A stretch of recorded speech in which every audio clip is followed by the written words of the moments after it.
we go. The stream can start. Finally.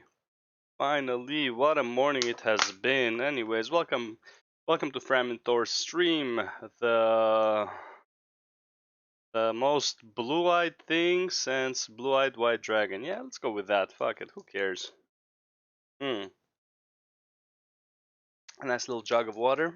We got a lot of stuff I want to watch. 1, 2, 3, 4, 5, 6, 7, 8, 9, 10, 11, 12, 13 videos. I don't think I'll get through all of them, but we'll see. I'll put them probably at 1.5 speed because I do want to play some Final Fantasy today as well. And most of these are about the Final Fantasy drama regarding add-ons. So that should be fun. I personally have my own opinion about the add-ons. Let me just increase the volume of the videos here. Alright, sweet. So, boom, screen 1. Alright, we'll start with this because there was an interview with a plugin dev by Asmongold, and I want to watch this mostly because I want to see the perspective from the devs and then from a mod dev, and then we'll go through other videos regarding all of this, such as like some people getting banned and things like that. All right, let's get started then, shall we? Let's go. We're going to talk with a person who's been very involved with this in Final Fantasy, and we're going to get their perspective on things. Hey, what's up, bro? How you doing? Hi, all good.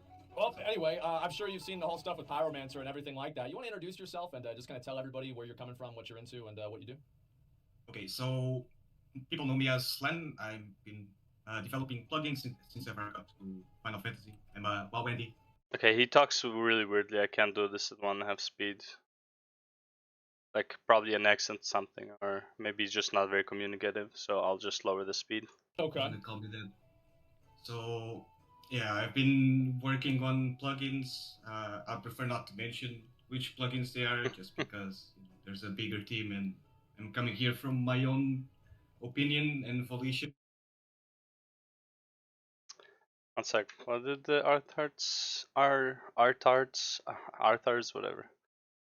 Guys, come on. It's one thing for someone to break the TOS and the other to specifically brigading to get someone banned. Both NAs and JPs are actually doing it. What a sad dark period. There's a bigger team, and I'm coming here from my own opinion and volition, so I don't want to ruin Salty anybody's WoW. life. I get that. I totally do. I mean, it's definitely a thing. How long have you been doing it? Being honest with you, probably like almost a year now, but in terms of actual active development, like 4 months. Okay. It's around the time it took us. And so whenever you first started doing it, did you ever expect to hear a crackdown or see a crackdown like this, like what we're seeing now? I mean, honestly, yeah. I did as well. I know he said yeah, but I was gonna say ideally before him. I honestly saw it coming as soon as I saw one of the streamers have an add-on that basically calls out mechanics, like in a robot speech. At first I wasn't like, what the fuck is that? It's like, is that someone's actual voice?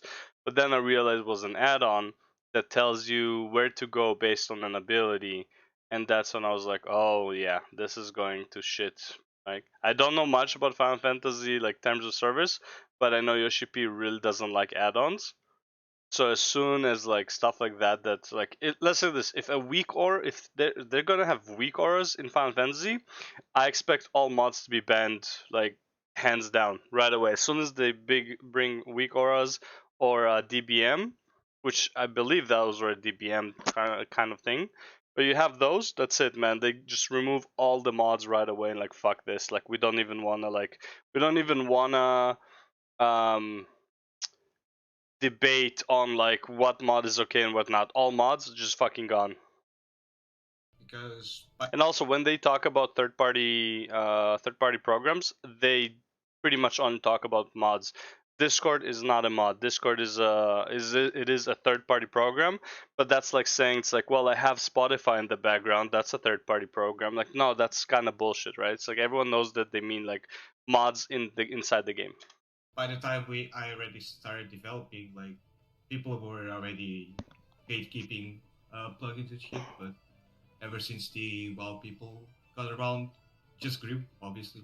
Oh yeah, I mean absolutely. It's gotten a lot more attention to it. I feel like now recently with the Fruit Punch. Dragon Song War Ultimate Raid, you just see so many people now watching Final Fantasy for Yep, that. Is that they just had to comment on it? They had to do something 100%. about it. Yeah. So what do you think about like them finally? That being said, and I saw the tweet by Arthur's where he says like, "Is this? I don't know if this is because of like toxic WoW players." It is and isn't. There's plenty of toxic players in Final Fantasy that just can't be toxic in public because they're gonna get banned. However, I do believe that WoW players are to an extent at fault because there was a massive brigade of WoW players that came into Final Fantasy, and all WoW players, for the most part, are using add-ons. I know I am using add-ons. You will not see it on my stream anymore because there is a way to hide. I made a video about it, how to hide your add-ons while playing. But there is almost every WoW player is gonna play with add-ons or something of the sort, unless they were like the way they were playing WoW. They were not really raiders and high mythic plus guys, then they wouldn't need a lot of the add-ons. Cracking down on it? Like, But they do do need you like UI do you consider this improvements. a positive thing? Like, how do you feel about it? It's kind of mixed because obviously, I think it's a positive thing. I think okay, it can be both. The reason I think it is a positive thing is because they already said, Yoshpi already said in his letter that they're working on UI improvements um, to get rid so that these add-ons will not be relevant. And honestly, that's the biggest thing for me with UI. With add-ons. All of my add-ons are for UI. I have P combo that is basically for your abilities to rotate properly, so I don't have to have 3 buttons for the same rotation of abilities. I just need 1 button for the whole rotation. If you know for sure that's the rotation you're gonna do, there's no reason to have 3 buttons. It's basically it changes your buttons to kind of work like they do in PvP with the combo. Now the ability changes on its own. I know they have the technology. There's no reason for them to not implement into the regular game by now. There's like a massive button bloat for no reason other than just having a button bloat. All of these, like, they remove certain abilities. It's like, bro, the 1 or 2 abilities that you removed is nothing compared to like the 6 buttons or to 10 buttons you could have removed just by making the rotations switch on their own. the best alternative is to not have an illegal market, right? So Yeah. the best really option is for Square Enix to take inspiration, like they already said, and we thank them a lot for that. Take inspiration from the plugins that are created 100%. and implement them in game. 100%. Take some of the plugins, put them as like basic UI. Obviously, the ones that are like helping you with doing mechanics and stuff should not be there. But like the UI ones, by far, the chat bubble, by far, like all these like things that like just help make the game feel better and more visible are great. Like, no one's here to try to ruin the fun for anyone. We find flaws that we think we can fix, and we make a tool to fix it. So you think in a way like the add-ons have a symbiotic relationship with the game, and basically, and this is what's happened, like you said you're a WoW Andy, you know this, right? Is that like in classic WoW we didn't even have cast bars, you could see. There were add-ons for it, and then in Burning Crusade they added cast bars. So you think in a way like the add-ons actually help the developers it gives the developers insight into what the players want to see improved in the UI? I honestly think so. Like, there's plugins with almost 1 million downloads. That's a clear indication that that plugin brings a lot of good quality of life to people. And that plugin simply does very simple tweaks, like showing your guild in your inventory instead of a UI element. Like, and there's so many things that plugins just give you quality of life, but they're still seen as bad. That's the part that really contradicts itself. Price check, in my opinion, is a great add-on because it tells you an approximate price for stuff that you have, then instead of like dumping them or selling to a merchant, you know that you can probably put it on the marketplace and get some actual gil out of it. And like checking each and every item is a pain in the ass. So Like, yeah, go yeah, ahead. go ahead. Oh no, you Go for can it. continue. It's fine. Okay. So like, I'm sure you've seen some of the videos of people, stakes, streamers and stuff. Like, for example, the target bar showing the duration of the buff, but not the Yes. party frames. Uh, like, you can say whatever you want about plugins, but can you really call that good? Like, is that good? Could it be improved? I'm pretty sure everyone can say that yes. You're talking And about the base UI. Could the base UI be yeah, improved? Yeah. yeah. Okay, yeah, I 100%. definitely think so. I think that's the way a lot of people view it. And do you think that Yeah. it's a lot of WoW players that have come over to Final Fantasy XIV and there's much more of a culture of add-ons, or do you think this is just something that's been going on in Final Fantasy and it's just kind of been brought to a head now that you see a lot of high-end players with a lot of eyes on them? I'd say it now was that you always see there. so many It people just watching the you World didn't have as Cup many space? players. Well, What was like the highest viewed streamer on Final Fantasy before Asmongold started playing it? Like 100 viewers ish, like maybe 200. Like there were really low amount of viewers. No one was watching these streamers for the most part. I think Zepla was one of the more popular ones, and I don't think she was clearing 1,000 to be honest before Asmongold. I don't know, but I'm pretty sure that's like a lot of Final Fantasy streamers were not so so well known as they are now. And now people see the add-ons. honestly always happened even Yeah. before the WoW Exodus. People have been using plugins, Mhm. ACT, you can name Yep. it. But obviously, the WoW influx did have a major. Of course, you have more players. You It have just came to make stuff a more little bit more opinions. difficult, mainly for the people who moderate. Yeah. Go ahead. Yeah, don't forget that a lot of people who came from WoW have a different experience with UI, and they have their own idea of how their UI should feel. Because technically, the games are not that different. They're like you select the target, tap target, and you click the abilities, right? But to make it as comfortable as you can would be to try and imitate as much as you can on the new UI as you were using on the old UI, right? It's like having all of the weak auras that show you the cooldowns and stuff like that. I literally, when I start playing, I would have an action bar in the middle of my screen, not middle, but it's like a bit under the middle, where I would have my weak auras, and I would have the big cooldowns and and certain stuff there that were similar to a weak aura in WoW, because I was like, that's comfortable for me, right? Now I don't use it as much because I don't find it as important, but yeah, like I couldn't. It was like so weird to play without it. That like because I was playing with it for so many years. Do you think there's a difference between add-ons like ACT and I think CactBot is one of the ones that calls out abilities that happen, and the difference between add-ons like that and add-ons like G-Shade and things that just show, like, for example, like a debuff timer on a party frame? Do you think there's a line where add-ons become unacceptable and a place where they are acceptable? Yeah, of course. Like we ourselves, we have guidelines for developing plugins. We obviously don't want to ruin the fun for anyone. We just want to give quality of life and vanity. Clearly, the guy who made the Gagbot or whatever add-on that they use for like calling out abilities did not have those guidelines. Clearly not. We don't want to give anyone a clear advantage on clearing content, and the plugins that are created and are shown to the people who moderate, if they don't follow those guidelines, they're just banned and they're not gonna be in the plugin list. So it's just that simple. Okay.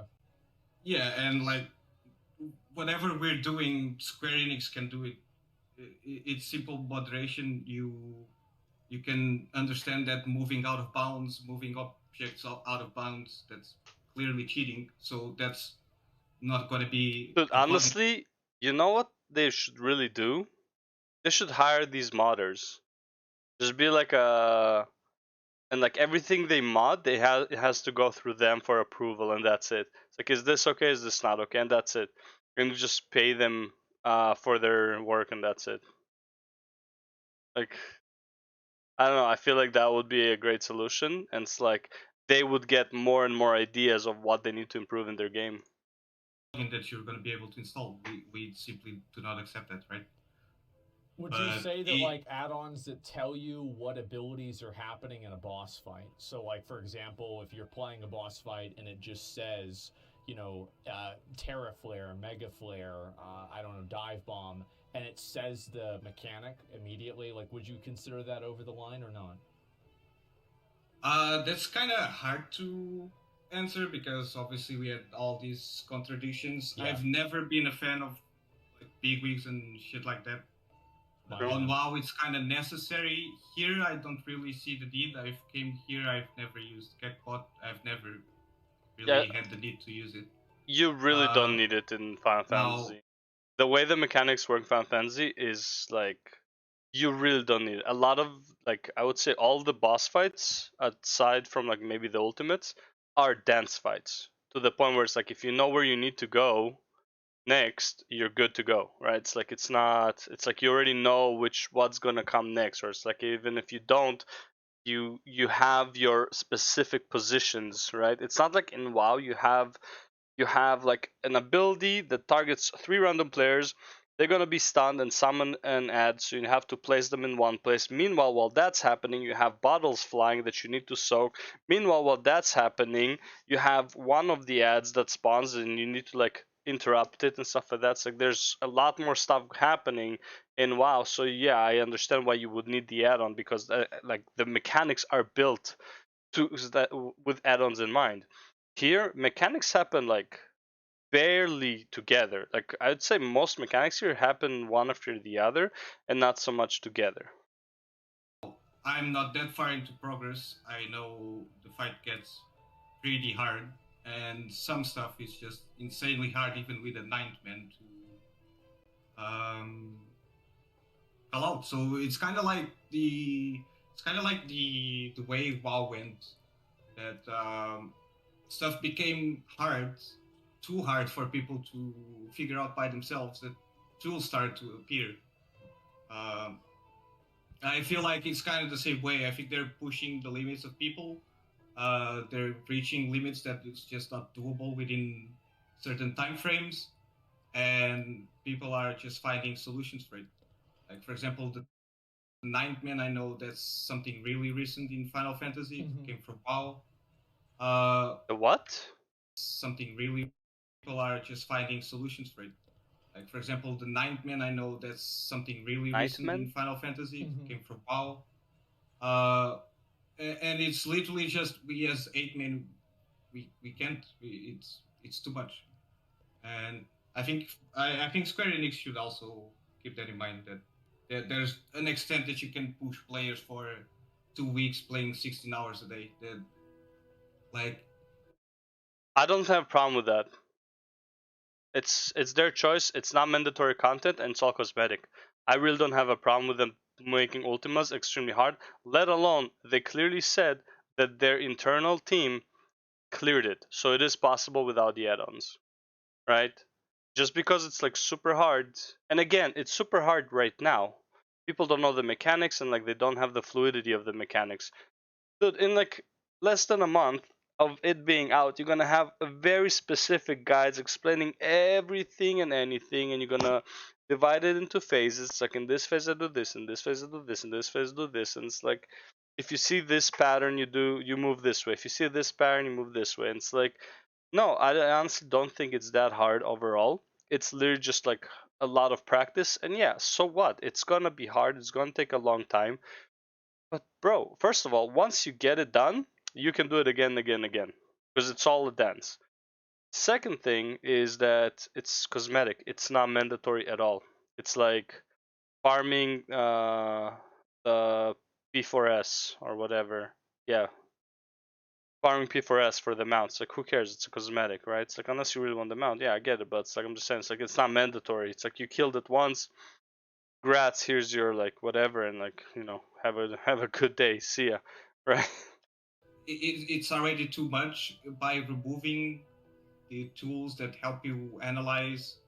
Uh, it's just gonna make it even worse. Like I don't think anyone will enjoy doing an ultimate for 2 months of 16 hours a day. No, I think I don't think anyone will enjoy that. that's definitely true. What would you say to people that would say that the Final Fantasy developers themselves have cleared the fights, the ultimates, There you go. and thus players should be able to do the same thing Well, without the add-ons? I'm not really sure who exactly they're hearing that from. Mhm. I'm pretty sure they do clear them. I don't believe they clear the same way as players do. They're developers after all. They can literally, if they want to QA test a fight, they checkpoint at the mechanic, they test it. They test it 100 times. They make automations to test fights. That's just how it works. Like the fact that you can clear a fight, obviously you made it, so you're gonna have way more knowledge than anyone else on the fight. So you think that they And clear it, but they do it in a way that's not similar to the way players do, with extra tools or ways to pause or move forward in the fight? I doubt it. I would say so. Like No, I honestly I doubt it. It's because then it's not clearing it. It's like if they can pause and like change stuff while they're in the fight. That's not it. Like if they say they clear it, it has to mean they started normally and they finished it normally, like everyone else would. That's what it means to clear it. I don't think they are like, because technically anything they would do that is like not the way the players would do it is modding, right? So they can't really do that. They have to do it the way players would do it. Like, and just because again, well, they know the mechanics, they know how the boss works. So will the players after enough practice. That's not. I don't think that's a good excuse. I'm not saying that they don't clear it like a normal player, Yeah. but they definitely have to not clear it as a normal player to test it. Okay. Yeah. I mean, Oh, I that's guess that, fine. I mean, that of course that. Yeah, would the make testing sense. part is fine. The other thing I'm kind of wondering about is like you see obviously these bans going out, these suspensions. Do you think that Square Enix is handling it the right way? No, not at all. Like Okay. they're going after people who really they simply shouldn't get banned this easily. Like I do agree that Well, first of all, the bans are like what 3 days to 10 days. They made multiple. They gave multiple messages to the community to stop using add-ons. And the ones who were using it are the ones who got banned so far are the ones who are using the add-ons that they hate the most, which is a DPS check. From what I've seen, it's only the anyone who they see with the DPS meter on their stream. Now, here's the biggest problem with these bans, in my opinion. They are only banning streamers, as far as I know. I haven't heard of like people getting banned who are not streamers, which means they don't have a way to detect if you're using add-ons. They just have a way to see if you're using add-ons, which is streams and highlights and stuff like that. you're crossing the line, you're crossing the TOS. That means you need to be punished for it, right? Yeah. But them making an announcement and hours later they just ban Bagel from the game. They ban him from Twitch, and what And now? Like I don't know about the without banning a from warning or anything Twitch, like that, just ban them and that's it. yeah, but it's temporary. Do you think it's because of the? I mean, obviously, we saw this stuff that's happening now with Pyro. People reporting him like crazy. Do you think this is like witch hunting or what? Oh, yeah, I 100% do switch think hunting. it's switch hunting, Yeah. and I mean you can just go to Twitter, you look at who's typing what, like, oh that guy was using ACT, you should die and get banned. And it's like, bro, Should what the time get fuck? banned? That's a You bit go much. see his profile. Oh, it's a modded cat boy that is addicted to. Look, all I'm saying is, honestly, like I'm not for the witch hunt stuff like that. Like I think that's bullshit. I don't think people should do that. But all I'm saying is, if you're not doing anything wrong, you have nothing to hide.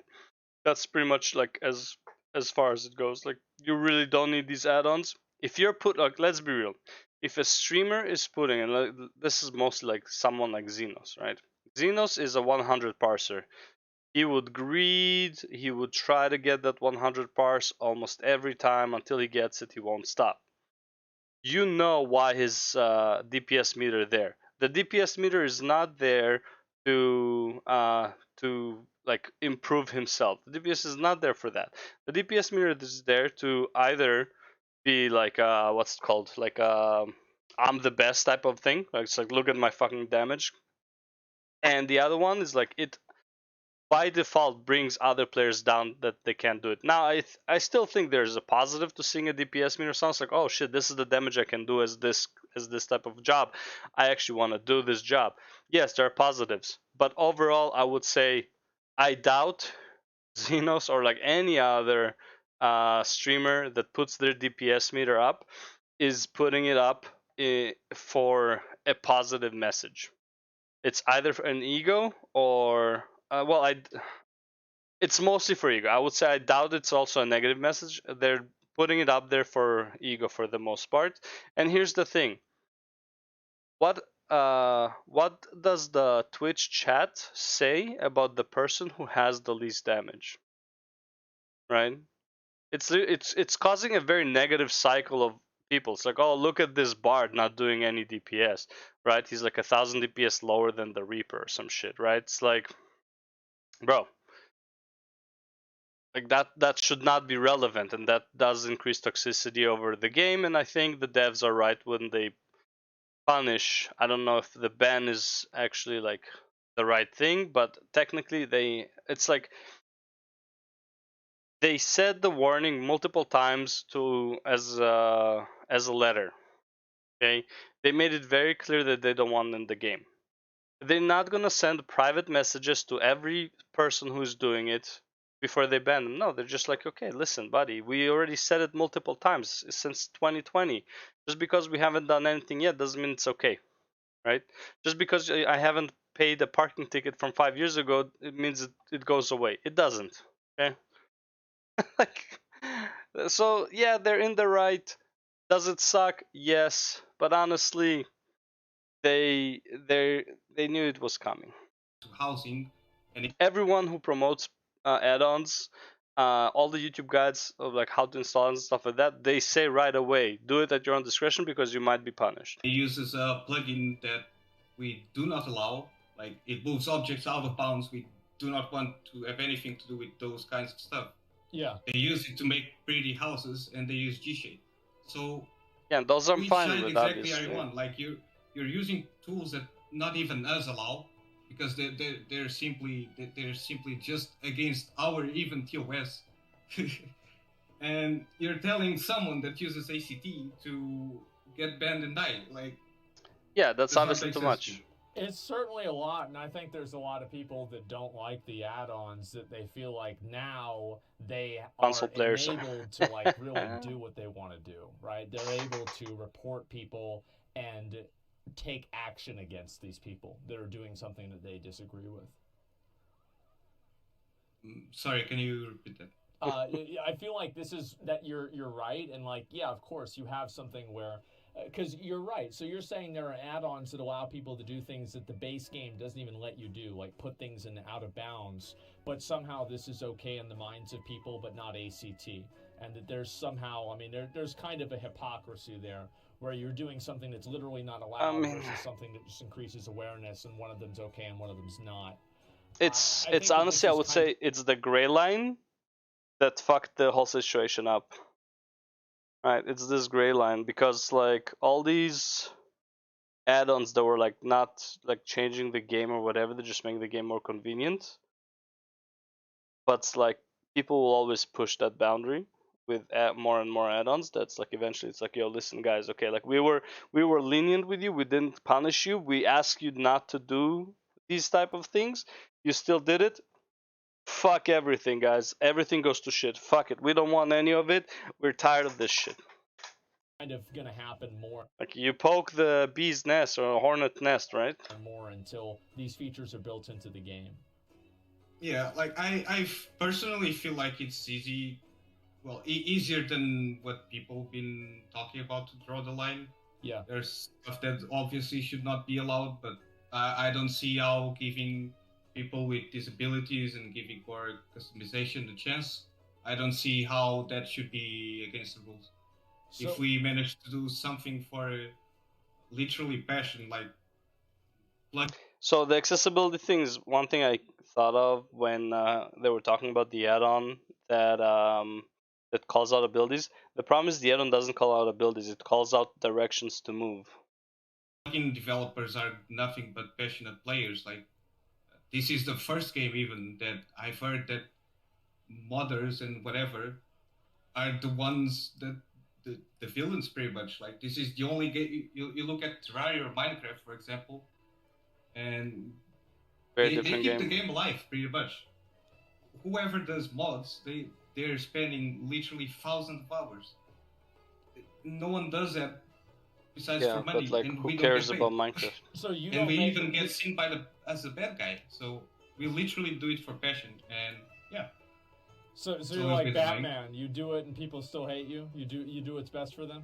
I mean, look, does he make a point? I guess to an extent. Yeah, you guys are passionate. You want to make the game better. I get it. It's the ones who are like, it's like Scarlet Crusade were passionate. Let's just say it like that. The Scarlet Crusade in WoW was passionate, and their passion is what caused them to be murderous psychopaths. So let's just say it like that. Like, just because you're passionate about something, like, yeah, some passion is good. Too much passion, zealotry, usually not too good. I mean, I'm not saying that I'm doing the best for them. Yeah, Everyone yeah. has their opinion, but like saying, for example, that I like vision impairment is not an issue for me, so I'm gonna vote against it.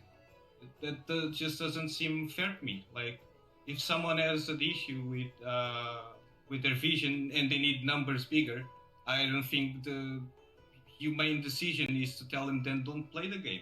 Play something else with bigger names. Where do you draw the line? Yeah. Like, for example, so like, let's say you have somebody who is hearing impaired, right? And there are certain tells in a game. I don't know if there's that many in Final Fantasy, but you could do visual impairment as well. And would you think that it would be okay to have like text on the screen to tell somebody what mechanic is occurring at a certain time because they might not be able to visually discern or audibly discern what's occurring?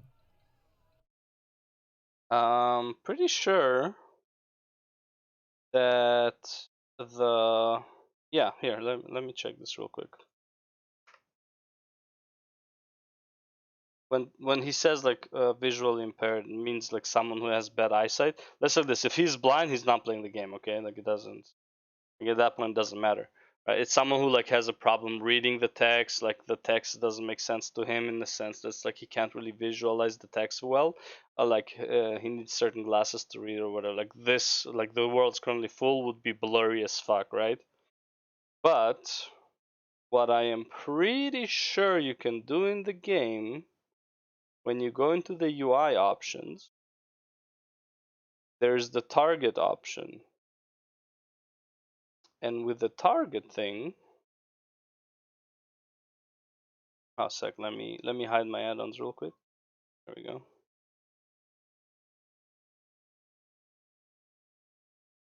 Yeah, actually, let me see this.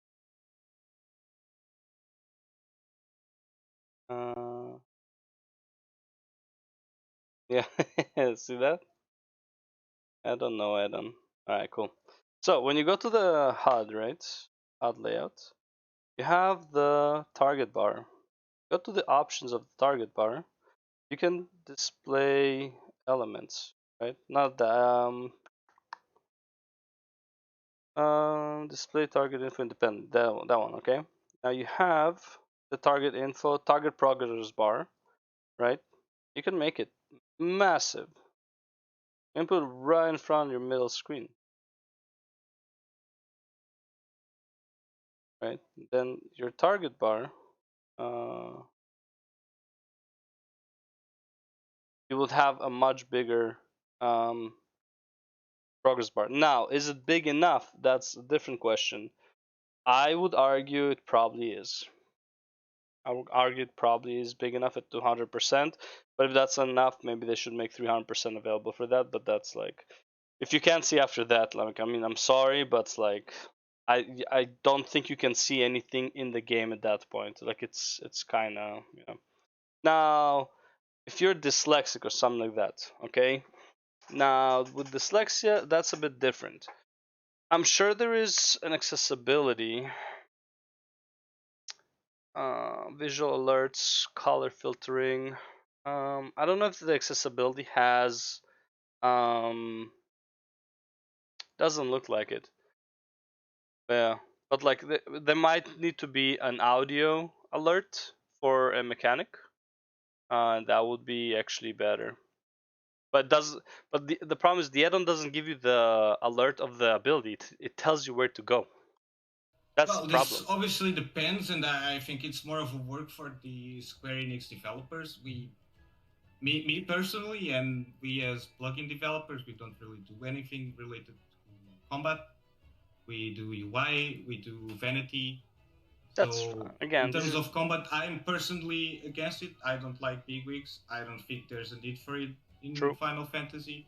Although for accessibility reasons, Yes, I agree. uh, that's something that devs have to If the figure out by mods, themselves. yeah, if the mods feel like They will there's, go more than like if you have one mod that actually has an accessibility issue with the game and he makes a mod that like helps with the accessibility, that's something the mod should really take into account and fix, obviously.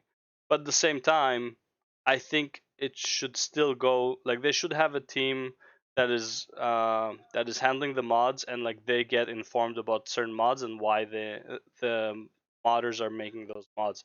Is there a demand? Is this like something the game needs?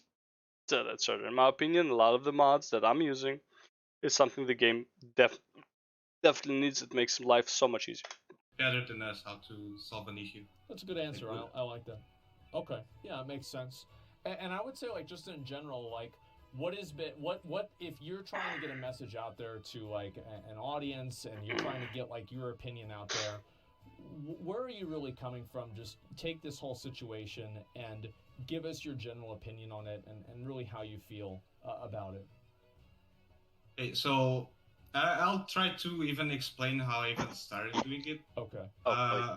It was actually because I was That's why. leveling warrior, and warrior has an MP bar, Yeah, Yeah, no it does reason. read that. but warrior doesn't use MP, right? No. True. So how do I remove it? Oh, I don't. Oh, it's also connected to my HP bar. Oh, this doesn't really seem good. Like, so if I want to even increase my HP bar, I need to Wasn't it? also increase my Isn't that MP bar from like that I don't even use. Isn't it from like pre Realm Reborn, where warriors used to have mana? And then Right. I started looking around, and like I found out, I found out about plugins, and I started seeing what people were making, and I thought, Yep. man, I'll try to do something for myself. I'll fix my own problem. Yep. Like I'm not a big person. I'm just a guy that plays games. I'm not gonna write a letter to Yoshi P and say I don't think Warriors should have an MP bar on their UI. He's not gonna care. But if I can make the solution for myself and I Well, can that's maybe the help problem. others, If he it doesn't would be care, great. right? But as far as I don't know if him specifically cares, but I'm pretty sure like they do care that about the UI and they want to make changes to the UI. They said multiple times, but how long does it take is kind of problematic. I honestly think with every patch they can do minor changes to the UI over like and each patch a bit more until they get to the point where they want. They don't have to like make all the changes right now, like right away, kind of like how WoW is doing with Dragonflight, and they're just like revamping the whole UI. I would say incremental changes are good enough. Right? Okay. Yeah. I think that Whatever's makes ready, sense. ship it out. Yeah. I think like last thing I'd want to ask you is if you could say one thing to Square Enix, communicate one thing with them, what would you tell them? Get your shit together.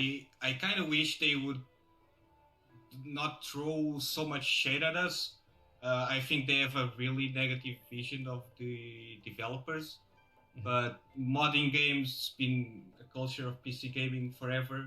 There's a lot of other um, games that are cross-platform that have Steam Workshop support, and they don't have mods in consoles. No one's ever complained about that. If you want mods, you play on PC, right? Uh, But again, Master I Race. also agree that there shouldn't be a need for mods. Thing is, if a plugin has been downloaded a billion times, and that probably means it's solving a lot of problems that the game doesn't solve by himself. Yes, So I agree with that. If I there's a wish mod that is, they would. well, I mean, I can take this argument and say DBM is one of the most downloaded downloaded add-ons probably for WoW, but at the same time, DBM is what's causing the big problem with the raids being too difficult. So Stop seeing as these guys are here to ruin everything, and try to maybe see it from the perspective that we're just trying to bring up the tools that we feel like the game should have by itself. I don't really yeah, feel like when I see a new plugin, I'm not really thinking, oh, this is a cool new plugin, awesome. I'm more thinking like, why the fuck isn't this in the game already? yeah, You know? yeah. Usually, As a so WoW player, I agree.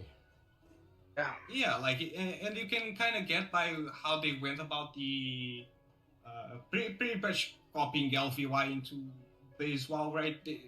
It's pretty much mandatory right now to install LVY, otherwise the game's just shit. You have a bad experience. You need to install add-ons. Yeah. So I think they went in a good direction, and I think that Square Enix and Yoshi P, even in his latest statement, he does mention that he wants to improve. He knows that the tools that people are using, they're using it because they seem necessary. So yeah. he wants to add them in game, and I really thank him LVI for is that. trash. Chat I don't bubbles, know. for example. Yeah, like check bubbles. Yeah. Like, have you? Yeah. Can you name me an MMO that doesn't use chat bubbles? Even RuneScape has chat bubbles. Like, for me, these kinds of decisions don't really make sense. Personally, I don't care about chat It's just a bubbles, sought but out I'm after antisocial, so it's feature fine. to have in the game, yet they refuse to provide it. So people seem to be forced to go to other providers that are not official. Yep. It's just what people are gonna do. I think so, but but you would say you agree that there is a line where add-ons do become too strong or too. Yeah, I think everyone agrees on that. Outside the bounds of what a player would be able to do. Intrusive. Naturally.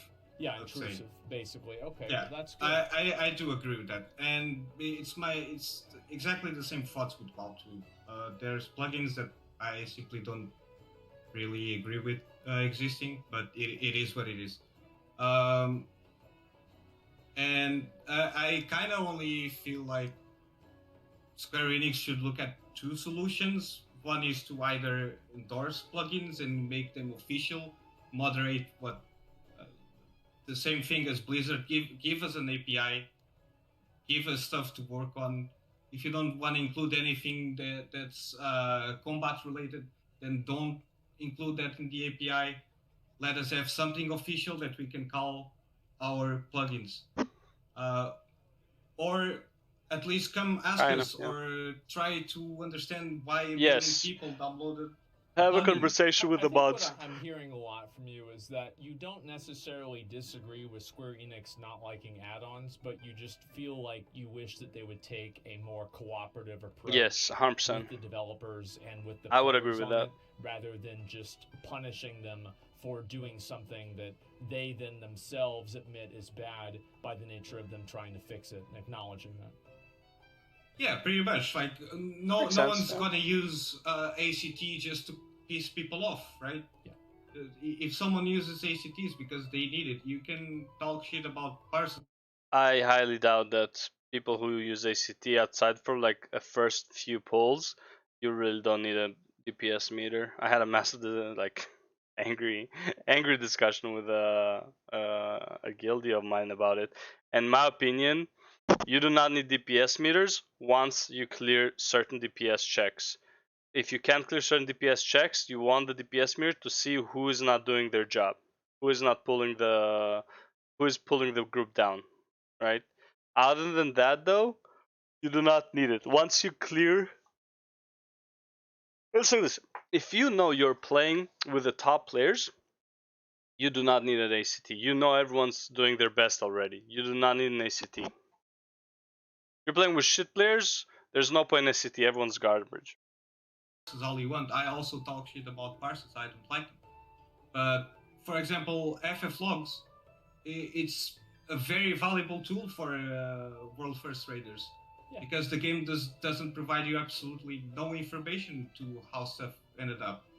Like, it doesn't matter if I know that I died to an ability. I don't know how I died. I don't know how much mitigation I had.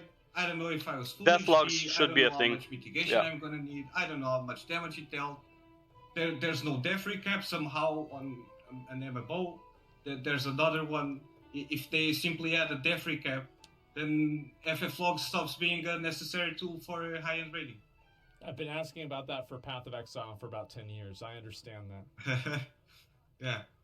Well, I mean, that's good to hear your perspective. It definitely is, because I do think there's a lot of people definitely who have innocuous add-ons. Like, I would argue something like chat bubbles is completely innocuous. Yeah. This is not something that increases your ability to play the game. It just simply makes the game more playable.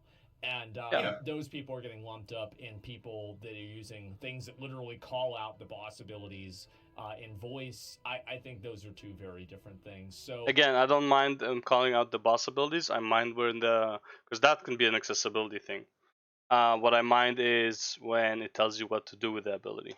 Even though Square Enix might not be able to approach these two things differently based off of just the fact that they don't have that much resources, or they're not able to for some legal reason, I think that we can both agree that those are two different things. Yeah, and about the resources, I'm not exactly so sure about that. Obviously, it's always going to be about the big guy behind everything that decides the budget for the game. But man, we're 20 guys. We did this in our room in our spare time because we also have full-time jobs. Yeah. We did it because we love the game. Yep. It took us 4 months to do it for free. We didn't ask for anything. We're not doing this for the cloud. What cloud are we even getting? We're the bad guys somehow. I don't really see an excuse to not enough resources or something besides the big boss doesn't want it. I think it could always be, people told me that there's like a law in Japan that maybe makes it harder for them to handle it. It's hard for me to know. I have no idea what the laws in Japan the law is for that's just what people say. For using IPs, I mean, but for them to... I can believe that. Like you, I'm not from Japan. I'm not gonna say whatever culture or rules they have up there. But one thing is clear is that whenever we had a thank you message channel, probably 50% of them were Japanese. So I also don't really like this, like, it's the Japanese people and their culture and shit. Like, that's just not false. That's just false. From the developer's perspective that gets the thank yous for developing the plugins, no, it's not the case. So I would also like for people to stop throwing shade at the Japanese people. Yeah, I think there's a lot of people that just feel that specifically way. any people, unique to any one group. I mean, if you want to throw shade, throw it at console players. If anything, I really appreciate you coming on and talking about this. I'm glad to have your perspective. So thanks a lot for coming on, man. Is there anything else you want to say? FFXIV. No, not really. I don't. Okay, well, thanks a lot, man. I really appreciate it, and good luck trying to get this worked out with Square Enix. It seems like you all are certainly going to need it, We'll see. All right, man. Thanks a lot. I'll see you later. All right. See you, man. Thank you. I think that went pretty well. What do you think? Yeah, it's pretty good. Yeah, it's exactly. What's the rest of this about? And absolutely, come to Portugal. I've heard that a lot. Right. Great. Yeah, I mean, I can move up he the brings speed up now. some good points. I mean, absolutely. There are players that just. I think that there is a huge culture in America, and I think really in a lot of places, not just America. And he does bring up a good point, right? A lot of other games have mods, and they just want to be able to do the same thing with the other games. And of course, Square Enix has every right to moderate the game the way that they want. But of course, there's going to be a lot of friction, you could say, whenever you have people that are so frustrated about so frustrated about something that they always feel like they had before. I think that's. Look, I would say the biggest problem with that is there's a reason Square Enix didn't do anything with the mods and modders for the longest time. It's not that they didn't care, it's that it wasn't as bad. It wasn't as intrusive, it wasn't as helpful. It was like, if it was just the shaders, I don't think, if, let's say this, if no mod has ever been developed other than shaders, I don't think anyone would ever get a ban. That's definitely going to happen. So Arthur's made a tweet about this. It's one thing for someone to break the TOS and then others to specifically brigading to get someone banned. Both North America and Japan are actually doing it. What's sad? Dark period. So let's look at this here. These are people clearly basically making a they're creating a template for people to report pyromancer, and this is clearly on, guess what website this is on? This is on that infamous hacker website 4chan, and you can see this also on infamous hackers. Japanese website, I mean, yeah, linking pyromancer stream as well. So people are brigading and trying to get him banned. This is just what's going to happen, right? I mean, well, I mean, that's what happens when you attack people. I mean, people just start, like, a lot of people didn't like his take because he went too far in what he was saying. He should have just said, hey, listen, PC potentially is way better than console. There's no argument in that. PC, if you can afford it, PC will always be better than console. Current gen PC is always above current gen console. That's just how it is. That's it. He doesn't hate, like, and that was his main point, in my opinion, and that's it. It's just and I don't think there's a problem with that point. These are not, and I want to say again, sometimes I wonder if it's salty WoW fans or something, like they're reporting ex-WoW streamers as a way of punishing them for leaving. Yes, the ex-WoW players definitely downloaded Final Fantasy, created an account, and tracked down a streamer just to report them. Yes, it's very plausible. Well, it's not that unplausible, but yes. Look, we Pyromancer alone, doing so much shit with his last game. I mean, it's just a video game, man. It's just a video game at the end of the day. With his last game, and now he found a game that welcomes him. This is absolutely not what he and anyone needs. Did he go through so much shit though? Why, his mental breakdown, like, it wasn't even a mental breakdown, it was just his breakdown rant was actually what got him his popularity. So it's like, to say he went through shit is, I don't think is true. The day. Also, the game that welcomes him, he was doing MSQ, man. People love watching the MSQ and reactions. That's is absolutely not what he wants or needs. Yeah, I mean, again, like, that's why I'd say don't scream if you're in that mental state. Chilling Smooth, the yeah, 100%. I appreciate that. Thank you very much. If you don't break the TOS, there's nothing to fear. Every TOS is written to be vague in a way that's impossible not to break it. Yeah, I think this is a disingenuous thing to say. It's very obvious, like, that there are different levels of breaking the TOS. Yeah. Yeah, it's very obvious that there's different levels of it, and it's just, oh, and this person is, they're technically right, that every TOS does have, like, catch-all phrases that they can ban you for whatever they want. Yeah, sure, but, like, I think that this is, it's deliberately disingenuous to imply that having add-ons is in that category. Let's see here. I'll say it before and I'll say it again. The community I love is riddled with gatekeepers who will turn on you the moment the opportunity arises. It's not the majority, of course, but the best community in gaming has a secret, dark underbelly that does not like outsiders. Bro, what is this? The fucking, like, I feel like it's a quote from, like, a fucking, like, the beginning of Assassin's Creed. God damn. Like, what the fuck? Let's be real. All right, let's go back to reality here. Tweet. This is not the like, you think the Final Fantasy community is on like, no. There are people that are assholes in every community. There are people who are huge racists that play Final Fantasy XIV. And you know why they're not banned? It's because they don't talk about it. Doesn't mean they're not there. Yeah. They just don't talk about it. They haven't gotten reported. Oh, me? Yeah, shut up. Listen, all I'm saying is plenty of people. Yeah, absolutely. 100%. He was banned. Was Pyro banned? Let me see. Final Fantasy is one of the most toxic communities, and it's insane. This is really getting out of hand. What's happening with supposedly all this welcoming... Dude, this is a WoW player right there. Final Fantasy is one of the most toxic communities. Like, bro, how would you even know? Community. I find... I mean, if you're on Twitter, all communities are toxic as fuck. You're on Twitter. Human race is toxic, apparently, if you're on Twitter. It's to be so disingenuous and so obnoxious. I hate this. Because it's not the Final Fantasy community. This is the internet. Yep. It's like, for example... Yep. If you have... Let's say you have no emotes banned on your channel. And you have, like, a random, like, a black person come on stream. And this is any stream with over 40,000 viewers. What is going to be in the chat? Try hard. You know it. I know it. Everybody fucking knows it. That's what people do.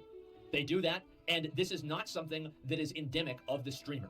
This is not something that is, the streamer did not cause this to happen. Is that bad? Yeah. I find it to be tacky, okay? I don't want to argue whether it's bad or not, but we can both agree that it's kind of tacky. So, whenever this kind of stuff happens, people always go and they blame the individual that it happens in. They blame something like the Final Fantasy community. But what they don't understand is that the Final Fantasy community exists inside of a larger community of internet users. And internet users exhibit this behavior. And the Final Fantasy community has internet users inside of it. So it's not a direct fault. There's nothing I can say, like, he's right. A small amount of them are hostile or aggressive. It's not. It's not really harmless, though. I don't want to talk about what this is not really. I don't want to get in. I mean, look, when you have such a big number of people at any one point, there's bound to be a few bad apples. Like, it's just how it is. Like, it's not. You can't avoid it, right? It's like if you're trying to be, the more inclusive you are, the more bad apples you're gonna have. And it's not like Final Fantasy is like doing like a background check, you know, of you, like if you can allow to play it. No, bro, you just pay the fucking sub, you log in. You can be wearing a KKK mask for all you hoodie, whatever, for all you know, and like, you know, it's just playing there, and it's like you don't ask people about the race because you'll get found out. Right? It's like it's not that hard to hide your intentions on the internet. You don't say anything. Into that. But like you see kind of what I'm saying here is that you look at any big stream, and like every big streamer almost has, like, whether it's fucking, like, people say Mizkif's community can be toxic, people say XQC's community is toxic, people say like any of the other streamers, like Aiden Ross's community is toxic, anybody who gets a lot of viewers, they say their community is toxic. Why is that? It's because once you get to a certain amount of people, 1% of bad boys becomes a big number. Yeah. You see what I'm saying? Like, if you have 50,000 people watching and 1% of them are assholes, that's a lot of people.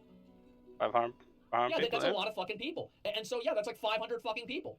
Doesn't the same logic apply to WoW? Yes, it does. And this is what I said before about it being a consistent, repeated behavior.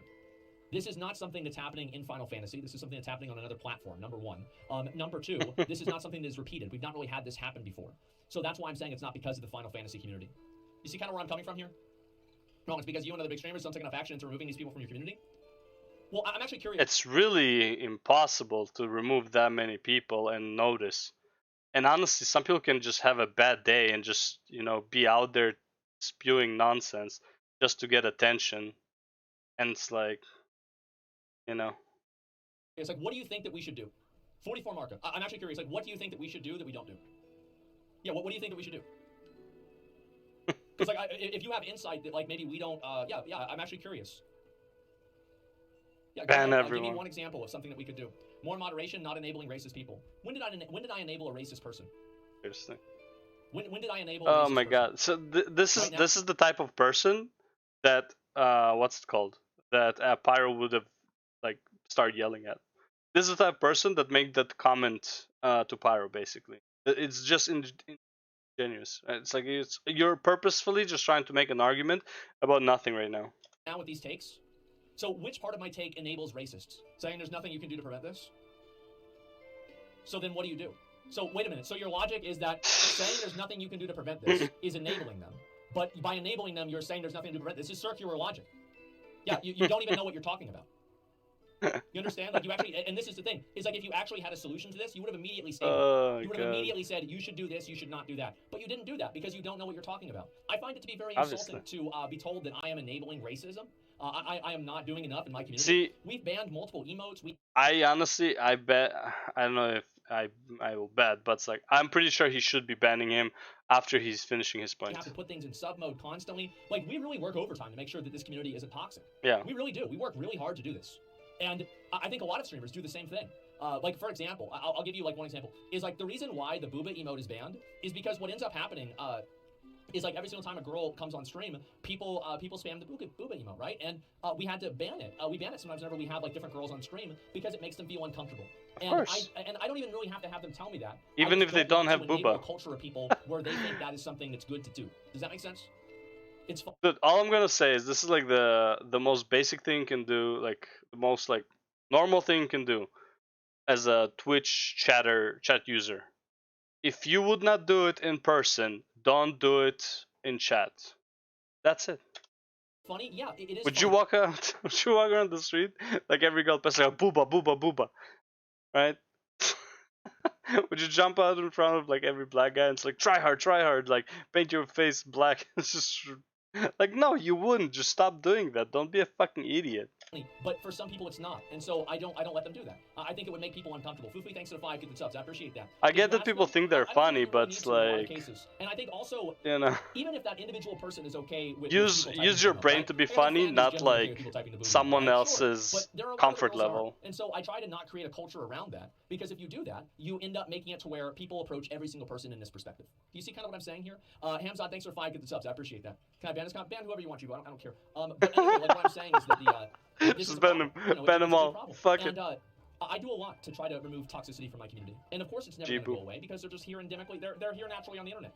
What I don't understand is how Square Enix thinks this is okay. I can 100% say this isn't different from harassment because, as you said, one thing is breaking a TOS and another one is ganging up on these guys to get people banned. What I don't understand is how they Square Enix think this is okay. I can 100% say this isn't different from harassment because, as you said, one thing is breaking the TOS, but another ganging up on like these guys are to get people banned. There's nothing. Yeah, no, I disagree with that because he wouldn't get suspended if he wasn't breaking the rules. It's not like 50 people report him, and Square Enix says, "Oh, well, you know what? That's enough reports. He's getting banned." Langamusky, thank you very much for the 25 good subs. It's not WoW. Thank you. Yeah, I completely disagree with this because this person would have never gotten suspended if they weren't breaking the rules. This isn't a case of someone being unfairly suspended. This is a case of somebody being breaking the rules in a realistically, like, not a big way. But you know, and then them getting suspended for it. Yeah, I mean that's just the way it goes, man. WoW does that KEKW. After somebody reports, you get automatically banned. Exactly, and that's why it's. If we were talking about WoW, she'd have a point. Absolutely, but we're not. Someone who broke the rules can still be harassment. Third option is ban power for add-ons, and the people who are mass reporting for harassment. But how do you know they're mass reporting for harassment? So like, is anybody who's reporting for harassment? Maybe somebody doesn't like Pyro using add-ons. Period. Right? How do you know they're harassing him? How do you know they don't just have a genuine feeling about it? It's impossible to do that. I know that sounds like a good idea, but it's really not. Give me 1 second here. Some people report out of spite, by the way. I do it all the time. Whenever somebody makes me mad, I keep making them mad until they use profanity, and then I report their account for language. That's right. Yeah, that's right. It's like you're baiting a pig into like a pit of sponge, got him. so you can cook it. Yeah, I do it all the time because somebody fucks with me, so I fuck him back. True. That's right. I did it a couple of times. It's pretty fun. It is pretty fun to do that sometimes. Bait idiots into doing it. Anyway, so that's the Asmongold video, and now we'll go on to the other ones. Alright, so this is the Pyromancer hate video that was mentioned a few times on the Asmongold video. Alright, so let's watch that real quick. I want to set a content advisory for those who are watching and listening. You're going to hear some very strong language. That's whatever. I mean, okay. Just flat out. Okay, so this is what I really wanna. Just what he's talking about. The Ginger Prime thoughts they're okay, but he pretty much says what I'm gonna say. Not really, no. He's too wholesome, and it's like I can't listen to it for so long. But this is the important part. Okay. It's definitely inferior when we're talking about the capabilities of the console. Yeah. So just to give some context, people are saying that Pyromancer hates console players, or like he said, fuck the console players, something like that. Like that was what his intention was. I did not hear it. I did not see him say anything of the sort. I didn't like it. Nothing was sounding remotely close. It is.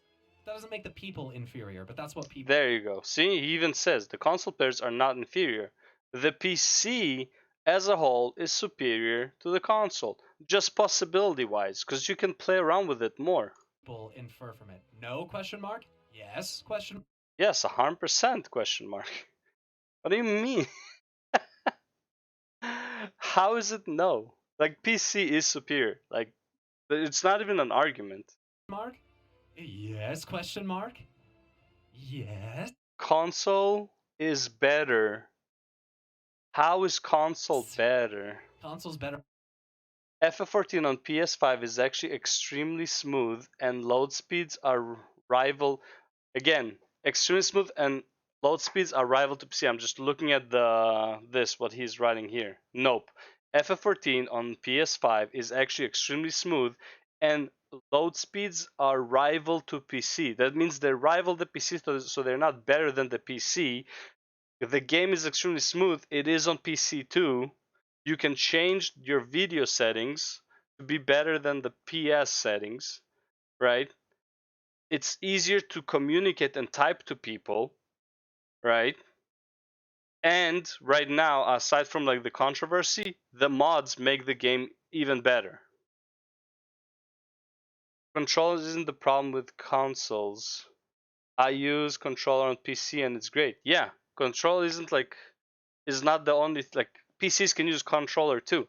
It's like people say it's like, well, sometimes I just want to sit on the couch and play. You can set up your PC to do that as well. Wireless keyboard, wireless mouse, and a wireless controller. You can connect all of that to your PC. Like, these arguments are so weird. Better IMO? Right. Okay, right. Said no one fucking ever who That's sat true. down in front of a 165 hertz screen. No one in the history of the universe has ever sat down and played at 165 FPS and then said, I want to go back to 30. You're fucking full of shit, dude. You're so full of shit. And again, not saying a lot of people care about like 60 FPS, 30 FPS, 165 FPS, like it doesn't matter. Like for me, it's like as long as it's about 40, I'm kind of okay with it. But is 160 better than 40? Yes. If you have 140, do you want to go down to 40? Not likely. You might not care. So it's like, let's see. Okay, here are the arguments. One, you would have 40 is better than 160. It's like no one ever gonna say that. 40 or 160 doesn't matter. Or 160 is better than 40. Where do you think the majority of people would be? Not down here. And even if like let's say 60% of people are in the middle where it's like it doesn't matter, 40% are gonna be it's better. So that's 40% more than 0%. So either way, majority would agree that it's better to have a PC. I came over and gave the game a chance and learned to love it and fell in love Yeah, with it. sure. It's just like I can't. The logic. It has nothing to do with the game though. Computing in my brain, dude. But see, like he's bringing this is what I don't like, because now it's as if he involved the Final Fantasy players. This guy's opinion about PS has nothing to do with Final Fantasy. He just thinks console is better than PC for some odd reason, and that's it. It has nothing to do with Final Fantasy. I can't connect my wires with what you're saying. I can't find the logic and reason in what you're saying. Commutes are vastly different than a console preference. It's not one to. Commutes are vastly different than. Wait. Find the logic and reason in what you're saying. Commutes are vastly different than a console preference. It's not one-to-one. Ban this fucking idiot, dude. Fucking ban that idiot. Again, because this is why he's banning him. This guy brought something irrelevant to the subject. This is not what the discussion is about. Commutes are vastly different than a console preference. No one is asking about a preference. Just because you like console more because it's more compact, you can put it on your next to your TV, don't require a whole like fucking desk setup for it. Yes, I agree. There are advantages to a console that a PC doesn't have. But that's not what the argument is. It's not about the what's more comfortable to use or whatever. Which one, if you were to play at maximum efficiency, at maximum performance, at the best fucking spec you can get is a PC.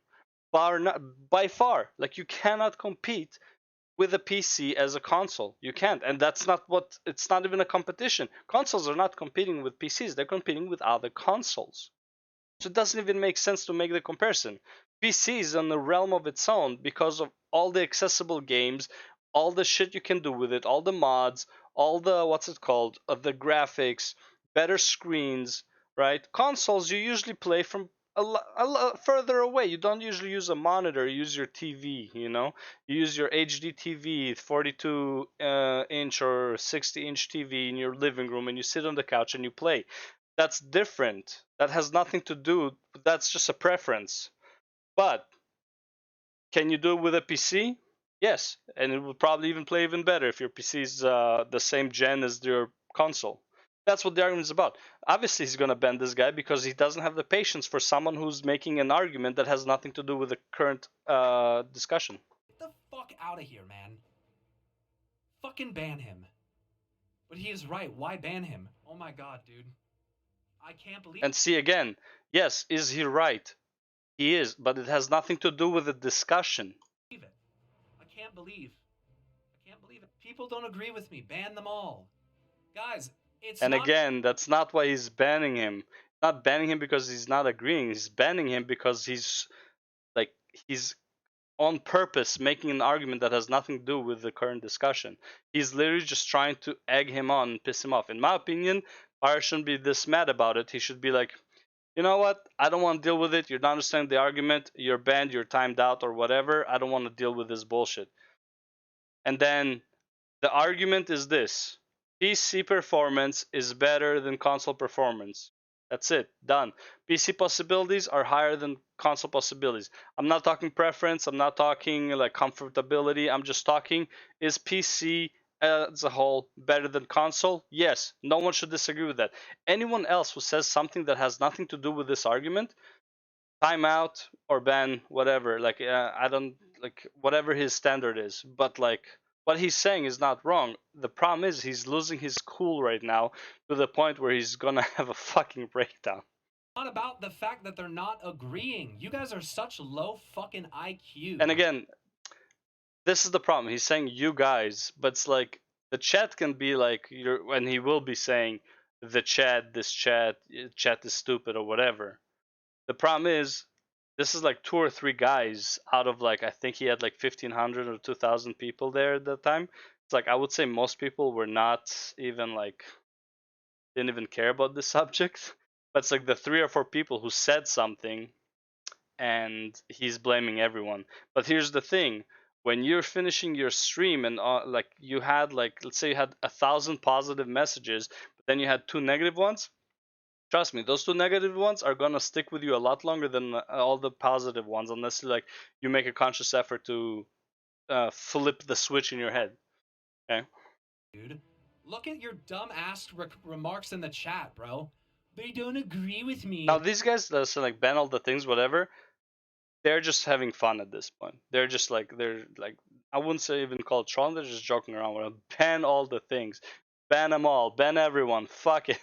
Like they're having fun. I get it. But the problem is he's in such a bad mood he won't even understand they're having fun. He takes everything very literal now in a very negative way. One day you will learn the purpose of an analogy. Okay, that's whatever. These are the same 30 FPS apologists that said our eyes can't see 60 FPS back in the day. Now, technically, yes, I still agree. You don't need more than 60 FPS. Can you want more? Yeah, fuck it. Like, can you really tell the difference? I'm pretty sure if you put like people who never experienced 160 FPS in a room, like 20 different monitors, and some have 160 and some have 60, they would make mistakes on at least half of them. I gotta ban them. That's not ban everyone, ban the streamer too. why they're getting banned, you fucking idiot. True, it's not why. Guys, Pyromance is the only smart person on the internet. We're all retards compared to... See, and now because he kind of attacked the whole chat when the way he was speaking, now it's getting there, right? It's like honestly, again, he needs to cool off and he needs to say, you know what? Yes. Just fuck it. Like, yeah. At least smarter than the guy who made that comment. To him. Look, dude, I'm not gonna say that word. I wish you wouldn't have said that because we don't say that. See, but now he goes into like the R word. Now he's begging for more problems, right? It's like the guys who are correcting typos, right? It's like it's then not then, you know. It's like it's R instead of is, whatever, right? It's like it's like, bro, you know you're losing an argument if you're starting to fucking correct typos, unless you're just trying to piss someone off, which by the way they would be succeeding if they did it to him. That word here on Twitch, thank you, sir. Enjoy your ban. But with that being said, if you're gonna act like a fucking idiot, maybe expect to get treated like a fucking idiot. Maybe if you're not gonna stop and think before what you say, get what the fuck you get when you say it. See, it's this, like, I don't want to make this comparison, but like I'll make it briefly. When you say things like this can be like they're gonna use this what he just said, where it's like let me see how he said it again. When you act like an idiot, you're gonna get what you get, kind of thing. Expect to get treated like a fucking idiot. Yes. When you act like an idiot, expect to be treated like an idiot. When you break TOS, expect to be banned. People are gonna use this against him. This sentence, right? Like that's pretty much it. Maybe if you're not gonna stop and think. And I would say this is what he's saying right now is a very big part of why people mass reported him. Not because they're offended by what he said, but because of this principle of what he's saying. For what you say, get what the fuck you get when you say it. Yeah, and again, I'm not agreeing with the masses report on Pyro, but I'm saying this is exactly the mentality of like, well, you're using add-ons, get fucking mass reported, asshole, and get what you get. That's the mentality. Not mine. I don't care if he gets banned or not. I have no whatever in this. However the sentence goes, I have no dime in this matter. I don't know how the sentence goes. Yeah. How about that? Because that's exactly the way you guys treat me. You guys do that same shit to me. This whole you guys is a problem. So don't pull that fucking double standard bullshit where you try to turn it around because I have to sit here and fucking have to listen to all you and all your bullshit. See, this one, in my opinion, he should never say. This is like saying, oh, my job as a streamer is so fucking hard, man. My job as a streamer is so hard, you guys will never fucking understand. You have no idea what I have to deal with. Meanwhile, these guys have actual real jobs. Not saying that being a Twitch streamer is not a real job, but it's like, man, people working like fucking, you know, how Bill Burr said it. Fucking ginger roof builders, you know? It's like being a ginger and repairing roofs or some shit midsummer. That's a fucking hell of a job, okay? Being like, it's like, how about shrinks? Shrinks have to sit there and listen to other people's bullshit all day. That's what they signed up for. I'm sorry, you're a streamer. You signed up for people talking shit. Don't forget, you have a variety of like 8-year-olds to 40-year-olds, and 40-year-olds who act like 8-year-olds, and 10-year-olds that act like they think they're 20-year-olds. Like you're gonna have a big variety of people, and yeah, it's not gonna be a good date for you if you come with this mental into it. And as soon as I decide I don't want this fuckface in my chat anymore, now I'm the bad. See, now he's going for like fuckface, whatever. Fucking idiot was kind of okay. Just idiot, I think, would have been okay. But like fuckface, man, like he's going like really angry. Bad guy because I've taken control of who I want in my stream and who I don't. You are such fucking idiots, man. See, he's backing off because I'm not a body language reader, but it looks like he gave up. Like him backing off here, either he needs a breather to like collect his thoughts, or he's like giving up. He like might stand and walk away for a second or whatever. But yeah, this back off, like it's a retreat, right? It's like it's straight up a retreat. He needs to get away from the conflict for a second. But either way, this whole you guys is a problem, right? And I was like, he's playing the victim, which is something you really don't want to do. As soon as you play the victim, man, people are gonna gang up on you, right? Strong position, strong and firm, believe in what you say. Hey man, I didn't agree with what he said, I banned him. That's it. It's my fucking stream. You don't like it, you're free to leave as well. I don't think you should, but fuck it. Let's move on with our day. Something like that, you know? You're such fucking idiots. Yeah. No, but we gotta. Yeah, he had to walk away from the conflict. We gotta really piss Pyro off and then sit here and poke him in the chat and fucking type wah and fucking type baby rage in the. Yes, because that's what you're asking for. Bro, that's like, I mean, what do you want them to do? You want to be like, Pyro, it's okay, man, calm down. The last thing most people do when they're angry want to hear is calm down. Like, don't tell me to fucking calm down, man. Don't tell me to fucking calm down. I'm gonna fuck you up. You tell me to calm down. You fuck you, man. Fuck. Right? It's like, you know, it's not how it works. That's not how it fucking works. And yeah, obviously they're gonna troll you. It's Twitch, bro.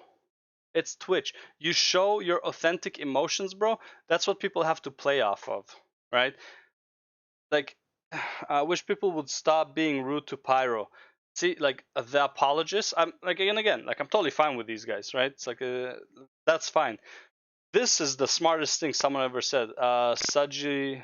Sagittarius something, Sagittarius Ari or whatever. Just take a rest. Yeah, go out, touch some grass, smell the roses, get some air.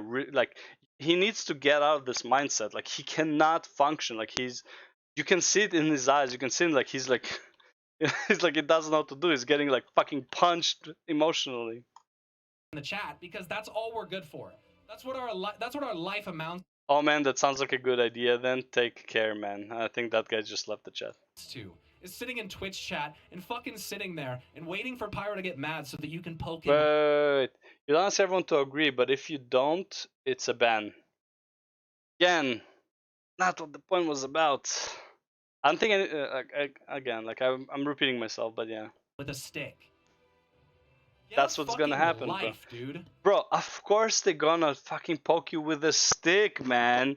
What do you think this is? You're giving them the show of a lifetime.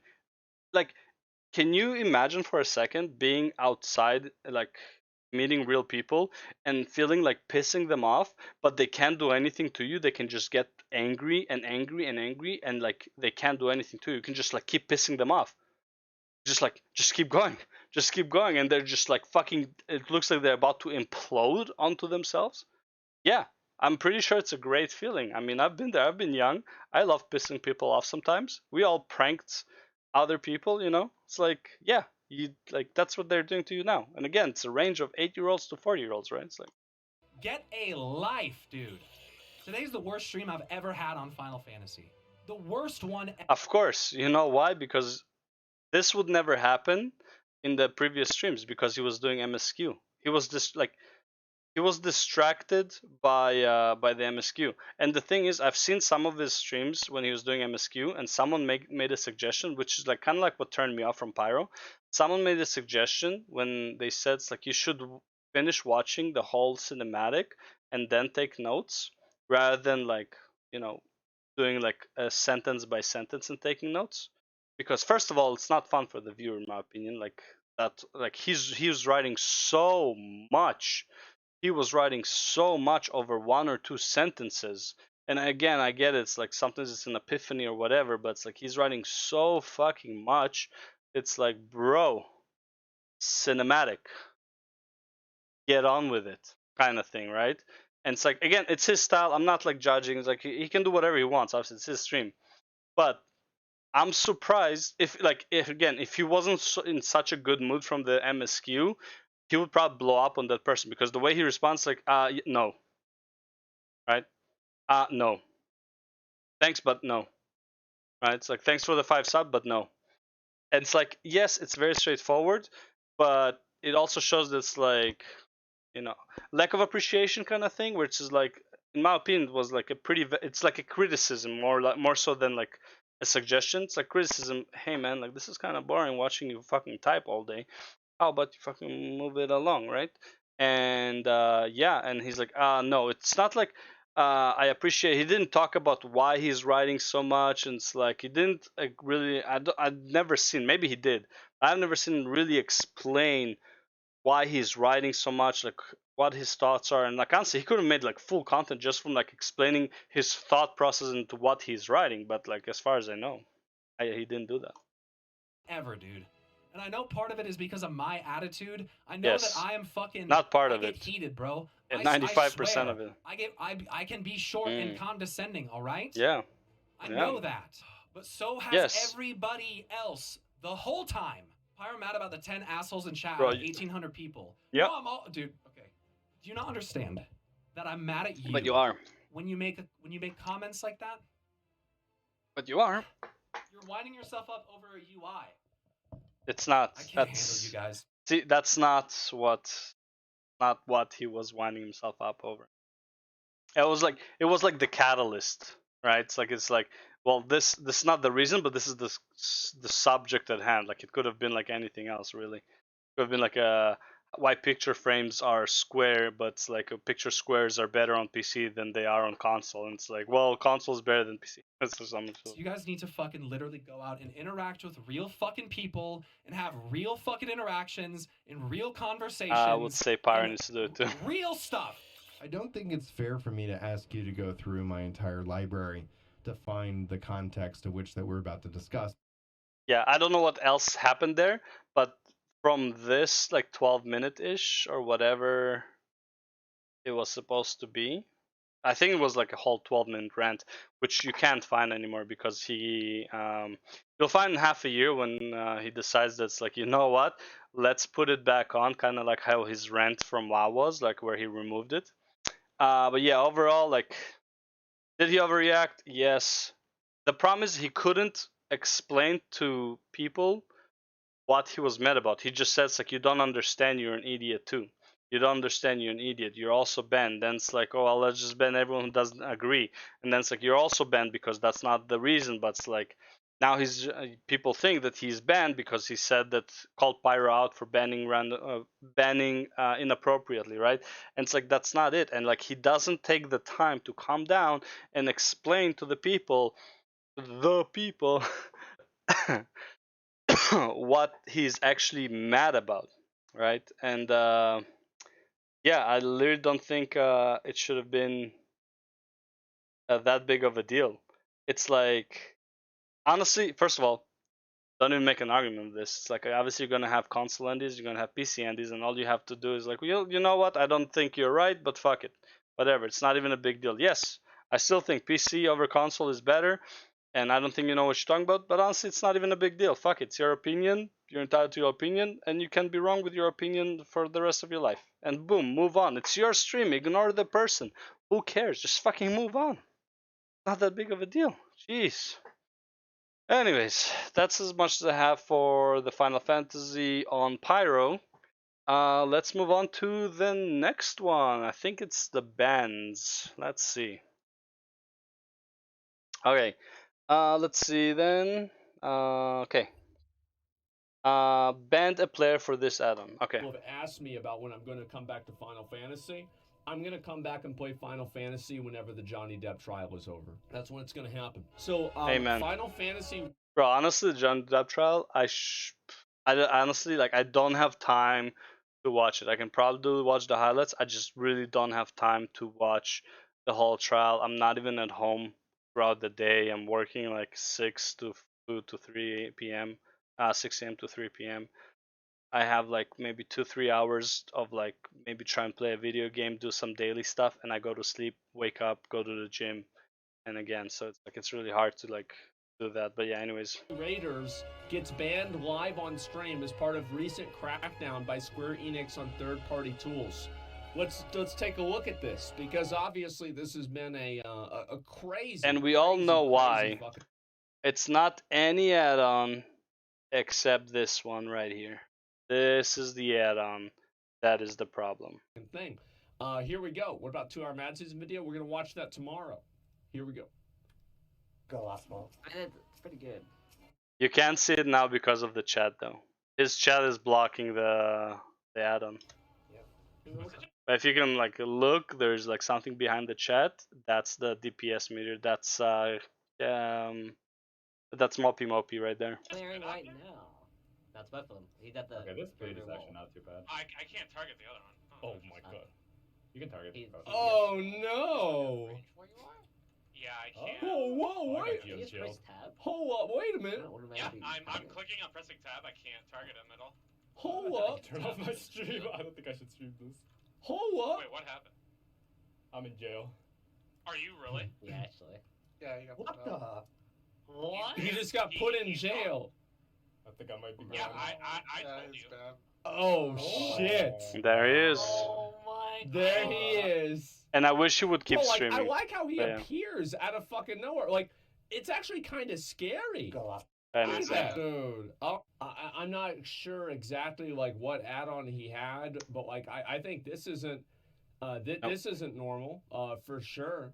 And Death I guess, recap, oh yeah, I don't this, think this that's thing big of a down deal. here, yeah, this isn't fucking, ACT. yeah, bottom right, I see it's right there. Yeah, Mopey I wasn't Mopey. even paying attention. I thought that was a stream overlay for a second. So yeah, Technically it's is. the, Mopey the Mopey add-on. is So this technically, yeah. guy got suspended for the add-on, and I must say, his UI is decently really clean, loud. though. Let me turn this down a bit. Okay, there we go. It was all because of ACT. They have an add-on to call out the Yep. mechanics.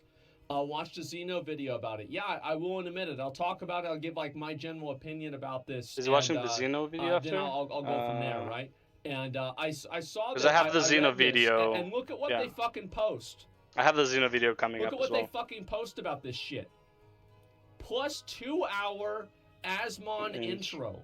Can you fucking believe this? Can you fucking believe this? Like, this is that's the main comment about this whole thing is, oh, now it's going to be 2 more hours into the intro. And guess what? Now it's going to be 2.5 because I'm going to talk about your comment. That's it. Yeah, it's okay. Basically, yeah. Listen, guys, it's what I like to do. I love sitting around talking about shit, man. I find it to be quite let's move this surprising along. that so many people tune in and they just watch me talk about fucking it. Like, go on, it's like, who the fuck watches a 6-hour rant? I mean, like, every day. Basically. Like, I mean, every day. But like, Honestly, millions of people. honestly, I have no idea how people watch his rants like that long. I watch highlights mostly, and like right now I'm doing reacts, so sure I'm watching it, but it's like I can't go on Twitch and like watch like almost any stream. I honestly I wish more streamers would just actually play the game and show me something cool, and like, but it's like most streamers, and like the thing is when Asmongold plays a game, he shows only the good parts of the game. Doesn't show the grinds, doesn't show like the travels. He's like he prepared the best part of the game for the stream, and I think, or like unless it's a game that has like it's instantly like Alta 4 was actually a good stream game, and like the vampire stuff is a good stream game and stuff like that because like it's you're always doing something. But like watching someone play, let's say Final Fantasy, bro, unless it's a story moment, unless it's like a good moment, I was like, yo man, I'll wait. I'll come back in half an hour. He'll probably be closer or around there, and then I'll be able to gauge how close he is. Right? It's like I don't know how people just stay there, and watch for hours. Like, bro, how do you do that? It's insane. And again, and when the thing is, people people say that's like, well, you're here for the streamer, yeah, but it's like it's also like the interaction with other people. Yeah, watch this. Watch how fast the stream goes. Listen, guys, it's what I like to do. I love sitting around talking about. Who the fuck are you gonna interact with that fast? I could barely read 3 lines there. Shit, man. I find it to be quite surprising that so many people tune in and they just watch me talk about. Thank you. Yeah, thank you guys. Anyway, so let's talk a little bit about this. Yes. I think that there is a huge difference between an add-on that changes lighting, an add-on that adds. I think chat bubbles is probably the best example of this. It's like having chat bubble. Yeah, we've been over this. Figure out what's going on. Why is it hard to figure out what's going on? And also a failure on the player's part to be able to adapt and understand mechanics. And I think add-ons in another part can be the failure on the developer's part in order to make mechanics easy to understand and intuitive. So I want to get to this point, but I want to make sure I get all the context because I am kind of in disagreement with him here. Between an add-on that changes chat bubbles, yeah. An add-on that adds. I think chat bubbles is probably the best example of this. Is like having chat bubbles is just something like, honestly, like Square Enix needs to just put that in the game. Like it's like WoW has that. It's fucking great. I wish Final Fantasy had that. Like chat bubbles would be fucking awesome. I'd love chat bubbles. I think that would just make the game better in general. And so hopefully they're able to do that. Get to the other point. than that, having add-ons that help you figure out what's going on in the raid. I think that you have to come at this from 2 different perspectives. You have to look at it from the perspective of why is it hard to figure out what's going on, and also why do you need an add-on to do it? So, I agree and disagree. If a mechanic, when it's multiple mechanics, I can see why it's gonna be really hard to figure out what's going on, and like there's a lot of chaos happening at the same time, and that could be like not so much a necessity, but it's like you might as well have an add-on because like it's too chaotic. When it's one mechanic, when it is pretty much only one mechanic at a time in Final Fantasy, there's absolutely, in my opinion, no reason to have add-ons. Okay, so even if a mechanic is really hard, as long as it's like there's a limit of like how doable it is, right? It's like if it's like really, really hard to do, like fucking super hard to understand what even the mechanic does, then yeah, like that's too hard. But if it's more like you know what the mechanic does, you can understand what the mechanic does, but it's hard to get to a position and react to it fast enough, that's on the player. And I think being ready for the mechanic is part of skill. Expecting a mechanic to happen is part of a player's skill. And I would say expecting mechanics to happen on you is something that, like, if we will take World of Warcraft for example, because that's what I'm most familiar with, that's the biggest difference between a mythic player and a heroic player. A mythic raider expects to do mechanics like all the time. A heroic player can probably get away with not doing some of them. You see what I'm saying? So, like, I think that add-ons are, on in most some bosses, cases, a failure on the player's part to be able to adapt and understand mechanics. And I think add-ons in another part can be the failure on the developer's part in order to make mechanics easy to understand and intuitive. So both of these things are true simultaneously. So yes, where in the middle do you land with, like, Final Fantasy? I haven't done this fucking fight. Yes, I agree. So basically, he's saying kind of what I was saying. There's a limit of like how hard a mechanic can be, versus how much do you actually need to be using add-ons. Right, in my opinion, there's a certain limit, right? It's like if a mechanic is not only is it too hard to understand what it is, it's too confusing, and it's like you're not even sure. Like let's say a mechanic does like 3 random orbs will fall on the ground at random, different locations all the time, and you only have like half a second to see where they are. It's like not something a human can do. But if the add-on will tell us like this is where they're gonna drop this time, okay, I'm going there. Yeah, you would need a fucking add-on for that, especially if there's other shit happening at the same time. So I don't know. But what I do know is that in a lot of the fights in Final Fantasy, generally things are relatively well telegraphed. But for me, at least, sometimes it can be hard to know why something went wrong. And maybe this is just me being a new player, but I think there's a lot of people that are like me, and I don't really know what happened because. So the thing is with this is I would say the biggest criticism I have for Final Fantasy, and he is, I do agree with him on that. When it's hard to tell what went wrong, the game needs a death recap, and the other thing is better visualization on casting or debuffs. So for example, and this is like the easiest one, like it's like a super easy mechanic, the Doom mechanic in World of Darkness. When I was a new player, first of all, I've never experienced Doom mechanic type thing in WoW as far as I know. Maybe there's like, I'm sure there's mechanics that are similar, but like straight out just like death without knowing what it is. Like until someone explained to me like on my third WAD thing, when someone says like look away from the eye when you see the eye because it will put doom on you, and the only way to remove the doom is to step on those like glowing shits. The game really doesn't teach you. Now it does because there are other bosses that like have that before you get to World of Darkness, or something like that. But at that point, it's like I couldn't see the debuff. Okay, I couldn't see the debuff. I died without knowing what it is, and honestly, I barely saw the eye on the boss. Like literally, when I heard about the eye on the boss, I was like having my like the boss so low on my screen, so I could actually like he was like right here. Well, you can't see. Pretend this is the bottom. This is the bottom of my screen. This is where the boss was, so I couldn't see his eye, even though the eye was like pretty much on him. But I was not aware of this at all, right? So it's like, yeah. I think that game does need to telegraph certain abilities or debuffs a lot better, for sure. Because you don't really have an adventure journal, there's not as much data mining like Wowhead has, so it's harder to find information about the game in the same way that it was with Warcraft, or at least maybe it is for me. And I think the journal is actually a really good thing that WoW has. Not so much the data mining, not so much the PTR public testing that people are watching, like how to do bosses and like all the guides you get before the boss is actually out.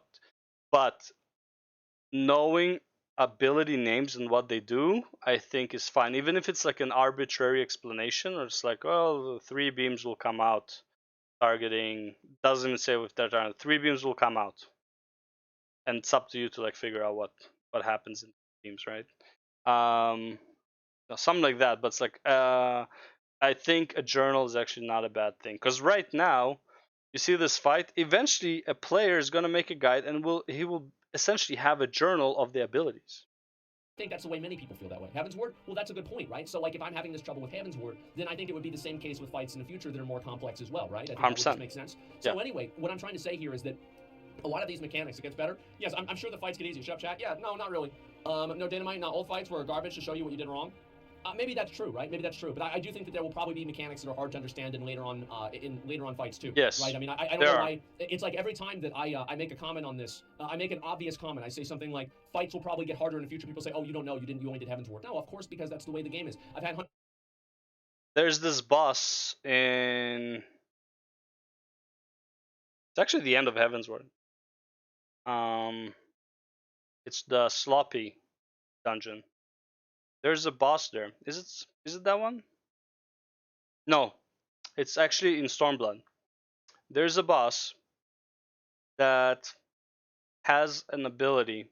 I still don't know what it's called, and he drops 3 different rings around the. So let's say this is the circle, right? It's like, let's say, okay, this is the circle, right? Inside the video, there's a circle, and drops a ring right here, a ring right here, and a ring right here. Okay, and one of them is lightning, one is fire, and one is like ice, I think. And you need to know which ring to go into. Now, first of all, apparently there's 2 indicators. One is his debuff, which I never saw. The other is he actually says what his ability is. So if he says like a lightning ice sword or whatever, like his ability is going to be lightning ice, you have to go and stand fire or some shit like that, right? That's the one that isn't. But how do you know this? And like literally, I've killed that boss so many times, and I've gotten hit by that. I would say, well, I only found out about how to deal with this ability 4 days ago. Let's just say this, and I've been playing since June last year or July or something. No, yeah, June of last year. I'm pretty sure around that, like 2 weeks before the massive wave happened. Since then, I didn't know what the ability does. I just knew I didn't care because I could survive. But if a similar ability happened later, I would really need something to tell me what it is. Hundreds of people tell me this. It's common sense that it works that way. And so anyway, yes, obviously some mechanics are hard to understand. And so if a mechanic is hard to understand, is this a failure of the developer, or is this a failure of the what do you call it? Is it a failure of the developer, or is it a failure of the player? And I think that in many cases it's both. I think that in some cases you have it is. You have a case where like it is, but I would say it's like 70-30. 70% is hard. The mechanic is hard to understand because of the developer. 30% is because of the player. Know what the fuck is going on, and it's like it has to be a lot easier to understand. And, like, what are you supposed to do? How are you supposed to handle this? It's hard to really know. Look, don't forget, like a lot of like Mythic Prog and like stuff like that, World First. Most of the fight, aside from like them being under gear and shit, most of the fight and like looking for how to cheese certain mechanics, most of the fight usually is figuring out the boss mechanics and the strategy to go along with those mechanics. Once you figure that out, the boss pretty much goes down that day or like the next day, right? That's for like the top raiders. For normal raiders, they already know the mechanics and they just suck, so that's how it is. The tools that the game gives you inside of the game that you should understand intuitively. Because I think that you should be able to figure things out intuitively, even in harder fights, even though it might be more complex to do so. Intuitively means that you had practice runs with something else. Intuitively means is, let's say, the World of Darkness Doom mechanic would be intuitive if you knew about Doom beforehand and if you knew about the eye thing beforehand.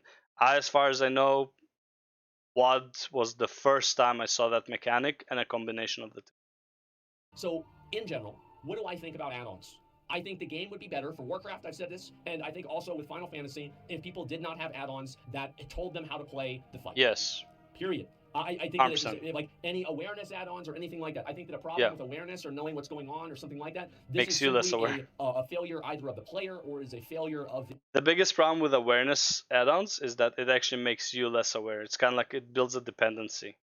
Like you're dependent on this add-on, and so it's like if let's say there's a new patch coming out, you actually can't play for a few days until the update for the add-on comes out because like you literally cannot play the game at all. Of the developer to make whatever is happening easy to understand. What about a DPS tracker? So here's why people don't have here's why DPS trackers are a double-edged sword. And I think that World of Warcraft plays It's a very good and example bad. into this. And Ashes of It's Creation good is and not bad. having a DPS meter. And I Amen. will explain why I think that's a good idea. So the reason why I think it's a good idea that Ashes of Creation does not have a DPS meter is because of the fact that they have legitimate, actual, that they have like actual legitimate, what's it called? I don't know, but before he goes to like why it's good or bad, I want to give my point and then see if he's actually the smart man that I think he is. It's like, who am I to say? But whatever. I think DPS meters are good. I said in the previous video, DPS meters are good for checking who is pulling the group down, seeing where you can do like in your rotation where you can use your burst window a bit better. But I would say the fight usually tells you that a lot better than your DPS meter. And then also to what do you call it? Okay, let me get back to it. Okay, tell you if a player is pulling the group down. Show you where in your rotation you could do better, which is like a very minor thing, and also no, that's pretty much it. Like the second one kind of is very general, so it's like it kind of hits that point too. But basically, it's like knowing where to save your cooldowns for some mechanics and having your DPS show that this saving it for that point was better. In my opinion, this is very minor. Some people think this is like so important. In my opinion, if you know your fucking class, you know when to use your abilities. If there's an AoE phase and you're strong on AoE, you're gonna save the cooldowns for AoE or time them enough so that they will be back up for when the ads come out, and try to time your cooldowns as much as you can for ad phase. For example, if there's no ad phase, usually it's like make sure that when you hit your abilities, the boss doesn't go invulnerable. That just means knowing the fight. So like the second ability about DPS meter, the second thing about DPS meters is not even that relevant because like once you know the fight, you know where to use the cooldowns. The only thing is like beating certain DPS checks on bosses is important, but that goes more towards the first point, and it's like who is bringing the group down in terms of DPS. Why aren't we meeting the DPS check? Well, if you have somebody who's doing like 2000 DPS while everyone's doing 6000, that's probably the reason why. But that's as far as like why is it good. Why is it bad? People care too much about DPS, people care too much about parsing, which comes from the DPS meters, and people also greed sometimes, a lot of times, while using a DPS meter in order to get higher DPS and higher parse at the cost of other people dying or wiping the raid, kind of like what Asmund Gold was doing before. Support classes. So whenever you have a real legitimate support class, you're going to have actual disparities in DPS, and it's much harder to judge a support class's damage and a support class's value whenever you don't have a number associated with it like everything else. Okay, that's so, what like, for Ashes example, Creation is going to have. Okay, that's fair enough. With Berserker. Berserker it's is like an extremely high DPS PI class, for but it adds literally priests. nothing to the raid.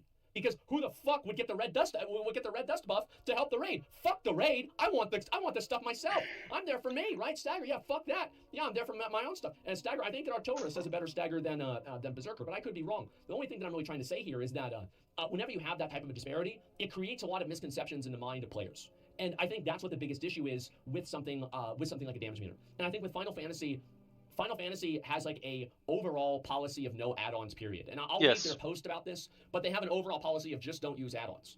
So if you're using a damage meter is an add-on. Now, is a damage meter a worse type of add-on? In my opinion, I think a damage meter is not really that bad. I think that a damage meter is like just any other tool. It can be used to be a weapon, or it can be used to build a house. It's the same thing as the problem is, here's the biggest problem with DPS meters.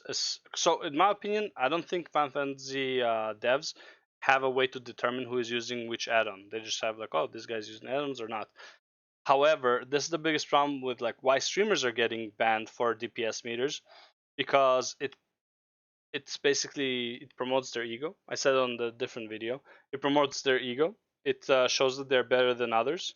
And also it can create a toxic mentality around the people who are watching it, and also advertises that people should use it. It basically creates a culture around this add-on. And it's like people would naturally be like, oh, he's doing X amount of damage on this boss as this class. Well, I can probably do more. Here, let me show you. And then you make a stream or whatever, and you post your DPS that you did higher than him, even if the group died at whatever same point, doesn't matter. Right, and it's just like it becomes like this dick measuring competition that the devs probably don't want in their game. a hammer or a saw. It's just an or ego. anything It's else an like ego that. thing. So I don't think damage meters are fundamentally bad because Final Fantasy doesn't have as many classes that are built around just like being pure supports. Like, yes, obviously there's a disparity between, I would probably assume, a machinist DPS and a black mage's DPS, for example, right? Yes. I'm sure there's a disparity between the two, but the disparity is not as massive, and they don't have some gigantic fucking difference between them. I looked at the parses, and there is a difference, but it's not huge, as I said before. It creates metas. Yes, it does create metas. So that's probably why, that's why it would be an issue. But Final Fantasy doesn't really have like pure support classes that do like half and half, like half healing, half damage, or half support and half damage. So they don't really have the same problem that Ashes of Creation will run into. But I don't think that you necessarily need a DPS meter in all cases, as long as you know that everybody's trying to perform well. However, I think that it is necessary. It should be a tool that people are able to use if they choose to. Does that make sense? So I think people should be able to choose to use that in a game like Final Fantasy, sure. But if they don't want to, it's not really that big of a deal. For self-improvement, yeah, because there's a lot of people, like you always hear about the people that use, they're like linking the damage meters after every trash pull and saying how good they are. Like, I hate this guy. But most people don't do that, right? It's like you have that one bad experience and then like everything else. Everyone does that when they're the top 3 DPS. Usually if they're like #1 DPS, they would usually post it. I think I had everyone in my raid team, if they were #1 DPS on wipes, by the way, on wipes, they would post their #1. And by the way, I'm at fault for doing it too. It is what it is. But yeah, and I mean, come on, I'm a red paladin when like we're doing like the bottom of the DPS pool, and it's like I'm #1. Like, come on, guys. You guys suck. It just never happens that way. Then everyone will choose to. I don't really know. It depends. But yeah, I do think it does become an issue whenever it's required. And it's like Final Fantasy doesn't want to have a situation. Yeah, the thing is, in my opinion, DPS meter is never required. It has its positives, it has negatives, but I don't think it's required. Because this is a problem with WoW, is that, and this is something I've said before, there's been a lot of people talking about this on Twitter as well. I saw this, with like people tweeting, like Warcraft players, etc., tweeting about add-ons and should add-ons be removed or not. Here's my take, and here's what I think about add-ons in Warcraft. I think that every add-on is either an unfair advantage or a shortcoming of the game's base UI. So there are advantages that you shouldn't have, and there are also shortcomings of the UI. And every single one falls into 2 categories. So in general, like whenever I think of like Elv UI or something that tells you where your debuffs are, or something that tells you where your character frame is, or something like that, this is a setback from the UI. The UI should have this as a default feature. Yes, that you I can agree. Move and resize and change this however you want. Yes. However, add-ons that, like Ian, remember whenever I did the interview with Ian, he said add-ons that are computational, add-ons that solve the problem for you. Those are problems. Good. Yeah. That's not making the game better. That's not helping anybody. That just gives people an unfair advantage. How would a console version of WoW work without add-ons? I have no idea. I have no idea. There's not it's not there. As someone with Asperger's, no UI is made for me. Without add-ons, a fair amount of games hurt my brain. Well, so like, I mean, you could make that argument for whenever you realize you can make that same argument for people that have visual disabilities and for it to call out each ability that happens with like with voice, right? You see what I'm saying? So like you can apply that logic, and if you apply that logic fully, then you're going to have the same problem that we have now. I still don't think having the abilities voiced out is that big of a deal, as long as the voice out doesn't tell you where to go. Yeah, you can't design for it. And honestly, in my opinion, knowing the name of the ability can be even more confusing. I don't know names of any abilities almost on any bosses. I just know approximately what he's gonna do. I was like, okay, this is this mechanic. I don't know the name of the ability. But sometimes the name just kind of makes sense to you, which is like not so much like I see what the boss does rather than like knowing the name of the ability. But it seems fine. What's this? Yeah, it sounds like a good idea. Yeah. Wait, are people not add-ons do help? Blame everything, send me back. Well, you guys see what I'm saying though, right? Okay, apply that logic, support so. Yeah, did you guys see what I'm saying? Sorry, I didn't know if you guys were pushing back on what I said or what he said. Yeah. Okay. All right. Good. Yeah. Good. I just want to make sure that we can't have. You cannot design a game that is going to be perfect for everyone, and just because it doesn't fit into somebody's life. And also, don't forget, if you have an impairment and the only thing you can do is the ultimates, I don't think that's a loss to the game. Like, yeah, okay, it sucks for you, but like we're not gonna like change the game just for like a very minute. And again, life is not fair. I'm sorry, it is what it is. Life is not fucking fair. Some people are not gonna be. Some people like have all the faculties working and they still won't be able to do an ultimate. It's just it is what it is. It's like they don't have the mechanical skills. I don't know what to tell you. Some people can't do what's it called? Can't finish Alt F4. It's like they don't have the patience for it. They don't have the fucking like the nerves for it. Like they just get pissed off on the first death and they quit. Right? Some people don't. right? It's like we all have our disabilities. Just because you have a medical disability doesn't mean it's like the game has to accommodate you that much, right? If the devs are really against voiced out abilities, I'm sorry, if it only prohibits you from doing like the top tier content that doesn't really matter and it's only cosmetic, fuck it, it's not a big deal. Whatever. Have someone on Discord like voice it out for you. I don't know, man. Like, there's a community. I mean, it sucks, and like I don't mean to be mean, but it's like, yeah, it is what it is. It just fucking sucks. But it's like you can't expect the world to revolve around you because you have a disability. I'm sorry, that's not how the world works. Doesn't mean that they have the ability to alter it to make it easier because of what they consider a disability. Because like, what do you do? Do you have to have like, let's think this out, right? So like, let's say every person that has some sort of disorder can download an add-on. Like, how does the company verify this? Why does everybody not say they have this disorder and then download the add-on? Yeah. You can't do things that way. Yeah, it just like this immediately falls apart the moment that you actually apply it to real life. It's like one of these things where like, Blizzard will come up with this like really interesting system that sounds great in a focus group, and then the moment that it interacts with players, it falls onto the fucking floor and shatters. It's garbage. People's logic is, I want this, the game's bad because it doesn't have what I want. Yeah, exactly. So I do think that people, I do think that add-ons do generally, it creates a tier of player, and it artificially increases player skill. And I think that this is a good way to look at it. The add-ons that so you think about compute. what is something that, what is cheating? And I think this is a very interesting way to look at it, right? What is cheating? That's a hard is one. Cheating, is cheating something that, stock? Right. But like, what would I would say playing the game is the way it wasn't intended is practically cheating. you say cheating is? Like, if you were to define cheating, what would you say cheating is? Yeah, let me see here. GGG just banned a disable guy for using flash macros? Yeah, because if they don't, then everybody's going to be disabled. That's what's going to happen. Like, it's just what's going to happen. I think the problem there is the reason why they had flash macros. Why do you have to keyboard your flasks every time you do a pull? It's obviously fucking stupid. It sucks. It's shit gameplay. The problem, and that's a really great, that's a perfect fucking example of what I was saying before, right? Is that keyboarding flasks and then grinding your games, this is in Path of Exile, banning people for flask macros is a perfect example of whenever people use add-ons and use cheats to do something, and I do think that is a fault of the developer.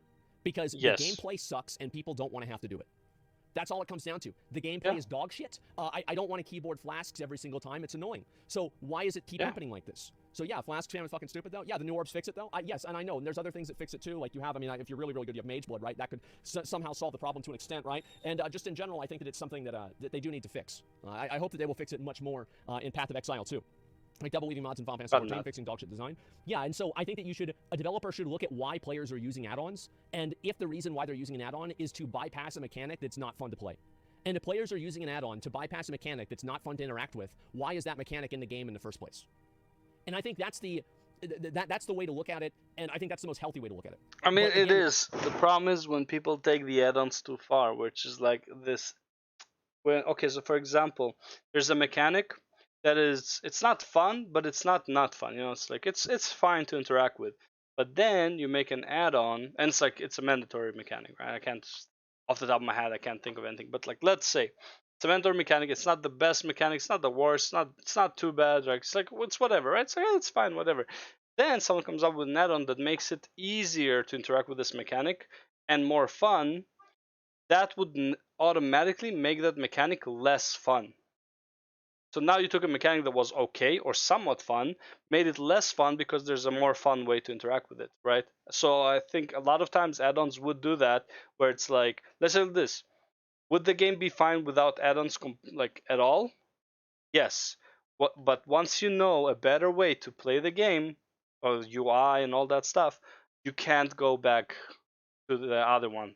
In your opinion, that other one was a bad mechanic, was a bad UI, was a bad design. But you wouldn't know that until you had a better design in front of you. I would say that's for majority of players, not the modders. The modders obviously have an idea of how to make something better. With like raids in general, I think, what is a cheat? A cheat is something that, in my opinion, gives you an unfair advantage over other players, and it's also something that that increases your power, the power level of your character, extrinsically of the game itself. And like, obviously you can make an argument that playing with a higher frame rate is a cheat, but let's just go ahead and not be intellectually dishonest here. And so I do think that add-ons in a big way fall under that category. So for example, whenever you play PUBG, let's say you had a model editor that changed the character model in PUBG, and they made the player characters bright red. That would make them way easier to see, wouldn't it? Like in PUBG, like if you're going around, like let's say you're on the original map, right? And like the character is bright fucking red. Yeah, like the hitbox of the character, bright fucking red. And it would be way easier to see. But everybody would agree that's a cheat, right? Yeah, everybody would agree that is 100% cheat. They use blue blood. Yeah, they do use blue blood, but that's something that's put into the game. And so if somebody is using that, I feel like having a character editor that changes the color of something, because like really, what does that do? It just makes it easier to see. It just makes it easier to see what's going on in the game. And so It looked like I think shit, you use the though. same logic for mechanics in Same. MMOs. But I do think that being able to see if a mechanic is happening and understand what's going on with the mechanic, being able to see it should not be part of the difficulty. I hate that. I hate it in Warcraft whenever I have 7 different pets, 3 different AoEs, 2 different play effects, and my own fucking damage happening, and I can't even see the fucking floor. There's Swirly Boy is underneath, and next thing you know, I'm fucking dead. Let's be real. Forget the swirlies. Some bosses you can't even see the boss because of all the shit that is happening around the boss. Like if the boss is like your size or slightly bigger, good luck.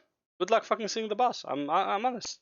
Unless the boss is fucking massive, you're not gonna see it a lot of times because of all the shit, all the pets, all the fucking visual effects and all that shit. I hate that. Like it should be fucking obvious what to do, and what to do should just be harder to do. Yep. Turn off spell effects. Well then, what if turning off spell effects makes it harder to see the Swirly Boys? Actually, turning off spell effects in WoW actually makes it you can't see some effects of the boss, which actually kills you. Why is this even an issue? Why are we having any fucking pushback for this? It's fucking stupid. There's a setting for that, but it's for there was a comment. There's a setting for that, but it's for everyone in general. In Final Fantasy, there's a setting that is like for allies and for enemies. In WoW, it's a general setting. It does. It absolutely does. Yes, Robos. It's annoying. The same with pets and stuff like that. Anything that I think obscures your vision to be able to understand what's going on in the game generally sucks. So Yes. I'll watch the Xeno video and I'll talk about this. But first, I want to read some of the comments that people have about this on the Final Fantasy subreddit. Okay, and let's see what they're saying. Give me 1 second. Let's pull this up. All right, where is it? Add-ons. Don't ask, show, or tell. It's pretty simple, isn't it?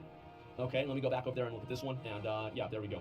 This is it was a very big thread. I saw this earlier. Xeno, yeah, we'll watch Xeno's video about this very soon. Okay, I know a lot of people have been asking me about that, and I will do that. Next Swirlies in the Anduin intermission. You can fucking see them because 40 mobs and 20 players are collapsing in 4 meters. Yeah, it's just in my opinion, I think it's bad design. Yeah. Straight up, I think it's fucking bad design. Like, I don't know what else to say. It's just that's literally all there is to it, man. And so you should watch this clear. Yeah, we'll look at the clears and stuff like that afterwards, okay? Zeppo's video, it's a nice contrast. Yeah, we'll watch Zeppo's video as well. Because I do think this is way too long. It's like 30 minutes. We'll watch Zeppo's video and see what else. There's going to be comments now? Square issues formal statement reaffirming that add-ons are against TOS and to not promote them or you may get suspended or banned. And let's see here. Is that true? I saw this before. They congratulated they congratulated T. Chat's wrong. Streamers can just hide ACT. I think that just hiding ACT is like... Yeah, I think that's what they should do. Yeah, don't ask, don't tell, right? Sure.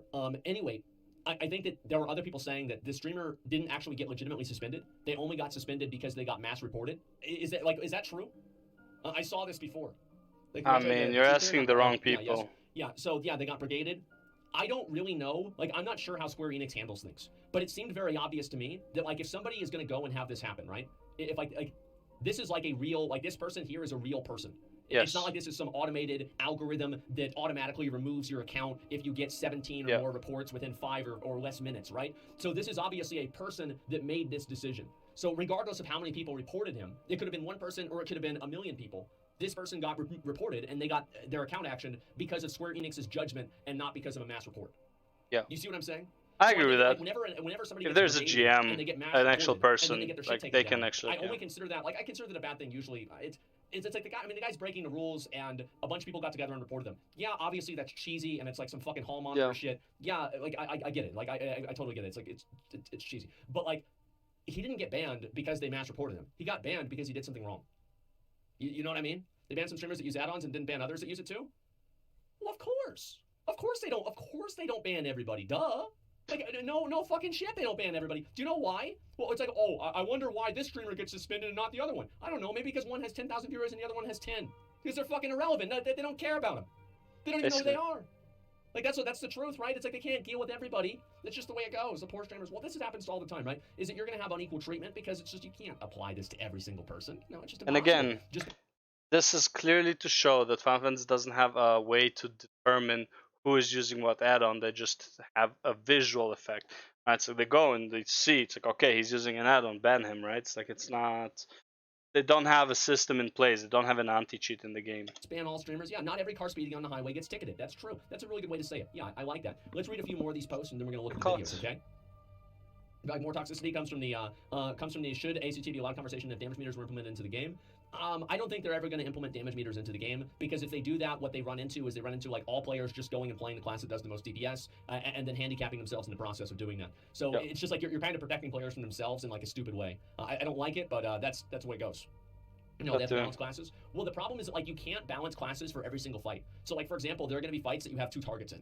And a fight that you have 2 targets in is going to be different than a fight where you have 1 target. And a fight where you have 1 target is going to be different than a fight where you have 1 target and there's a damage burst phase. And it's going to be different than whenever you have 1 target and then there's a bunch of targets and then there's only 1 target again after that. So you can never balance every class to perform at the exact same level across all of those variables. It's not going to happen. So just get that out of your head. Let's see. I'm going to look at a few more of these here. People leave bagel toast. Isn't it a big no-no to stream with add-ons or mods? Which is why, to my knowledge, the mods community is very careful about it. Yes. I actually have a personal story about this. So, I did an interview with a certain girl in the modding community in Final Fantasy. And that's right, that kind of modding. This girl told me about a lot of things that I can't forget. And afterwards, people on Twitter, there were a lot of not safe for work Lalafell Twitter accounts that were tweeting at me. I'm going to have to go private. I'm going to make my Twitter private because of you, you balding, toothless piece of shit. I fucking hate you. Go back to WoW, loser. Fuck you, Baldy. You're ruining our game too? Oh, it wasn't enough to kill one MMO. Now you're trying to kill our game too. I can't believe you, man. And they were pissed. They were so fucking mad. And so anyway, this happened. And like, it's because that they were like, there was always this expectation that like, I think Yoshi P basically said, he's like, listen, I know you guys are some fucked up pervs, but I don't want to see this. Yeah. I don't want to see this. Like, yeah, there it is. There's Boy Bunny right there. Gifted subs. Thank you, man. He's like, I don't want to see this. Like, and nobody else does either. So quit posting about it. Just do it in your basement and keep it there. Yeah. And I think that was pretty fair. That's like the most fair thing he could say. And apparently, like, he was really disappointed. And like, it was just like, you know, it's like your dad whenever he finds out that you've been, you know, this one's. That's like basically what it is. Yeah. Jerking off to a donkey show, right? And you know, it's like, what's that conversation like? What's his tone? How does he talk to you about that problem? I just don't want to know about it. He's just disappointed. Oh, what? Don't look it up. Well, actually, you don't need to. You already saw it. You saw it on Force and Stream. And so anyway, yeah, you saw that. It's on Force and Stream. So like, that's what it was. And so that's the tone that I heard that he had about it. And Hilton, thanks for the gifted subs too. I appreciate that. Thank you very much. And so this kind of stuff happens, and I think it was, keep it to your fucking self. So we'll look at the Zeppla video about this, and we'll see what she had to say, okay? And I know that they made a big post about this as well. It's like they opened a can of worms, and people began report wars, which is probably the worst thing that can happen, and the thing that they exactly want to avoid, whenever they're being so vague about third-party tools in the first place, they have to do it. Yeah. Like, you understand, like, they have to, they have to report the guy. And here's... Well, the thing is, the only reason it's such a big can of worms because of the massive migration of people from last year, and now you have way too many people using add-ons, and the add-on community got bigger because more people started using add-ons. Then the add-on guys starting to be a bit more creative in what they're allowing themselves to make, right? Especially because like some of these add-on guys do have like, hey, if you like our work, donate on Patreon, whatever, all that stuff, and it's like they get incentivized financially as well. Here's why: is that if they don't do it, then more people are going to do it. Yeah. Right, I already watched the Zeppla video. Let's see. This is the which one's this? Oh, okay. Let's see this real quick. Person to clear Dragon Song's reprise Ultimate have emerged. Congratulations. For those of you who are still progressing, good luck as you continue pushing on at your own pace. We'd like to add something about third-party tools, so please read our next tweet. We've noticed some discussions about the validity of third-party tools and would like to reiterate our stance against the usage of such tools. We ask that you check the following statement by the producer and director Naoki Yoshida. Thank you. Which is a massive... This is space.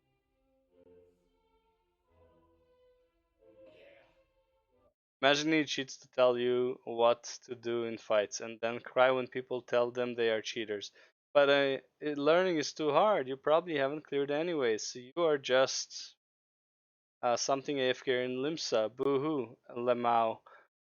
Post brought to you by the console something legend game. Accelerating player teams using wands to track the trajectory of certain attacks. This is a problem. It's hilarious seeing players who will who won't be able to and even enter the ultimate criticize those that beat it. It's irrelevant, I think, but yeah. Your comment made me backspace. LOL. I truly don't give a shit about it because I don't have access to it, but here I was, about to comment something I felt something about for no logical reason. The real. What? Congrats, Neverland, but your world first footage had ACT callouts, so we'd be suspending you. Yeah. ACT calls for a brand new Ultimate Prog. Ha, you. Yeah, there are ACT callouts for a brand new Ultimate Prog. You guys congratulate TPS every time. 14 and Yoshi P, congrats, you are the best TPS.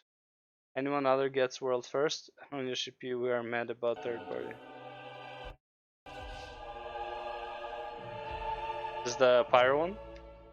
Was that the Pyro one?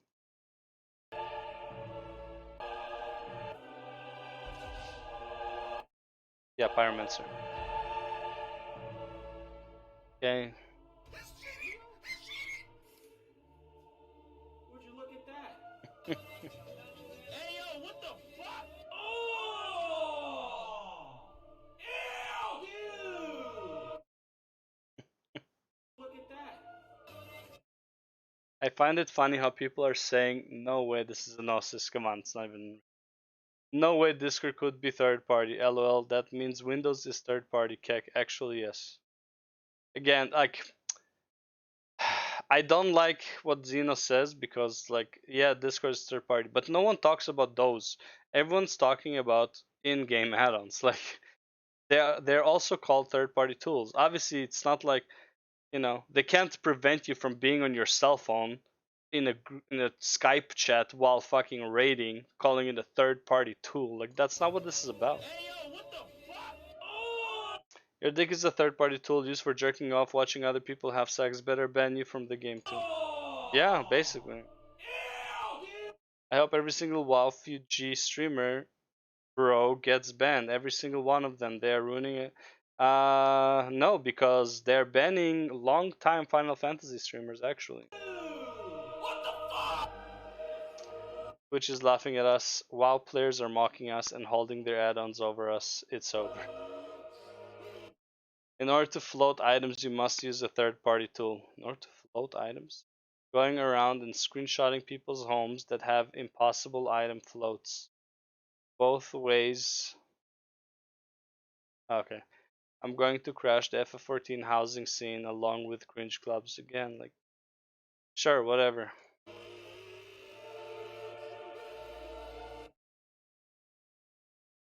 Yeah, the Pyromancer.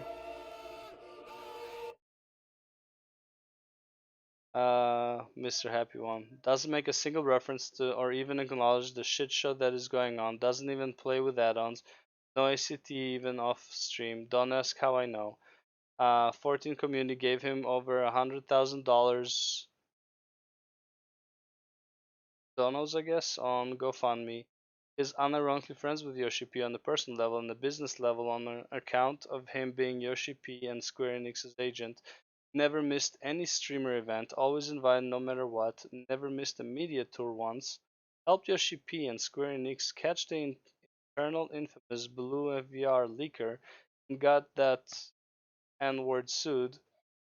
5chan is ignoring him and aren't even reporting him because he's literally an honorary jab to them. He is ignored by /V because everyone wants to go after Arthur's, Pyromancer, and Xenosex.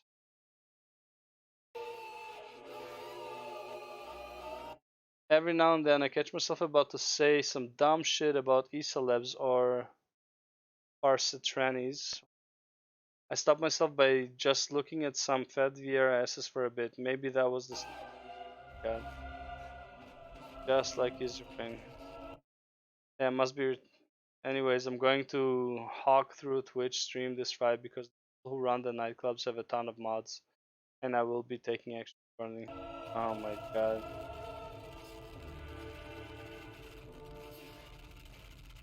Bro, just own up to it. Apologies, move on. You're not allowed to psychoanalyze me and make fun of me online because I have mental problems. It's the chat's fault that I fell for the bait and had a tard rage. No, it's your fault. You are the one who fell for it.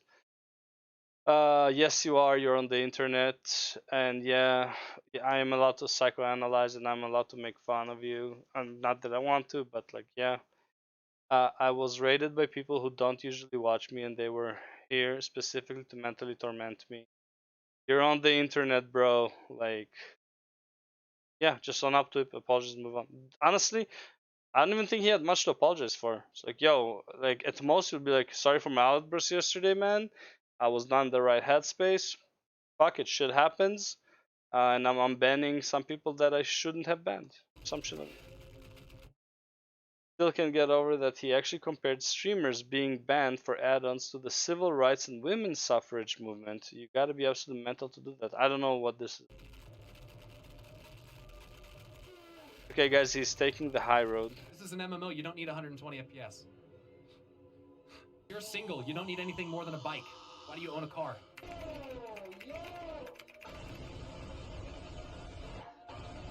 I mean, I kind of find it funny what he said. I don't like it's not the best comparison, but it's pretty funny.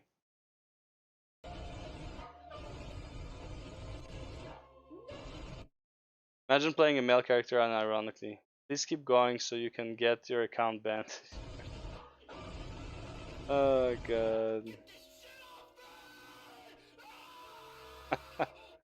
Why not a warning? Do people really think a 10-day ban after years of calling things gray areas and just don't harass people is an appropriate response? Don't come in saying they have the right of it and no one cares or argues they are within their rights. I'm not even saying let them have the tool still. I'm simply saying that pulling them to Gale, warning them, and then them go when they remove the offending material accomplishes the same effect without making half the user base angry that people are being pulled mid-prog for sudden bans.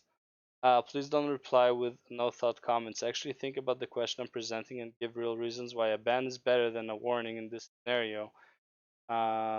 It's against the rules, no sympathy, posts miss the point entirely. So, the reason why I think 10-day ban is too much. For most streamers, it's just like a nice little break. But in my opinion, 10-day break, 10-day ban is too much. I think 3-day ban at most.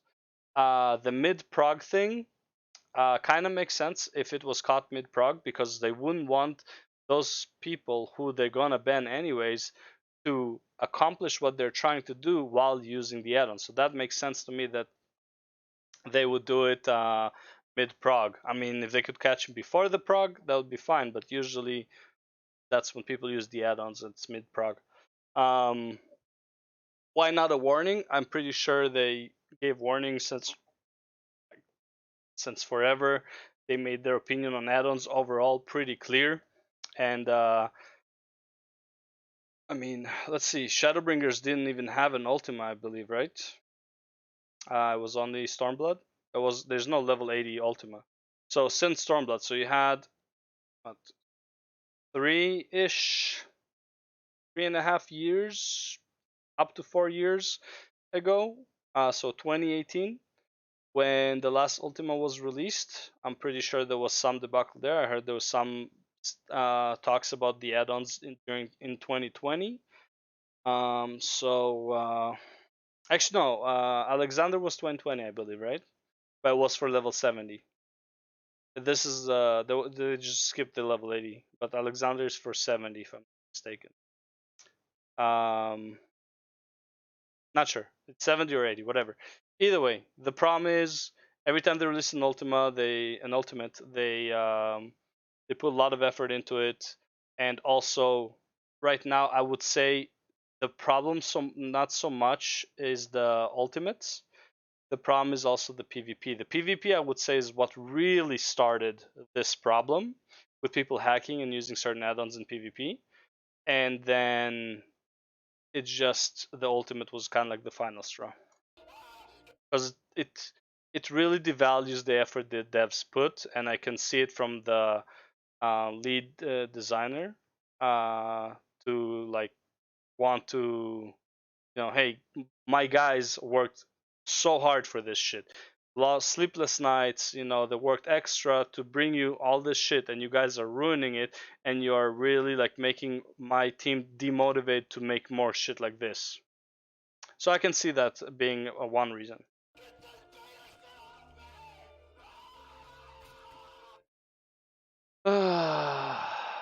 Nipples. Oh my, is this how the rest of the cheaters think as well? Is this their train of thought that somehow having to cheat to clear content somehow makes them better players? The RCP message didn't even seem like it mentioned ACT stuff at all. Maybe you should read it again. I missed it completely. So why do you? Again, you missed the point. Because I can. It's not a matter of need, it's a matter of want. Honestly, I think we all just need to take a step back. Whatever. Community has been getting so toxic lately. We can argue. Anything that becomes popular will become toxic because you're gonna have more and more bad apples. Sacrificial I'm gonna watch so this. I feel bad for this guy. So they basically ban this motherfucker and then say, but we like the mod though. Yoink fucking bullshit. Like, it is funny to laugh at the guy, right? Yeah, sure, right? But this is like the same thing. Like, these are. It's like, that's funny in the same way that like kids laugh at like a fat person falling down stairs or something like that. Like, why ruin the guy's whole prog for something? I think again, like the ban during Prague, I think is. I never use ACT. Never. If they went on with the ban after the GM intervened. I'm using Excel spreadsheet, but the great man has spoken again. Good luck using Excel spreadsheet like you're using ACT. Even Excel spreadsheet is part of third party, so it's no longer okay. Okay. I'm sorry, guys. I let you know. Thank you for your effort, Mr. Croc. I'll be reporting every. Okay, that's the. There's a war between actual invaders. And FF14 static is all about making friends, real connection, enjoying our time together, spent together, enjoying progging new raids, playing casual new games outside of raids, and sharing jokes about which tower people will go in during the SR Thornton phase. We have each other's back, and that's the most important thing. Or so I thought. Things changed when the Yoshi P secret plugin task force attacked. Thanks to Yoshi P and his holy crusade against the use of third-party illegal plugins, I now know the truth about my static members. They were never my friends at all. I now know they were using plugins to find out just exactly how long was left on my Radiant Shield buff, just how long was left on that card the Astrologian just gave me. They were even looking at my damage numbers. Such unforgivable acts cannot go unanswered. Thanks to Yoshi P, I now know that an FF14 raiding static is about making friends, friends who don't use plugins, friends who don't use ACT, friends who care. Consider this my resignation.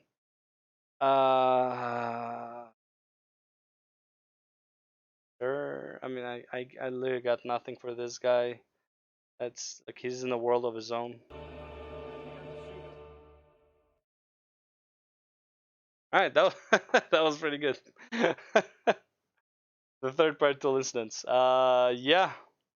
I think people are like legit shitting their pants over nothing.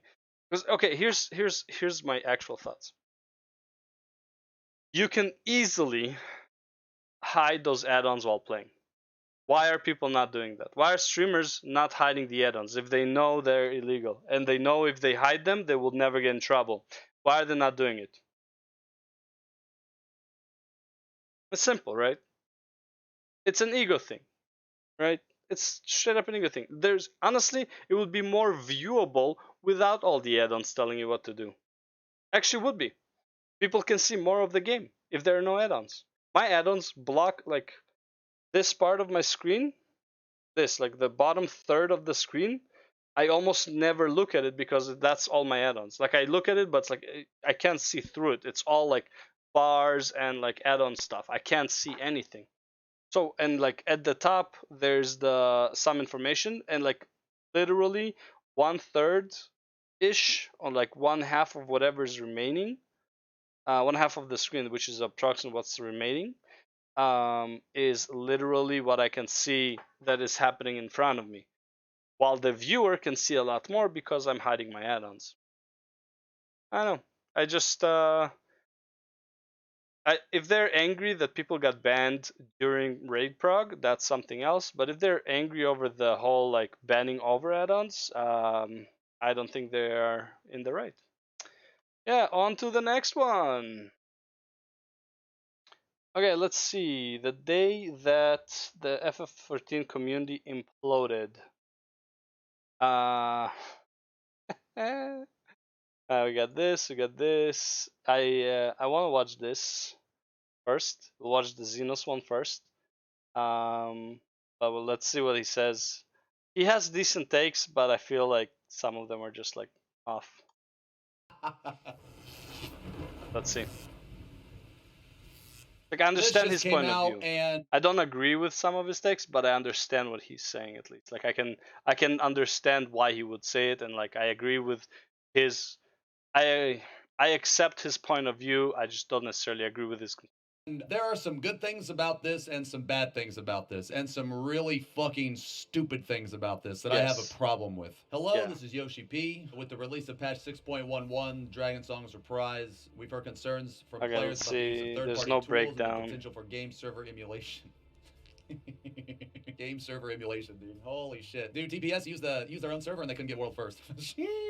But I would like to take this opportunity to formally address them. Please note that this will be a lengthy post containing difficult technical terminology and may not be of interest to the average player. Moreover, this announcement is meant to be read in its entirety, so I ask you please refrain from sharing excerpts of this text out of context. Okay, so use of third-party tools, as stated in the terms of service for Final Fantasy, the use of third-party tools is strictly prohibited. They have always said this. Players who are determined to be using third-party tools will have their accounts suspended or permanently banned for repeat offenses. They have never not said this. This is not new. Defining third-party tools. We have received requests from players asking that we define what tools are and aren't permissible, but to do so would require an assessment of all third-party tools available on the internet, as well as gaming devices and their functionality. Unfortunately, such an undertaking is physically impossible, which is why we decided to simply prohibit the use of all third-party tools and software. Now, this right here is fucking stupid. And you know why this is fucking stupid? Because Discord is a third-party tool. All of this. See? This is what I mean about like ingenious. You know they don't mean stuff like this. Having a cell phone is a third-party tool. And you can't answer your phone while raiding. You can't stream and then have a phone call. Like this is disingenuous. You know specifically what they use. They mean all things that interact with the game directly. All third-party tools that interact with the game directly. Saying that voice chat interacts with the game directly is disingenuous. It does interact with the game? Not yes, but it mostly interacts with players in the game, so it's different. Interacts with the actual game is very different. To like interacting with players in the game.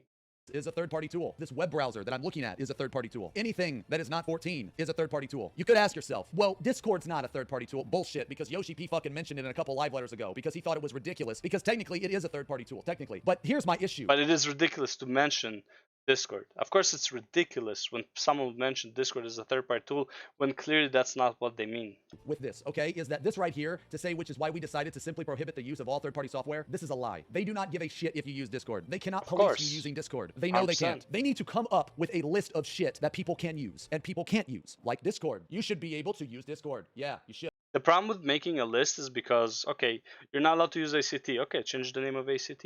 I'm not using ACT, I'm using... It's like... Use of tools that allow players to more easily complete content. Are you fucking telling me that that sometimes... Again, I'm assuming he's gonna go with like Discord makes the content more easy because you can communicate with your team. Type of VoIP doesn't help players easily... Obviously he went there, right? It's like, yeah, no, that's not what they mean. Complete content? Yes, it does. So this is my problem with this. Anyway, let's continue. By the same token, it is impossible for us to check programs that are installed on every player's PC. That is why we cannot identify and reprimand offenders 100% of the time. To offer more clarity on our process, here are a few examples of the rule violations we prioritize for our investigation. Use of tools that allow players to more easily complete content. This is... You can put anything you want in this. No. Yes, is it generalized? Yes, okay. And like, I think he's going like super tiny brain when he says something like Discord makes completing content more easily. Yes, so is like sitting next to your friend in a LAN party and like doing the content one next to the other. Does that? So is having 16 hours a day to play over someone who has only 2 hours. Yes, but like that's not what they mean. Clearly not what they mean, and it's like saying that that's what they mean is very disingenuous. And I know he's smarter than that, but he's basically saying how poorly defined the party tool, like the definitions are, and they should be a bit more specific. No, shut the fuck up. You can't say, oh, well, no, he means this. Bullshit, shut the fuck up. You don't know that. We have Yes, that's what he means, right? Like it's the how they're wording it is the problem.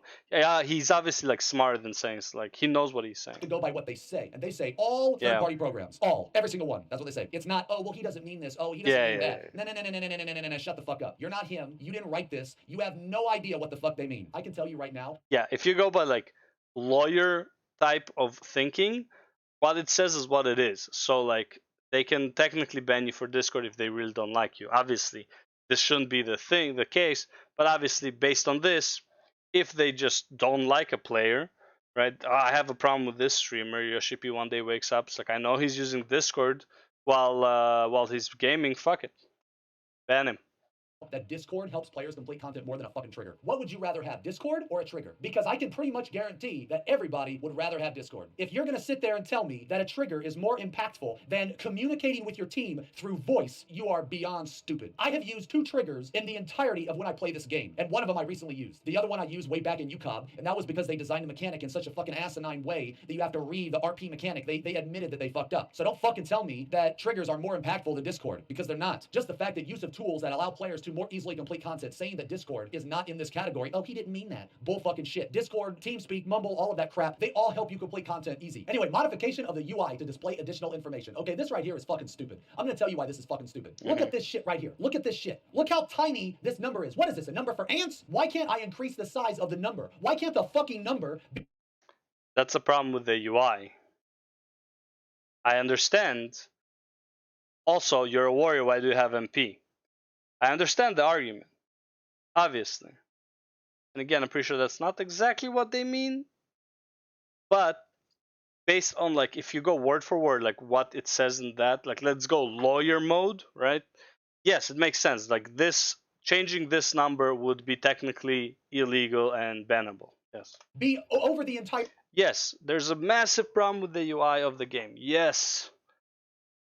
It's not that bad, but yes, it's a problem, and the mods make it better and easier to see.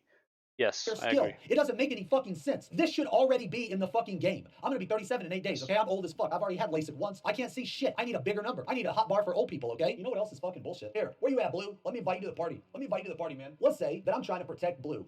Now, you see how he's got this right here? There should be a duration. You see this duration number? It should be under here, but it's not. It should already be in the fucking game, but it's not. See how this says 9 seconds here? Why doesn't this say 9 seconds here? The fact that they're trying to police people for doing that is ridiculous, in my opinion. It's absolutely ridiculous. I do not agree with this. I think it's dumb. I already know what you guys are saying. Yeah, they're gonna add them later, blah, blah, blah. Shut the fuck up. I'm gonna get to that point. But later is not now. Use of packet spoofing tools. Okay, well, I don't know exactly what they're referring to here. Now, this is teleporters. Lagging, purposefully lagging stuff. This could be 14 Alexander. This could also be a speed hack. This could be all of those. My issue with this is that this game is not playable at the fucking ping that they say it is. Who the fuck wants to play this game at 150 ping? Dude, this game is not playable at that ping. It's fucking miserable and everybody knows it. Any actions or public statements that promote the use of third-party tools. All reports of such activity warrant investigation. I would say the 4th one is really what people are getting banned for. Any action or any action that promote use of third-party tools, which is basically when streamers are not hiding their add-ons. That's promotion of third-party tools in their eyes, and I think that's what people are getting banned for, not the first 3. The first 3 are like a prerequisite, but the 4th one is what people are really getting banned for. Accounts to be terminated in violation of the game's terms of service will be suspended or banned unless there is a significant change in the terms of service, which will publicly be announced this rule as is. Okay, so if I get suspended in the next couple weeks, don't even be surprised, okay? I hope I don't get suspended, obviously, but if it happens, I'm not gonna be surprised. So this is basically saying, hey, I can't tell you, hey, go use ACT. But I've never done that anyway. I don't think other people have, because we don't use mods on the stream, okay? Yeah, I can see this because they don't want people like me or someone else saying, hey, yeah, go use ACT or you're bad, you should use ACT, all this shit. Packet spoofing tools, hacks and cheats and shit, yeah. But modification of the UI to display additional information, a majority of this shit. What I wonder is, why is there a star on that? Yeah, like none of them have a star at the end. This one has a star on it at the end of the sentence. I don't know. I wonder what that means. It's just quality of life, and I don't agree with this. Hacks, mods, and risk of infection. Yes, I don't. I also don't agree that quality of life add-ons should be like a problem. That being said, if they want to take a stance of all or nothing, they should just go for nothing. or alteration of a program that can allow for otherwise impossible things to happen. For 14, which relies on server-client communication, hacking is much more difficult than in other online MMOs. Moreover, our security measures are being improved upon constantly, and we will continue to bolster them in the future. Supplementary tools known as mods, however, can do a number of things such as display additional information sent by the 14 servers on screen, or send false packet information to change the location of characters. This is like a speed hack or something, maybe? In the case of the latter, we have systems in place to automatically check and inspect system logs, allowing us to immediately... That's more of a teleportation, like in PvP stuff. Take action when cheaters are discovered. Okay, well this I don't believe 100%. And the reason why I don't believe this 100% is because of how many people still do it in like PvP and shit. I think that there are systems in place. I just think those systems suck big fucking giga dick. Oh, But 100%. whatever. I don't know. That's just my opinion. In short, the use of such tools will not allow players to automatically clear high-end content, yet carries a high risk of being penalized. So we ask you refrain from using them. We receive many inquiries regarding infection by virus and spyware that steal passwords after downloading third-party tools and plugins. To keep your system secure, we ask you exercise judgment and refrain from needlessly downloading third-party tools or software of unknown origins. Look, I'm not gonna say that they don't care if you get a virus on your game. They don't give a fuck about your computer. Oh, yeah, obviously. They don't care if you They just don't want to get the emails about it. get a fucking virus, dude. Anyway, enhancement to the HUD and other UI elements. We believe that people use the aforementioned tools to expand the HUD and display more information because they feel existing functions are insufficient for tackling high-end duties. 100%. 100%. In 100%, recognition of this, we intend yeah. to review the most prominent tools and in order to discourage their use, endeavor to enhance the functionality of the HUD. Though it will take some time, we're determined to make it happen, not least for the benefit of those who play on consoles. This is good. The problem is it's not here now. This is really good. They see something and people like it and it's useful. It's a quality of life. This is really good. Like I said earlier, there is a mod that will let you see these numbers, this Yes. duration right here. That mod is amazing. It is not a cheat. It is a quality of life that should already be in the fucking game, but it is Yes. not. So hopefully they implement something like this in the future. That's the good part. Here's the bad part. Apparently, a Japanese player was banned. A user who was in the middle of capturing the Dragon Poetry War by projecting an external tool went to prison during distribution. Holy shit, man, that's worded so fucking metal. So apparently this person, they were using a UI mod and then they go to jail. There's a couple That's not why. It's not the UI mod. problems. The first problem is that one, a UI mod does not affect anybody else. It only affects you. And up until now, their stance has been, look, as long as you are not toxic and are not cheating, then you're fine. Just don't tell people. Now, I don't know the entire context. But he told people. He's using ACT. He's showing his DPS meters on there. And it's not that he didn't tell people. He doesn't need to. He's a streamer. Of this situation, but I have done the Dragon Song Ultimate, and let me Yes. tell you, when you're in this Ultimate, you're not thinking about harassing other people. You're not thinking about anything else besides how fucking miserable and difficult this fight is. That's the only thing you're thinking about. You are hard focused. You're in no me Doesn't mode. matter. You're in I really want to clear this shit and get the fuck out. I don't care about being toxic to the guy who called my DPS shit because I'm in here and I'm gonna clear before him. So fuck him. That's where your mind is. Here's the problem. That's not what it's about. That's literally about the toxicity that the DPS meter shows. This guy got banned for a UI mod, and in the past, they have No. not cared about that. So they have changed their stance on that. That is an issue. Let's see, he was streaming with add-ons when SE announced dropped, and there were multiple posts on 5chan saying things like, paraphrasing, hey, let's see if we can get these streamers banned. If SE doesn't ban the streamer, I will believe in what they say about not allowing add-ons. So I'm guessing there was a report brigade. A couple of hours later, the suspension happened. I'd recommend avoid streaming on Twitch with add-ons until the dust settles. Looking at the screenshot, he was using simple tweaks for party buff timers, some plugin that lets you track other people's CDs, and ACT. Look, man, if And ACT. And he was showing it. Literally, go back to that point where it says actions that promote add-ons. 5chan did that, they did that. That part doesn't matter. Like on all places of the internet, a company or a game or whatever it is will tell you, no, it's fine. There's no such thing as mass reporting. There is. You can mass report anybody in any world, any game, anything online, and it will work. It will work eventually, okay? What matters is the fact that this happened. This person was using a UI mod and he got banned. Now, like I said, I don't know the full context, so maybe this person was being toxic. But when I looked over this, there was not a single comment or anything stating that this person was being toxic. In the past, they said that as long as you're not harassing anybody and you're not cheating, we don't care. Then they go to say this: we intend to review the most prominent tools and in order to discourage their use, endeavor to enhance the functionality of the HUD. Okay, here's my problem. So they see this guy using a mod, they're like, we're gonna ban you, but we're gonna implement this feature later. See, this is the same argument of like people who are in jail or like fined for weed smoking, like a month before weed became legal.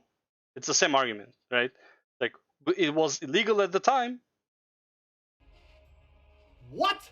Are you kidding me? Here's my question. If the community had never made that mod, would they have implemented it? Absolutely fucking not. They would have never fucking done it. True, So basically, they this wouldn't. guy's like the sacrificial lamb. And if people weren't smoking weed so much, it wouldn't be illegal either. Yeah.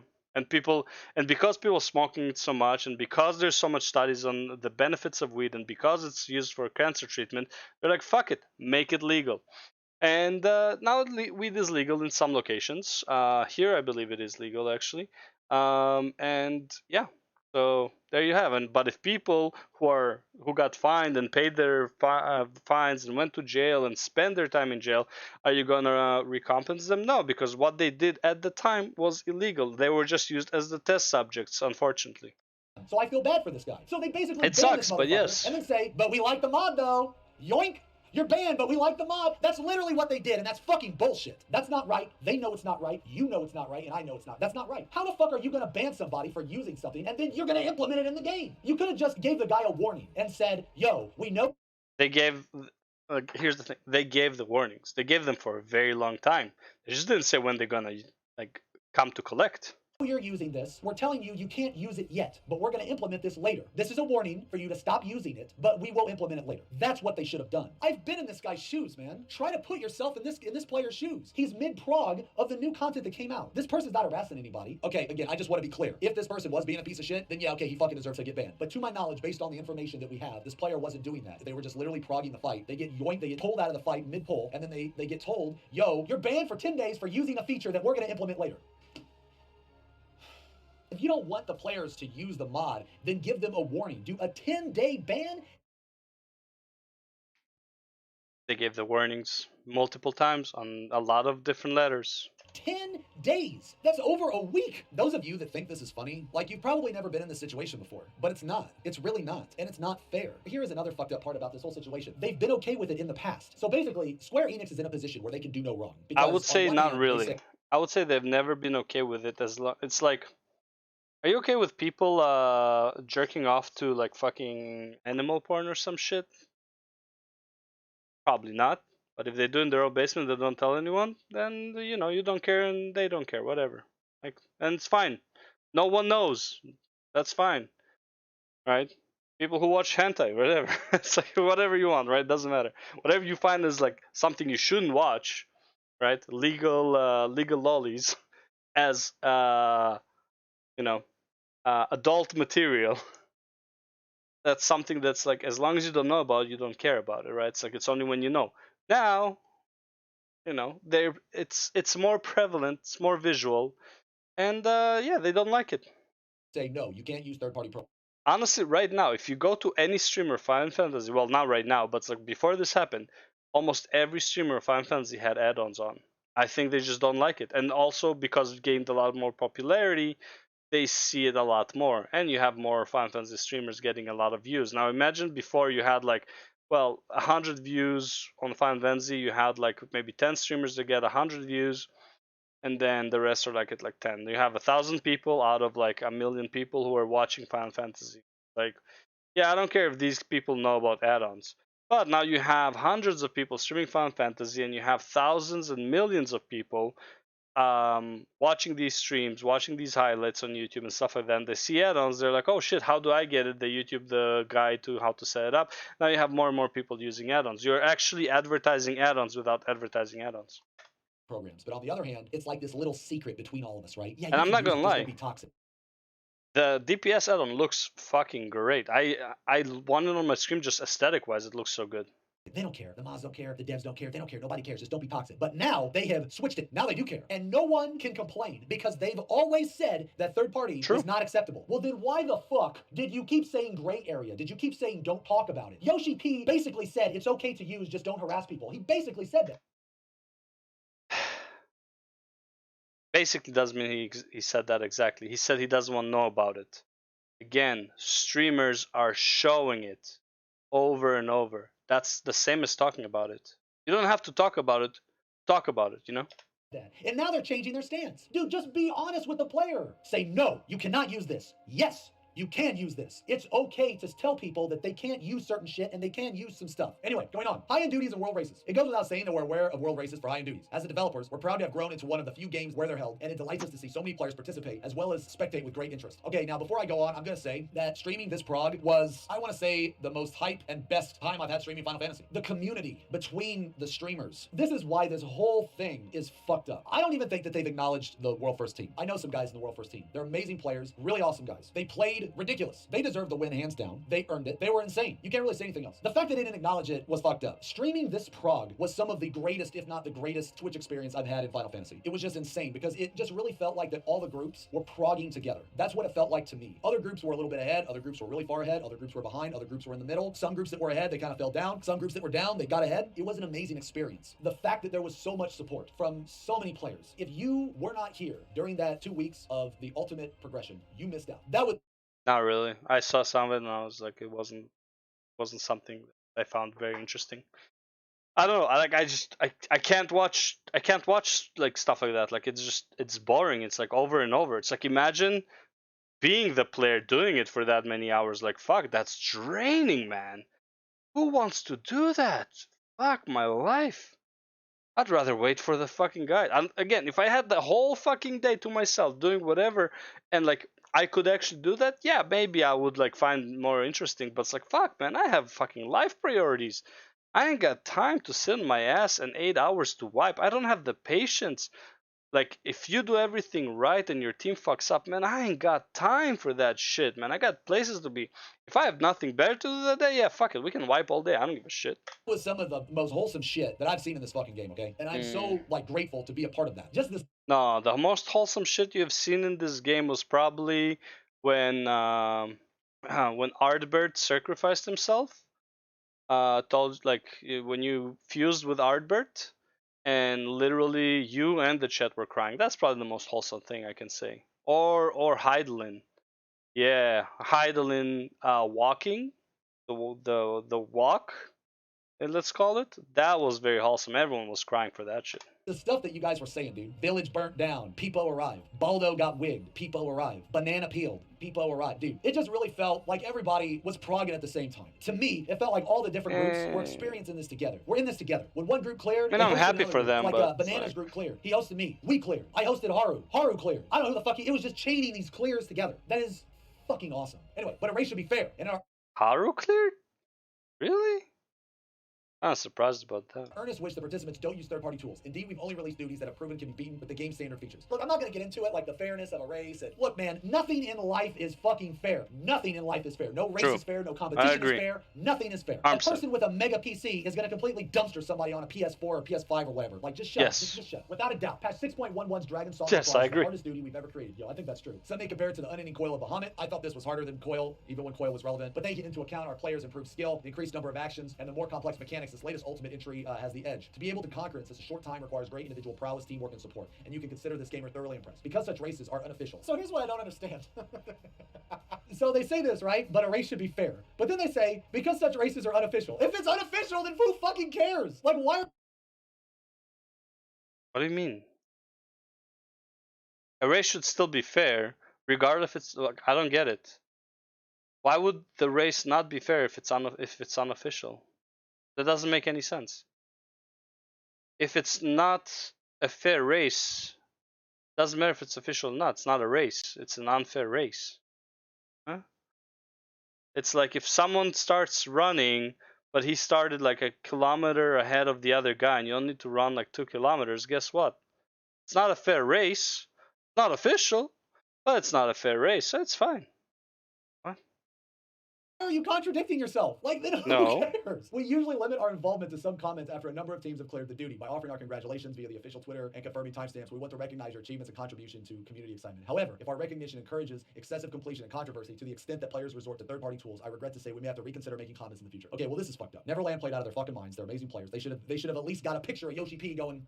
They should have at least got that. Now, their videos were taken down. To my knowledge. Again, PR reason, they can't do it. Right? If they're gonna start banning people for that, they legit cannot endorse it at the same time. Like, it doesn't matter. Even if he wants to, he literally cannot. It's like, it's a public thing. Right? It's like he can't just be like, yo guys, good job. Now we're gonna have to ban all of you, but like, hey, good job, you guys cleared. Fucking, I'm so happy for you, I'm so proud of you, but here's a ban. Like, no, that doesn't make any sense. And or doing that while banning other players. Like, that doesn't make any sense. There were some videos taken down. Now, I don't know if the videos were taken down because of the triggers. He has to take a stance. Either he bans or either he doesn't.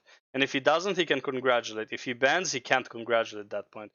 Like, that's just weird. I've heard both. I've heard music and both. And you know what, honestly, for those of you that are like, no, it's definitely the triggers. Really? With all the DMCA shit, is it definitely because of the triggers? Because there are people that got DMCA listening to in-game music. So it's not that crazy. And in the TOS, they say that if... Can you even get DMCA'd for listening to in-game music? By who? Pretty sure Final Fantasy allows you to listen to in-game music. You stream Final Fantasy, you have to play the music. But then you get DMCA for the music. I need to put something on my... Answer.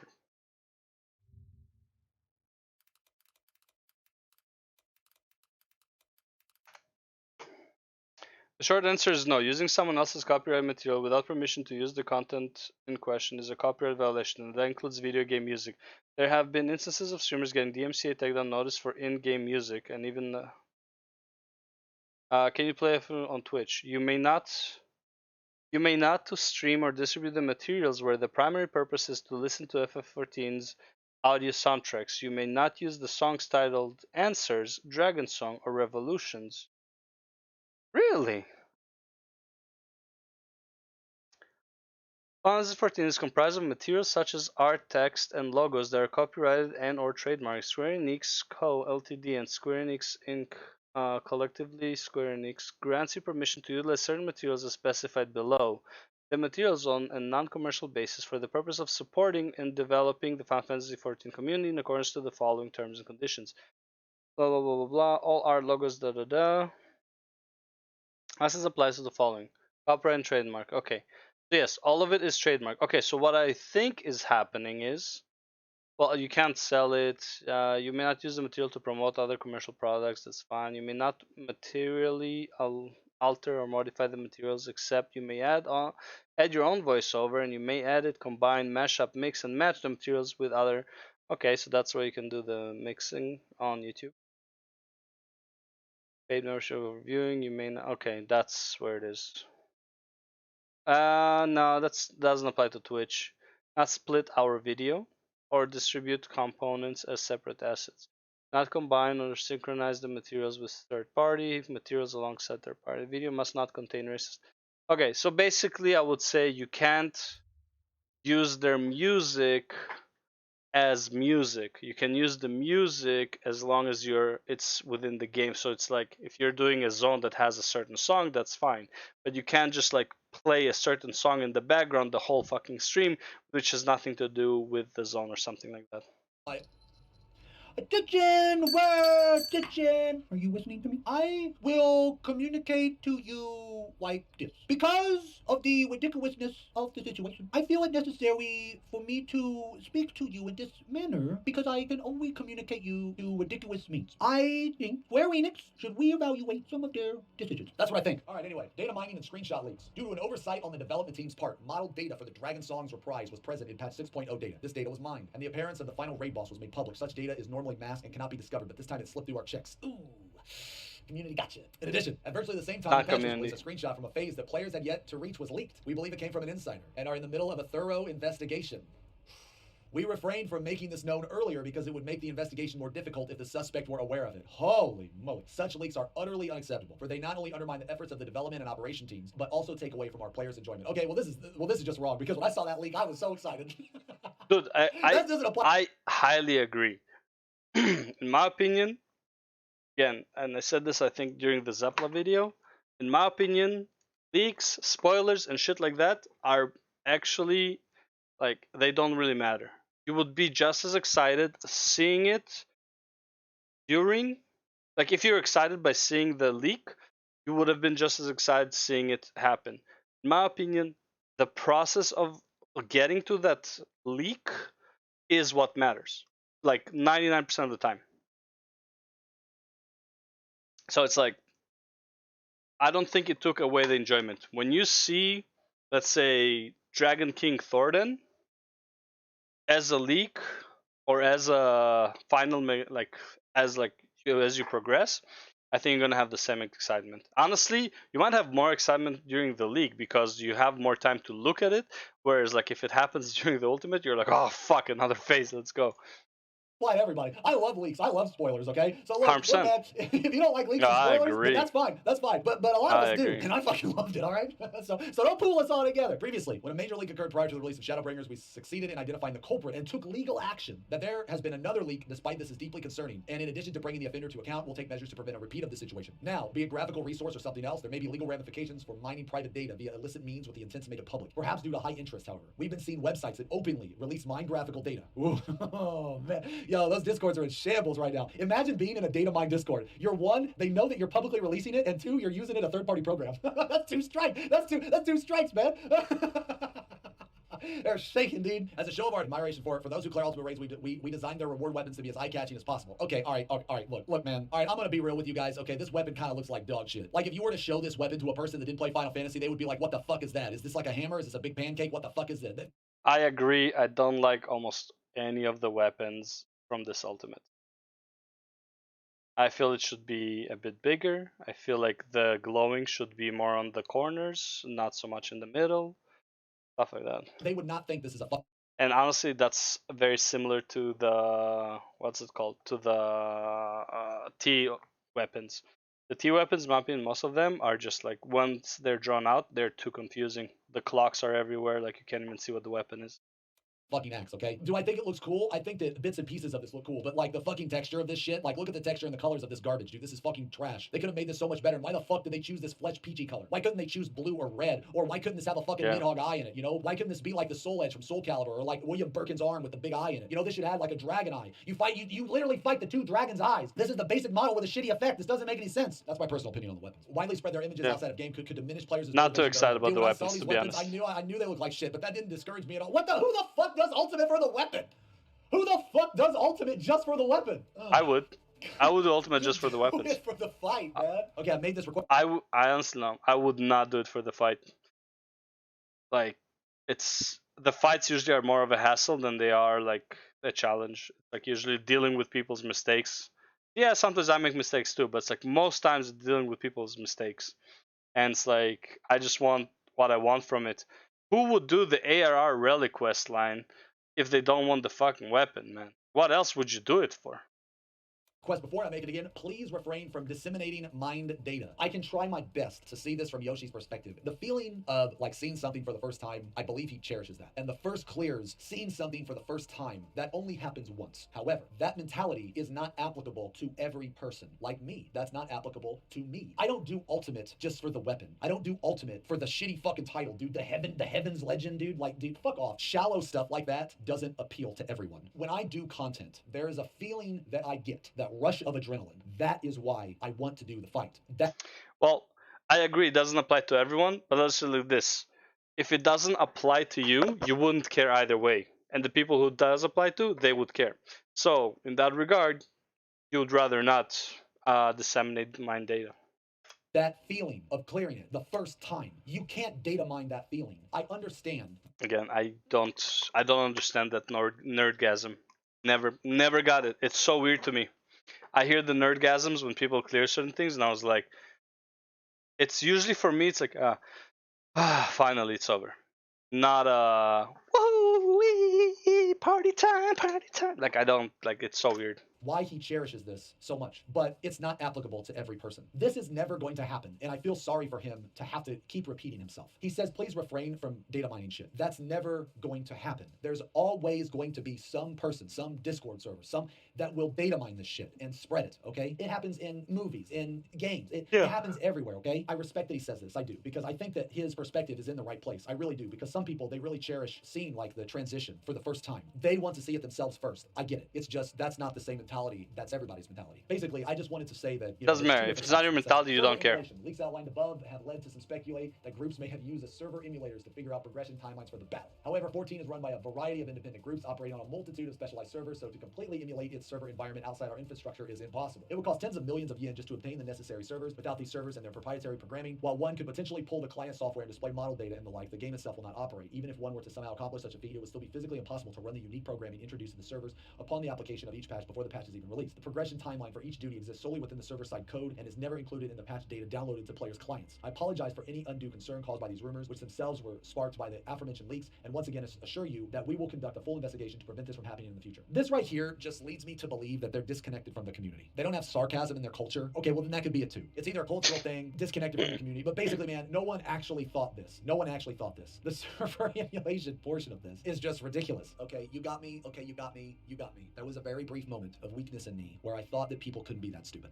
My bad. Of course they can. Of course they can. If you ever thought that server emulation was a thing, it's not. In conclusion, thanks to our devoted warriors of life, Final Fantasy XIV has grown into a titan among games. That is true. This means that it's now home to players from all walks of life, and not just longtime 14 fans, but those who have recently come to join us from a myriad of other games communities as well. Yeah. Why they gotta throw that shade in there, man? Come on, dog. Why you gotta throw that shade in there, dude? Come on, dude. Many more eyes are now on 14, and posting about it garners a deal of attention, which has changed how information is shared online and spreads throughout the player base. With this in mind, I would like to encourage the development of a strong 14 community by continuing to provide commentaries on it today. Truly, I cannot apologize enough for the many mistakes that were made in 6.1, the resulting disappointment in such a major patch. Nevertheless, we intend to forge ahead so that I'm not sure what many mistakes happened in 6.1. Like, I'm really like kind of confused about that. 14 may continue to bring joy to as many players as possible. Hope you will stay with us on this journey. It's just so weird sometimes to me because I thought 6.1 was the best patch in like years. Yeah. But then again, I don't play Samurai and I don't really care about housing. So maybe it wasn't the best patch in years. I think I honestly don't think the Samurai change was even that bad. Like, what's bad about the Samurai change? Now you just have to like use your fucking gauge more often on the attack. What's the problem with that? Instead of the, you know, like I get it. Like maybe Samurai elitists are like, oh well, the bad samurais ruined it for everyone. It's like, bro, get over it. The bad samurais will still be bad. Like they mess up their fucking what do you call it? Seal gathering or whatever it's called. overall, this patch was an absolute banger. Just real quick, I'm just going to recap just some of the things that I think. No meme here. They need to be extremely black and white and come up with a list of things that players can do and what players can't do. This will help not only the community, but also the dev, like the community and dev relationship. If we... The devs know. Well, I don't know if he's talking about the mods. The mod devs know what shouldn't be. So if all of the changes were just UI, no one would care. I 100% sure. 99.9. I'm never 100% sure. 99.9% sure. If the changes were just UI, I don't think anyone would care. We know what we can use and what we can't use instead of this bullshit gray area. It would help everybody a lot because basically what we have now helps nobody and it just pisses everybody off. So they go on to say that they're actually going to improve the HUD, but at the same time, they ban this person for 10 days for using a feature that they're going to implement later. I think that's not why. I am 99% sure again. I am very sure that is not why they banned him. Fucked up. I think that's beyond fucked. I think that's overly fucking mean, very extremely forceful. I think it's just absolutely ridiculous, okay? I also think that this is a stupid stance too, but a race should be fair, and at the same time, because such races are unofficial. Okay, so you want an unofficial race to be fair. That just doesn't make any sense to me, man. How does it not make sense though? I'm baffled. Like I know he's a smart guy, but like how does it not make sense? Any race that is not fair is not a race. Race is by default needs to be fair. That doesn't make any sense to me. Okay, I'm just going to say this. For the people that think that all mods are cheating, we will probably never agree. For the people... 100%. Not all mods are cheating. People who say it are disingenuous and they're just like, you know, small brain. People that think that a UI mod is cheating, it just makes the game better. It's not cheating. Yes. It doesn't make you a better player. It's literally a quality of life, okay? And some things are stupid. Let me give you an example.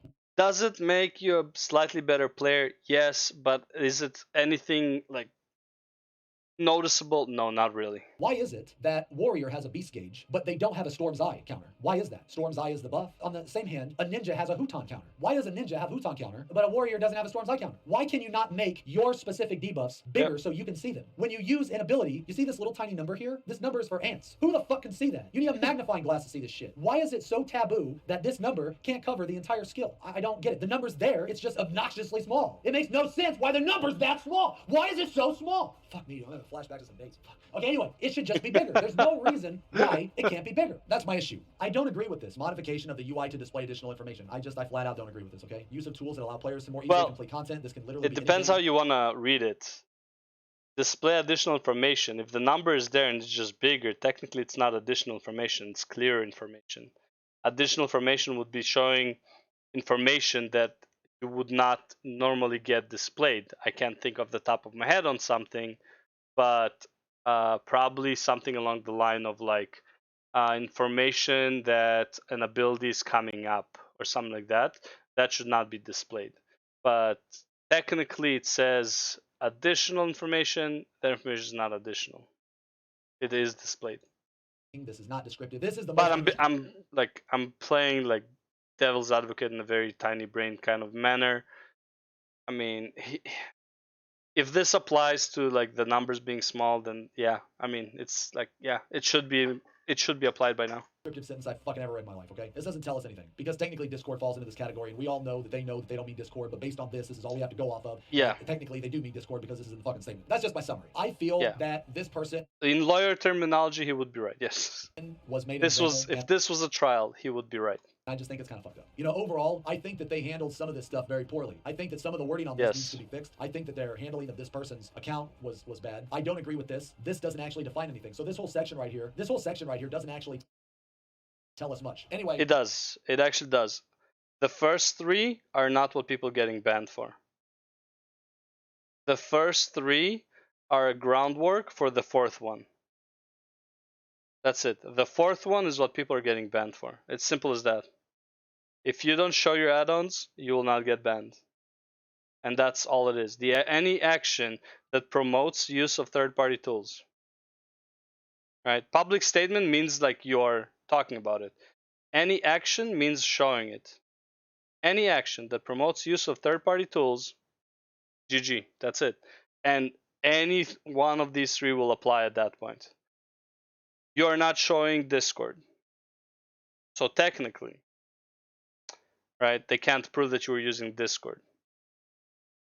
That's it. That's it. A good video, obviously. I agree and disagree on some stuff. I think it's not so much disagree, it's more like a different understanding of the terms. Some things are a bit, but yeah. Either way, good video. All right, that's one less drama to watch. Okay, next video.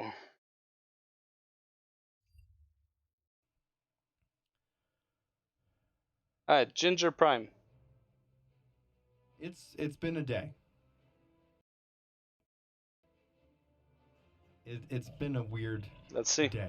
And I think anybody in the Final Fantasy XIV community could probably look back at today and maybe hope that we learn something from it and we grow from it. But doubt it.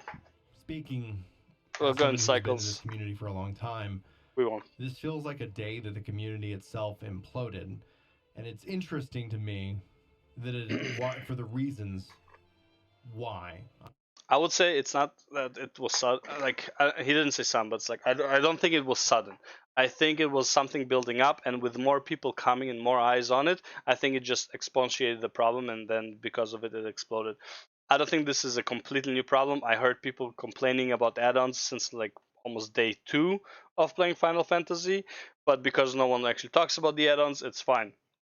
I, by mistake, without knowing these things, I talked on my FC about add-ons, and I was asked to like stop talking about add-ons, right? And later, when I needed information about an add-on, people would literally ask me for my Discord name, and they would send me the information I need on Discord because they don't want to show it in game, and that's it.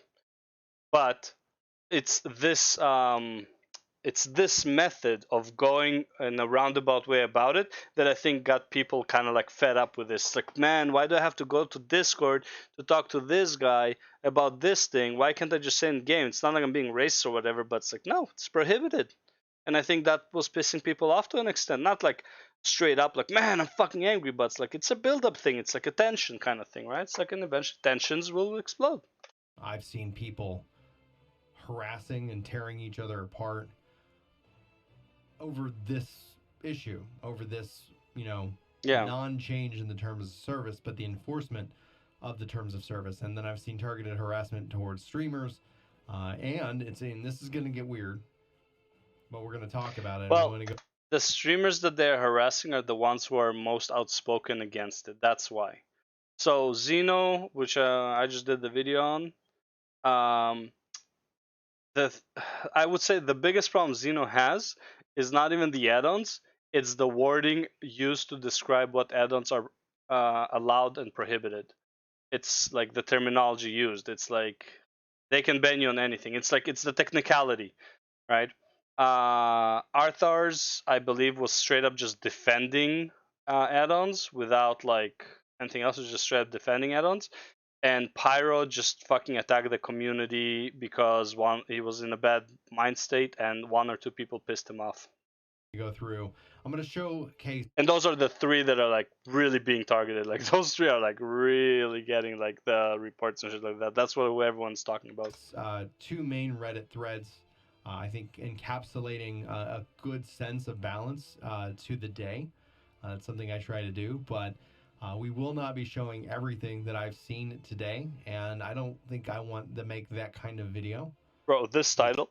Sorry, I'm pausing like 1 minute. I'm already like pausing like crazy. Okay, this title. This is not the time to hide mods. Quite the opposite. This is the time to celebrate them. You know what I feel this is? This is like people trying to be a part of something bigger. This is like people who couldn't go to the truck rallies in Ottawa. If you're aware of what was going on in Canada for a bit with the COVID stuff and the mandates. This is like people who couldn't go there. This is their time to make a big stance against something. And like, we're gonna get them this time. Now it's our turn. Now, like, players unite! Players fight!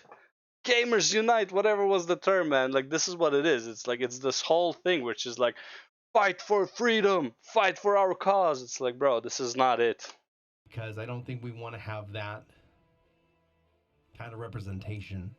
So the title this gives me. As this pinnacle. Like, there are times I love that he in our upvoted history, it. and this is gaming history that I'm speaking of, not just with a 14, that there are just things that just go wrong, and you have people have bad takes and bad actors, and people like to point to these extreme times as, see, that's the problem. It's that, that one person I feel had like a bad. I feel like a world war would be so good right now. Not in the sense that it's like a war is good or anything, but it's like people care about the stupidest shit for the longest. Like, man, the mods are like this is what really fucking ruins your day.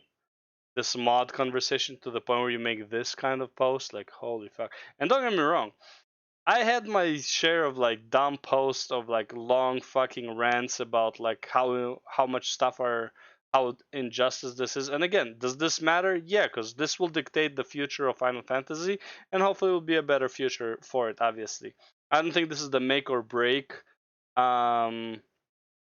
What's called? I don't think this is the make or break of Final Fantasy, but this will dictate a certain shift in how the devs will approach the community or how they will approach their game, or both. Day. And that's not, I think, anything that relates to what Final Fantasy XIV represents or tries to represent, what we try to build within the community itself. But I think that it is important to talk about it.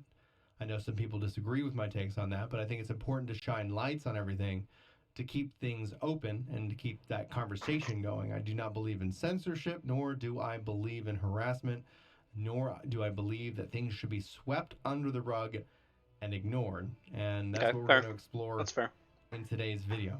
And this isn't going to be a kind of... I don't believe in any massive group action, positive or negative. This is something that I think needs to be stated, and hopefully that some lessons can be learned from it. But if you guys haven't been paying attention, I think this is the official day that Final Fantasy XIV's community has imploded on itself, and it's imploded over the course of the terms of service enforcement that has taken place. People have used that terms of service to defend it.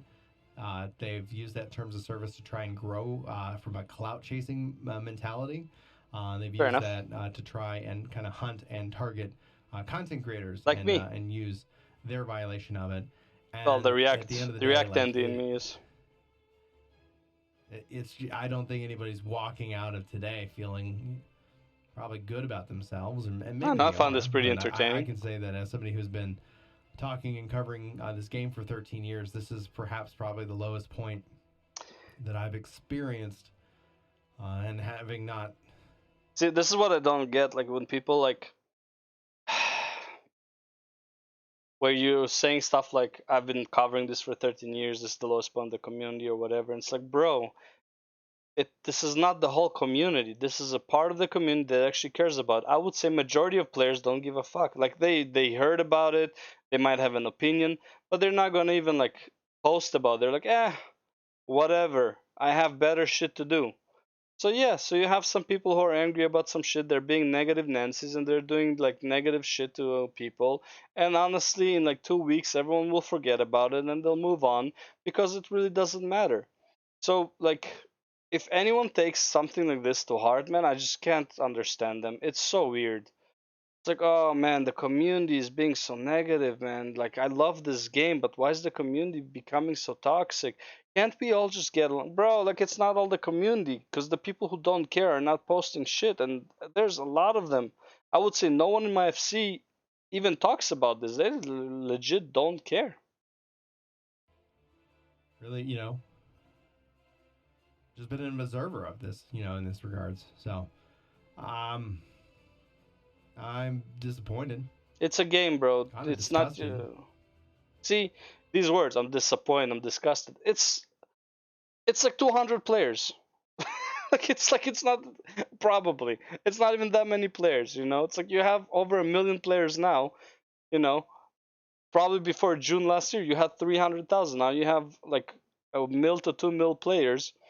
Yeah, a lot of bad apples would have come. And honestly, some of these people are probably from WoW and don't even play Final Fantasy, and they just want to steer more drama because for some reason they want the FF community to attack itself. And again, this is not the whole community. Like, you can probably tell by the number of upvotes. I don't know how many it has, but it's like, if you find this post, you'll see that there's not that many upvotes, updoodles for it. Yeah. So, I want to try and talk about exactly what we are seeing on screen right now. Disgusted. I feel it's important, and I think there's some interesting things here that need to be stated. I think everybody needs to hopefully be on the same page. Welcome everybody to the channel. This was not a video that I was intending to make, and probably right after this video I might just go stream a little 14 just to, I don't know, feel a little happiness in my day, especially after everything that's transpired. Bro, if you let this get to you, like, on a negative note, like, fuck, man, like, your life doesn't revolve around this. If anything, you should be happy this is happening. This is content, right? And I'm not saying everything is money, but it does give you ideas, and like, you can make so much content out of it. It's like, especially as someone who's been like 13 years like covering Final Fantasy 14, you can literally just make videos of speculating where this can take us, right? Is the community going to be more negative? Is this going to give us more is this more publicity? Is this bad publicity? Is this good publicity? Is it's like, maybe it's time to try new games or whatever, right? It's like, talk about like games you were interested in. I don't know, but it's like so many things that you can just talk about. Like, off the top of my head was already like 3 or 4 ideas there. And it's like, the last thing this should do is, and again, if he's actually getting depressed by this, that's like, I don't understand. It's so weird to me. If he's faking it, man, you better not be faking it, bro. Like, this is the worst thing to fake, that you like actually care about something. I don't. It doesn't look like he's faking it. From what I know, he's a pretty genuine person. Like, from the few videos I've seen. But yeah, man, like, this should not bring you down at all. Anyway, this is neutral or positive. This is not the time to hide mods. Quite the opposite. It's the time to celebrate them. We're also going to cover. We put Square Enix and Yoshi P in a very difficult position by being blatant with mod usage. Hide it for the time being. We're going to talk about that. But the first post also references this author's tweet saying about it's one thing to break the terms of service, and it's another thing to specifically go brigading to get someone banned. Both North America and JPs are actually focusing. Oh yeah, I've seen this. Again, obviously these are two different things, but it's like, how bad is the breaking of TOS? I know what he's referring to, but whatever.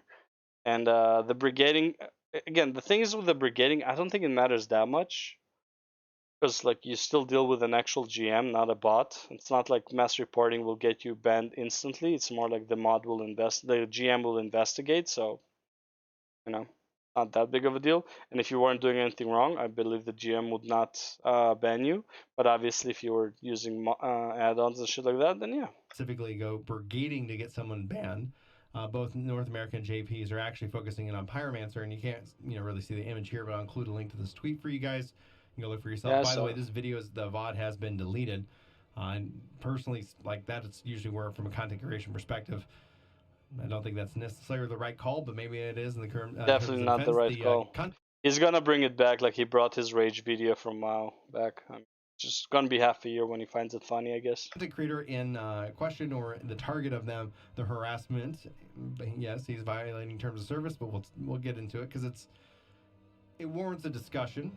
It warrants a discussion. There's people on both sides that are absolutely passionate about this, and I know I probably just pissed them both off because I'm trying to, who cares? Have a discussion.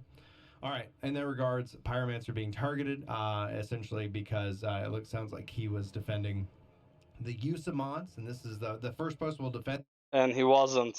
That's not what he was defending at all. At least like from that 12-minute video, because I haven't seen the original. It's been taken down, but like it didn't sound like he's defending mods. In the use, second post will basically say, hey, hush up, guys, chill out. That's the TLDR, but let's get into it. What got this post started was the author's tweet. Every thing in the community that created that community fueled this game that has been powered and reliant on third-party add-ons.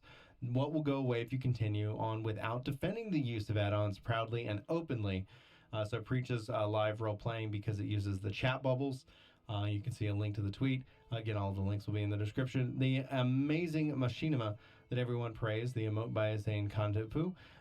Almost every streamer that uses G-Shade, because even YouTube creators like Bellular use it to improve his clips and his analysis and review videos. Every bard concept that is top tier, like Lamarith. Personally, I don't like G-Shade.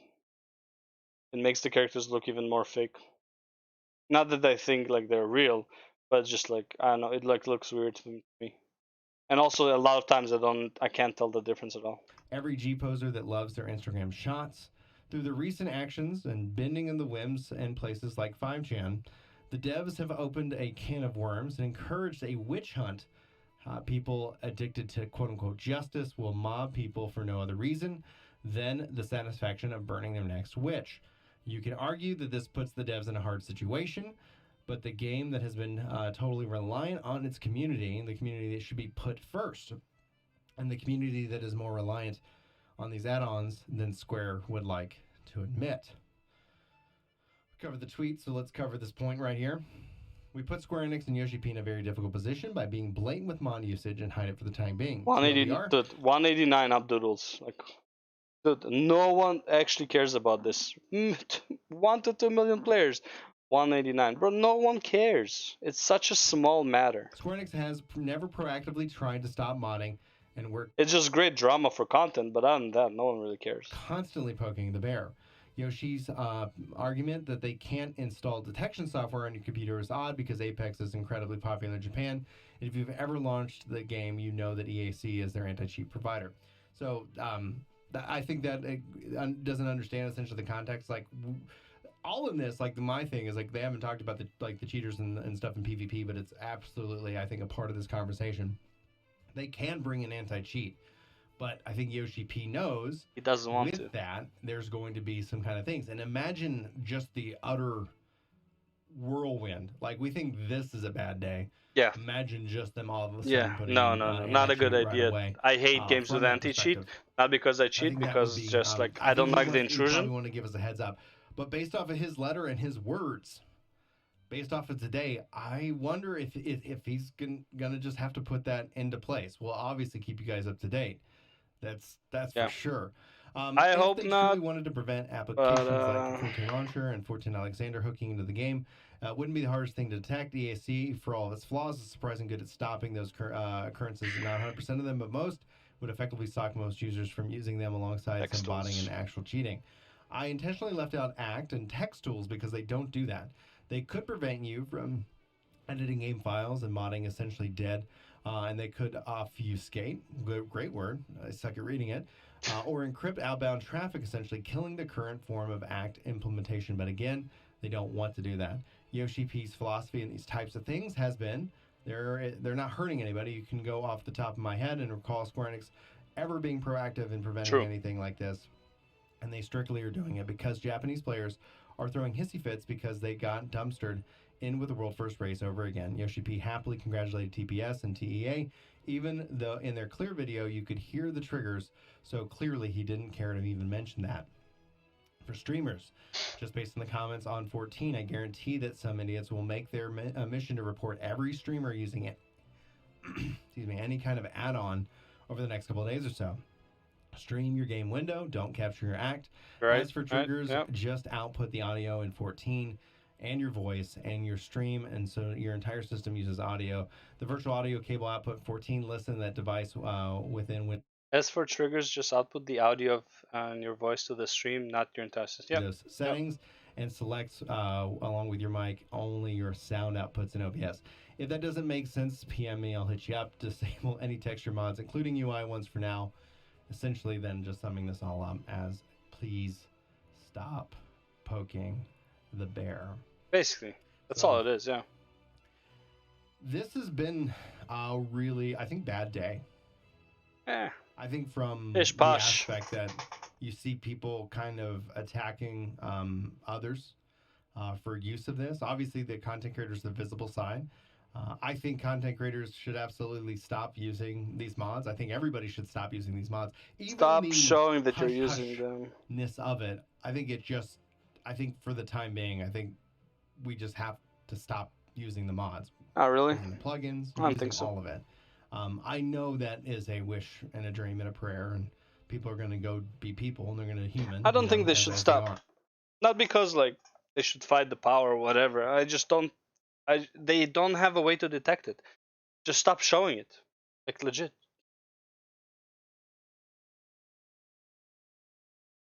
Yeah, just stop fucking showing it. That's it. There's no reason for you to show most of the add-ons. Like there's no reason to. I've seen people try and say the Discord is, an add-on and should be banned as well because it gives you an unfair advantage because you're in voice chat. That's People have on taken purpose. this and they have reacted to this in such an, How I'd say to lead us down, unprofessional yeah. way, but I've also would say like in such a, I don't know, it reminds me when my kids don't get like ice cream. Yeah, And that's that's the basically. impression that I get. I know I'm going to frustrate people with that. But that's what it is. Because That's what it is. It's a very while kid-like. I have definitely behavior. been a very loud voice that these features that these mods have need to be in game in some form of fashion. By feature by feature, you could always ask me if you want or hang out with me if I'm live streaming or something like that. But at the core of it, at its core principled aspect, like go. Before he answers, in my opinion, add-ons overall are good for the game, bar a few. What add-ons usually do, they show the devs that there is a better way to utilize certain assets of the game, namely UI, chat bubbles, P combo, which is one of my favorite. The price checking add-on, in my opinion, is fantastic. What else do I use? ElvUI, which is basically for the UI. Cooldown tracker, buff tracker, things like that. These are things that the game is not showing you for no reason. That should be shown to you. These are very important things for you as a gamer if you're doing any content that is relevant. You want to, aside from like the price checking, not so much.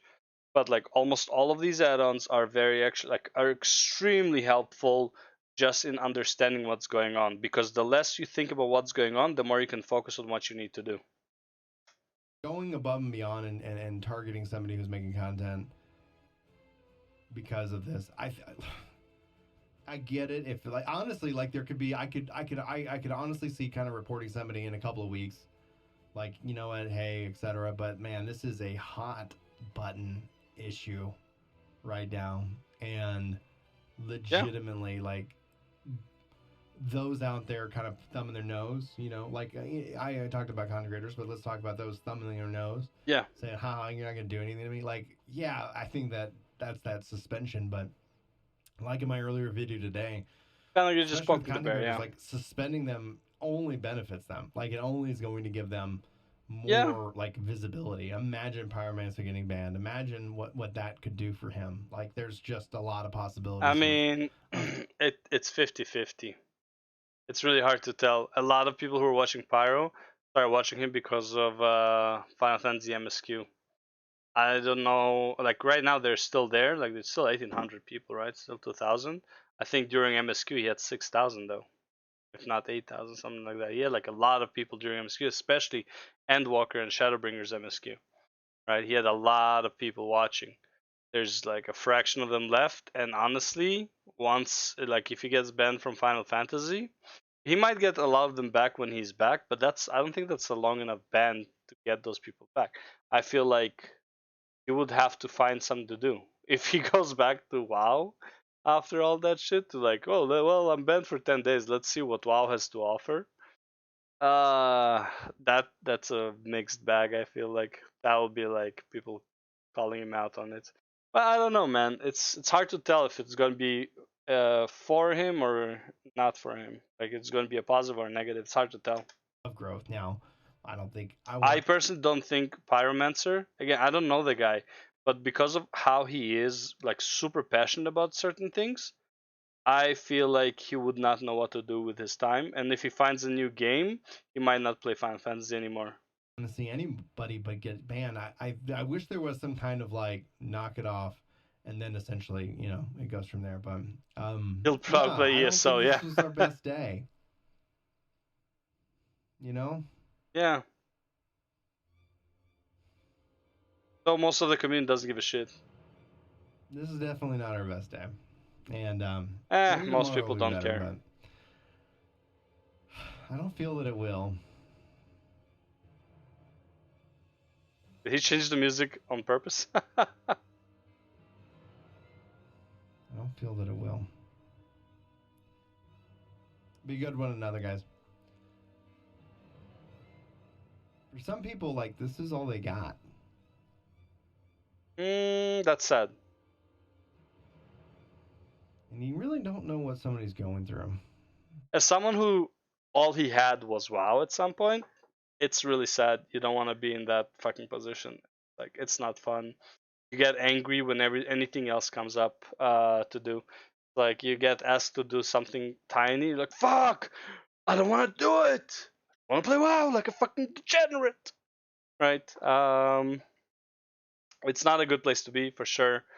But yeah, it's look, I would say majority of people don't give a fuck. I've been saying it. I am 99% sure. Almost no one gives a fuck. The updoodles are only 188, and that's like the top comment. If you found one of the top comments, no one cares. It will pass. It's just a bunch of ragers doing stupid shit. Even the mass reporting is probably not enough. Like 50 people, it's like whatever. It's like, oh, mass reported 50 people. Yeah, the Squeenix devs have to check it out if there's so many reports at such a short time. But in my opinion, hide your add-ons and you'll be fine. They don't have a way to detect it. They don't want to detect it as long as they officially can't prove you used it. They don't want to ban people. I highly doubt Yoshi P wants to ban people if they're not being an actual problem to the game or to its community. In my opinion, he's forced to ban them because of what's happening. I doubt he wants to ban anyone. In my opinion, that's why he also like doesn't want to congratulate people because like, well, I can't ban somebody doing prog while congratulating another person, but they're doing who finished the prog, but they're using the same add-ons. He probably can't do that. It doesn't look good. It looks really, really bad. So, and again, like I said on the Xeno stuff, it's not because you have the add-ons. It's not because you have a malicious program. It's because you are taking direct action that promotes them by showing it on stream. I haven't heard of anyone who's not a streamer getting banned for using add-ons yet. Might change, but at the moment, none. Anyways, I gotta take a piss. Thanks for watching this one, and we'll go back to the next one. Boom. But first, I will be right back. Next one is Rurikon cracks down on third-party tools and add-ons. My thoughts.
Oh yeah, buddy, I even got ice cream for this fucking hot day, man.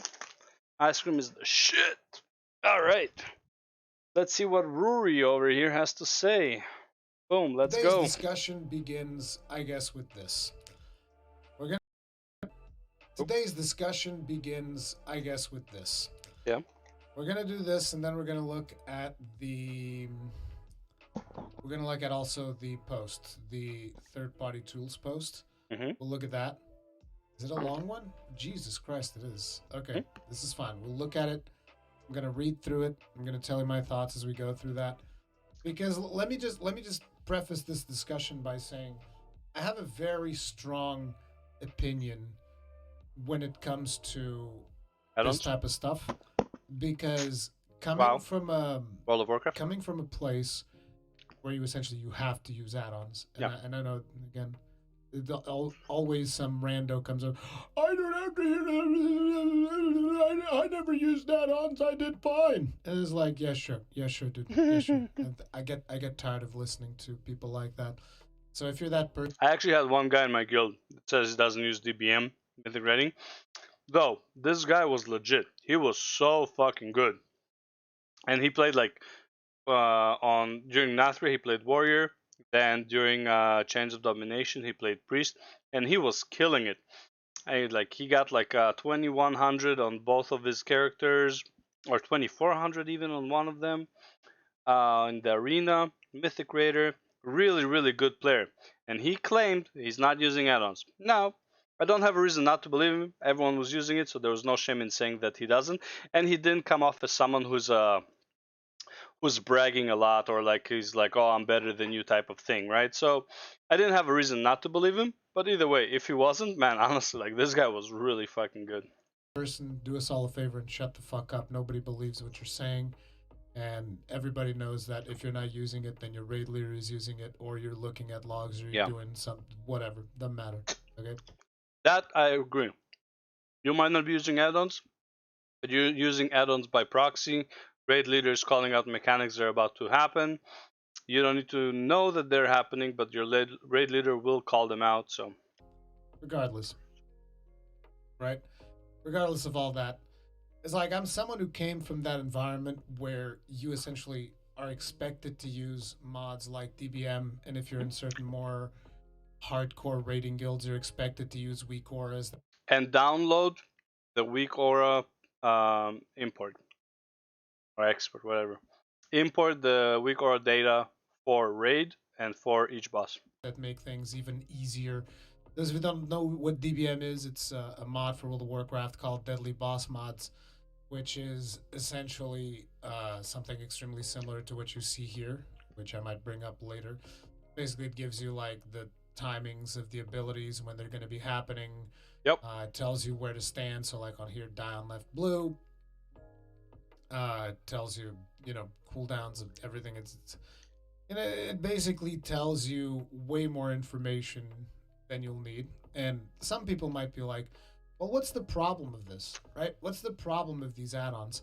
The problem is that console players can't use them. Problem is that add-ons can basically simplify mechanics to an extent where the developer then starts feeling the need to make more and more complex mechanics, which the add-on developers then feel the need to make more and more complex add-ons to simplify those complex mechanics. And it's just a never-ending war where the players are constantly losing, particularly newcomers, because newcomers will then be expected to just install a million add-ons just to be able to effectively raid, because if you don't install those add-ons, the mechanics are going to be so complex because the mechanics are designed with the add-ons in mind that it's going to be a serious problem. This is why, me coming from that environment and then raiding in Final Fantasy XIV was incredibly refreshing, because I don't need any of that. Same.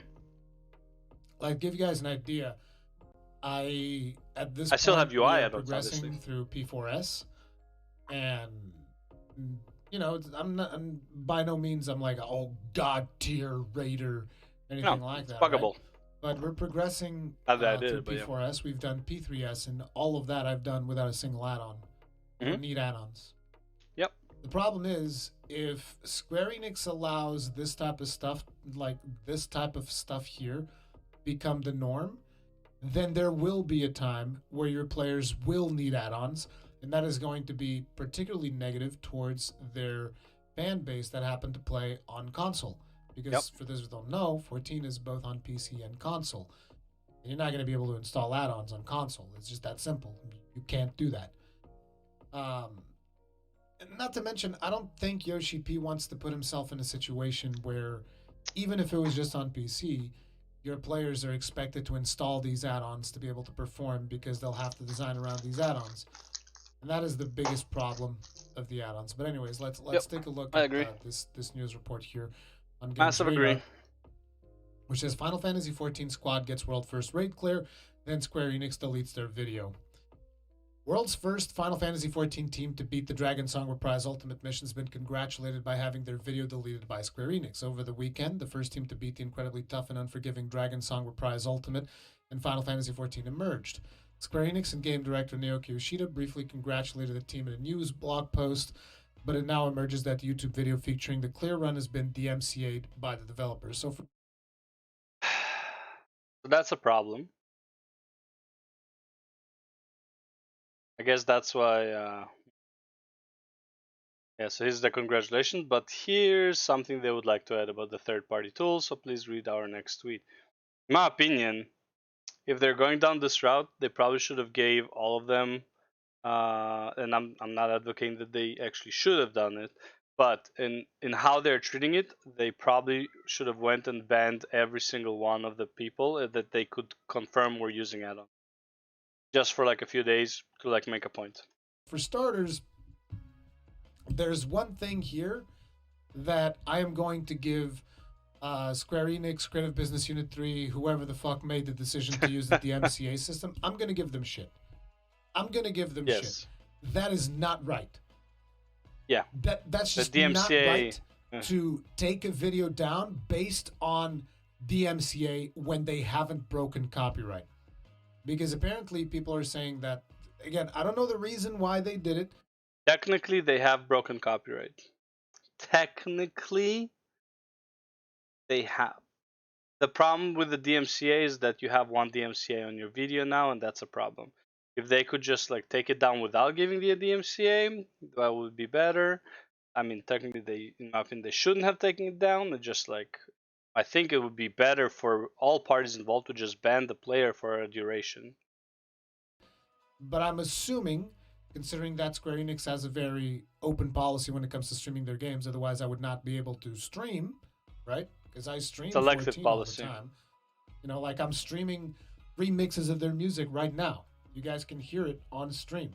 Yeah. Hopefully it's not overbearing, by the way. They can DMCA Rurikon for that. They just don't because they're not like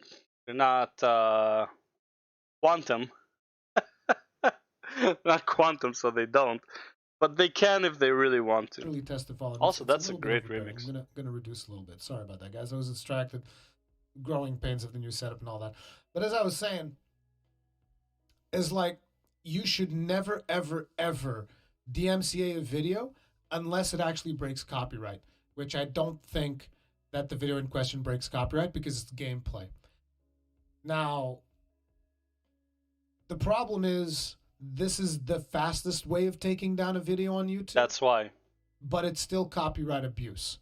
So at the end of the day, my stance on that is going to stand firm. It's like, sure, take the world first from them if that's the decision that you want to make. And, you know. I mean, how do you take it? It's not like it's a title. Like, like ban the players, do whatever the hell you want because they were using third-party tools, whatever. Do whatever the hell you want with that. But DMCAing a video on YouTube, big no-no. 1,000% disagree for me, 1,000% disapproval. No. You do not DMCA a video unless there's an actual copyright problem, which is not the case. To give you guys an idea, I still have unresolved, not DMCA takedowns, but content ID problems of people basically stealing revenues from my videos because of the fact that the system is so easy to abuse. And I really don't that's like why you just get publishers abuse this. Don't like I'm not a pro or anything like that. I have like no viewers, but in my opinion, if I ever do have viewers, my main source of income I should not aim for YouTube being my main source of income. I would Patreon, coffees, whatever it's called, buy me a coffee kind of thing. Just Twitch Labs, like those ones is where I would like ideally get most of my money. YouTube is just extremely fickle, and that's I think the problem right now with Uber Danger. I saw a video that's like not like his video got demonetized, even though it was like super family friendly and stuff like that. And it's like, yeah, man, like kids are not the ones who are gonna pay for your stuff. It's their parents, and parents are adults. So just make videos for like, you know, grown-ups, and like hopefully they tip you if you're good enough and whatever. Just keep promoting your Patreon or some shit. I don't know. But yeah, counting on YouTube for money is really problematic right now because of all these problems like what he's just described in DMCA's. Because, you know, you push this too far, and eventually what's going to happen is creators are not going to want to stream your game. Like, this to me is a big knock. And again, this isn't even related to the topic at hand. I just need to bring that up because the MCA is a very big deal for me. Anyway, the first teams to clear Dragon Song's Reprise Ultimate have emerged. Congratulations for those of you all still progressing. Good luck as you continue pushing at your own pace. We'd like to add something about third-party tools, so please read our next tweet. Let me actually look at that. We noticed that some discussions about the validity of third-party tools and would like to reiterate our stance against the usage of such tools. We ask you to check the following statement of producer and director Naoki Yoshida. Thank you. We'll be checking that out after we get through this. The timing of the clear in Square Enix's blog post railing against third-party software can't be overlooked. Right now, it's not yet clear why the YouTube video has been taken down by Square Enix. But one popular community theory, which has credence in the post decrying third-party tools, is that the team were using software to manipulate the game's UI. If you're unaware, modding Final Fantasy XIV's UI via third-party software isn't actually that uncommon, and teams trying to be the first to clear a tough challenge like Dragon Song Reprise Ultimate will install software which tells them which way to run to dodge certain boss mechanics in the mission. For example, this helps the team, but it's in direct violation of the rules laid out by Square Enix. Now, here's something that you need to understand, okay? Before I have something to say about that, but we need to go through the rules. In Final Fantasy XIV, I need to like see where it is. Eight minutes, okay. That run the raid. This is not like World of Warcraft where shit people. gets on the PTR and then they wait until top tier guilds clear the content and give them feedback on how hard it was and all that shit, and then they do the adjustments as they watch as these world first guilds take on the content. In Final Fantasy XIV, there's an actual team of people that test this shit out and they run the raid to make sure that it is clearable. Right? So it's just a matter of trial and error, trial and error, trial and error until you get it right. That's what is expected of people to do. So considering that the raid is clearable, you don't need these tools.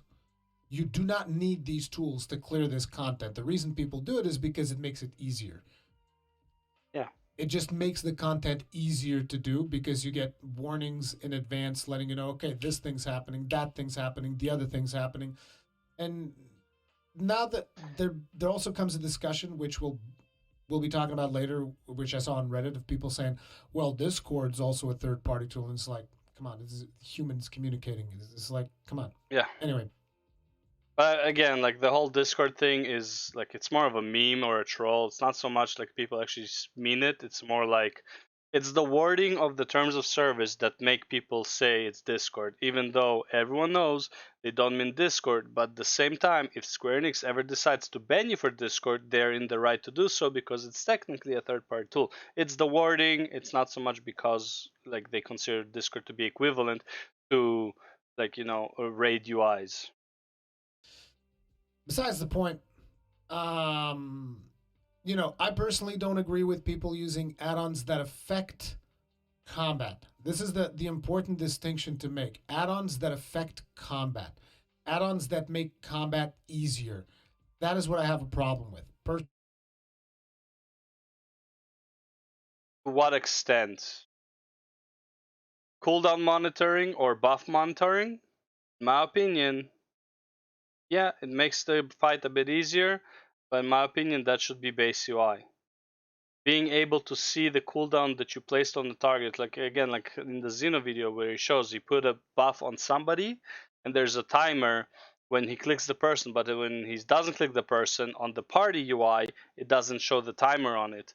and I think that's not a good design. I think that should be improved, and that's why the add-on is using it. But that's also improving combat, right?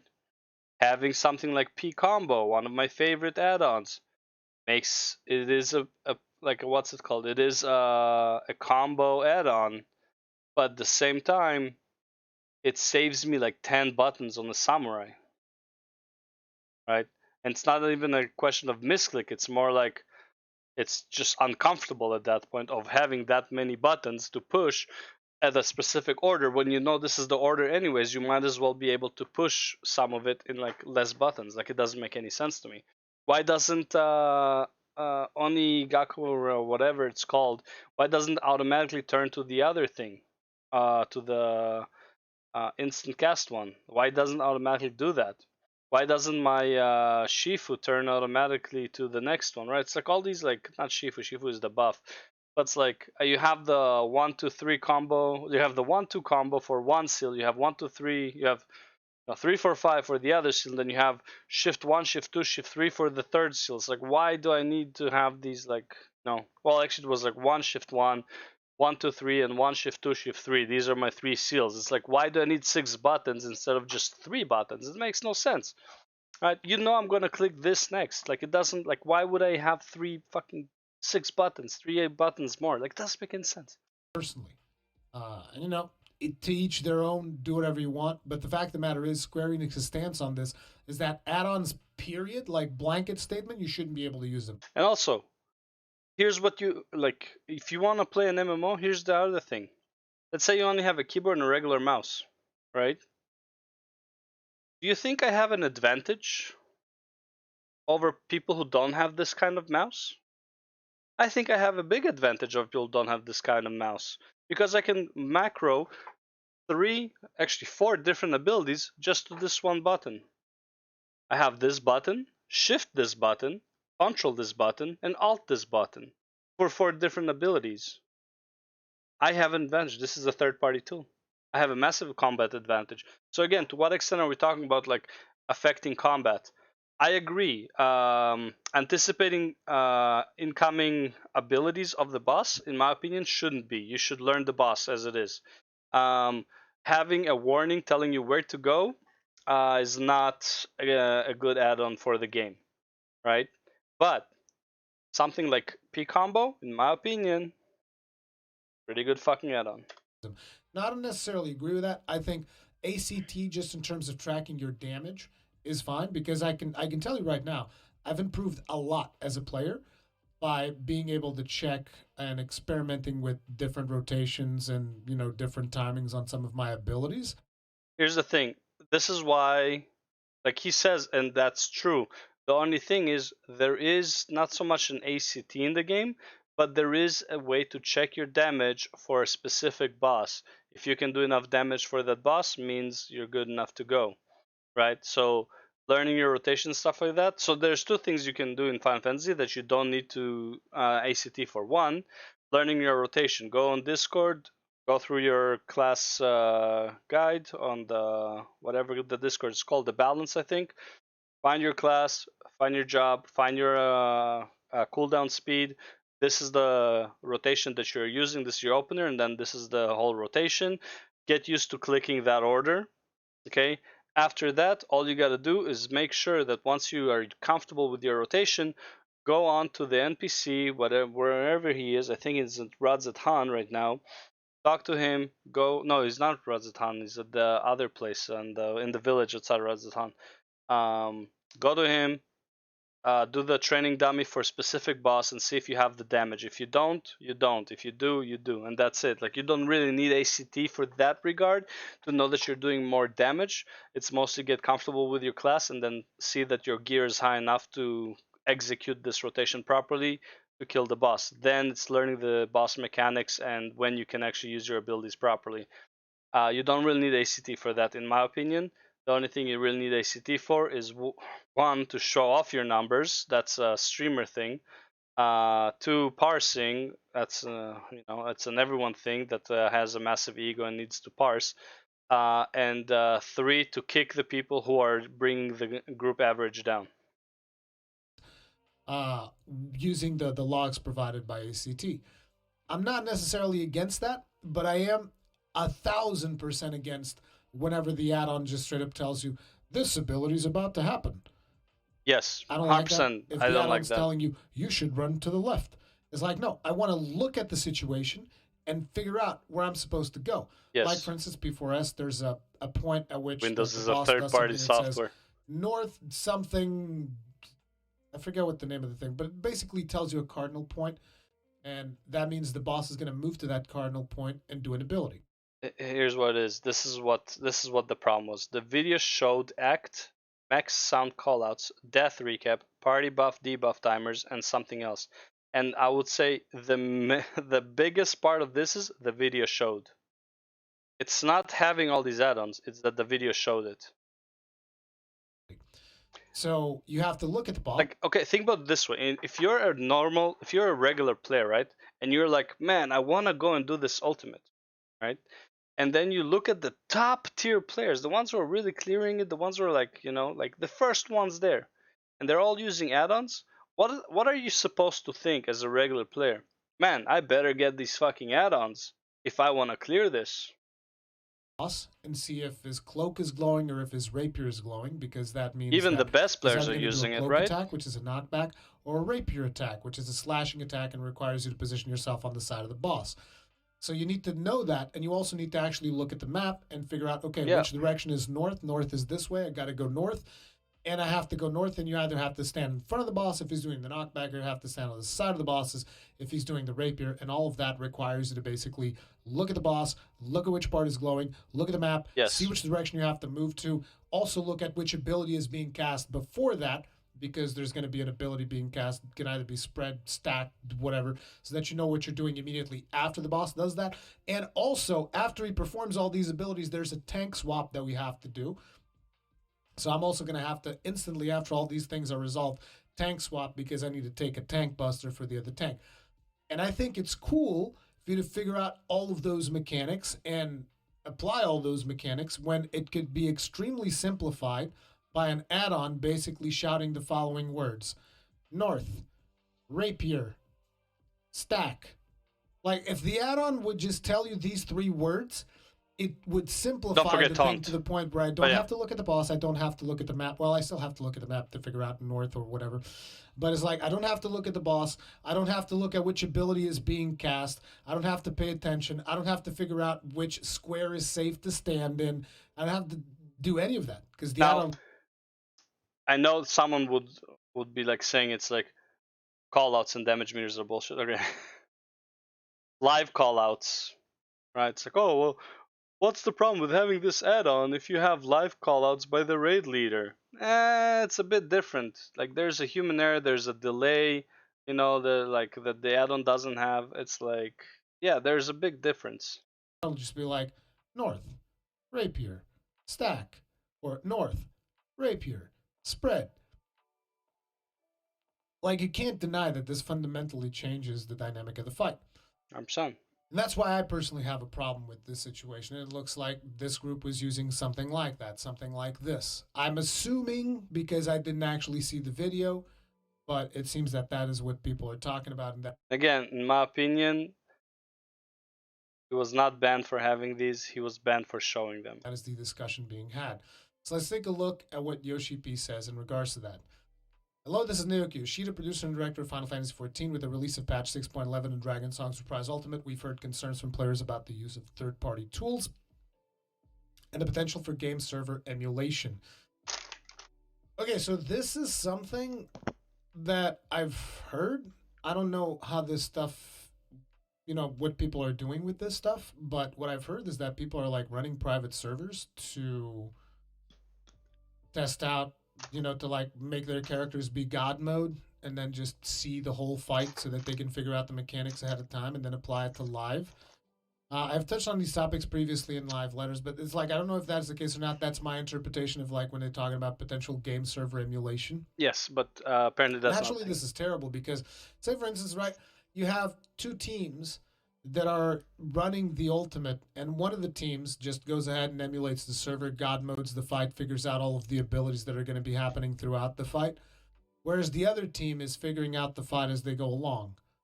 Like this isn't even a race. This is somebody on a motorcycle and somebody else on a fucking wheelchair. This is the comparison between these two teams due to their different approaches. Now, I'm not someone that's going to be going for these races and whatnot because A, I'm not skilled enough. It's just that simple. And B, I don't have enough time to put into the game to do that. That's. But if I was, I think I'm skilled enough. I and for the just people really that don't are have the time. interested in going in blind and do.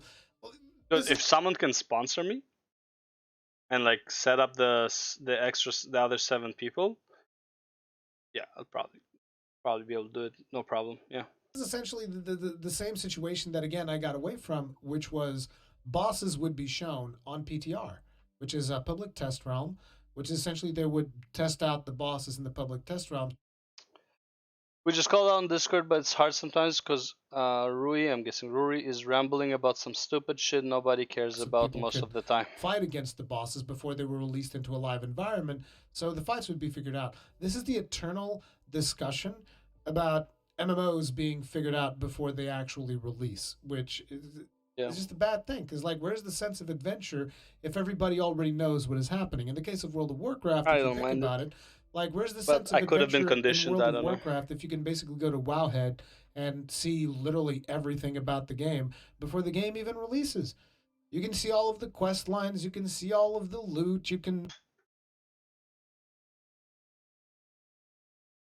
you already have guides explaining to you what is the best way to min-max your character before the game even releases. Like, where's the fun in that? Where's the sense of adventure? Where's the unknown? Like, what kind of gaming experience are we having nowadays?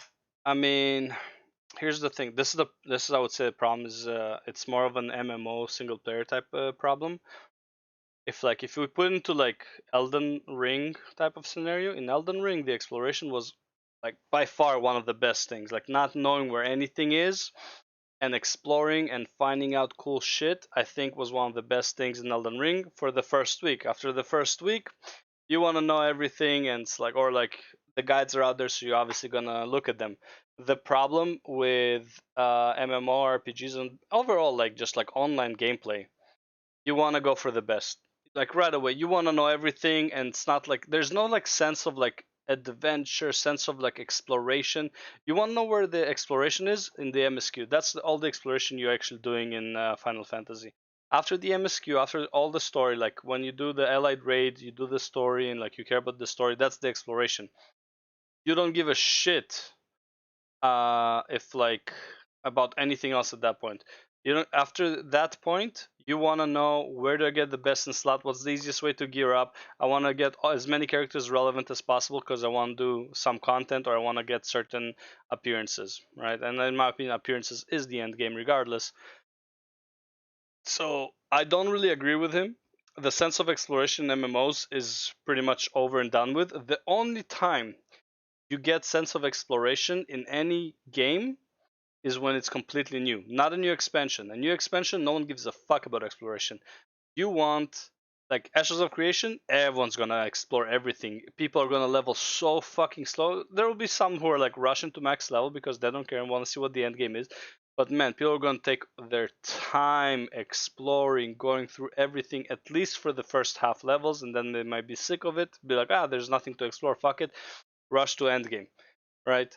New World had the same thing. People were having so much fun up to 30 because they didn't even notice that they're leveling and they're like leveling really slowly, but it's fun. They're exploring the game. Man, after 30, you start noticing how slow you're leveling. Why? Because there's nothing to explore. Like, I figured out the game, kind of. Whatever, right? There's no like actual secrets. It's like this is a cave, has a chest. This is this. I seen this mob. I know what it does, right? And it's like there's no sense of like mystery anymore in the game. And the reason 30 to 60 feels so slow, aside from like requiring more experience, pretty slow, is because you don't have distractions anymore. You're just focusing on leveling up, and when you focus on leveling up, it's just not as fun. Days where it's like the game is figured out, we're just executing. It's like, dude, if the game's already figured out, why the fuck am I playing it? Why are you playing it? You're playing Final Fantasy. The game is figured out. Actual question. like a lot of us in my static group, we go through the raids and we don't look up guides unless, you know, let's say we've spent 2-3 months going through a boss. It's like, okay, clearly we're not figuring this out by ourselves. Let's go look at a guide or whatever. But we at least put in the effort for quite a few prog. I'm totally fine with going in blind for a few runs, but honestly, after a few, like let's say one night of blind prog, next night, dude, no way blind prog. Like that shit is not it. Like blind prog is fun and all, but like for a very short time. I can't do blind prog for a long time. I am totally down going blind prog. I think we went blind prog for all of normal, obviously. As far as like the savage stuff, like I think I went in blind for the first boss. Even though my raid did look a guide, I went in blind for the first boss. Second boss I didn't go in blind, and third boss I didn't go in blind. We'd never killed the third boss because like we just had some people who are just like not willing to put in the effort, and kind of like fell apart there, and I didn't even bother with clearing it, because I just don't care that much. Like once I've seen it, the challenge again, when the challenge is the party, like party and the finding the party and not the bosses, it kind of turns me off. But yeah, what I was saying, yeah. So in my opinion, like blind prog are fun, and like it's, but unless you have all the time in the world, man, like no, I want to get that shit done, like, you know, because again, you might be figuring it out, and you might try to explain to your friends, but they don't understand shit unless there's a good guy in front of them and actually telling them what the fuck to do. And I don't find that fun when you already figured everything out. You know exactly what you need to do, and these potatoes are still running circles around themselves and don't understand what they need to do. Man, look at a fucking guide, man. I'm done. Like I don't want to explain shit to you. Sessions to but try I'm not a party. I guess I'm not a group player. Try to come up with strategies by ourselves, and that is the adventure part of the MMO, is figuring out things by yourself as you are experiencing it. No, that's the adventure part of the RPG, not the MMO. The MMO mentality is, in my opinion, way different. In my opinion, MMO is two things: one, completionist; two, competitive. Right? You either want to be the best, like you want to be competitive in your PvP, you want to be competitive in your PvE, and you want to look the coolest because you have someone to show it off to. That's it, and nothing else matters. You want to have bigger numbers. Let's say this: do you care how big your number is if there's no one there to see it? Maybe a tiny bit at most, but like not really, right? If you can kill everything, does it matter if you one-shot it or it takes you 10 hits? It's gonna die anyways. It doesn't take that long. It's not that hard. Then would you try to be the best if like there's no competition? No, you wouldn't. Like you wouldn't care, right? Like you don't have to be the best. The only time you want to become the best is when you go online and you see what other people are doing. It's like, oh fuck, man, these guys are better than me. Oh fuck, they're just one-shotting this boss. Oh fuck, so this is how you do it easily, right? That's like literally, it's like once you see other people do stuff, that's when you become competitive. You don't even have to have other people know that you exist to be competitive with them. You just see someone does something better, you're like, no man, I'm better than this guy. Fuck that. I'm gonna use his technique, but I'm gonna use it even better than him. Or some shit like that. Rory, it's clear we're both old. The real problem is people don't like to communicate. That's...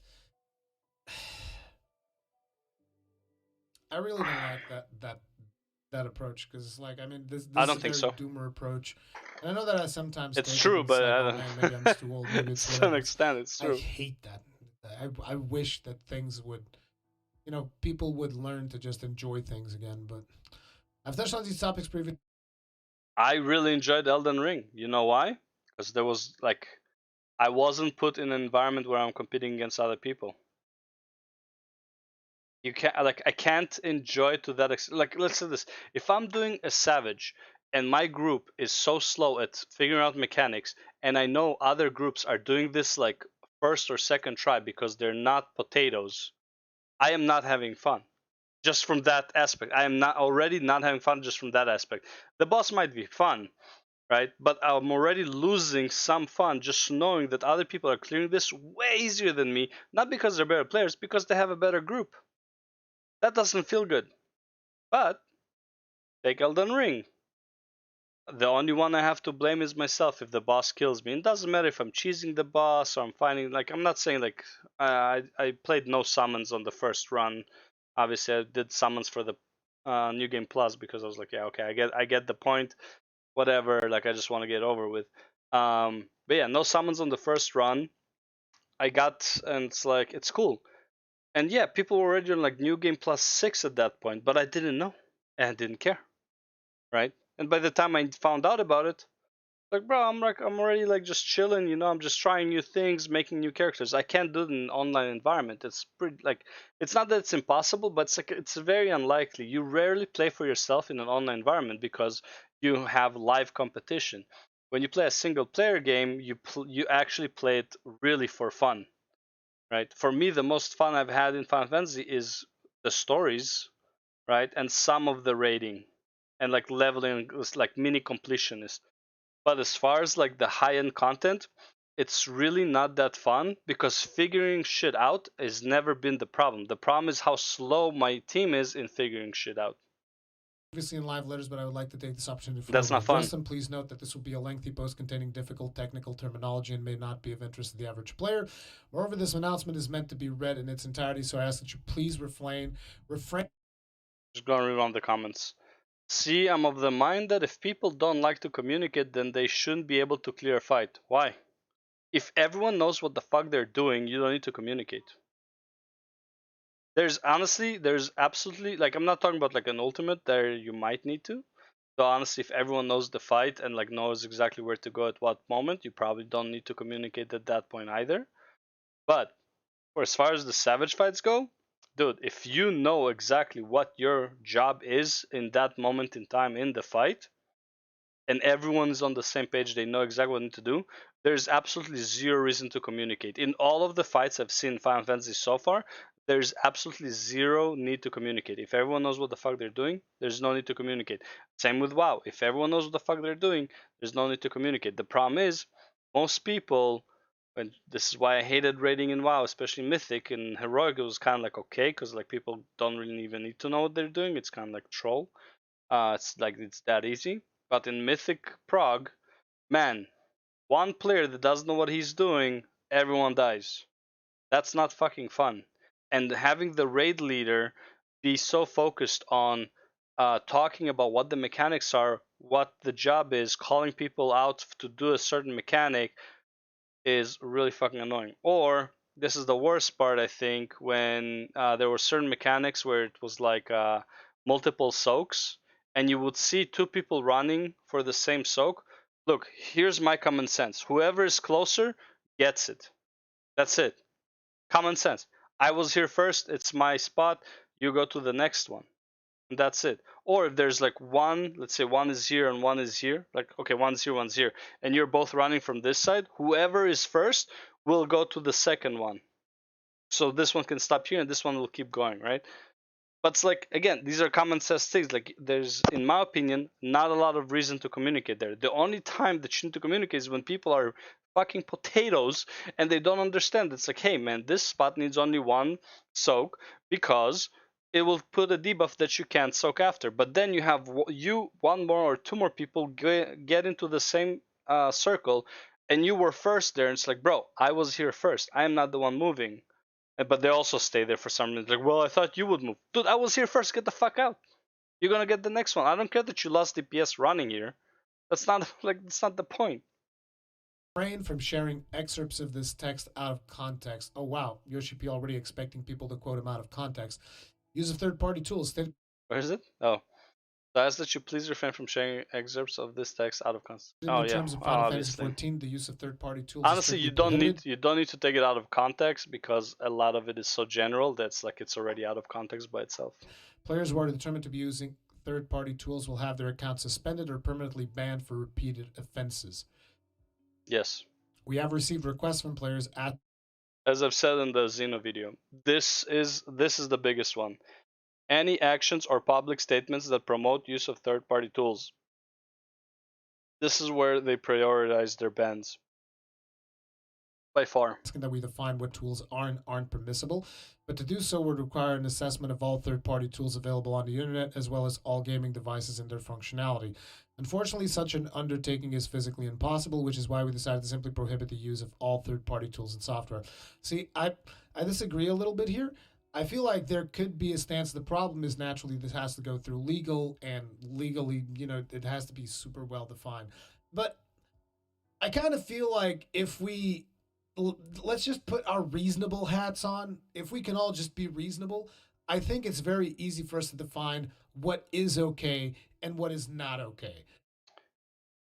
Yes, I think anyone with a bit of common sense, which is not too common, but just a little bit of brain power, can figure out what this means to. The problem is, and this is what Xenor was really raging about, the problem is that the way it's defined is that if they, let's say, don't like someone, they can just ban them outright. It's like having policies in politics. You have a policy that sounds good on paper, right? It sounds good, but because it's so broadly generalized, you can punish people just because you don't like them and say like, oh yeah, it falls under this what's it called, under this juncture, whatever, like under this terms of service for for your life.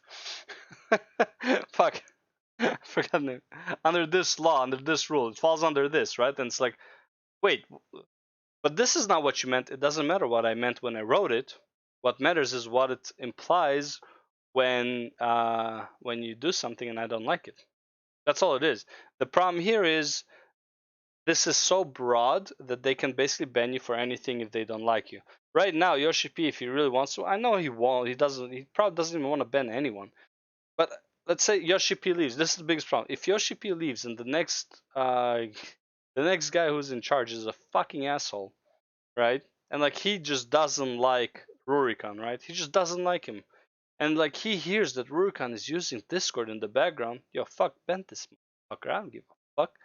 He doesn't belong in my game. I don't like this motherfucker. I don't want him here. But I need justification. Oh, use of tools that allow players to more easily complete content. Discord, voice chat. Yep, that helps him to complete content easier. Yeah, fuck this guy. He's out. Right? That's the problem with how they define the terms of service. It's too broad and too general. And I know if you use common sense, you know exactly what they mean. But the problem is, it's like, what if they themselves want to take it out of context later? There's nothing you can argue here. They can. So if you want to use G-Shade to change the way that you view the game, I kind of feel like that's fine. If you want to use ACT to call out boss abilities as they're happening, kind of feel like that's probably not okay. Just going to throw that out there. If you want to use ACT to call somebody out on having bad DPS, I think that's obviously not okay. It's about being reasonable. It's about like anything that can essentially affect the difficulty of a fight should not be allowed. Any third-party tool that affects the difficulty of a fight should not be allowed. And ACT CACBot, like this thing, clearly affects the difficulty of a fight. I don't think anybody can tell me that, oh, that doesn't affect the difficulty of the fight at all. Are you sure about that? I mean, you got timers for everything. Are you crazy? Like, you got the add-on literally telling you where you're supposed to go. You have a countdown timer for... Bro, I love it. It even says late pull. It probably also says early pull. So you can literally like flame your tank for early pulling or someone else. Everything that the boss is going to do. Right? You know? So that's my thought on that, pretty much. So again, I feel like they could define it as in tools that directly impact the difficulty of encounters are not allowed. Anything that directly impacts the difficulty of an encounter is not allowed and therefore deleted. You know, people get banned, whatever. If you want to like, you know, make your character naked, do some crazy shenanigans as you go down the road of ERP, whatever, so long as it's being done by consenting adults, you do whatever the hell you want. But I think that there are some clear Good luck with limits that that we one. can define here. Good luck with that It's one. impossible for us to check which programs are installed on every player's PC. This is why we cannot identify and reprimand the offenders 100% of the time. To offer more clarity on our process, here are a few examples of rule violations we prioritize for investigation. Use of tools that allow players to more easily complete content. Exactly what I said. Exactly what I said. And I 100% agree with them on this. I 1,000% agree with them on this. And I think they should most definitely enforce you agree with this them shit based on the context. Because listen, and trust me, I know that there's a lot of people that are upset out there right now. Trust me, you do not want this to become the norm. Take it from someone who's been on the... Again, based on the context, I pretty much agree with all of this. But it's when it's taken out of context, and you can easily take it out of context because of the way it's defined. That's the problem here. The other side, you do not want this to become the norm. I agree. No, definitely you don't want this to be the eventually norm. This gets to a point where the barrier to getting started in raiding is so high that raids will be developed for like 10% of your player base. Not even. Whereas right now, I would argue, a great majority of the player base, if you want to do raids, like say on normal difficulty or whatever, anybody can go. Okay, that's what you mean. Yeah, okay. Once you allow third-party tools to become the norm... 1 second.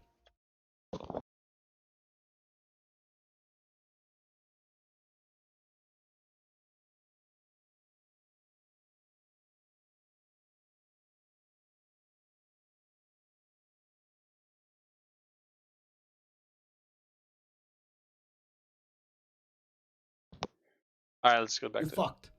You're essentially just, the encounters are going to have to be designed with these third-party tools in mind, and therefore they're going to have to make them harder and harder and harder and harder and harder to the point where, again, if you are not using these, you're screwed. I mean, just think about it like this. When you go into Party Finder, what do you usually see? You see people telling you, go watch this video.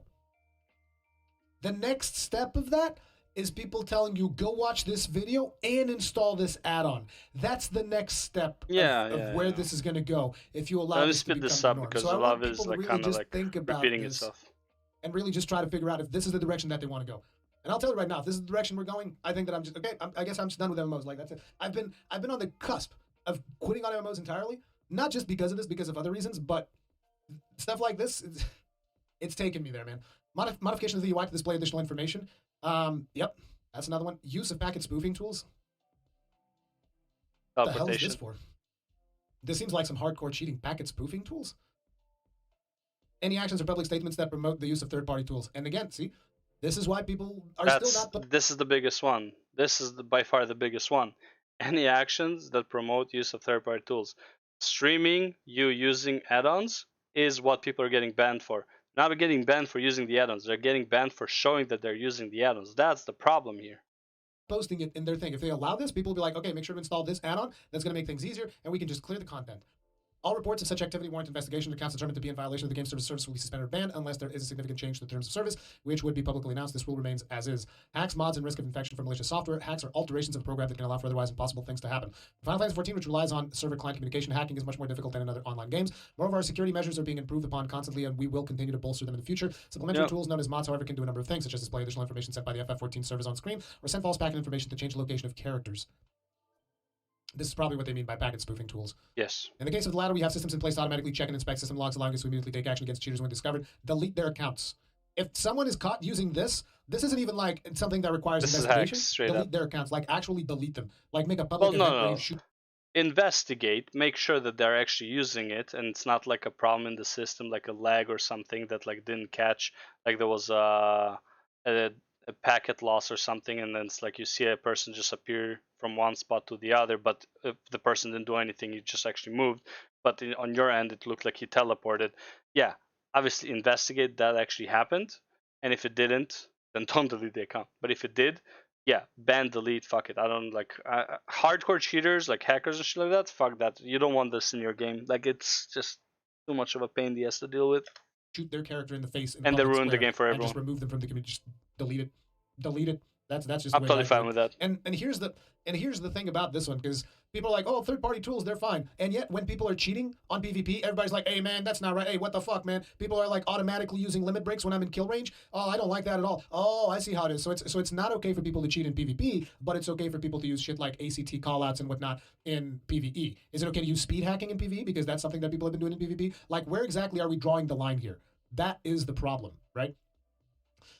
I mean, both are not okay. In short, the use of such tools will not allow players to automatically clear high-end content, yet carries a high risk of being penalized, so we ask that you refrain from using them.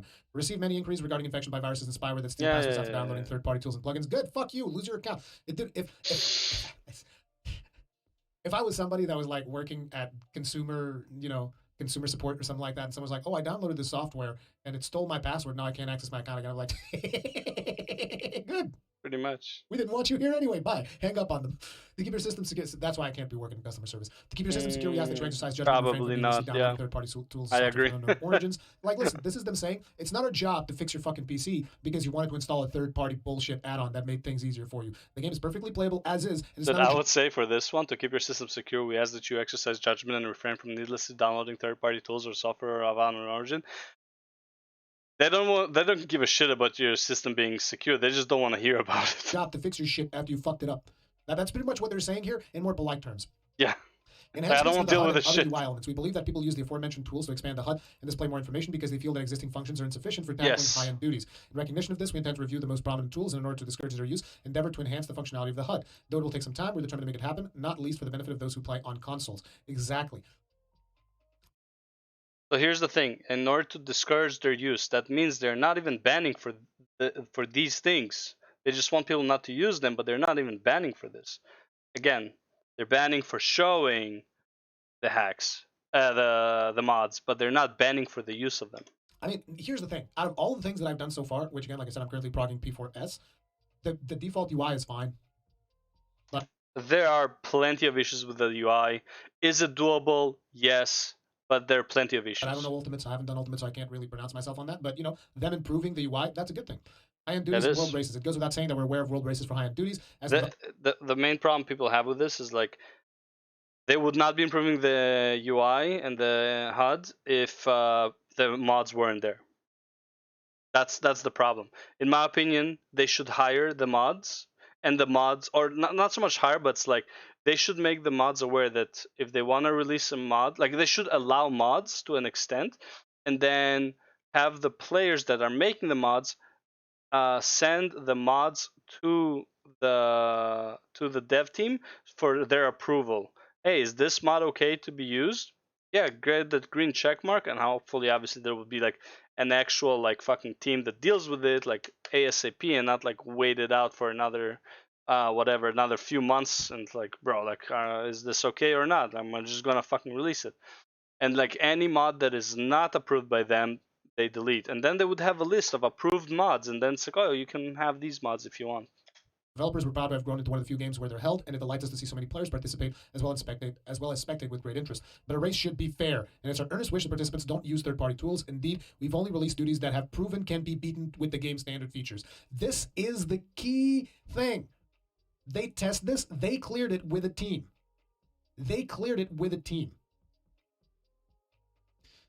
Without a doubt, patch 6.11 Dragon Songs Reprise is the hardest duty we've ever created. Some may compare it to the unending coil of Bahamut, but taking into account our players' improved skill, the increased number of actions, and the more complex mechanics, this latest ultimate entry has the edge. To be able to conquer it in such a short time requires great individual prowess, teamwork, and support, and you can consider this gamer thoroughly impressed. Because such races are unofficial, we usually limit our involvement to some comments after a number of teams have cleared the duty by offering our congratulations via the official Twitter account and confirming timestamps.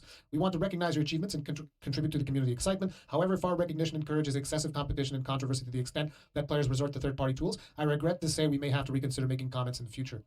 That's what you get. Data mining and screenshot leaks. Fuck them all. I don't really have a problem with that. Development team's part, model data for Dragon Songs Reprise was present in patch 6.08 data. Bro, my fucking... Damn, man. Gilgamesh is like lit. Look at this. 3 Gilgamesh guys are at like top of the Crystalline Conflict standings. Holy shit. The appearance of the raid's final boss was made That's public. my main Such realm. data is normally masked and cannot be discovered, but this time I'm itching my ass, don't worry about it. In addition, at virtually the same time the patch was released, the screenshot from phase that players had yet to reach was leaked. We believe it came from an insider and are in the middle of a thorough investigation. Fire this person from a cannon. We refrained from making this known earlier because it would make the investigation more difficult if the suspect were aware of it. Such leaks are utterly unacceptable, for they not only undermine the efforts of the development and operation teams, but also take away from players' enjoyment. Not all players, but yeah, the players whose enjoyment doesn't take out away from don't care either way. The players that does, they care. So true. Next subject. Previously, when a major leak occurred prior to the release of Shadowbringers, we succeeded in identifying the culprit and took legal action. There has been another leak despite this. That there has been another leak despite this is deeply concerning, and in addition to bringing the offender to account, we'll take measures to prevent a repeat of the situation. You're goddamn right, dude. Legal action. I 100% agree with this. Hey, man, it is what it is. Now, be it graphical resources or something else, there may be legal ramifications for mining private data via illicit means with the intent to make it public. Perhaps due to high interest, however, we've been seeing websites that openly release mined graphical data. I mean, dude, just look at Wowhead, man. As a show of our admiration for those who clear ultimate raids, we designed their reward weapons to be as eye-catching as possible, and to widely spread their images outside of the game could diminish players' motivation to earn them. I've made this request before and make it again. Please refrain from disseminating mined data. Server emulation. The leaks outlined above have led some to speculate that groups may have used they don't servers, have so the completely emulated servers and their they don't have downloaded to show you that we'll servers. Not just long-time Final Fantasy 14 fans. It's at least good to see that they're taking this shit seriously. They're not messing around. Thanks to our devoted warriors of life, Final Fantasy 14 has grown into a titan among games. This means that it is now home to players from all walks of life, and not just long-time Final Fantasy 14 fans, but those who have recently come to join us from myriad other game communities as well. Many more eyes are on Final Fantasy 14, and boasting about it garners a great deal of attention, which has changed how information is shared online and spreads throughout the player base. This in mind, I'd like to encourage the development of a strong Final Fantasy 14 community by continuing to provide commentary as I have today. Truly, I cannot apologize enough for the many mistakes we made in 6.1, the resulting disappointment in such a major patch. Nevertheless, we intend to forge ahead so that Final Fantasy 14 can continue to bring joy to as many players as possible. We hope you stay with us on this journey. Forge ahead. One thing that was not addressed, the DMCA takedown, which I feel should have been addressed. Because like I said, if there is no copyright infringement, they need to release the MCA on that video. Like, I may not like what they've done, what they're doing with using third-party tools and whatnot, but my strong stance on the MCA is the same. Yeah, they're not going to copyright infringement. No, release the video, let them have the video public. It's that simple. I don't care. I don't care. Listen, I really don't care. I get that they don't want that footage shown, but guess what? The game was live. The add-ons were live. I would say the best course of action is a negotiation between releasing the DMCA and them removing the video on their own, because they don't want to see the add-ons on that video, because that video is very popular right now. Would be as the first clear ever.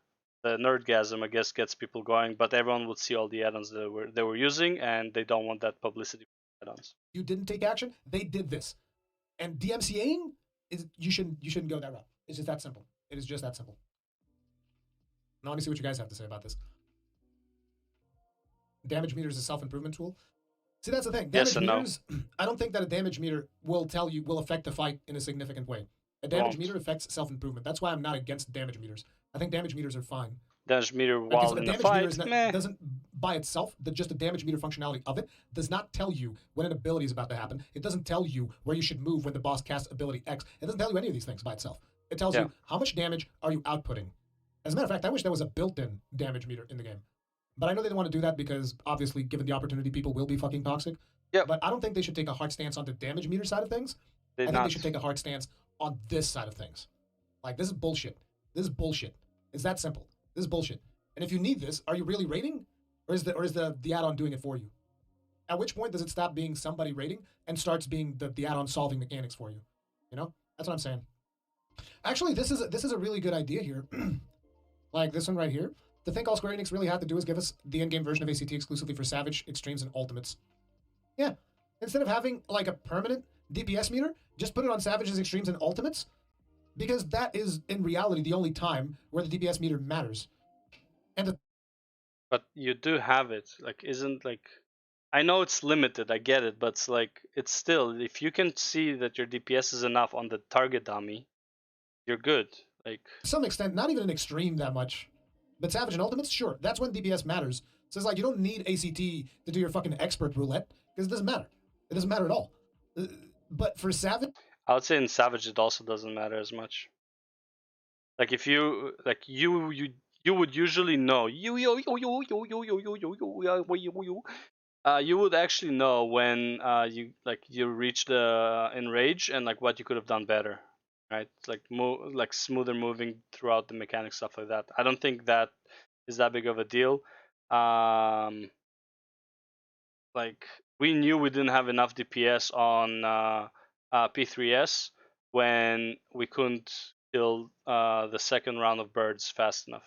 It was pretty much simple as that, right? So it's like there wasn't much else to it. The birds were not dying fast enough.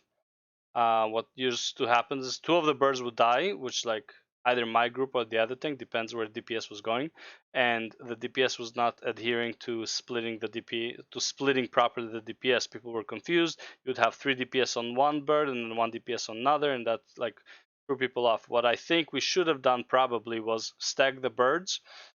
Tank takes 1 of the birds to the side, stack the birds, AoE them down, kill only 1, and then like move the birds, kill 1, move the bird, kill 1, and then all the DPS switches to the last bird, or something like that. Or like, well, if they're all very low, we can just like have 3 DPS go on the 4th bird, and then 1 DPS stays and finishes off the last 2 birds or some shit like that. And ultimate, yeah, you kind of it's useful to have it. You don't need to have like it. that's how we could have played around our DPS for sure. But honestly, like, let's just say a couple of our players were not very people I would like to deal with long term during raiding. Useful to have it. At the end of the day, like, look, I understand I've only been with the Final Fantasy XIV community since like 2019, which has been like 3 years. And I understand there's probably people, I don't know if in this chat or whatever, if in a video that potentially goes onto my channel, I don't know if there's going to be people there that have been with the community for much, much longer. Wait, let me swap this. But let me just tell you guys from my experience, as someone who came from World of Warcraft, you really don't want to see what happens when you go down this rabbit hole.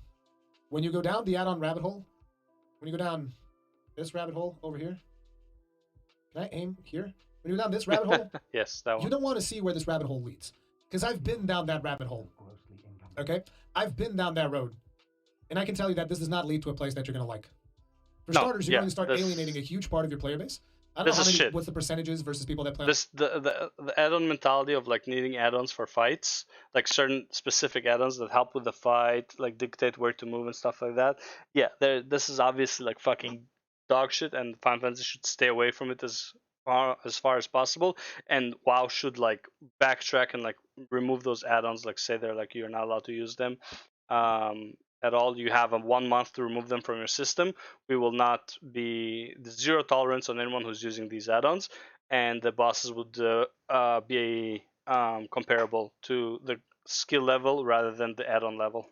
On PC versus PlayStation. I know Ian is considering it, like I know it was a debate in the WoW dev, but again, well, I can't say I know. Ian said that it was a hot topic amongst the devs and how to go about it, but they currently don't have a solution because the problem is how the add-ons work. But in my opinion, again, similar with the add-ons in Final Fantasy, I think that all the add-ons should go through Blizzard approval, seal of approval. Boom, you can use this. Everything else, nope, not allowed to use it, bannable.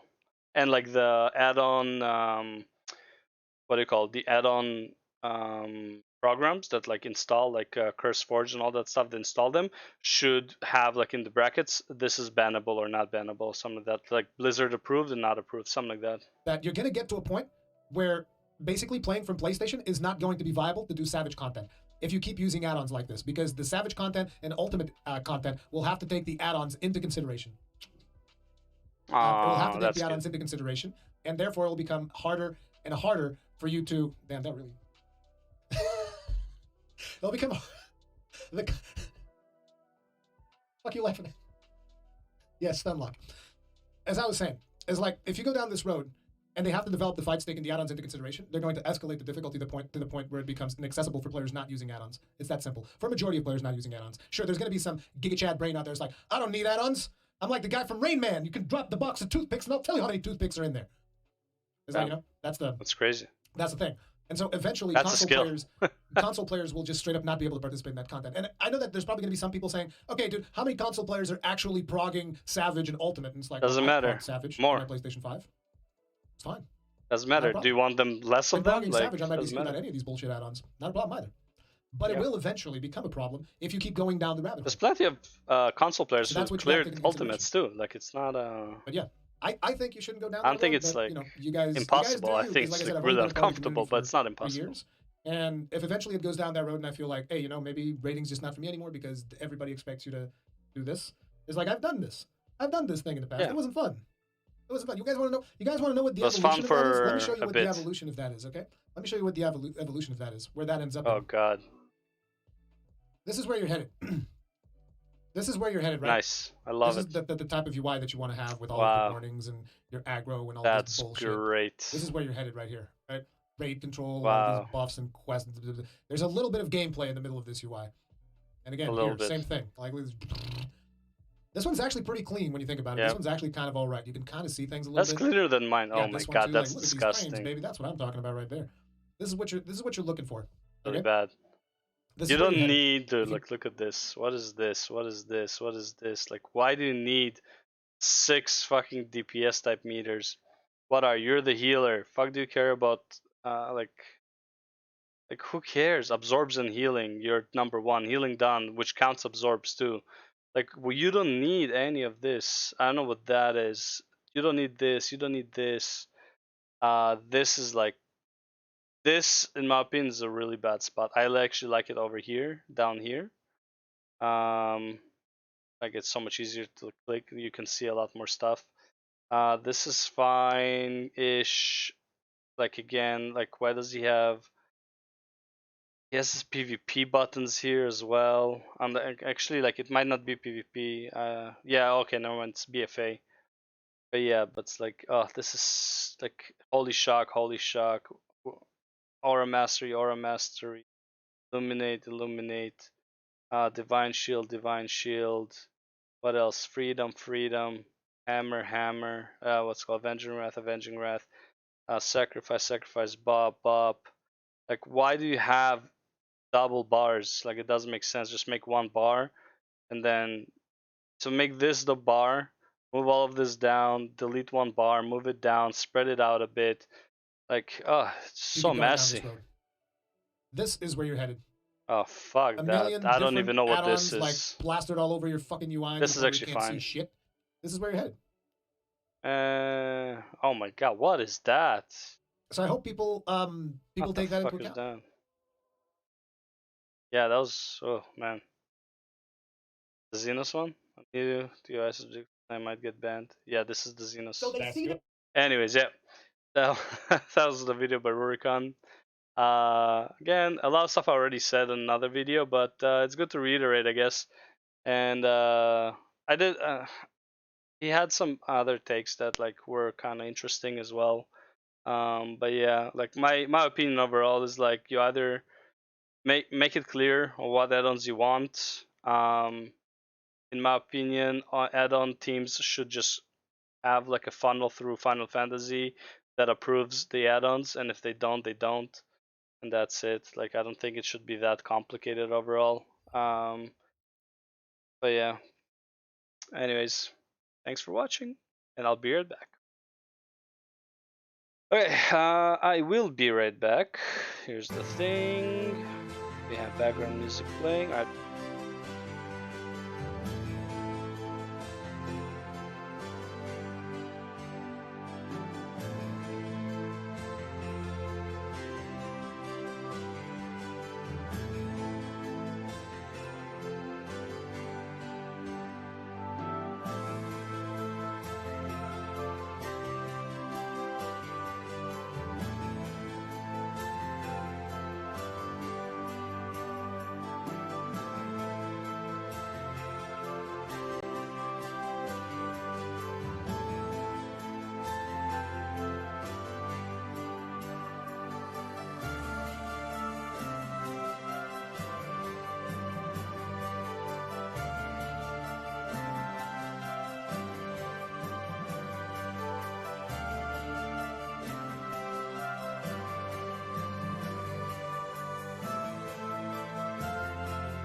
Okay, where were we? Boom. Alright, what's this? Most requested add-on features for Final Fantasy XIV. Let's see. Regarding DPS meter, chat bubbles, buff timers, big CD timers, ping and FPS counters, better color customization, physical versus magical damage, yeah. Job icons on target bars, death recap, what song is playing, load screens and start screens, improving the netcode, okay, whatever. Okay, alright. So this is alright, so Zepplin's video, this is like the most requested add-ons, I guess, or something like that by the community. That she's hoping, or I guess people are hoping, that will be added as base UI to the game. Let's see what she has to say then, and what the list is. Hey, Buns. A couple of Final Fantasy XIV streamers were given temporary bans for showing multiple third-party tools on stream. I must say, I do like her blonde hair now more than before for some reason, as well as like more than the red hair for sure. But like, yeah, the blonde looks really good on her. And at the same time, Yoshi P posted a message to the Lodestone regarding third-party tools.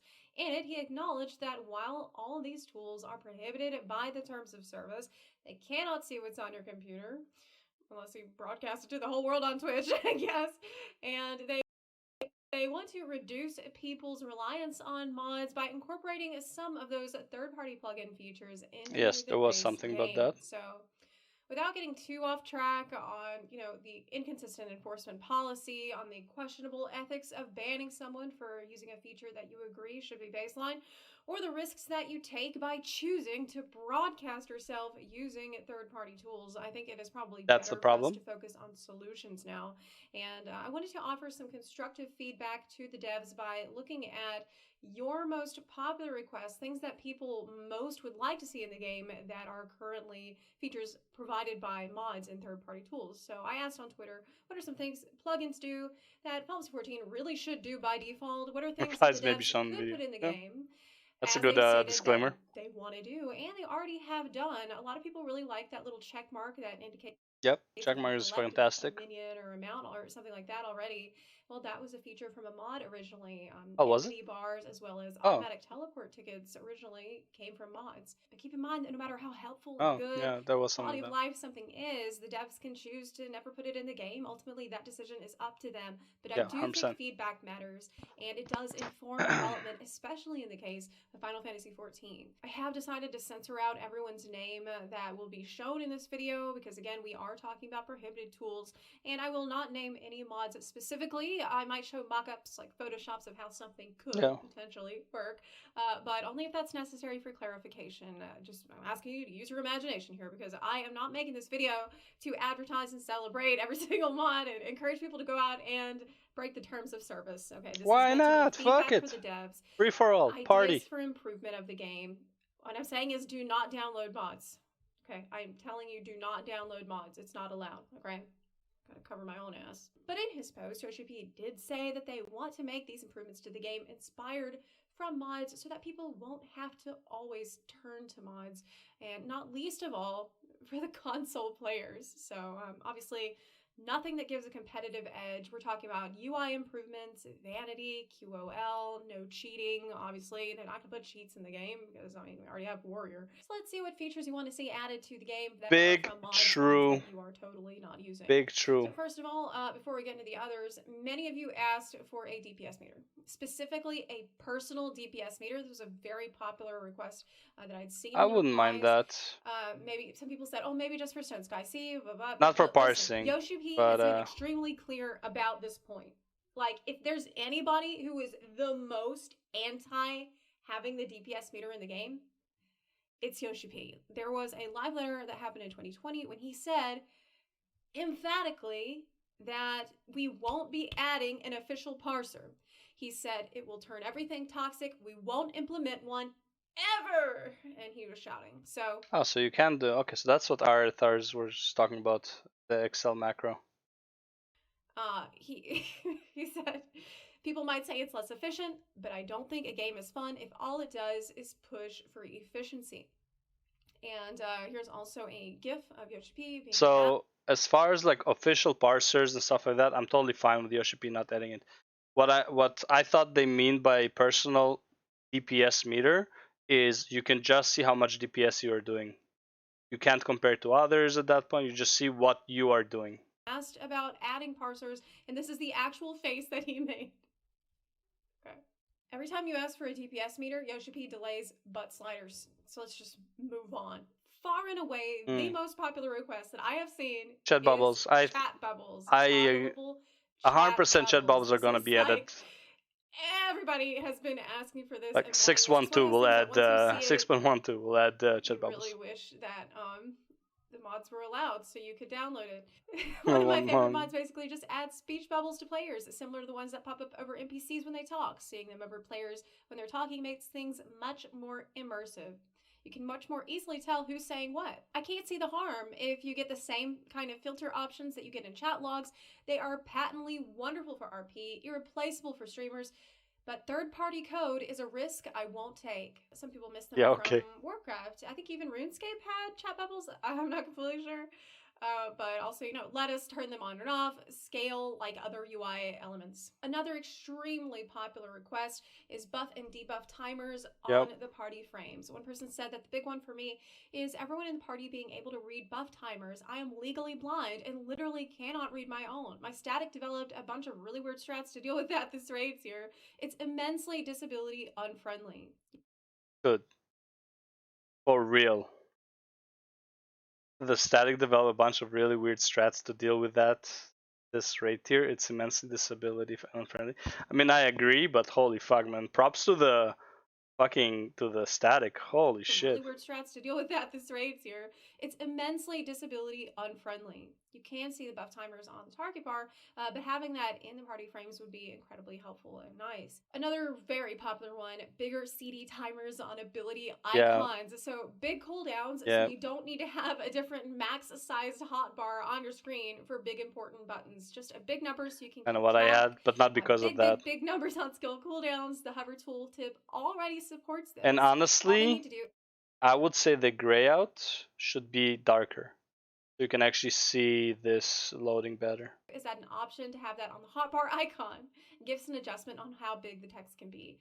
What is that? Why do I need an white add-on mage. for this? The ping and FPS counter. Now, Steam does have an FPS overlay, but we don't have any actual latency meter. It's crazy that you cannot see your actual ping to the game server in the UI. Yeah, that's true.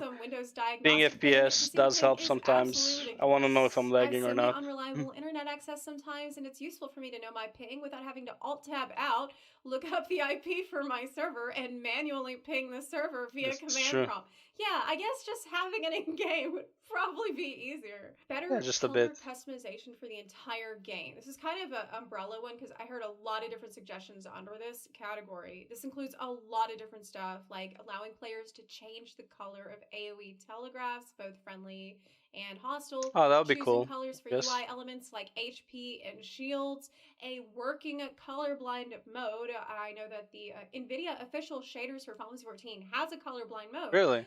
But sure would be nice to have something like that baseline for all players to access officially, including. Oh shit! Look at that. It is, official and customizable shaders in game. This is an extremely popular request. Someone said I would love a boost in the in-game values or a way to toggle the hues and values. I have a very poor visuals, not values. A way to toggle the hues and values. I have really poor vision, and as beautiful as this game is, it's so gray. It's sometimes very hard to see what's going on.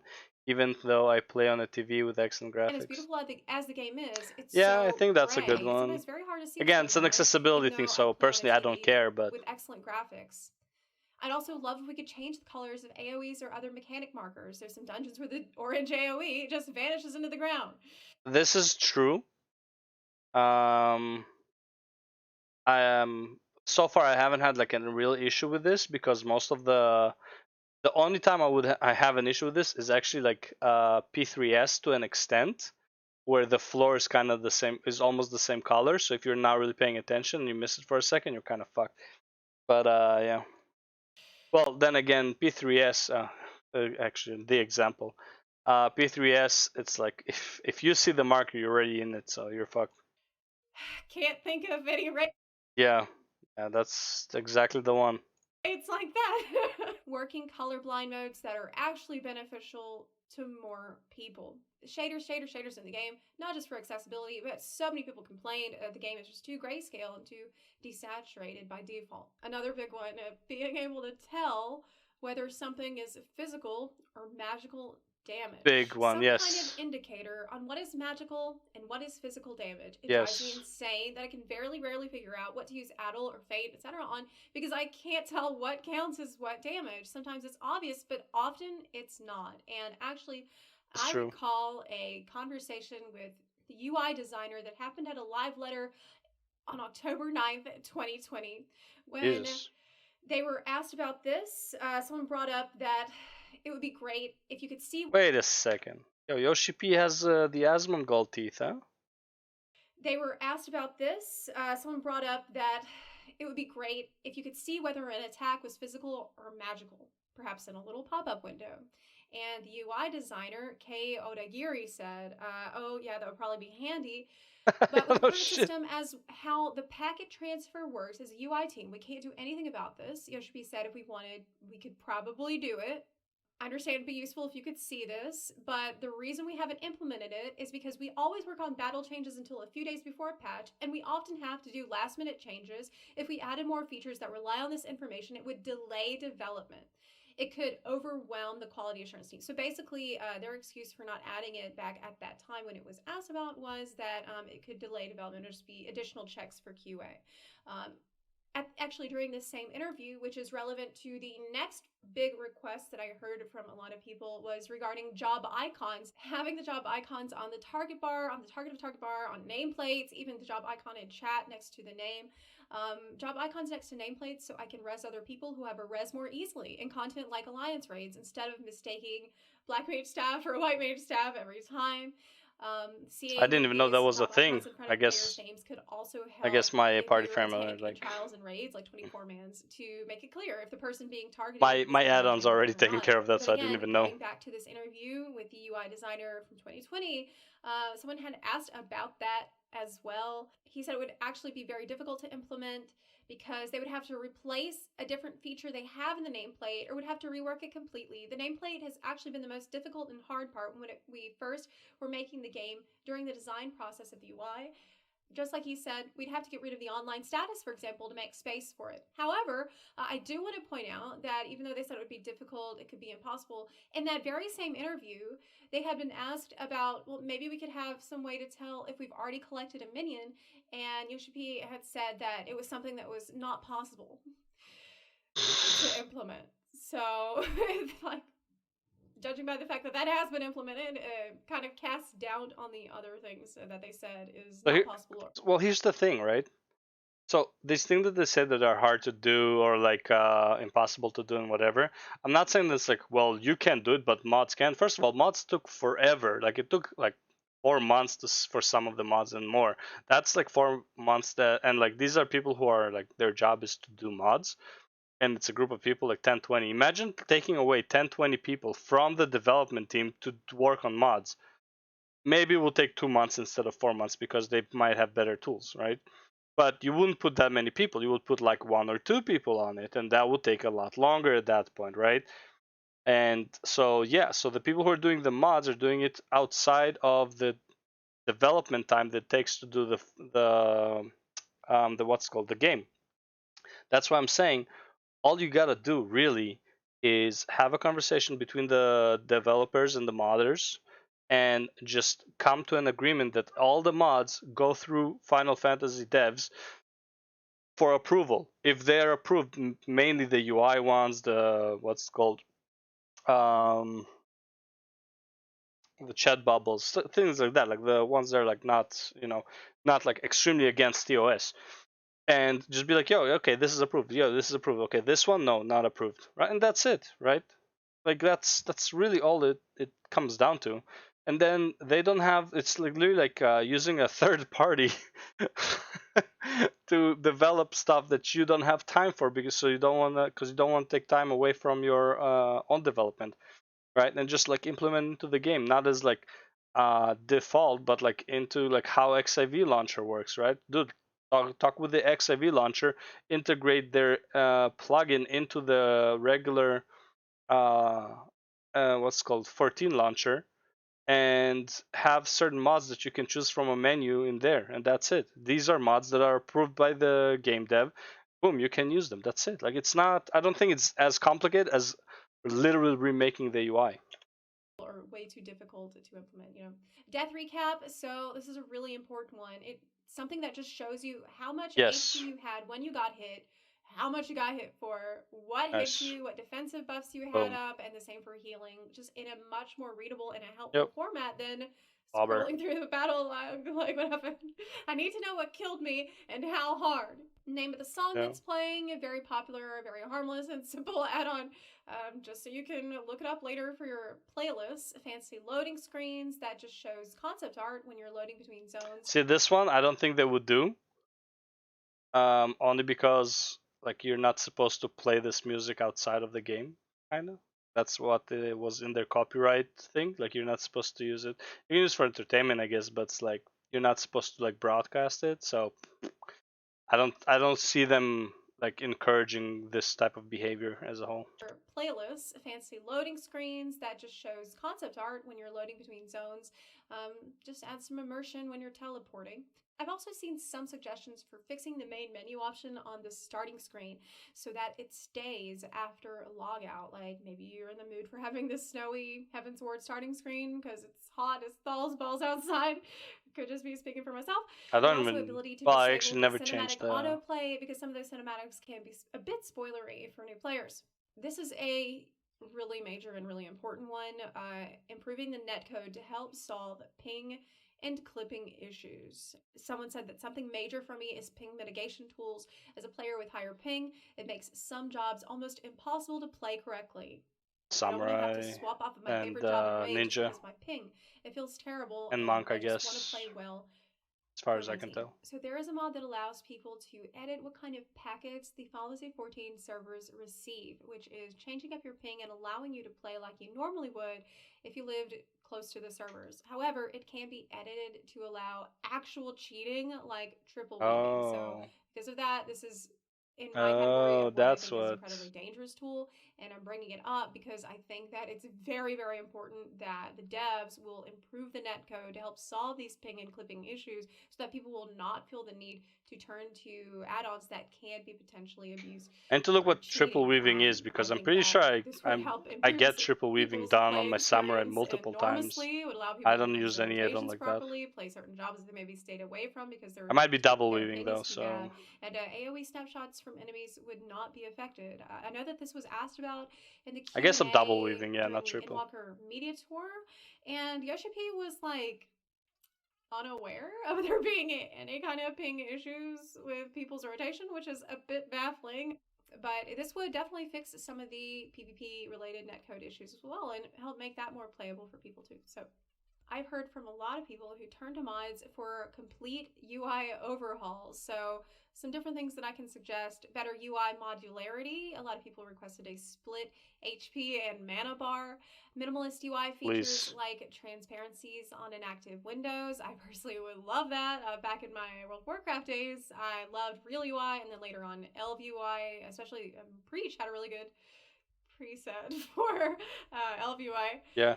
I prefer minimalist UIs myself, so I would like to see more UI themes, more modern themes with sharper looks, with better color customization. Would love to use the classic theme if it didn't look like staring at the Ark of the Covenant. Or UI sets. There's only 4, which feels pretty restrictive, and I'm actually using one of my UI sets for a macro job change menu, which is also a jank solution to a problem with the UI.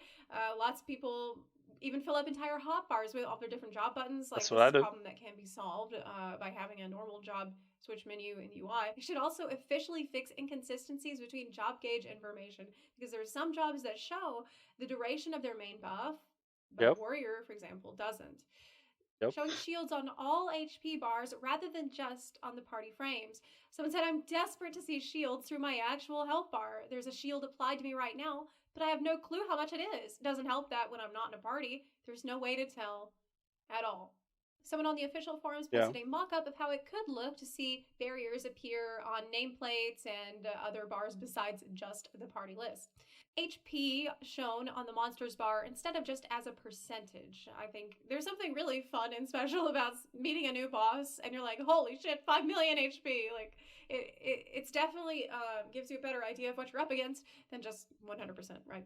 Lots of suggestions for different kinds of buff and debuff customization, like make your debuffs larger than other people's, makes it easier to tell if I need to refresh a dot at a quick glance, especially if there's a ton of other debuffs on the target. The ability to change color. Honestly, I would just say have it be possible to show debuffs on the enemy that are only relevant to you. Like for example, the ninja vulnerability debuff, that's valuable to you. Show that. Don't show me that the other white mage or whatever, like scholar, have another dot on the enemy. I don't care about that. It makes no difference to me. On different buffs and debuffs. I know some people can't see the shade of green. It looks white to them, and it is mega unhelpful. Showing debuffs on nameplates, showing debuffs on the enemy list, and what I really like, buff filtering out debuffs that you don't care about. Someone said I would like to be able to choose and toggle the debuffs on the enemy that we apply. Like, I don't need to see the timer for Goring Blade that my paladin applied, but I want to see Trick Attack. Yes. So here's a mod that I feel that's what sort of similar exactly what I just said.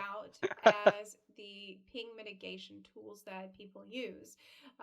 It relies on some technology that can be abused. This is similar to tech that allows bots to go out of bounds because it's allowing players to move objects out of bounds in the interest of making the housing system easier to use. Someone said, I don't know what it's called, but there's an add-on that expands the building system to be way more comfortable to use and allows for way more creativity with their builds. I'm very into building games, and Fallout 14's building system interface needs some love in a big way. So I do feel like this is an example of an add-on that has some technology, at least, that could be abused, could be exploited, and because of that, it should be a priority for Square Enix to fix their housing systems if people don't feel the need to turn to this type of add-on.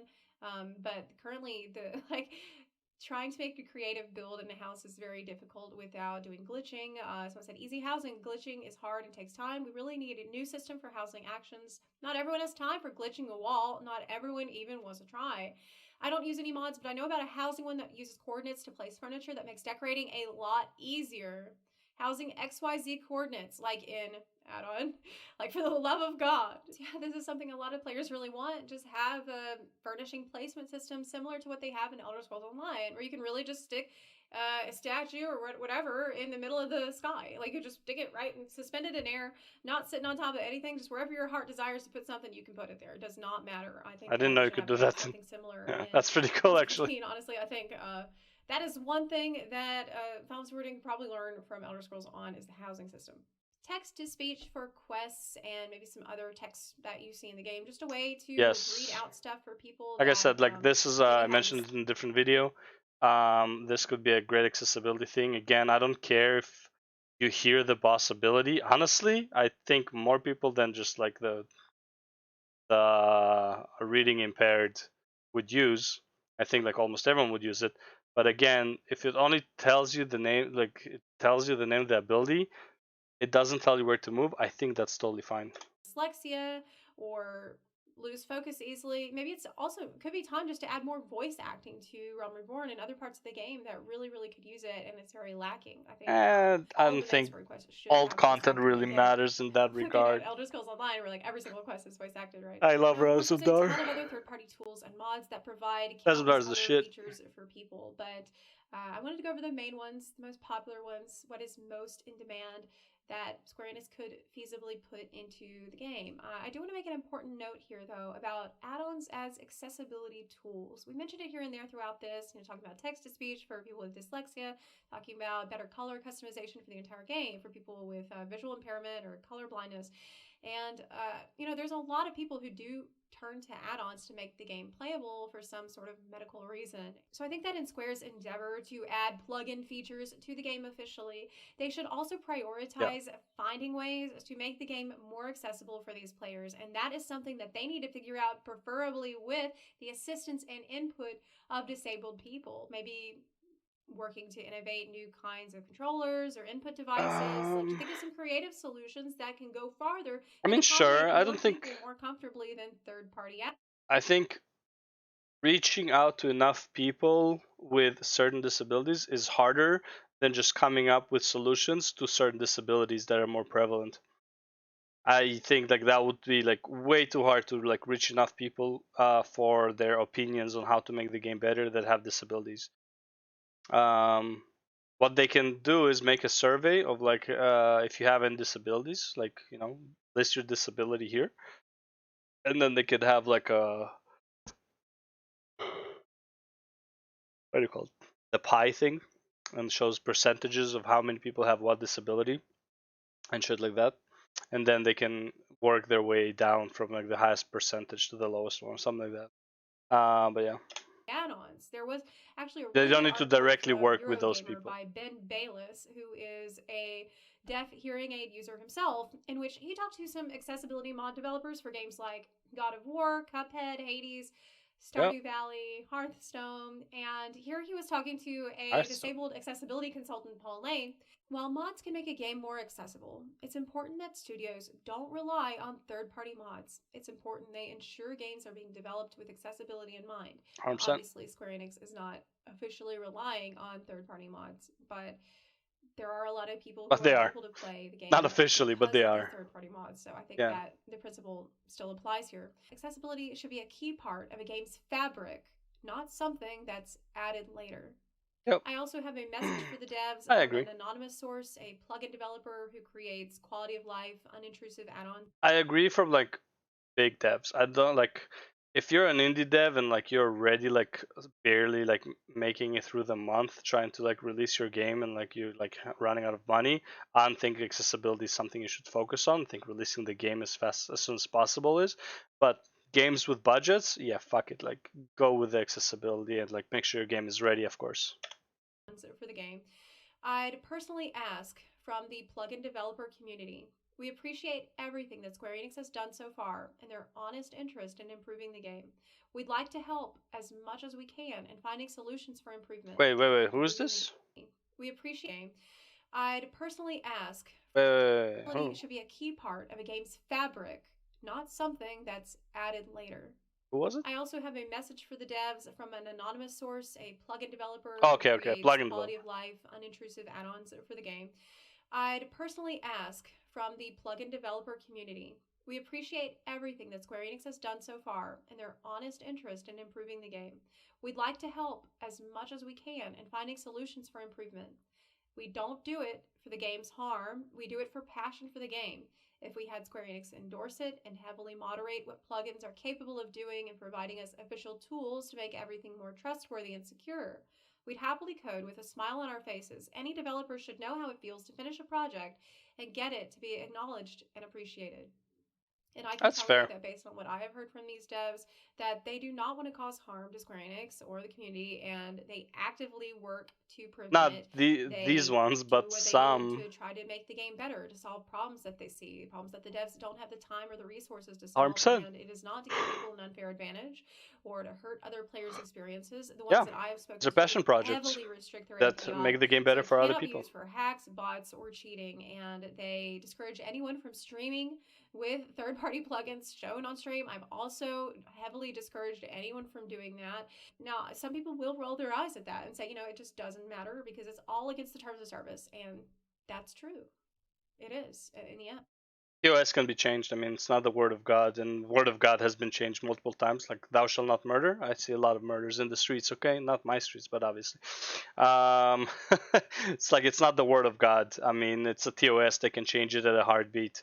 Like, it's not that big of a deal. Well, not a heartbeat. Like, they have to go through lawyers, whatever. But it's like it's not that hard to change the TOS, especially when it comes to this. And also, they won't be considered third-party tools if they're acknowledged by the game dev. They can consider first-party tools, whatever it's called, when like it's part of the game. Like, I'm not saying that these people, just because they have noble goals, that the rules don't apply to them. What I am saying is that modding has often had a collaborative role in the development of games, including I would say not always. In the West, it pretty much. Not everywhere else in the world though. As we've seen with mod Don't give me that look, Zeppla. previously mod features being added to the game, and now they stated they want to keep doing that. And so I think that the best way to get rid of them is to cooperate with them. improve the game so that they're not needed, or as the mod I spoke to. You will never improve the game enough. Like, I don't think we would have enough time to improve the game enough to have no mods at all. Work with the modders, have them be like a second party or third party you use to develop your game, and make sure that whatever they release just gets the okay from Square Enix, and that's it. Suggested to endorse and to heavily moderate what plugins are capable of doing. So that's all for today's video. Again, I want to reiterate that I did not make this video to promote any mods. That's why I didn't mention any in it. I am really just wanting to share feedback with the developers at things players want the most, and maybe you can tell me some features from mods, maybe in a vague way, that you would like to see. So let me know what you think in the comment section down below. If you like this video, please consider supporting the channel on Patreon or on Twitch. You can also support the channel for free by clicking the subscribe button or by sharing this video with your fellow Warriors of Light. Thank you so much for watching, and I'll see you next time. Bye. Yeah, overall good video. Honestly, I like that she did that little poll with her Twitter. Let's go. Because it's actually like it is interesting to see what people like. Honestly, there were some mods that I didn't even know existed, and I did because I'm using mods for a while. I guess I haven't even known that some mods like that were doing what they're doing, because I thought that's like part of the default UI, but apparently it wasn't. So apparently I have some mods that already help out. But yeah, anyways, yeah, good video by Zepla. Much appreciated that she did that little survey. And yeah, we'll go on to the next one. All right, now I'm still here. I'm just like I'm hitting record, and because I don't want to edit videos, so I'm just recording when I start the reaction. Okay, next one we have. Holy shit, I gotta pee actually. Holy fuck, we've been at it for how much? For 5.5 hours? Jesus Christ, a lot of reacts. I'll be right back.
All right.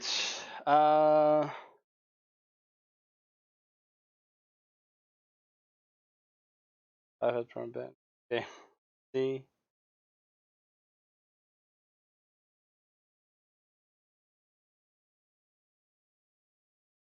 This all Arthurs? Oh no, this is something else. Oh, Hero Row. Whatever. BanTOS. Drummer Jail. I watched the Arthur's ones. Let's see what this is about. I never use ACT. Never. Never. I'm using Excel spreadsheet. Oh yeah. But the great man has spoken again. Even Excel. Oh wait, I forgot to hit record. Let's see. All right. Okay. I never use That's ACT. fine. Never. Yeah. I'm using Excel spreadsheet. But the great man has spoken again. Oh, there he is. Even Excel spreadsheet is part of third party, so it's no longer okay. I'm sorry, guys. I have to let you go. Thank you for your effort in this whole prop. Thank you for you guys' effort during this turbulent time in COVID. But luckily, now that the COVID restrictions have lifted, you guys can go back to your country. You pay for your air tickets. Compliments to Twitch chat for this 1 whole week of prop. guy. You know, we got a lot of stuff. We have a lot of money, so I Man, can send you guys back to Dubai. I need a green screen at some point. But I need a bigger room as well. If you do want to ban me permanently, so that I can just buy a new copy and play again. I already asked already. If you got banned and you play Final Fantasy, if you got suspended and you play any form of Final Fantasy 14, whether it's on an alt account, that's ban evasion. That is subjected to further disciplinary action. But the moment you get banned permanently, you can just buy a new copy and restart. Can you? Because it's no longer ban evasion, because your account is terminated. You are done. Is it though? Can you do that? But if you're suspended, I feel like that's not exactly right. Isn't that what happened with Tyler 1? Like he got perma banned from League, and then they kept banning all of his alt accounts whenever he was streaming, until like one of the devs said something very bad, and then they unbanned Tyler 1. But he couldn't play for like a year or something without getting banned permanently all the time, because that was technically ban invasion, I guess. But he wasn't really like, based on this, what he's saying is like it's not a ban evasion because you're terminated at that point, I guess. you cannot play the game again. I guess like no, because then it's like if you're just if you're perma banned, I would say if they delete your account, then yeah, maybe. But if you're actually just banned, then it is ban evasion. For them during the period. So if you do want to ban me, just permanent me. めちゃめちゃ怖かったあれ。リンさんってなったのねえ、やばいと思ったの。 Thank you, 俺は GM. ね、俺こっちサスケっ Thank て you, なって GM, for letting me finish my weekly. あんな焦りが出たな。 I'm here to give myself あ a りますか I'm a user of ACT 伊藤 a さんなん long ですか time ago. あ、SS トル It is a third party. I'm using Discord right now. I'm breaching the TOS. It's okay, Yuji. まあ、SS トルの I can now retire for 10 days. 今、水藤さんやっ You ぱ know, リベルで 7バッ days クを after し you たいから that, and then after that you got 7 more days to play. So Jesus technically, Christ. I can go to jail for 10 days. 大事大事なんだ Fine. SS は Fine. Fine. 何になってる Your slide cast, bro, you play this game for years. And again, this is not trying to yell at you, this is not trying to be upset with you, but dude, if you're like a WoW first raider, do you need this? Ask yourself, did you really need that? No, right? Then why did you use it? Why did you put yourself in that situation? I swear to God, if your video is being taken down and or if you are being banned, I honestly can tell you that guy is gonna be like, bro, I don't really even need it. And a lot of The fuck. Yo, this is so fucked up, man. This GM was watching the whole time. It's obvious. He knew that you're gonna wipe, then he bring you into the jail. He knew. They are watching. At least he gave him a shot, man. It's scary. Yeah, they are actually watching. They knew that you're gonna wipe, then they bring you in. They didn't bring you in midway. Well, the thing is, like, you can't say he was watching the whole time, but you can say he was watching at that time, and he probably decided, you know what, I'll let them finish this attempt, and then I'll ban him. Actually had the courtesy to wait for you to be in. There you go. To wait for you to be. Do you know that the moment he got banned and got dragged into the jail, he happened to call out a marker that has yet to happen. And I thought it was strange. And Did then he funny actually? enough, immediately he got jailed after that. I'm not sure which was the marker. He was calling out a marker before it even happened. Oh boy. Yep, that's bad. That Now, is I'm not bad. sure whether that was ACT or not.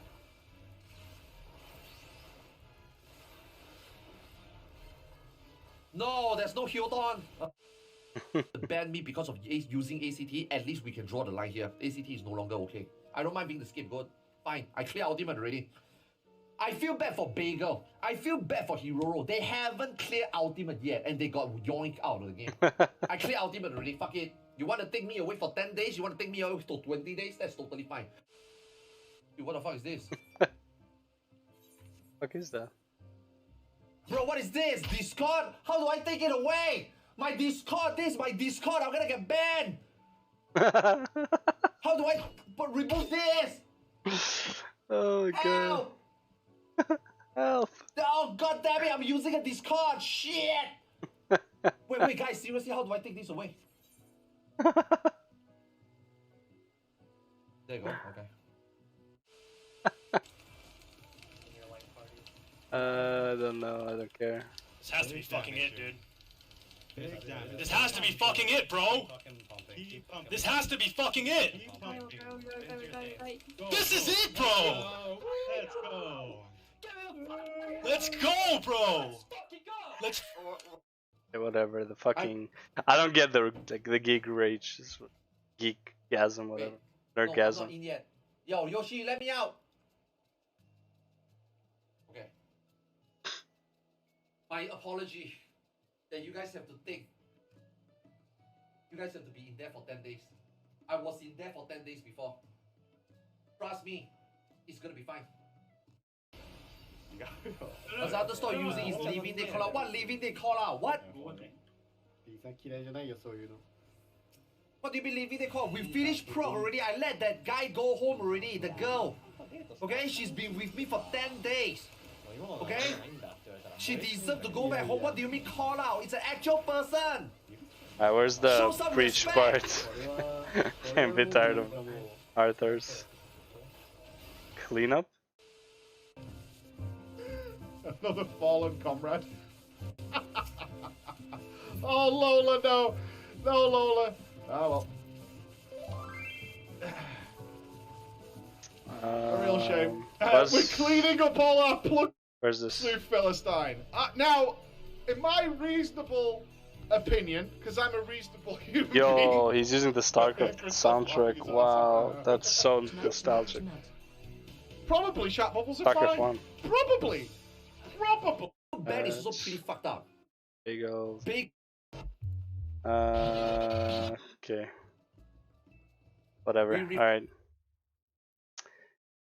Okay, whatever. Yeah, that wasn't very interesting, was it? Oh boy. Is this the one? Yeah, this is the one. Okay.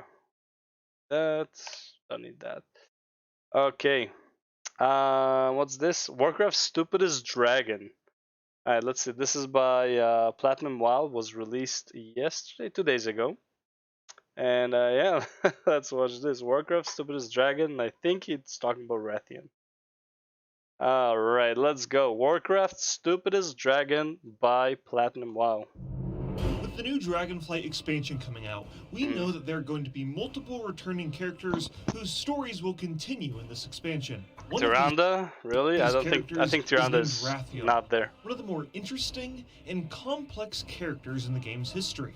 The Is he? story of the Black Dragonflight Prince has spanned over multiple expansions, and yeah, the situations he's that's been in Cataclysm. and the decisions he has made have been questionable at best. Wait, was it Cataclysm? Wasn't his first quest in like classic WoW?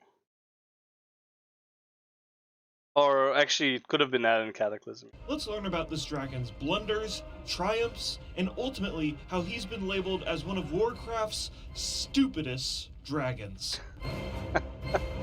Who labeled him that?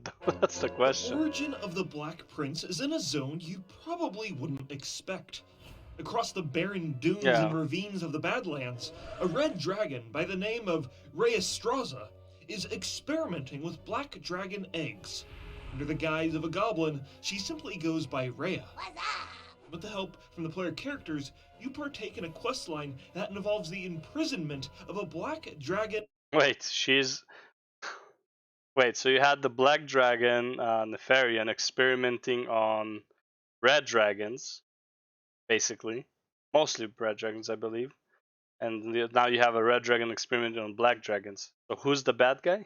Named Neixandra, who's being forced to lay eggs by Rhea. The reason for this is she is trying to experiment and try and purify these dragon eggs of corruption. Because literally almost every black dragon is corrupted. And while it might be a noble cause, it's a pretty brutal thing to do for a member 100%. of the Red Dragonflight. Anyways, during this questline, you find a Titan device that purifies one of the eggs.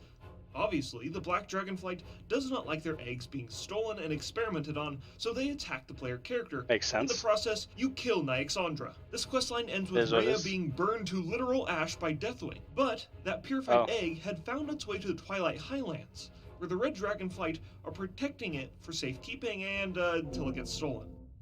Nice.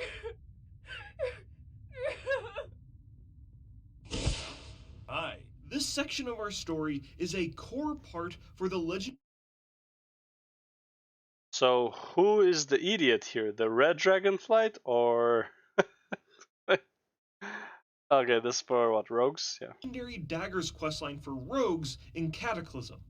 Coruscata is understandably upset.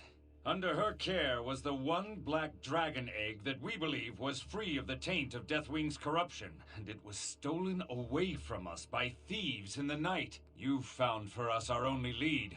The rogues from Ravenholt are behind this. To blame, yeah, okay. Ravenholt? Oh, I remember this. It just doesn't make sense. I didn't even know this was a quest line for the legendary daggers. I'm pretty sure I just did it. A band of petty thieves? How did they even know about the egg?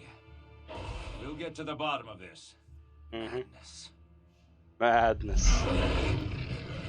And so, the player character and the Red Dragon Mostraws travel to Ravenhold Manor, and rogue players put their skills to the test and sneak into the building and creep into the dark depths Must be hard of as the a rogue. basement in order to find their prized egg.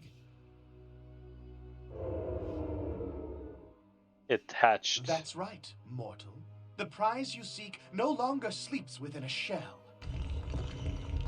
The fucking turn. In the flesh. Oh, I'm not shit. some trophy for a red dragon's mantelpiece, Okay, and so I'm never going back. Okay, so he orchestrated his own theft, abduction. Don't look so surprised. We dragons are conscious even within our shells. Oh, is that As what I it is? grew, I could hear the plotting and scheming. I was to be born a prisoner. Oh, But is that what it I'm was? one of a kind. A black dragon raised free from the taint of my father's corruption. And that's how I Okay. intend to stay. Free.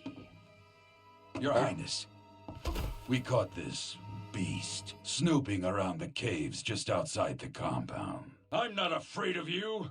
Wait. Oh. Who are you? You don't recognize your former prisoner? Shall we execute him, my prince? No. I want him to deliver a message to the Red Dragonflight. Tell them that I am free of my father's madness, and I will be free of them as well. I am to be left alone. Does it This take will one be of his my arms? first and only warning. But Deathwing's minions may have you killed. Deathwing's minions should be afraid of me. Get him out of here. Break his legs or And some shit? Farad, break his legs. Yeah. Yes. Break his legs. I remember that. Now then, my new friend, we Oh, yeah. have much to talk about. Like, why are you turning like that? The player character teams up with Rathion and his roguish goons to dispatch of his corrupted Dragonflight relatives, and Deathwing himself. Players travel to the ruins of Gilneas, the Tower of Karazhan, and even the final raid in Cataclysm to defeat Deathwing and claim the components to make their legendary daggers. Once that's all done, they return to Ravenholdt to discover a grisly aftermath. Literally a bear? Oh no. Your eyes do not deceive you. The treacherous red dragonflight sought to kill me off. I hope now you see the truth about them. Champion, you have your reward. But there is one final dragon we need to slay. My prince, we should leave this place in case they come back to finish the job. Farad, I was just talking about you. Oh, the really? Final black dragon. The one who's been more hidden than any of them. Your Highness, I have never tried to conceal what I am from you. Yes, you rescued me while I was still within my egg, and I owe you my life. But you are a black dragon, and you share the corruption of all my brothers and sisters. That is not true. Do you deny it? The dark visions? The voices in your head? No, I am in control of the voices. They're here to help me. And what Oh, are boy. they telling you now, Farad? What do your dark masters whisper? They want me to kill you now. Oh, why did you have to go and anger them? You have proven too difficult to control. Okay. I will never be controlled. The red dragonflight has no idea what they unleashed when they experimented on my egg. I'm not gonna lie, I don't know if it's the cleansing or something, but it's like he's a bit too powerful for his age, isn't he? Like he should be like a dragon whelp at this point, no? Hero, strike now! Use your newfound power to finish him! Stoic as fuck. Oh, is that because is he stoic because Plat WoW is always like stoic voice when he makes his videos?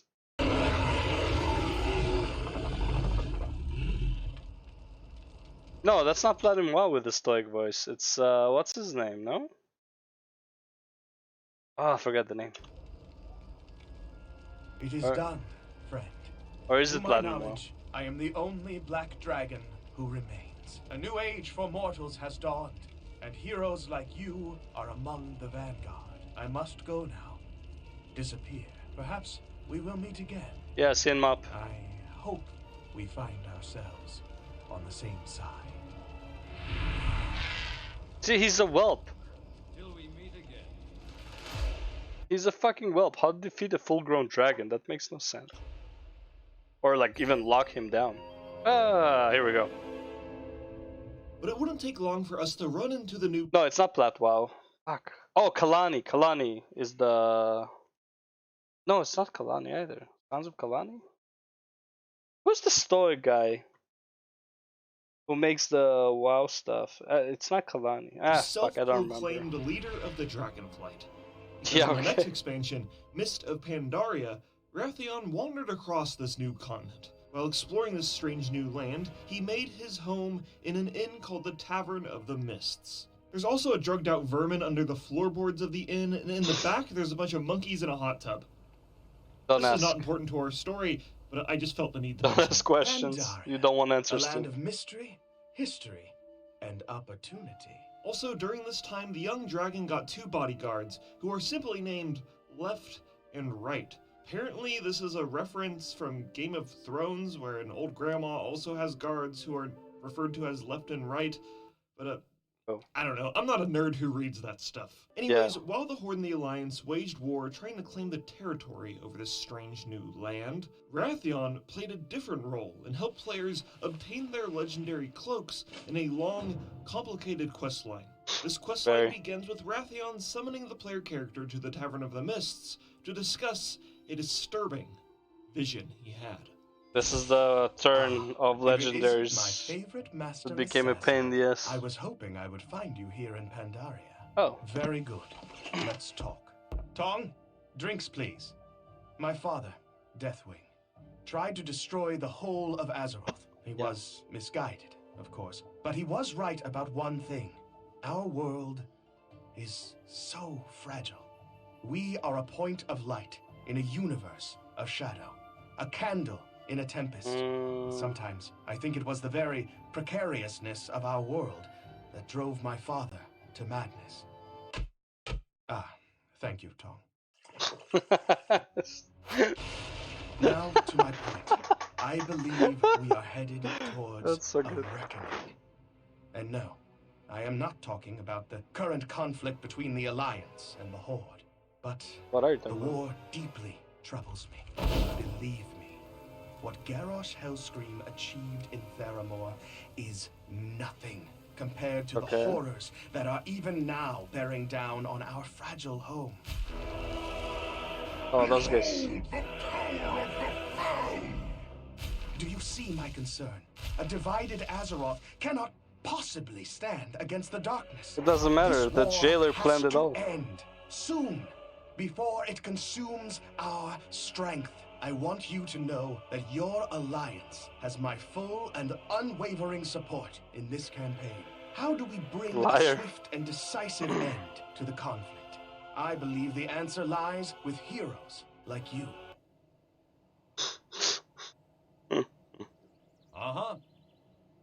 We must ensure that you are up to the task, and then equip you accordingly.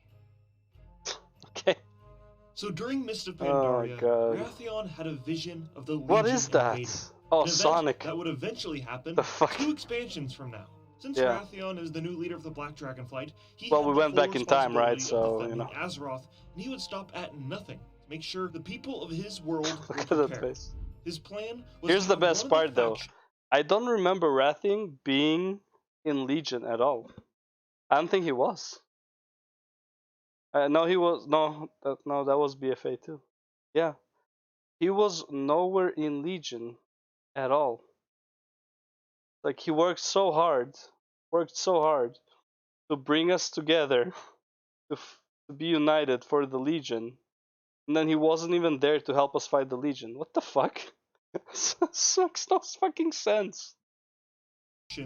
Dominate Oh, we had and fully Khadgar, right? So it's conquer fine. the other, so that they could be united as one. Wait, that's Now, not. the faction That's not Wrathion the allies himself with swords. is entirely dependent on what the faction the player character was a part of. So for this video, let's just say it's the Alliance. Yeah. Alliance. Now, most of the legendary quest line is not that remarkable, and is mainly just Wrathion sending players to go do chores and gameplay Basically, related yeah. stuff. But meanwhile, Garrosh Hellscream, War Chief of the Horde, is running around warmongering around Pandaria. Hell During yeah, this brother. time, he bumps into Prince Anduin of the Alliance, who is Fucks protecting him up. an ancient Mogu artifact called the Divine Bell. This is also one of the funniest cinematics in Warcraft history, because Anduin just spouts a whole bunch of expository dialogue, and Garrosh ignores literally all of it. The Mogu made the Divine Bell to create chaos, but the Pandaren created a special mallet to turn the echoes of that chaos into perfect harmony. That mallet was hidden for thousands of years, until now. Die, whelp! Yeah, he just doesn't give a fuck. And no. After breaking a 10-ton bell over a 15-year-old child, Garrosh then runs away like an evil cartoon villain, and somehow Anduin survives. His wounds were tended to, and he found himself recovering in the Tavern of the Mists, where he first met Wrathion. The first scene we find of them interacting together is them discussing the mysterious Isle of Thunder, and the recently resurrected Mogu leader, Lei Shen. The fucking... the head nod, I love it. The head shake. Oh, here we go. This is what they're playing, Why right? did you play that piece just now? It's a Pandaren board game. The object is for both players to win. That's ridiculous. Oh shit. The Thunder King. What a magnificent individual. Could you imagine what his empire would be like today if it had not been overthrown and hidden by the Pandaren? I couldn't imagine a crueler tyrant. He tyrant. enslaved this entire continent. But I can tell you, no great empire has ever stood the test of time by crushing its own citizens. Remember, the Mogu were overthrown. That He's should like, be he's the not lesson of the impressed. Thunder King. It's your move. You don't know what you're talking about. I worry you may be too soft to wear your kingdom's crown, Prince Anduin. You would do well to learn some of your father's hardness. Are you lecturing me? You're what, 2 years old? 2 in dragon years. It is your move. No, 2 in our Champion, years. Return now to the Isle of the Thunder King. I will meet you at the forge, where together we will create an instrument of legendary power. To what end? What are you two working towards? World peace. Using a Mogu weapon forge whose powers you barely understand. Yes. My dear Prince, you and I share the same goals. We only differ in our level of commitment. Come, hero. Let us shape a new Azeroth together. That sounds rather ominous. So My friend, whelp. if you blindly trust a black dragon in the search for greater power, are you any better than Garrosh Hellscream? Please, just be careful. Uh-huh. Look, Anduin, I'm gonna be perfectly blunt with you. He's talking about loot, and that's all I care about. Amen. Amen. The loot. Gotta get that cloak, man. I don't give a shit if Azeroth burns, man. I gotta get that cloak. The player Big character and damage. Wrathion then travel to the Isle of Thunder and use an ancient Mogu forge to create a legendary gem. This chapter ends with the player character killing I didn't do Shen, this. pulling the heart out of the Mogu demigod, Nice. and then Wrathion eats said heart and trips Nice. balls. Oh, I see them. A million worlds, glittering in their perfection. Oh? But one above all others.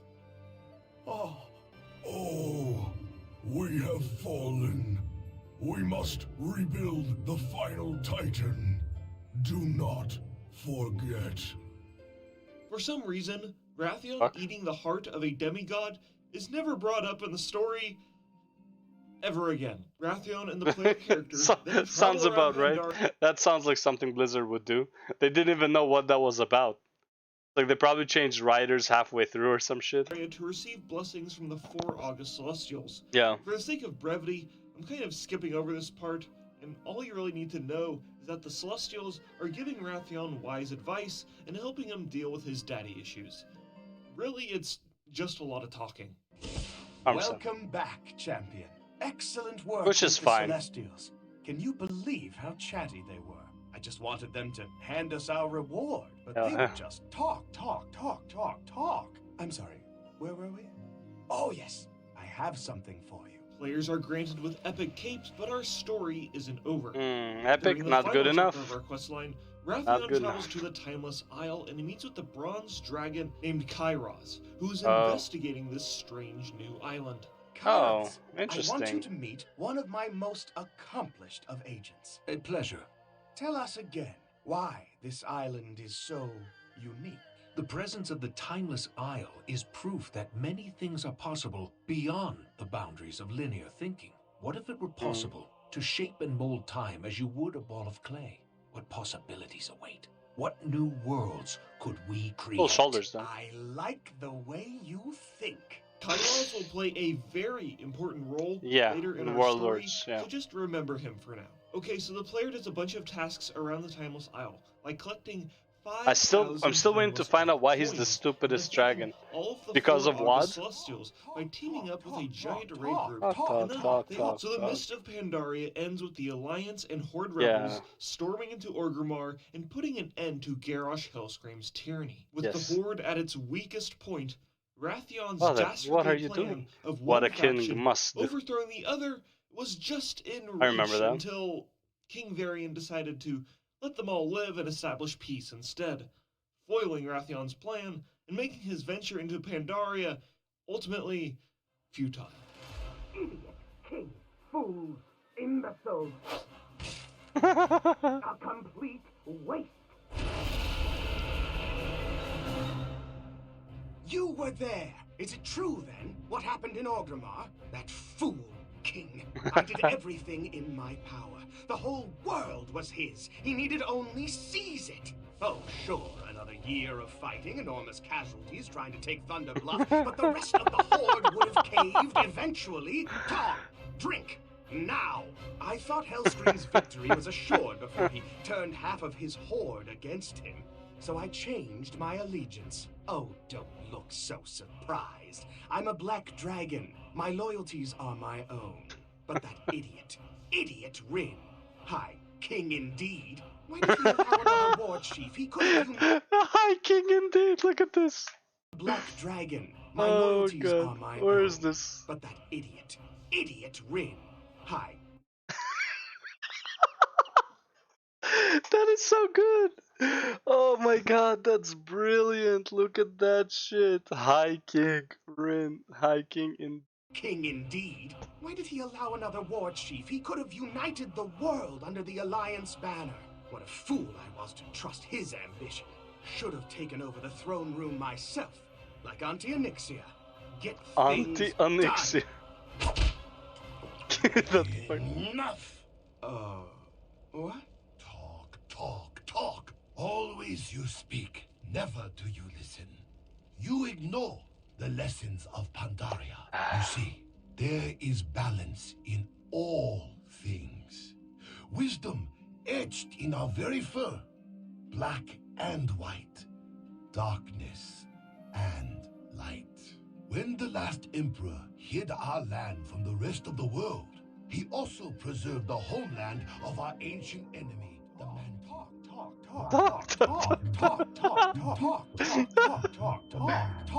He just doesn't give a fuck. You mistake your greatest strength for weakness. Do you see this? You're just a waiter. I promise you this. I will stop at nothing to prepare this world for the battle to come. And then he wasn't even there. Nothing! He destroyed my inn. He left no tip. He is not nice. No shit. Tongue. Drink. So you might be wondering, okay, Wrathion is clearly arrogant, but is he really the stupidest dragon in Warcraft? I mean, he hasn't been that stupid so far, but our story continues in the War Crimes book. Now, this book is one of the more controversial ones, because the story that links the Missive book is one of the more controversial. Okay, why does Sylvanas look like she's 14? Why does Velen look like he gained 100 pounds? Controversial ones, because the story that links the Mists of Pandaria expansion to the Warlords of Draenor expansion is entirely explained within this book and is barely touched on in game. And in this book, we see Wrathion's true stupidity. True. So in the book, I don't know why this wasn't in game. Are all at the Temple of the White Tiger, and Garrosh Hellscream is on trial. What was the pre-expansion event for WoD?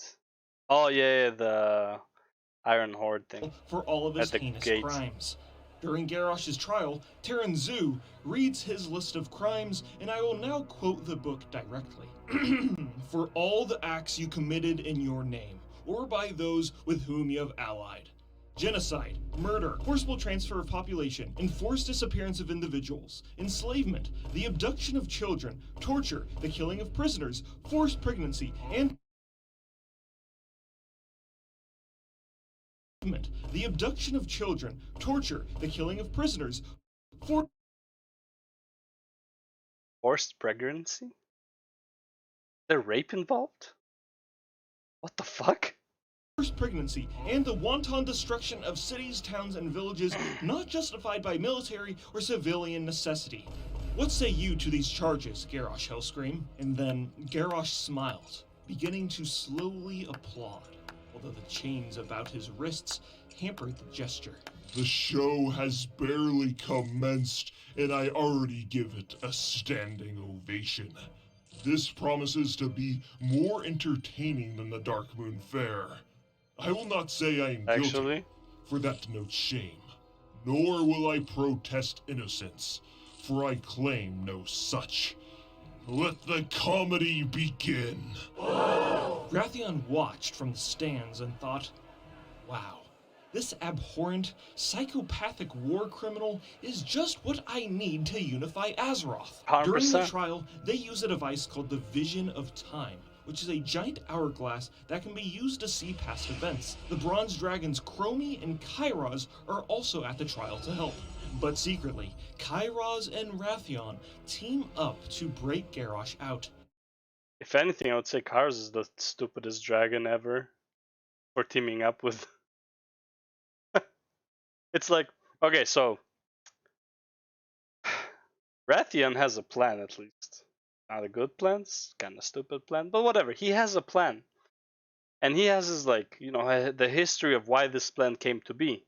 Kairos just joined in Timeless Isle. Why did he agree to this shit? Doesn't he see a problem with this whole thing? He has no loyalty for his own dragonflight? Like, what the fuck? Kairos wants to do this because he is kind of pissed the Bronze Dragons lost their powers at the end of Cataclysm and wants to help the Infinite Dragonflight and be more powerful in the process. Okay, so... But you're not going back to the past, you're going to a different world, right? Or did they not get like a straight line on that arrangement? So how does this help the Infinite Dragonflight exactly? Rathian wants to do it because he wants to unify Azeroth under one banner. More about his plan later. Okay, so... During the trial, Rathian secretly throws Crowley into a prison, and then Anduin goes to investigate, and then Rathian knocks him out. Then Kairos uses the Vision of Time to create... Wait, so... Is that why Anduin punches him when he sees him the first time? Because the last I checked, when he met Anduin, he's like, ah, my old friend. A portal for Garrosh to escape through. All while this is happening, alternate evil timeline versions of the members of the trial are you kidding me? Into the courtroom, and they start attacking their counterparts. What? But then the August Celestials are like, no, guys, don't fight. Don't you understand? You too could become Garrosh. So they don't fight their evil counterparts, and they just talk about their feelings. But then there's also the Dragonmaw orcs, and they come in, and they start fighting, and oh my god, you what? Look, that is a really abridged version, but you get the idea. Okay. What the fuck? Bro, like, whoever wrote that was... honestly...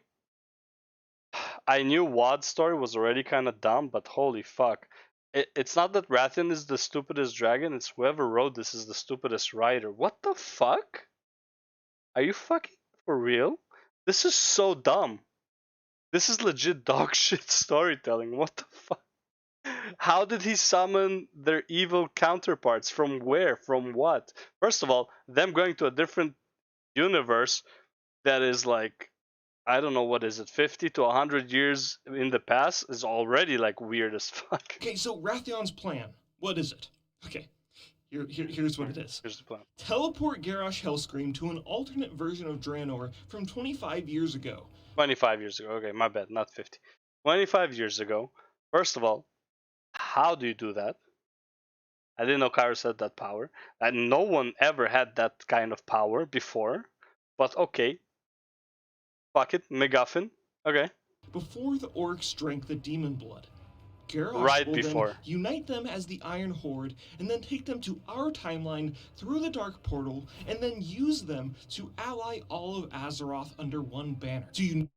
So here's the problem. Why does the Dark Portal connect to our timeline, though? How does that make sense? Unite us and defeat the Legion. Does that mean kill all the Horde and the Alliance in the process? Yes. Seems kind of productive, so I don't know. We can just figure that part out later. But wait, it gets better. Okay. Rathian didn't just want to do this once. He wanted to do this an infinite amount of times. That's right. Just keep opening up alternate universe Draenors and keep growing his army.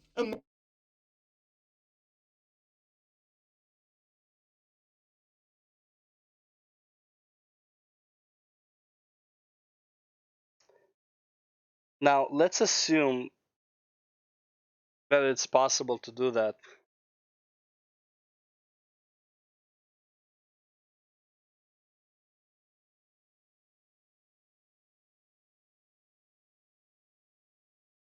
Does that mean that there's multiple Azeroths? Now, the Legion is the Legion in all of these universes, because they are on a different plane, right? Playing field, on a different plane. Is there only one Azeroth, or are there multiple Azeroths? There are multiple Azeroths. Why can't the Legion go and invade those Azeroths? Why do they have to invade ours? And if there's multiple Azeroths, why didn't Rathian just bring more of the Alliance or more of the Horde and like increase their number so they can take over? And by doing that, And while because he does that, he unites the world. But then the Legion can go and take the Azeroth from the other world. Like, this is so dumb. Imagine an alternate universe in World of Warcraft history where we get 10 Warlords of Draenor expansions in a row. A lot of content. It's 10 times more content than WoD, so that would make it pretty much a full expansion then. Does this work? Of course it fucking doesn't. Like, instantly right after Garrosh is teleported to Draenor, he kills Kairos. Wow, so your whole plan relying on an unhinged psychopath who has constantly demonstrated his whole life that he is a loose cannon with anger issues was a bad idea. Also, why does he just kill Kairos? That makes no sense. Why would you just kill Kairos? What? Who would have guessed? Garrosh then goes to create the Iron Horde and uses the Dark Portal to like he was like a murderer, sure, whatever, like a war chief. He was like a lot of things, but he didn't do stuff stupidly. It like he had a reason for doing stuff. He had no reason to kill Kairos. Invade Azeroth, but the offensive push is let alone kill him with like a stab in the back. Basically, it wasn't like a duel or whatever. It's like, yo, Kairos, I heard you're strong. Fucking like fight me like a true warrior or whatever, right? Magora. Like, no, he just fucking goes and kills him. Like, what? Someone who saved his life? Forget that there's no honor. That's so low. Like, that makes no fucking sense. For any orc, let alone Garrosh, who at least had some honor in him when he fights. To an extent, right? Like, he, as far as I understand, he was mad about the whole like fighting Bane because he didn't know his weapon was poisoned. Right, he actually won an honorable fight, so this is kind of Bane, Cairn. Sorry, Cairn. Instantly defeated, and we go to alternate Draenor. Garrosh dies in a 1v1, and we destroy the Iron Horde. But whoops! Since we made an alternate Draenor, we also made an alternate Gul'dan, who at the end of Warlords of Draenor is teleported to our world and kicks off the Legion invasion in the Legion expansion. So Wrathion plays a huge role in the Legion invading Azeroth again. Yeah. The very thing he was trying to protect us from. Also, let's just not ignore the last time the Legion invaded. The Horde and the Alliance won by teaming up, not by being under the same banner like Wrathion was working towards. Yeah. He's literally only causing more problems for us. And with the Third Legion invasion, Varian and Vol'jin die, and oh hey yeah, where's Wrathion? Nowhere. He's fucking nowhere the entire expansion. Yep. Side note, in the alpha for the Legion expansion, Wrathion planned to show Oh yeah, there was supposed to be Wrathion in High Mountain. He was supposed to be in High Mountain, not the Tauren guy. But then they changed it to the Tauren guy, who somehow is also a non-corrupted black dragon, which also made no sense because there should only be one, which is Wrathion. But yeah. In High Mountain. Look, that incident with Iron Horde was just a misunderstanding. Garrosh was supposed to convince them to fight the Burning Legion, not invade Azeroth. He was swapped for a new character named Abyssian, who is the oldest uncorrupted black dragon in existence. For reasons. Okay, back to our main story. The next time we see Wrathion, he just shows up in the next expansion as if he's like Azeroth friendly and waltzes into the Stormwind throne room like, oh hey, sorry about that whole planet-destroying invasion I sparked, but it's okay because I'm sexy now, and So yeah, the next time we see Wrathion is during the last patch of the Battle for Azeroth. I can't even say that Wrathion is the stupidest one here. It's like, it's not even like the one who wrote Wrathion is the stupidest one here. Is the people who forgot about him and just brought him in random are the stupidest fucking like whoever, like writers. Like, not the person who wrote Wrathion, not the person who who wrote the book for between Miss and WoD, Crimes or whatever. It's literally the person who completely forgot about Wrathion existing up until BFA for no reason, especially because all of MoP, Wrathion is telling you how he is trying to build an army to oppose the Legion. So dumb. Azeroth expansion. To make up for his mistake, he helps us in defeating the old god N'Zoth, which makes sense because it was N'Zoth who corrupted his father, Deathwing. This is also kind of a soft reboot of his character since he has a new model, he grew up into a Drake, and he's nowhere near as arrogant, but he is still just as snarky. For an old god who claims to see everything, you are blind to the threat before you.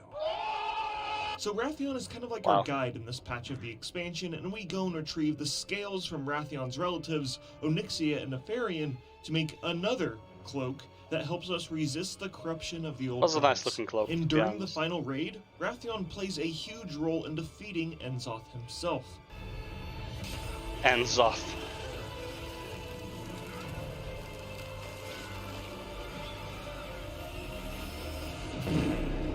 After getting corrupted by him, obviously. And that is where our story ends for now. But we know Wrathion is going to play a pretty big role in the Dragonflight expansion, where he will discover what it truly means to be the leader of the Black Dragonflight. Wrathion is an interesting character a lot. Well, what I find more interesting than being the leader of the Black Dragonflight is, aren't there like only two Black Dragons right now? Like Wrathion and the guy in High Mountain, who at some point I believe he meets Wrathion. But you know, like, where do all the other Black Dragons come out of? Like, didn't we like kind of, like, I wouldn't say kill them all, but like, aren't, well, if there's no old god, maybe they are not corrupted anymore, but A lot of players don't know the full story of, because his story is explained to players in a class-specific legendary questline from a decade ago. Another legendary questline that was entirely removed from the game, and finally, an external book that players would have to purchase and read, which is why I made this video, because flawed, complex, interesting characters like Wrathion are few and far between in the world. I mean, he could have been so much better. Like, outside of his reboot in BFA, he wasn't really that interesting. I feel like, well, actually, no. In the Rogue questline, he was interesting. After that, not really. So like Misty was like, whatever. He was a MacGuffin, I guess, a tool to get a cloak. It wasn't really that interesting.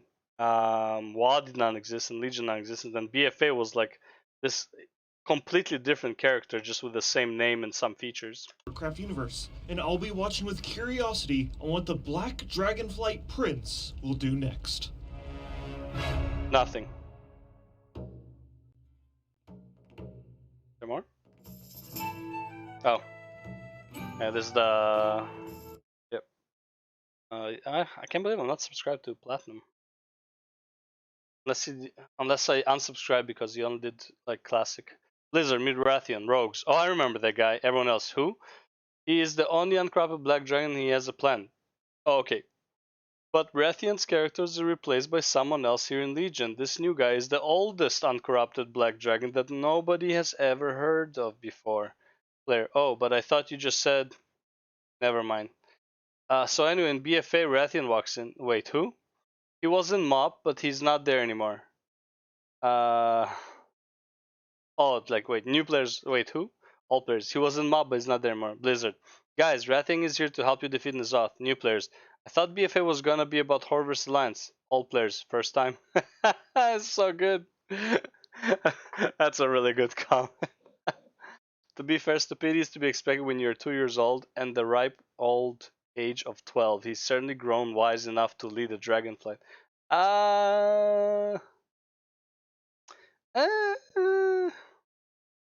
More importantly, if he's only 2 years old, why did anyone listen to him? Why did Kairos listen to him? It's like, yo, this sounds like a bad plan. Like, I wanna get power from the infinite dragonflight, but like, this does not sound like the person I should be helping for that.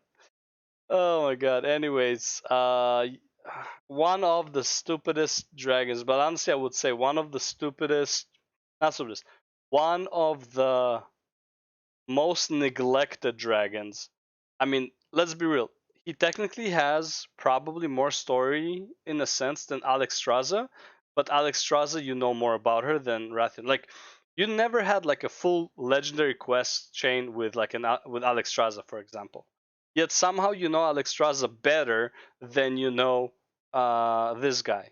I mean, yeah, you did have the Dragon Blight thing in Wrath of the Lich King, but again, how much did you really interact with Alexstrasza herself versus like her assistant? You know, it's like you had a few quests, but it's like you know more about her than you know about Rathian, and Rathian you had like technically involved with him 3 expansions, and you still don't really know anything about him. It's a weird one. Anyways, good vid by Plat WoW. I'll link the description. Link the video in the description as always. And yeah, shit, I need to stop canceling my recording while I'm mid sentence. So what a dumb fucking thing to do. Anyways, all right. Arthas Menethil Heropedia. Let's see. This is by Ghost Charm. What's this? There are The a few history of characters in Arthas? the history of video games to make the impact that Arthas Menethil of the Warcraft universe has made. Though we all know his eventual fate, falling from grace and becoming the Lich King, he began as a young prince with the world in his hands and a heart as I mean, pure I as pretty the much light. know And all of legacy in his story, Warcraft is but just undeniable. Welcome let's everyone go. to the first ever Heropedia entry here on the channel. I know we've done our fair share of villains, but now it's finally time to peek over to the other side of the fence to some more noble Let's see fellas, what this is or in about. Arthas' case, a briefly noble fella. In this video, we'll cover Oh wait. Prince with the world in his hands and Here a we go. heart as pure as the light. Alright. And his Let's legacy watch this. Warcraft is Heropedia just Arthas undeniable. Menethil.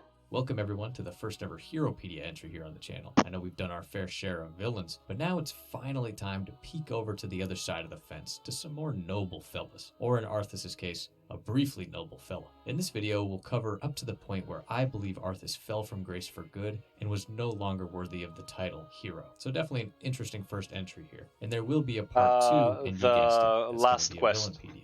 I will say, however, that No, Modern sorry, the one Blizzard before kinda with have the a habit ships. of digging That's up some where. of these old favorite characters and retconning things, adding extra Oh, yeah. context, unfortunate things like that. But this video right here is going to mainly focus on what I believe to be the original vision of Arthas from Warcraft 3 and a Fair little enough. bit of his story before then. So sit back, get some snack, get some water, and relax. And before we fully dive in, make sure that if you like the video, you like it down below, and subscribe if you want to see more videos that are just like this one right here.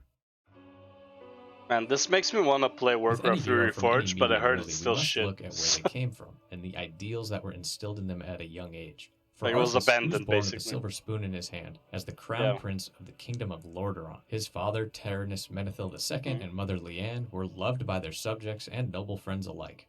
Arthas was born just a few years before what is known as the First War. This is the conflict that was covered in that poopy Warcraft movie that was still strangely enjoyable to me. So although he was born Dude, into prosperous... I don't know. Oh my god, man. I can't believe. Holy shit. Alright, we're gonna start over. Fucking recording, man. Let me tell you. The recording sometimes is crazy.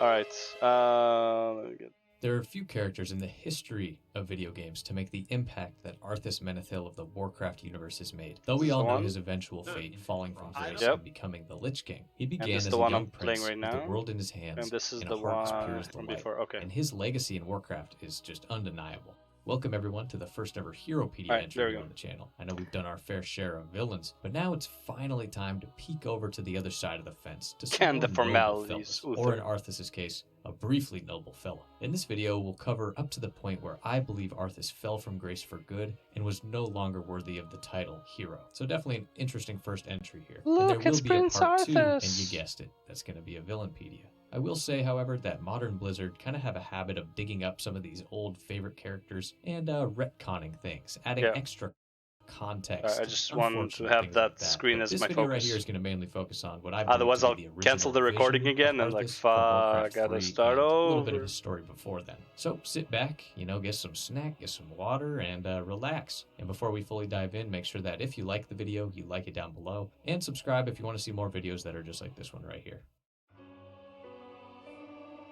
With any hero from any medium, really, we must look at where they came from and the ideals that were instilled in them at a young age. For Arthas, he was born with a silver spoon in his hand as the crown prince of the kingdom of Lordaeron. His father, Tyrannus Menethil II, and mother Leanne were loved by their subjects and noble friends alike. Arthas was born just a few years before what is known as the First War. This is the conflict that was covered in that poopy Warcraft movie that was still strangely enjoyable. What do you mean, poopy Warcraft movie? The only thing that was bad about that movie is that they chose the wrong fucking scenario. They could have started with Arthas. They could have literally started with Arthas turning into Lich King and to be continued. And if it sucked, that would not be to be continued. But they could have started at the best fucking story, which would literally be Arthas. The whole campaign of Arthas. Right? Honestly, dude, I know that there's like some guy who made like a comic or whatever, like for an animated series. Man, Blizzard needs to get on that shit. What Blizzard needs to do right now is get people involved in their fucking universe again. And in my opinion, the best way to do it is animations. By far. The movie, in my opinion, I know it tanked, which sucks, but dude, I think the movie was really good. But I think they should have used they should have used a different timeline, man. They should have used the undead. Dude, people would go mad for undead, not for orcs. If they used the Arthas timeline, right? That would be so fucking sick. I would love to see that movie. Anyways. Enjoyable to me. So although he was born into prosperity, I saw that movie like 5 times, I think. It's such a good movie, I think, in my opinion, overall. Situation, he would grow up in a world ravaged by conflict. I want to pause really quick and make an important distinction. Like, I would say the worst part about that movie is I was watching it with my brother and my cousin on 2 different occasions. One time with my brother and then one time with my cousin. And I literally had to spend the whole movie explaining lore about what was going on because it started at such a bad time. There was like, oh man, like fuck. Distinction with Arthas. He is not Anakin Skywalker from Star Wars, as so many people commonly compare the two. While there are obviously several similarities, the two have very different paths, both as heroes and as villains. Anakin, in many ways, is able to complete the hero's journey, or monomyth coined by Joseph Campbell, where Arthas really is not, at least to this point. Okay, I just had to shoehorn that in there, so let's get back to it. So, as their cinematic quality of Blizzard, that game was like 2001 or some shit, or 1999. Just look at the cinematic quality. Okay, I just had to shoehorn that in there, so let's get back to it. Holy fuck. And still, the WoW cinematics look like that. What happened, Blizzard? 20 plus years and like your cinematic went down in quality instead of up.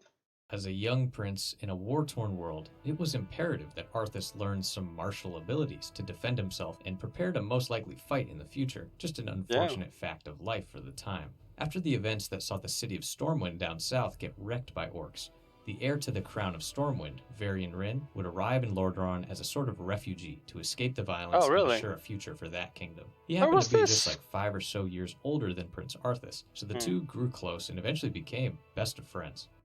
Bro, why was this not mentioned, man?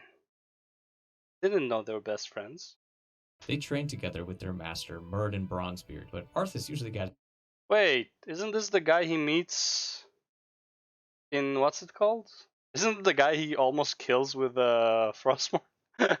his ass kicked by Varian in training. But over time, I mean, he was Arthas like would 5 grow years into older. A surprisingly formidable swordsman, definitely helped by being so much younger than his sparring partner and totally trying to constantly prove himself. There are some tidbits of lore to suggest that Arthas was kind of an emotional kid, perhaps quick to grow frustrated in training and the like. This even being the reason for his training in the light with Uther. You know, being sort of a reactionary thing to his hot temper. But I take all of that with a grain of salt personally.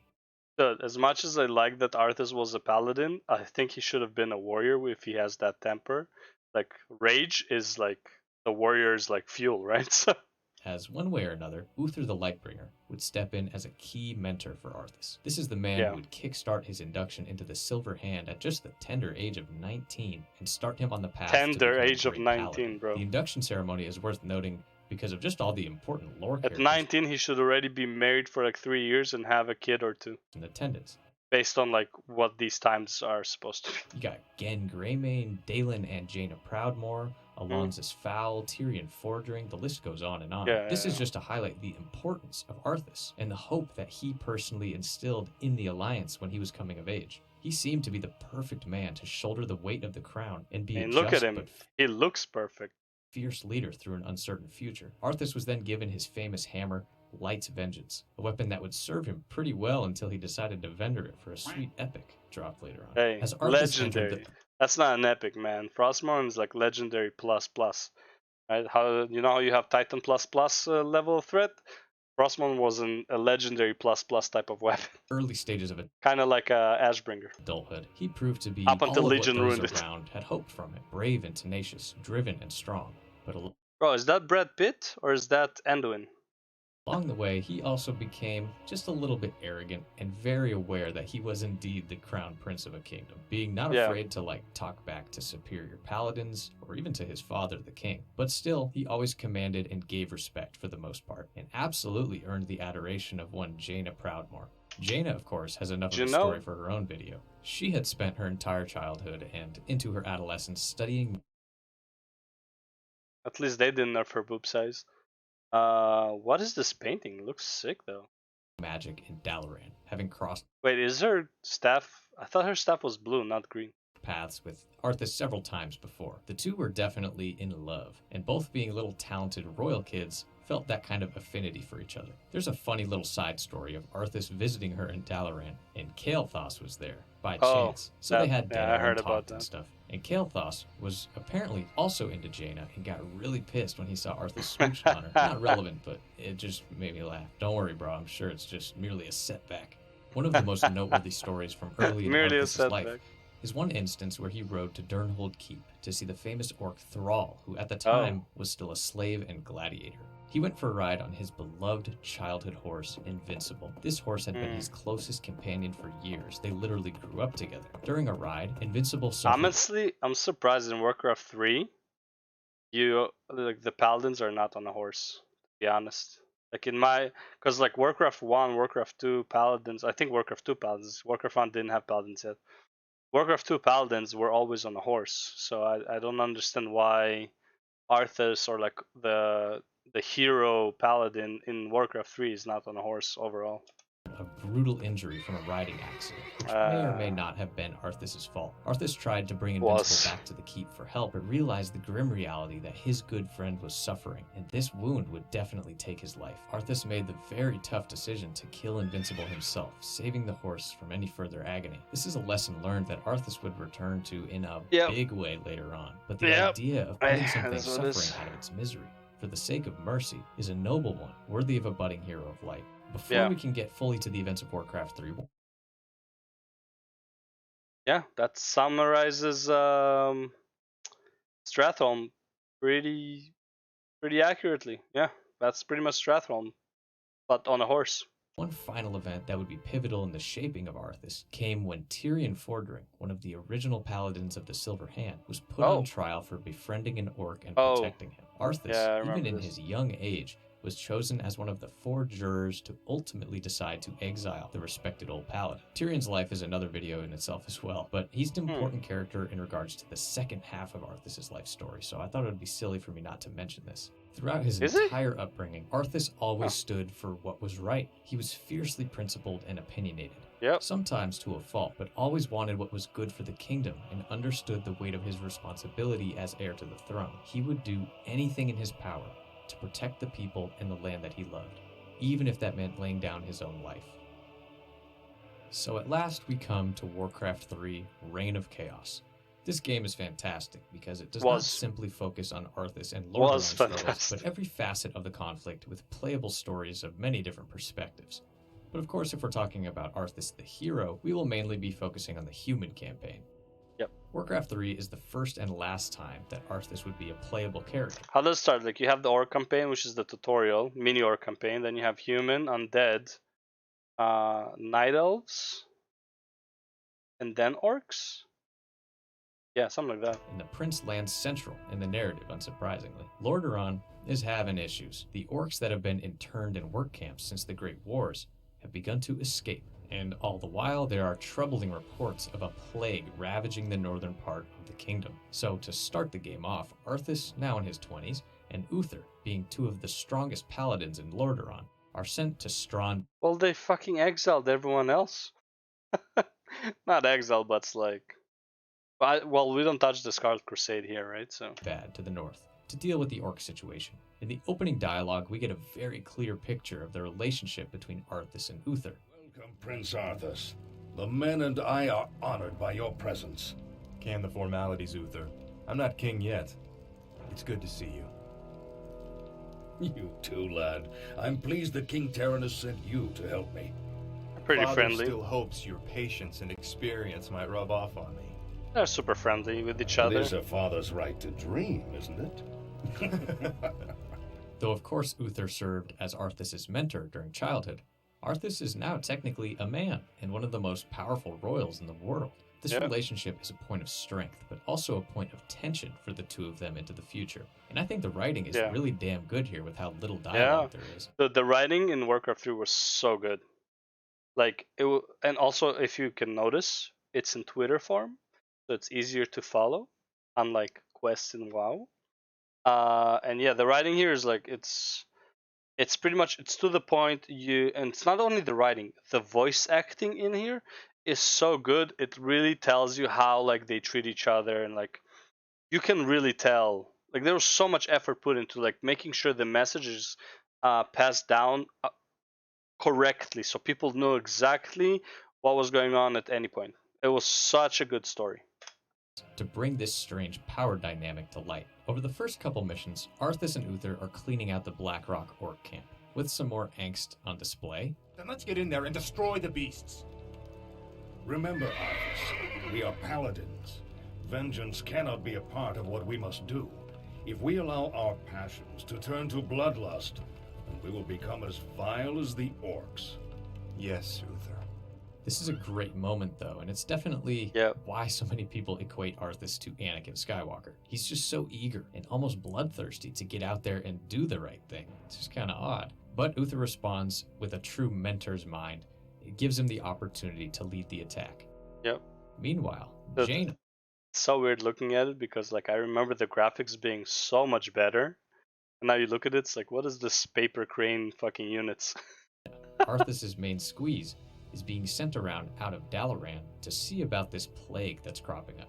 Eventually, she meets up with Arthas to check it out together. These are the missions where I think Arthas really earns his status as a hero.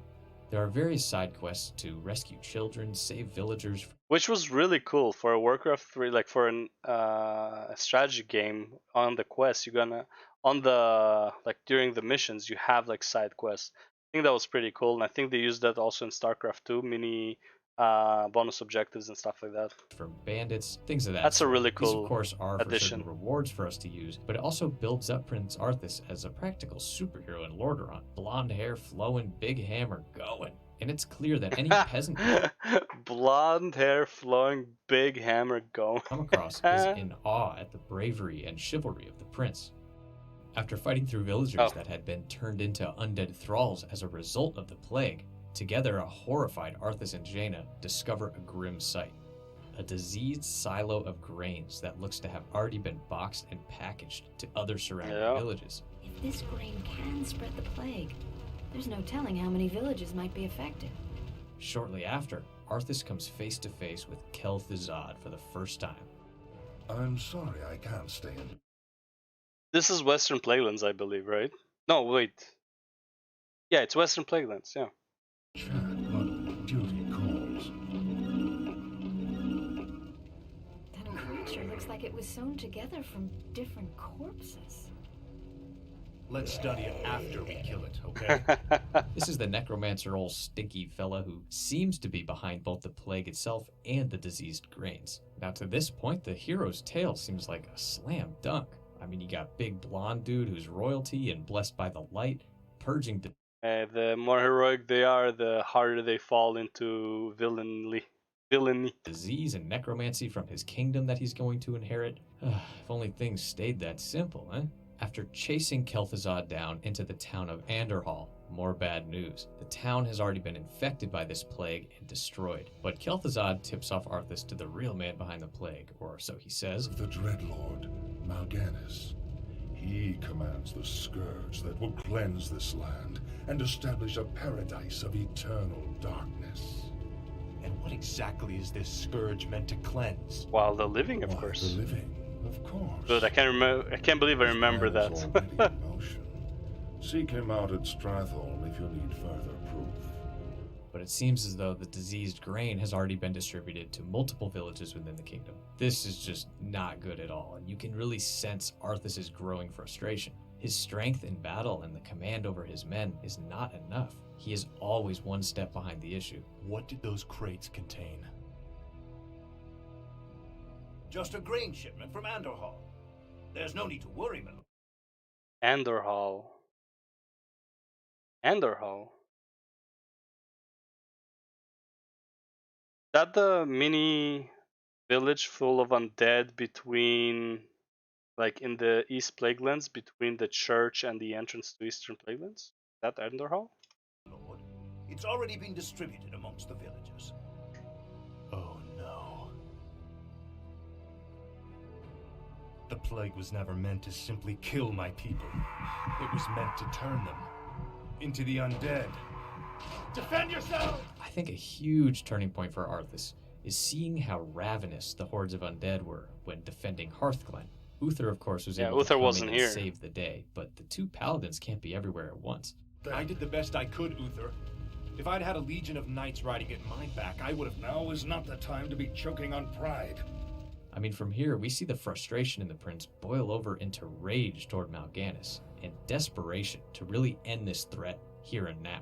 Then we should strike. Well, yeah, bro, like, he sees his people turn into a dead in front of him and attack the people who weren't turned or weren't turned yet. Like, bro, like, and like he was right there as well. Like, he see it happen. He was right there, and like he saw fucking Kel'Thuzad. He knows exactly what's going on, and he's helpless to stop it. Bro, of course it's fucking frustrating, man. Then Uther comes with his fucking knight, saves the day, bro, and then says like, what the fuck is this?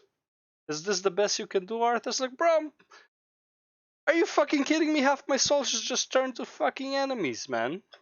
I'll go to Stratholme and kill Mal'Ganis myself if I have to. Now. Easy, lad. Brave as you are, you can't hope to defeat a man who commands the dead all by yourself. Then feel free to tag along, Uther. I'm going, with or without you. On the road to Stratholme, Arthas has a chance encounter with the mysterious prophet, who is actually Medivh, of course. He I have no warns time for Arthas this. that the land is lost, and he should flee across the sea if he means to defend his people. Arthas says, "No, you crazy old turd, I'll defend him here," and heads on down the road. But I think the prophet knew that Arthas only ever had pure intentions, so just a nice little scene before perhaps the biggest shift in all of My place is here, and my only course is to defend Arthas' people. life, and an event that would change our hero permanently. And Chess is already made. What was that? And Chess All is of already Arthas' made. life, and an event that would change our hero. Just remember, the harder you strive to slay your enemies, the faster you'll deliver your people right into their hands. Permanently. Yeah. Goddamn Medivh, man. Glad you like he knew. Watch your tone with me. But I guess like the last time he talked to him, I guess it wasn't like, you know, he wasn't talking to him very respectfully. So yeah. Why, you may be the prince. Dude, like it's so good. Like they remembered that last time Arthas talked to Uther, like Uther was like, now, relax, it's all good, whatever, I'll support you. And it's like, you know, explain whatever. And he's like, Mal'Ganis is in fucking Stratholme. I'm going with or without you. I don't give a fuck.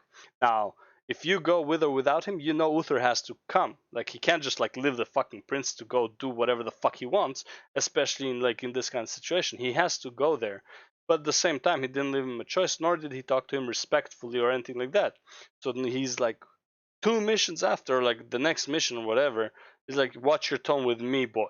You know, it's like, I'm still your superior, right? It's like, yeah, we're having fun, like whatever, we're chilling sometimes, we're joking around, but bro, I'm not your homie, I'm not your fucking, like, just your friend, okay? I'm also your superior in this workforce, okay? In the army. I'm still your superior as a paladin. As if I could forget. Which is good, because here, like, you can see Arthas, like, relaxed a bit, and, like, it's, like, the heat tensions is going down. Listen, Uther. But now he's There's explaining something about it, the plague you should know. But see, he's talking like so calmly now, right? It's like a real change. You would think Uther would help him, but when he says like he's calm now, and when Uther says like, "Are you crazy?" That's when he fucking loses his shit. Like, are you fucking kidding me, bro? They're all gonna fucking turn to undead. You gotta fucking kill them now. There's no saving them. We wanna fucking quarantine them? Oh no. We're too late. These people have all been infected. They may look fine now, but it's just a matter of time before they turn into the undead. What? Wasn't Jaina there when they were turning into undead, or was she not in that on that mission? The city must be purged. Buddy, How can you even consider that? There's got to be some other way. The city of Damn it, Stratholme Uther. had already received a massive shit. See, here, if Arthas didn't say, "Damn it, Uther is your future king, I order you to purge the city," bro, explain the situation, man. Take 2 minutes, but yeah, fuck it, whatever. He's so, I gotta do it now. There's no fucking time. We gotta do it. Shipment of Kel'Thuzad's diseased grain. Arthas just saw what occurred in Hearthglen and refused to But allow yeah, these citizens yeah, to be he's added like- to the Scourge ranks. he's His too solution fucking- is rather unpaladin-y to cull the entire city of plagued. Actually, it's very paladin-y. You think about what paladins ever stand for? All the paladins were fucking crusaders, basically. Crusaders are paladins. And bro, they were fucking brutal to non-believers, let alone to something that might be an undead infectious plague, let alone witches and shit like that. Citizens, even though they've yet to turn. Of course, to us, the player, this makes some decent sense. I mean, this is linked directly to the lesson that Arthas learned with his horse Invincible years prior. Yep. To see something This suffer is it. when you can end the pain now and get it over with for both parties can be a very mature decision. But here, there are really no winners. I mean, it's so tough. So though Arthas is technically right, And Arthas, I must give him credit. As hot as Jaina is, Arthas is no fucking simp. Beauty before hose. if he wants to maximize saving as many of his people as possible. Uther is a man of light and wisdom and principle, and he refuses to help in such a barbaric solution, as effective as it may be in limiting the amount of scourge. And I really think Arthas, in his youth and arrogance and ignorance too, I think, just makes it sound really bad. I mean, if he had just phrased it a bit better and explained the situation and how he saw them turn in Hearthglen, and just not bully Uther so hard about it, maybe he would have understood. Just pretty bad management there, buddy. But I do think that this is probably the most morally gray moment in like all of Warcraft. Nothing, and I mean nothing, could fully prepare Arthas or anyone really for this, but he definitely did what he felt was the right and heroic thing to do, difficult as it may be. This is really what... Bro, I don't think this is morally gray. It's like, take any zombie movie. Bro, infected people, you kill them before they infect you. I'm sorry, but like, fuck it. There's no way, man. Like, I think he did what was needed to do. And these people, sooner or later, like, these people are already dead, right? Like, they're dead, but they won't attack you yet. Once they are dead and will attack you, you're gonna lose more people on your side, right? You don't like, no, fuck that, man. Get rid of the threat before it becomes a bigger threat. What sacrifice is kind of all about. I mean, there is no way in hell Arthas enjoyed doing this for one moment. This broke him, literally, to strike down his own people out of necessity. 100%, And I think it's bro. also what opened him up to fully embrace this idea that he must sacrifice everything, even himself, to destroy the Scourge. It's also, honestly, a hell of a thing to have his oldest mentor and the love of his life literally walk out on him, and is what so obviously the hardest moment and decision of the prince's entire life. Bro, I would seriously, have expected they were Uther with to be him a little there? more direct Fuck. in stopping Arthas, even if it got him into trouble with the royal family or the Silver Hand, or Jaina to put up a little bit more of a resistance. The thing is, it's like, bro, Uther just left. Like, I will not condone this action. I will not participate in it. Well, you clearly don't agree with this. How about you try and stop me? Hello? Jaina, I kind of understand. It's like, I can't watch you do this, and it's like, I don't want to be a part of it, but I think what you're doing is right. I just can't be there for you with that. Like, okay, whatever, it's her mental weakness.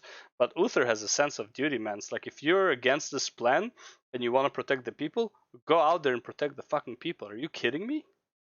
Uther is a fucking bitch. Fuck Uther, man. I am renouncing my paladin ways. I'm going to become a warrior if I ever play WoW again. After like thinking about what Uther had done here, man, fuck paladins. Garbage. Feeling completely alone in this decision definitely did not help matters, and I believe absolutely pushed him further away from reason. But this, of course, is just my opinion. Let me know what your take on the culling of Stratholme is, and if Arthas just acted a little too quickly or whatever, as there are so many different thoughts on the matter. We're going to finish this right now, Mal'Ganis. Just you and me. Brave words. Unfortunately for you, it won't end here. Your journey has just begun, young prince. Gather your forces and meet me in the Arctic land of Northrend. It is there that we shall settle the score between us. It is there that your true destiny will unfold. Bro, where did they go to Northrend from? They're like in fucking eastern Plaguelands right now. Or whatever it was called before. There's no... I don't think there was entrance to the ocean there unless like all the way to the east, but that's where like the Scarlet Crusade is. Or is this like way before Scarlet Crusade? I don't think it is that far before Scarlet Crusade. They should be there already. Yeah, they're definitely there. The fuck? So where did he go for the ships? I'll hunt you to the ends of the Ghostlands? earth if I have to. Do you hear me? To the ends of the earth! I think the rage that Arthas is now feeling toward Mal'Ganis at this point has turned into unhealthy obsession. Yes. He truly felt that if he could just kill this one foe, it could just fix everything magically. Unaware of what would Buddy, become you don't put a target in front of a bull, man. The bull will just keep on going. of him if he was really willing to sacrifice it all. This is a light-forsaken land, isn't it? You can barely even see the sun. This howling wind cuts to the bone and you're not even shaking. My lord, are you all right? Never better. Captain, are all my forces accounted for? Arthas' story as a hero is not quite done yet, but the rest... Yeah, bro, he's like... I wouldn't say he's mentally... Oh, it's Moradin. Who was the other guy? Yeah, whatever. I feel like... And you can hear him like being like having less emotions here. I think outside of like talking to Moradin, when he talks to his his captain and all that stuff, he has less emotions, and I think it's because he's suppressing his emotions at that point. I am like fucking psychoanalyzing a fucking like a go figure character, right? It's like whatever, but it's like I feel like that's what you would do in that situation, bro. You just went through like killing your own people you're supposed to protect, so they don't attack your own people. Like fuck, man, that can be like probably is a really hard fucking decision. And aside from his anger, I think he's suppressing all of his emotions. Pretty. In Northrend, Arthas had met up with his old martial trainer, Myrddin Bronzebeard. Oh, yeah, so it was just by Myrddin, chance. yeah. Myrddin had found himself in Northrend after hearing about an ancient weapon that is super powerful, so he's hunting around for it. And this, of course, is the blade Frostmourne. There's an ancient waygate that lies somewhere in this glacial wasteland. Supposedly it transports you to a hidden vault where a rune blade named Frostmourne is held. In my opinion, a hero is always measured by what they are fighting for. And at this point, Arthas has taken a dive into taking things a little too personally and not seeing the big picture and just taking a second, dude, come on. An emissary arrives from Lordaeron, bringing word from his father that Uther intends to recall his men immediately. This enrages him, and he decides to go with the brilliant idea to get to his men's boats before they do and burn them, forcing his soldiers stranded with him in Northrend. Jesus, man. But yes, it does get worse. Because his men were fleeing to the ships, during the mission, Arthas recruits native trolls to help him kill the undead and destroy the vessels. When Arthas finally is confronted by his own men, he frames the trolls for burning the ships and orders them killed. He is no longer doing difficult things because he deems them necessary. I mean, that's a pretty straight up evil, manipulative act. Damn beasts! Kill them all! Shortly after, when surrounded by Scourge and Mal'Ganis. That mission, man, that's when you're like, man, this is fucked up. That's like the mission where you're like, oh man, this is fucked up. It's not even Stratholme that you're like, oh, this is fucked up. Stratholme's like kind of makes sense. That mission is where it's like, man, this is kind of fucked up. Boy, trapped and freezing at the roof of the world, with only death to sing the tale of your doom. Arthas deems the only option left is to find and claim the power of this Frostmourne blade for himself. Muradin at this point is not liking what he's seeing from the prince, but he does help Arthas track down Frostmourne. Once they find it, they are actually confronted by a spectral guardian, warning the prince of the dangers of Frostmourne. I personally don't really understand or know much about this guardian, so if you do, let me know down below. But I Arthas don't think there doesn't was ask any questions anything. and slays this guardian all the same. And now even Muradin, who was so interested in the sword to begin with, realizes that, like, this is a terrible idea. The blade is so obviously cursed, but Arthas, of course, says something. It has a skull on it, so. Any curse to save my homeland. Yep. Leave it be, Arthas. Forget this business and lead your men home. Damn the men! Nothing shall prevent me from having my revenge, old friend. Not even you. So he finally takes up the blade, and with it becomes insanely strong. You it becomes waste your immortal. breath, Mal'Ganis. I heed only the voice of Frostmourne now. You hear the voice of the Dark Lord. He whispers to you through the blade you wield. What does he say, young human? What does the Dark Lord of the Dead tell you now? He tells me that the time for my vengeance has come. What? What? He can't possibly mean to... It is finished. No, it's not. Apparently, Dreadlords do not He's die. able to confront Mal'Ganis and strike him down. His tale of vengeance seemingly complete, but after doing so, Such a wandered good Northrend story. for some time, the whispers from this cursed blade driving him fully to insanity. Out there in the ice and snow, Arthas was lost, the last shreds of himself being taken over by the will of the sword. And although he has not yet turned into the Lich King, his story as a hero ends right here. Oh yeah. And then the murder story of his is father. truly tragic. I mean, it's the definition of the road to hell is paved with good intentions. The rest of this story. I will have to mean, be yeah, saved for actually, part that's two, where dude. That's such a good statement. The road to hell is paved with good intentions. Yeah, he only had good intentions. He wanted to save his fucking kingdom, man. Did whatever was necessary, and this is what he got for it, man. Falls into villainy and mass destruction. Well, he got like 5 years. Technically, story-wise, I think it was like 5 years or 10 years that he was like in that icicle before we kill him, until he finally thinks that he's free, and then piece of shit fucking Uther for the second time betrays him. Man, fuck being a paladin. I can't. After Uther, man, I can't be a paladin anymore. This fucking piece of shit, Uther. But I just think it's really important to remember The real person villain who eventually is became Uther. the Lich King, a young and realistically flawed prince who desired truly what was best for his kingdom and his subjects. His arrogance and his youth, and a little bit of a quick temper, definitely led him astray, but it's also what allowed him to make such an impact on the world in a positive way before he decided to destroy it. Arthas' legacy as a hero is one of potential that would end up being corrupted and turned against the kingdom that he so loved. But in that brief time where he walked the northern lands of the Eastern Kingdom with his famous hammer and his noble knights, there would be few citizens of Lordaeron that did not feel hope. And then Ariel, that's and gonna after do it that, for this they just curse his. And first ever Heropedia entry, and sort of a part 1 of the Arthas story. So look out for a longer part 2 when we finally look at the entry of the Lich King. Thank you all so much for watching and supporting here on the channel. It feels so great to read all of your comments, recommendations, and feedback.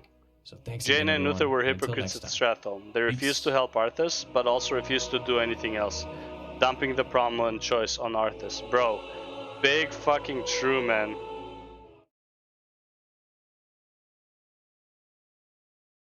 That's kind of funny. Uther, remember Arthas, we are paladins. Vengeance cannot be part of what we do. Arthas uses a weapon named Light's Vengeance. On to Blizzard now. Arthas is an irredeemable villain who deserves to be forgotten, as per Sylvanas' word. Yeah. The age-old debate of what happened in Stratholme. Entire forums posted on Reddit threads that have been in conflict over the years. But Arthas was right. There was nothing anyone could have done to stop this. If you ignore the light and morality for a second, Arthas purged a city that was already doomed. It wasn't like he was killing people that had a future. Nobody in there had a future anymore.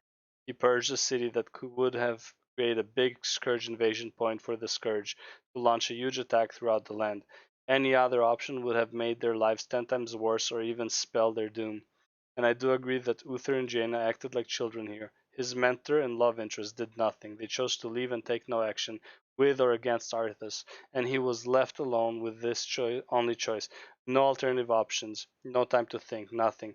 Yes, morally, it's still in a gray area. No, look, morally, you can say that it's like morally, it's black, right? It's like it's not gray because he's killing people who haven't died yet. Okay, but I think it's a necessary evil. Moral gray area, but morality did not save Lordaeron that day. The light didn't save the kingdom that day. It was a hothead of a prince and his troops that saved the land that day, and them sacrificing their humanity for the better of many. Maybe looking at it from the perspective they had at the time, not knowing how powerful the Scourge is and what they are capable of doing, what he did was barbaric and unthinkable. But looking at it back with what the Scourge did, the man should be hailed a hero for what he did. Up to this point, not talking about what he did afterwards. Yeah, the only fucked up thing Arthas did was when he burned the ships and killed the mercenaries. In my opinion, since the Northrend was already like taken by the Scourge anyways, if he went back from Northrend to the kingdom and like actually like report what was going on, and Muradin would be a witness to it, bro, I think it would be a totally different story. Obviously, it wouldn't be World of Warcraft, but yeah, man. And yeah, Arthas did nothing wrong, man. And I will stand by it, and I don't think I'll ever play my Paladin ever again. I'm just kidding, but yeah, fuck Uther, what a piece of shit. Twice did he fuck up. One in Stratholme and one in Shadowlands, and literally dumped Arthas into the maw. Arthas, who finally thought his nightmare was over. No, here's an infinite nightmare. You're gonna turn to a fucking poop to fuel some sword. Anyways, that's it for the vid. Thanks for watching. Okay. Alright, so these 3 videos I'm gonna keep for tomorrow. This chica, man, I have some opinions. I saw some in like I saw a short clip about this interview, and man, like she's not wrong necessarily, but like well, you'll see tomorrow when I analyze it. Oh my god. All right, so let's do some MSQ while I can. And let's see, I'm gonna edit the stream. Boom, boom, boom. Going to Final Fantasy 14 online. Done. Alright, sweet. Data center. Primal. Wait, what's this video by has been called here? Who the fuck approved? Is it short? Blizzard released this, and people were not happy about it. Let's just say King's Diversity Space to a leap forward for inclusion in this. God, so bro. culture, and this is for Anna. She's the Anna Mari, age 60. She's a bounty hunter. Physical ability, she's one-eyed, slim and curvy, slightly aged, heterosexual, middle class. Okay, so culture is very high, race is very high, age. So yeah, she's old, so she gets a high ranking for the age. How the fuck did this get through PR? There are 5 points for women and 0 for men. Well, right, yeah, I know that's exactly right. Like it's simple. They want to have more women and more diverse people that are not white in the games. Gender they identity. Even said right here that 80% being represented by a male, a white male, that they said this as a negative.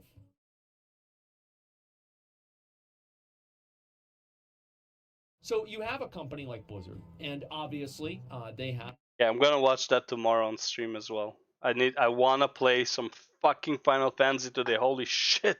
What is this day?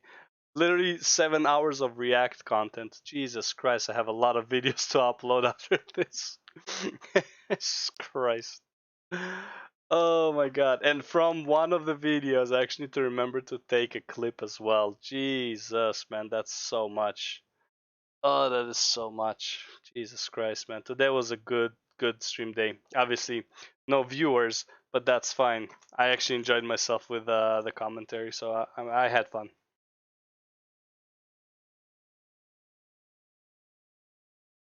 Reason I only have about an hour to play is because after this, I need to eat, and then I'm going to sleep at around 8 p.m. So it's in about 2 hours.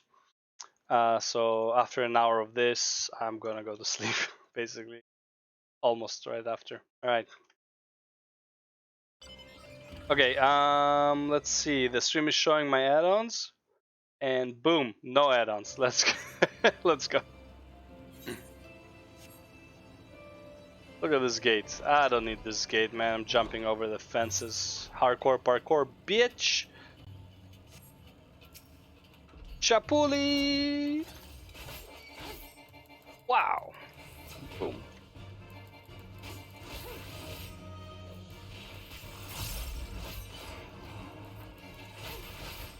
Oh wait, I forgot. I have the other button.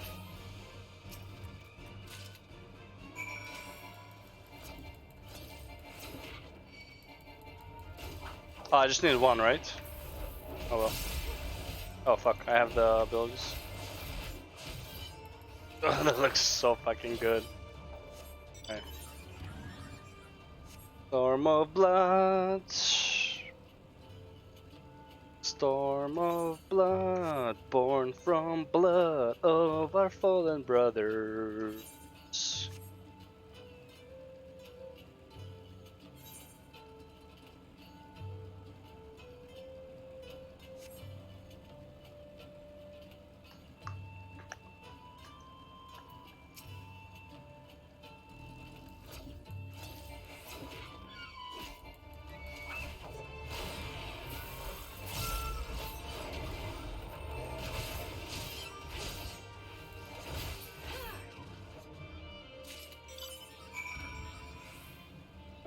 Let's see this. Fine Coral and Minago is over there. Okay. Oh, that's the second part. Okay. This is before we go to. I just realized this that they did this in Heavensward as well, and they did it in Shadowbringers, and they did in Endwalker, where you get 2 quests of beginner zones, like the start zones. You do like a bit there, and then you get the quest that sends you like far into a zone.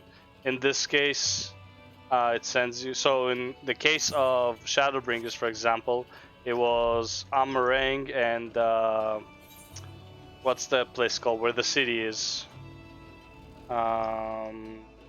Forgot the name of the place where the massive elevator is. Like when you meet Alfie, you do those, and then you go to Lakeshore or Lakeland or whatever it's called, right? And then you continue the story. And then here it's very similar. You're gonna do these 2 quests, and then fuck, I didn't read what he said. You're gonna do these 2 quests, and then you're gonna go into Kugane, Doma.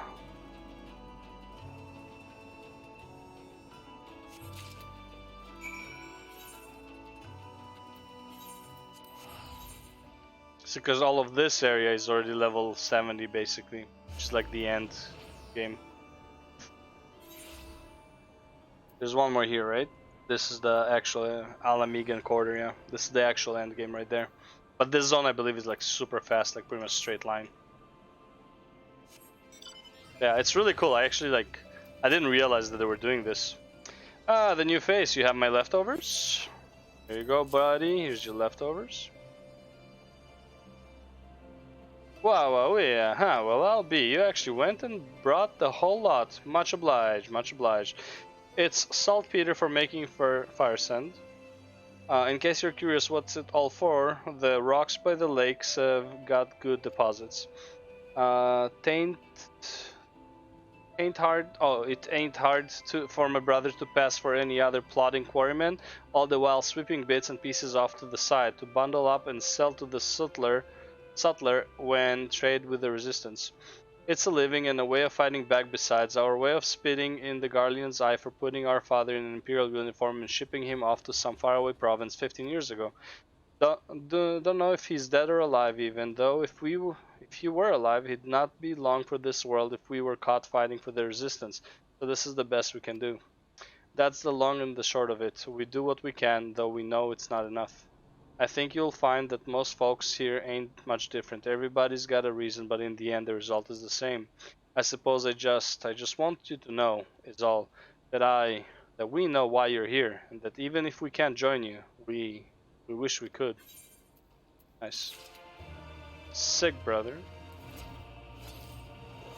Good, they're not stupid. That's good. You have been gone a while. What brings you back to Alagana? Your shit that you ordered. Oh, I never meant to. I mean, times like these, you never think people will actually. This country's hard on people, but it's not just that. The Imperials, they've made it known I'm not to be helped. A dead man's good for one lesson, you know, whereas a live one... You're with the Resistance, right? I suppose there's no reason not to tell you then. My father, God's rest his soul, was deathly sick at the time, and so I had gone out into the forest, spear in hand, to gather herbs, and then I had the good fortune to run to an Imperial patrol. My weapon marked me as a rebel, or so they said. Not that it would have made a difference if I had fought back. I knew what a lot of them were about the moment once that Centurion laid eyes on me. Didn't matter in the end, of course. Some people like to hurt others, and by the time I limped back to the hut, it was too late for my father. Too late for me too. Aye, and many others, I imagine. Help them too if you like. They'll be grateful and say thank you, but beyond that, I wouldn't hope for much. Oh shit, level up. Let's go, baby. Let's go, 71. Obviously, I don't have better gear than what I have, but it is what it is. Hopefully the merchant in Kugane is instant. Like you get to Kugane and like boom, merchant. And you can buy level 70 gear. Highly doubt it. I'm capped, right? Yeah. Manago, give me quests. Got everything you need? Good, then let us be off.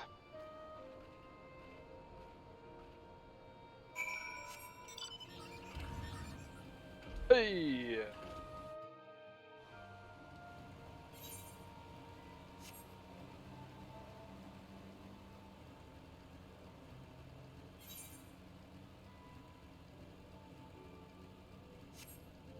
A friend of a friend in need.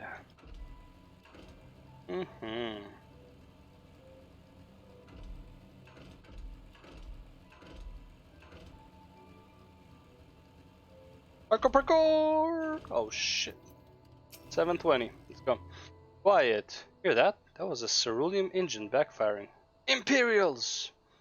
Ye gods, you have preternatural senses. I didn't hear a thing. When you grow up hunting in these lands, you learn to discern the sounds that could mean life and death, be they of a predator or a patrol. From what I'm hearing, we have a 7-man patrol augmented with a single Magitech armor, a wide search pattern, divided into 3 teams. I don't think they know we're here. It's risky, but we should split up and try to take them all by surprise at the same time. We don't want them calling reinforcements. 3 teams, 3 of us. Nothing for it then. Where are they? Head north, you should see them long before they see you. I'll deal with the ones to the south. The armor should be just to the west. Filmina's best equipped to deal with that. We attack in 5. That should be enough time to get into position. Rendezvous on the west bank after. Any questions? No? Then good luck. Alright, let's kill some Imperials, man. Guess I'm the west. Okay, that's the one. Oh, Gagana, don't turn around. I ain't got time for you. Wait, you're no, you're a regular. That's a big ass fucking monster. A Foper. What is that? Oh, the owls.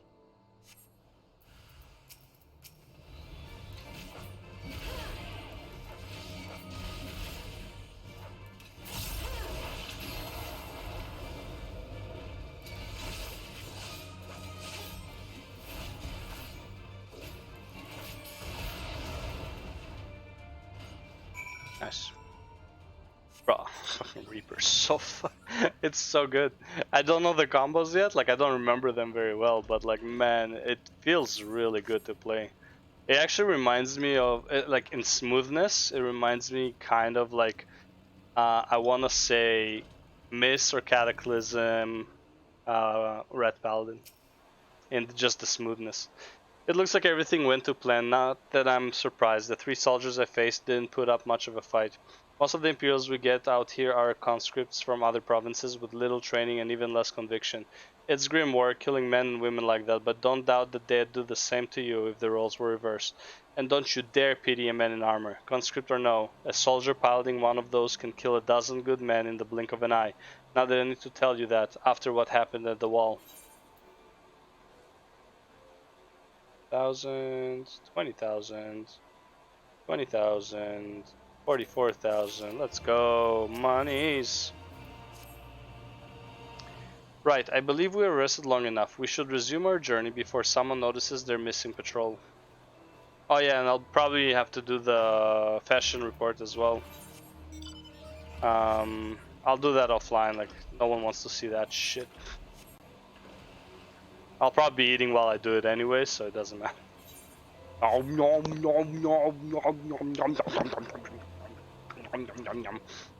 Oh, fashion report, fashion report. Fashion report, fashion report. Yeah, no, I don't think someone wants to see that.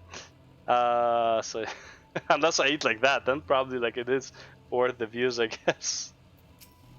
All right, we're clear. Only Alliance patrols ahead. You said the forces at Castrum Orions were under the command of Flame General Roban Aldine, did you not? By Relgar, the Bull of Alamigo himself, I never dreamed I'd have a chance to meet the legend. Ah, I know, right? Because I'm not legendary enough. You meet 2 heroes in one day, huh? Look at that shit. Ba ba ba ba ba ba ba ba ba. No, no, ba ba ba ba ba. Oh, I could have just teleported. I forgot that there's Oh, this is Custom Orions, huh? Look. Ah. Wait, isn't Custom Orions the dungeon as well? Oh, Belser's Wall. Okay, never mind. Roban, please enlighten us. It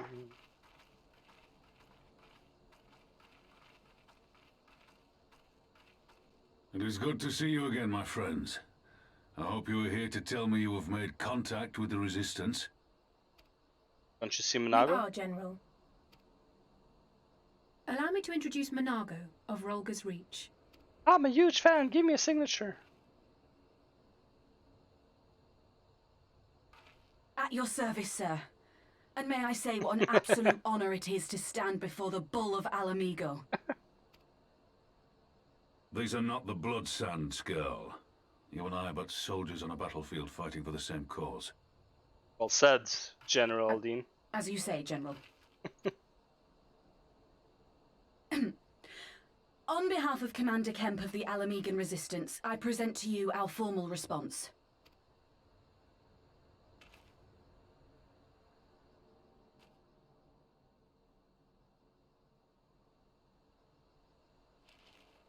Good. I'm glad we've reached an accord. Though I was not aware you had suffered such losses. Really? Have you not met Ilberd? Aye. Some of our finest took part in the Griffin's doomed assault, and we've been struggling to find new recruits ever since. The massacres cast a pall over the whole Resistance, and many who might once have been open to joining us have since thought better of it. How it is. One betrayal, After all of the GG. Griffin's false promises, one can hardly blame them. They have no desire to give their lives for a lost cause. And that's how you stay enslaved. I mean, like, I get it, but at the same time, it's like, what's your alternative? Like, be content with living as basically slaves at the whim of like the Empire's will.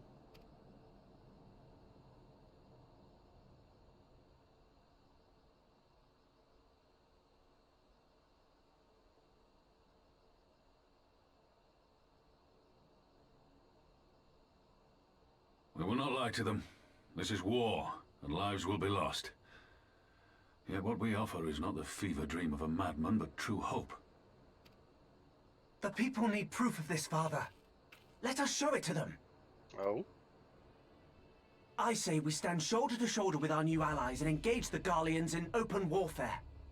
The Resistance must demonstrate that they can hold their own against Imperial regulars. And with our assistance, I am confident they can do just that. If we can achieve even a token victory, I believe it will serve to rekindle the hope of the Alamegan people and inspire them to rise up once Amen, more. brother.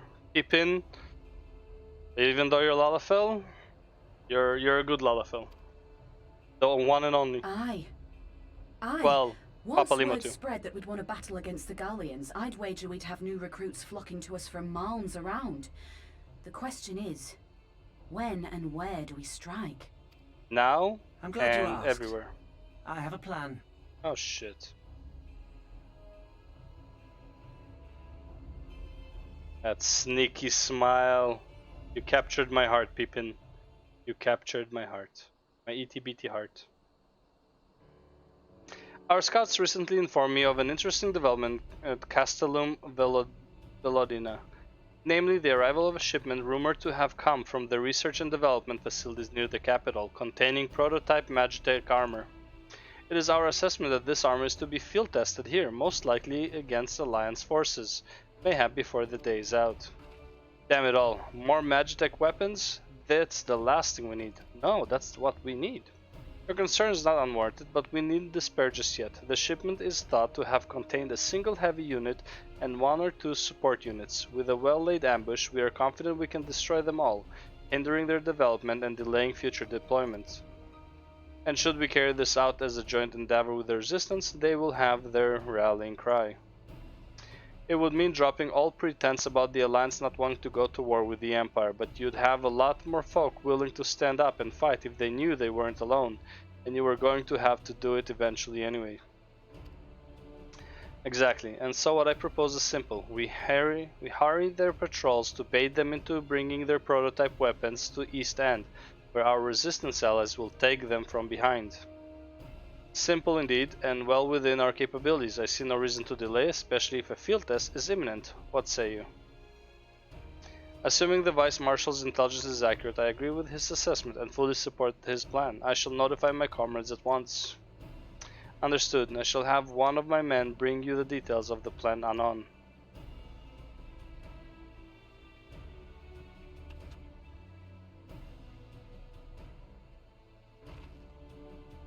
And we for our part will be fighting with the Alliance, yes? I somehow doubt you were intending to sit this one out. Actually, I had plans to go to the Gold Saucer for a few hours, but yeah, sure, whatever. Shit, which one's which? Okay, 28, 29, and let's go with the 29. Fuck it. Yeah, I feel like not a lot of people playing healers. Alright. Robe on. Ooh.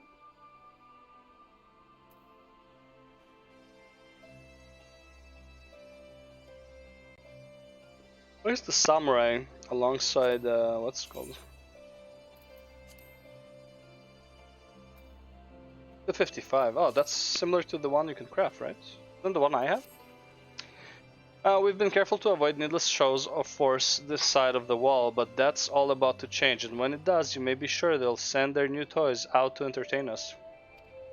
I would ask you to participate in this operation, but from that look, I see it is a foregone conclusion. My thanks.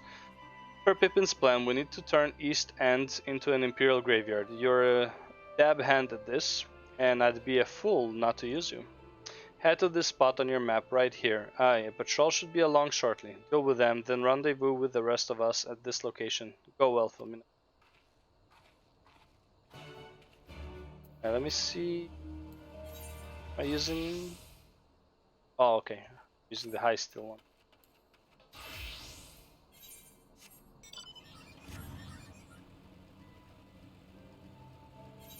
And do I really need to eat though? I'm not really hungry.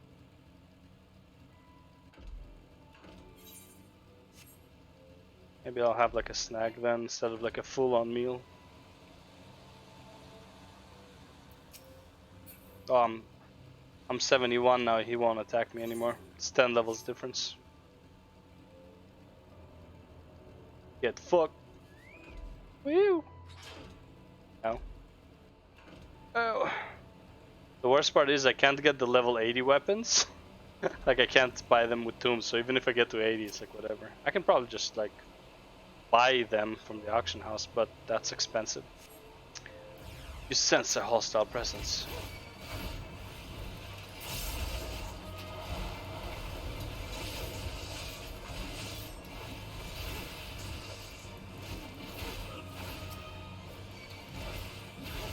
Totally forgot about that.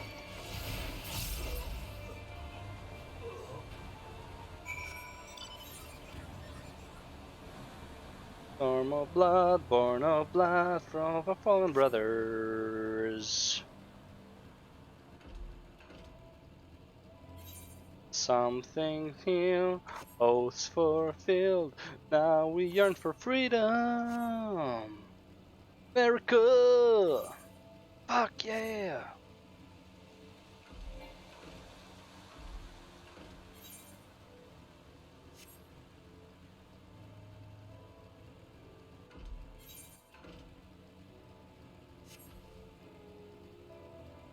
Oh look, an ether current.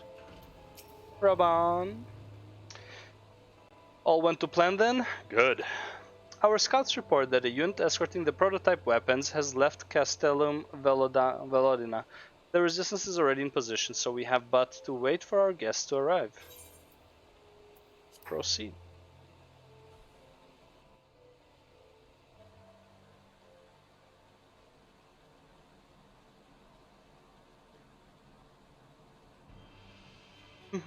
Ah, this guy again. This fucking coward. Things looked grim for us after Cartano, didn't they? Oh, how they doubted us. Yet here we are, right as rain, with fancy new toys to put through their paces.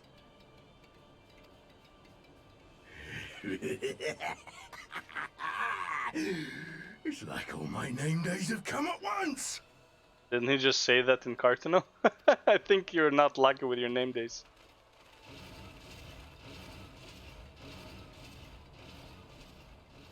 Oh, that's cool. I don't think I've seen this. Like outside of here. I don't remember that at all.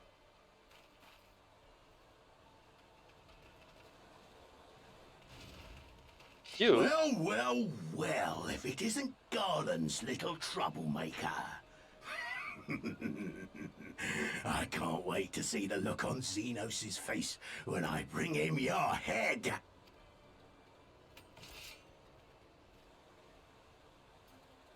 That is, if my secret weapons here don't grind it into mush. Attack!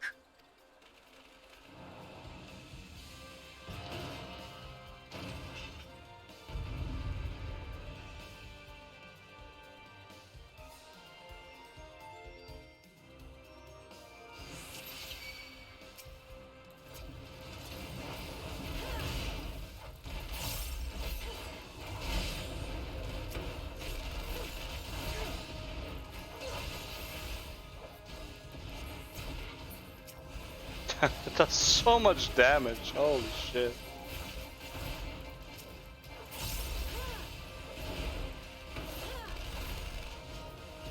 Whatever else kill this guy, I guess. Get after them, damn you!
Now I've gotcha.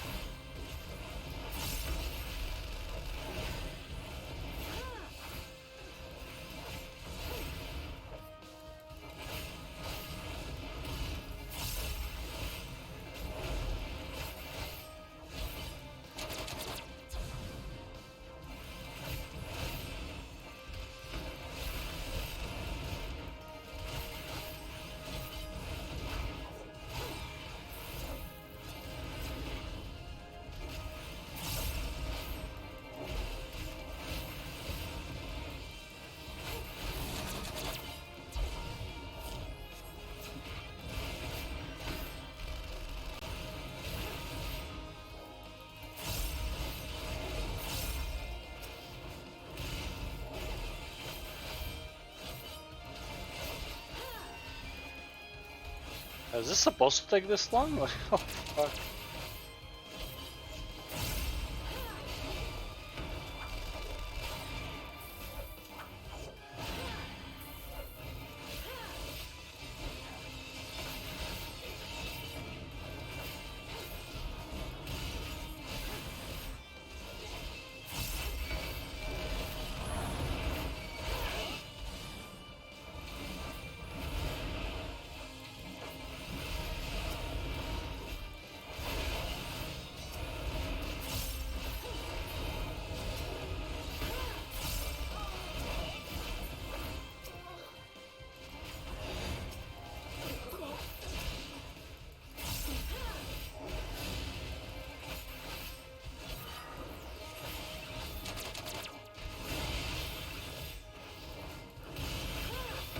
You'll be weeping blood.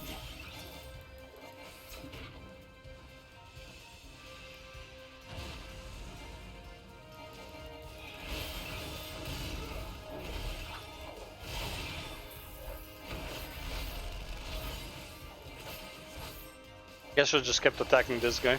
This whole time. Raw disorder!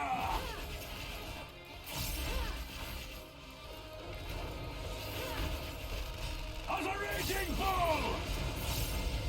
Nice.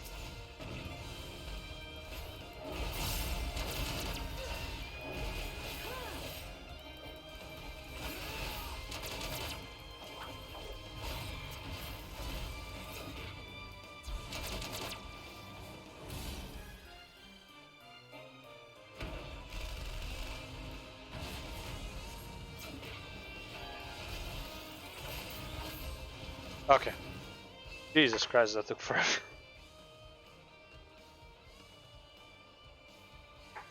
He who fights and runs. What the? Who in the hells are you lot? Oh. What's up, bro? Oh, look at this guy. For Al Amigo, let none escape.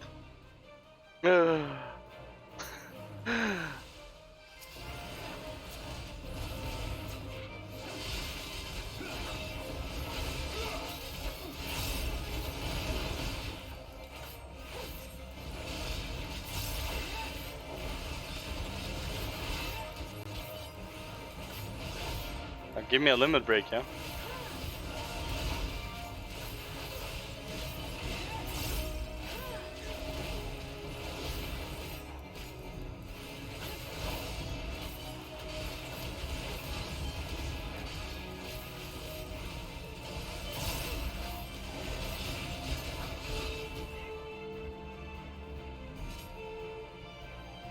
Shit. Da-da-ba-ba-dum. Ba-da-ba-ba.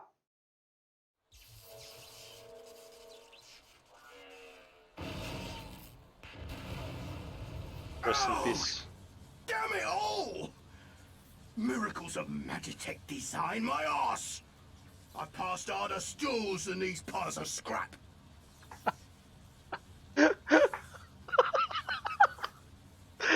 Oh, that's painful.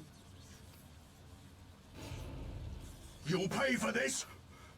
Mark my words, the next time we meet will be the last. I mean, 2 more times? Why did you let him run though? Shoot him.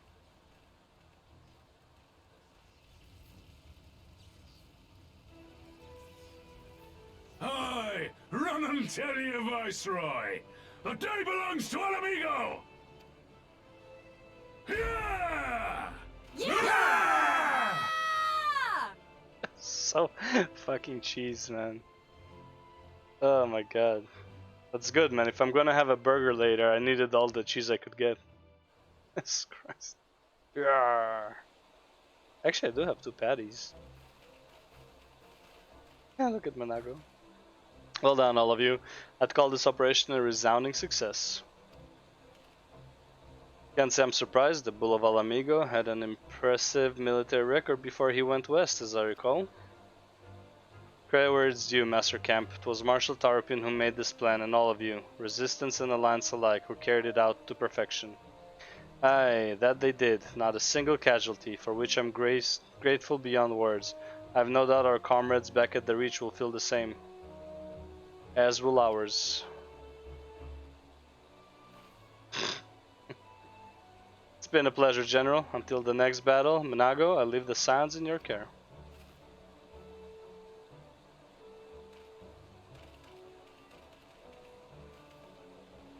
We shall return to the cast room then. Philomena, Mistress Lavallure, once more you have my thanks. As Master Camp said, until the next battle. I remember when... Actually, yeah, this is when... I think it should be happening now, where Xenos comes and kicks everyone's ass, right? I'd heard the stories, but to actually see you in action, I almost found myself pitying the Imperials. Seriously though, it was inspirational. But you must be tired of hearing that, eh? I'll keep it simple then. Thanks for the help out there. Got it, homeboy. Homegirl. Let's fill your hearts with pride. Manago's ready to return. Well, there's no reason to remain here any longer. Let's get back to the Reach. Let us. Yeah, I think shit is about to hit the fan at the Reach, right? Or is it after we come back? I feel like it's now, isn't it? When shit hits the fan? Guess not. Guess it's later. Oh, cause isn't there a trader who gives away our position or some shit?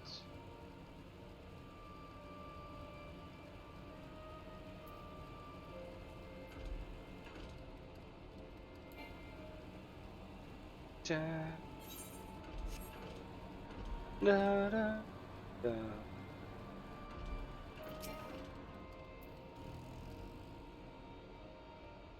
Alright. You didn't have to take part in the operation, but you did. You went above and beyond what was asked of you without hesitation, for that we owe you a debt. Our victory may not count for much in practical terms, but its symbolic value can't be overstated. Alliance and Resistance fighters came together to face an Imperial unit equipped with Garlemald's newest weapons, and smashed them. The people will remember this day.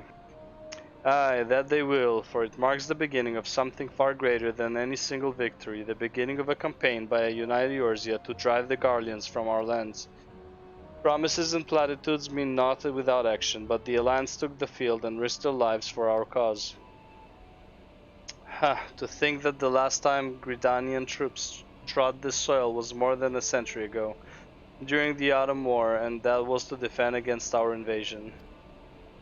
Ours is a long and bloody history, to be sure, and it gives me heart to see that despite our acrimonious past, we can still come together for the sake of the future. Well said, Commander, which is why I intend to go from village to village and spread word of our victory to our new alliance. The people will flock to our banners, just you wait and see. Filomena, Alize, I cannot thank you enough for your assistance.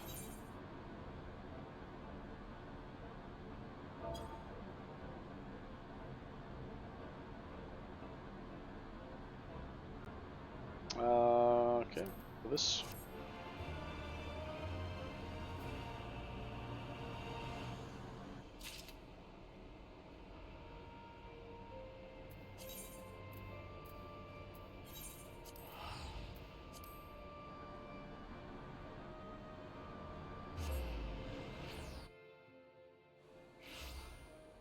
But I wish there was a King Mogu Mog Reaper, whatever, Scythe. Ah, there you are, Filmina. I've been trying to help the villagers deal with this food shortage of theirs. Recently, the Imperials have been swooping into villages unannounced and seizing supplies in order to prevent the people from stockpiling, in case they might be in league with the resistance. It's not much, but I've taught them a few tricks to better hide what little they've got left. How's Lise getting on, by the way? You'd think people would be more inclined to trust a local girl, assuming they remember her, that is.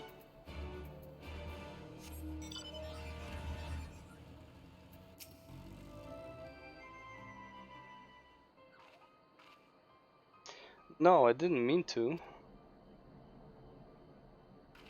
And where were you these past 20 years? Where were you when we were being ground under the Black Wolf's boot, on the other side of his bastard wall, living the high life, I'll wager? That's not fair.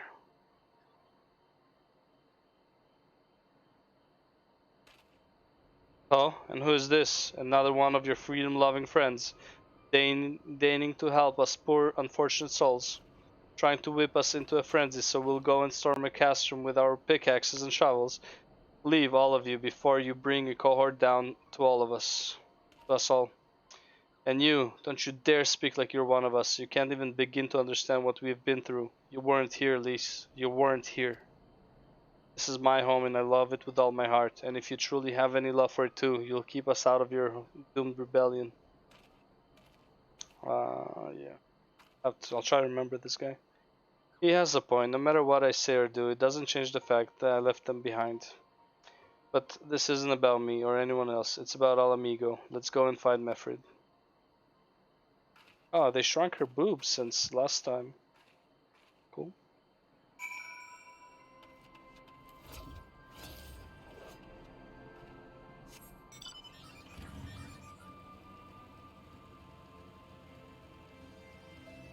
Wait, does this work? It does. Shit, look at that. Looks like the Elder wasn't the only one willing to hear us out. Can't blame them, given what happened to the wall. At the wall. I thought I might be able to appeal to them as a fellow. I don't know. But if anything, it just made them angrier. I haven't lived through it like they have. Can't claim to know the struggle like they do either, Lise. I ran too. But if I hadn't, I would have never met Filmina and the rest of you, and we might not be here today in a position to make a difference. So I don't regret my choices, nor will I apologize for them. There's more than one way to fight. Take that to heart, Lise. Help! Help! Someone! Anyone! We need help! I don't like the sound of that one bit. Come on.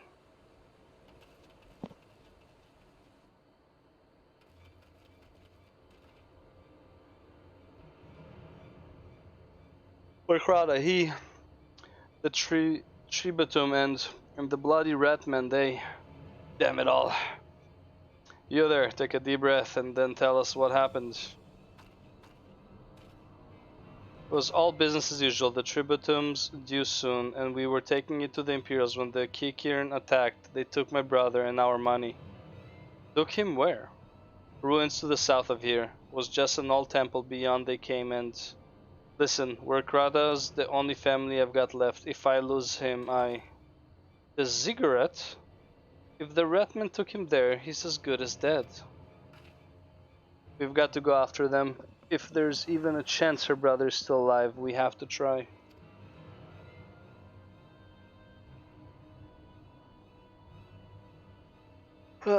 He's gonna follow us, right? Not that much of a bitch. Alright, at least we've got to help them. If not for the missing man, then for the Tributum. The Guardians won't suffer excuses if they're late.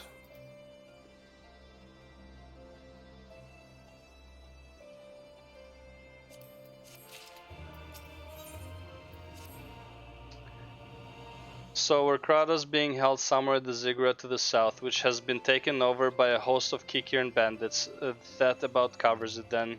Be prepared for a fight. They may not be the most challenging foes, but there's sure to be a lot of them.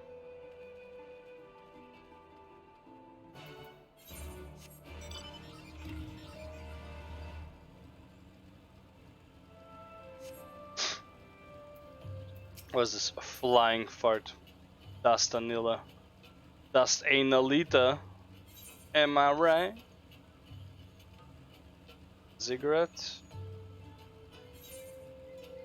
Okay. There's a passage over there. Oh, there's a passage in front of it too. Immodest mouse. Bent frond. God, I love the names here sometimes. This is where they're gonna kick his ass, right? It was that over there. Yeah, well. Gate open. Oh, he's a meat eater. How dare he? Hasn't he heard about veganism?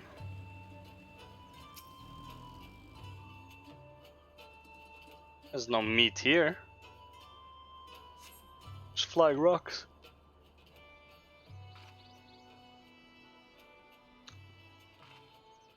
Please let me go, I'm begging you. I don't want to die.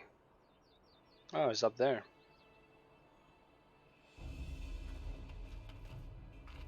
Hear that? I think it came from the top of the ziggurat.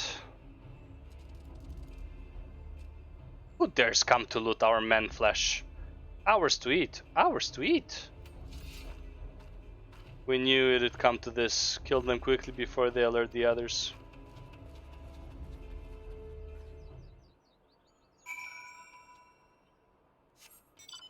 Oh. That's just 2? Like 5.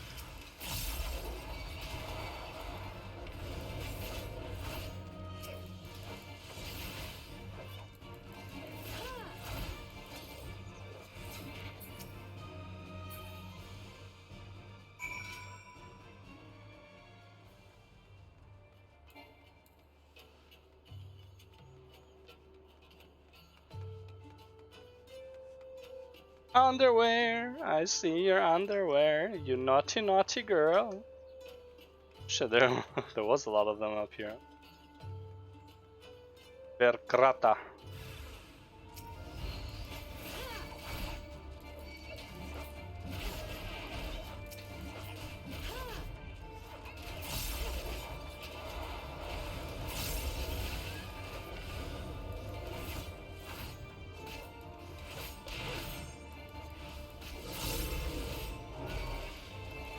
Oh fuck, I am leveled up.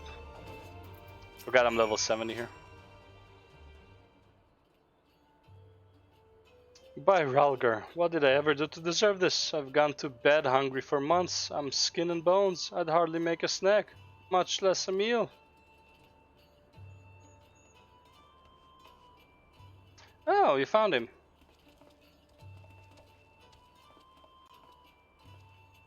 Bro, with that kind of haircut, you're so scared, huh?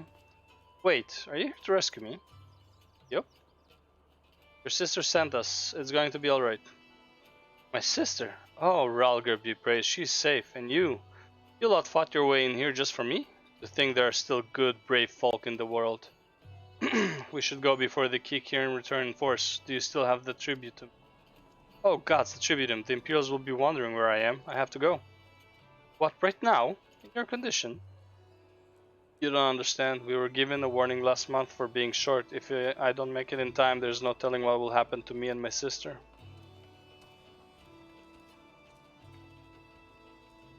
No. God damn it.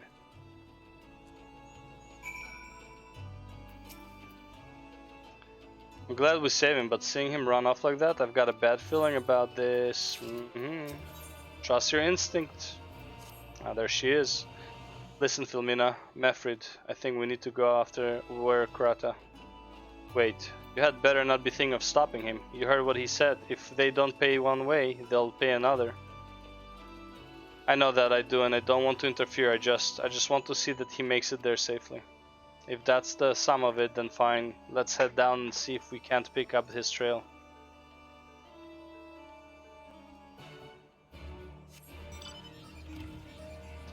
Man, I ain't a bitch. Just gonna jump right about here. Away! Oh, I heard. There it is. Here it is, buddy. Here it is.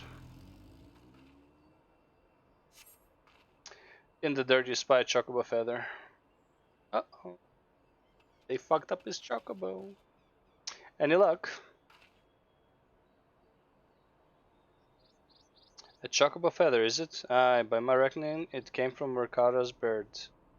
In which case, there's a collapsed bridge just around the bend. Hug the rocks and stick to the shadows. We'll find him soon enough.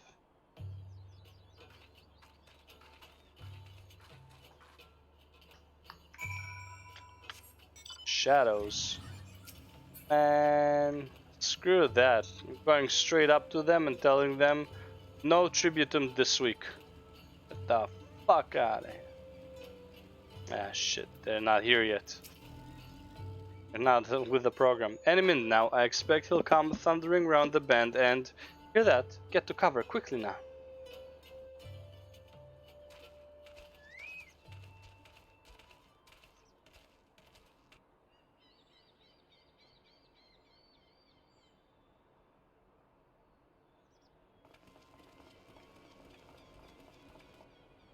Are they Imperials? Worse. Skulls. Listen, Lise. Whatever happens, stay hidden and do not intervene. Understood? Why not, man? Just fuck him up. What? You there! Halt! You know you shouldn't be here. Explain yourself. Look at her stance. Damn, she hot.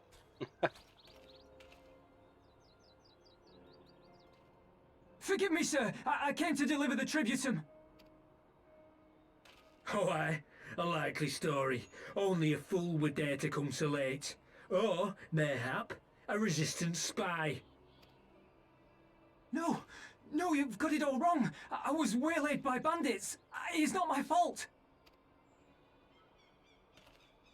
I said halt!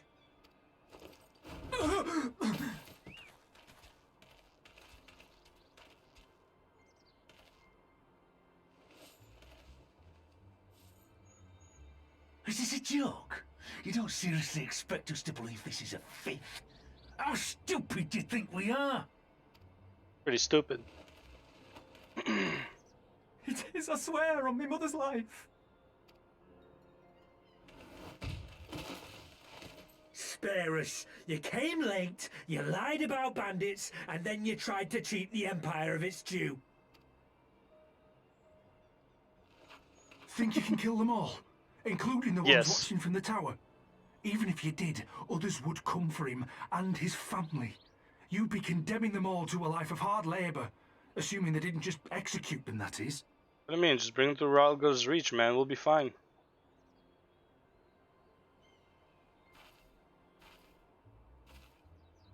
But it isn't fair. Saving those who we can... Not saving those who we can save is indolence. Or something like that. I'm more surprised I'm not taking action. It's your bloody fault we're stuck out here patrolling this god's-forsaken wasteland. It's your fault I have to listen to people go on and on about how Alan Egan's can't be trusted.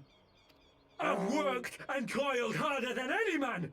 I'm a citizen, goddammit. And what are you? A stupid, stubborn little dog who'd sooner bite the hand that feeds him and pine for the good old days. That's enough! Lord Xenos is expecting our report.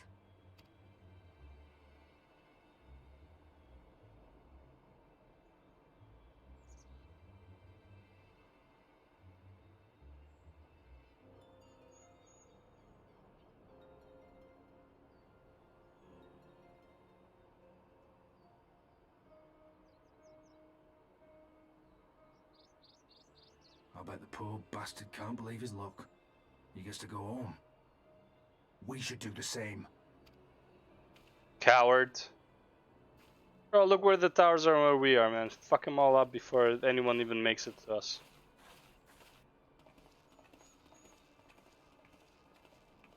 She saw us, right? Yeah, she felt that we were there. Okay, that's fine.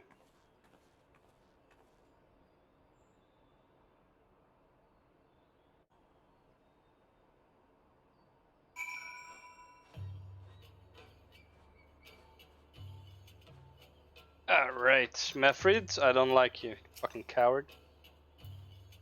I'd heard their commander was keen-eyed, but gods, that was a new thing. It tears me up inside to see our own kinsmen doing the bidding of the Viceroy, but they made their choice, and if it comes to it, I'll cut down every last one of them myself. Shouldn't have bitched out, brother. Just saying. Really? The fuck? Berkrada's alive and the tribute to him's been paid. That's all that matters for now. I, for one, would rather not wait around to see if the Skulls decide to return. We'd best get back to Alagana and tell Ragnfried his men got the job done. Why? Let them return. Around the fucking corner over here where no one can see, we'll fuck them all up. Disguise as them, walk up and kill everybody in that fucking base except Xenos because he's best friend.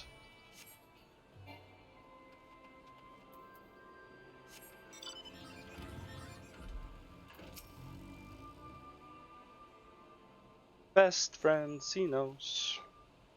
We owe you a debt of gratitude for what you have done, what you did. Berkrada told me everything, how you fought with the Kikirin and saved his life. For all the good it did, we saw what happened when he met with the Skulls, how they beat him half to death. We could have stopped them. I reckon you could. Mifrid's a warrior, as is your comrade, and you are strong, like your father. That much is plain.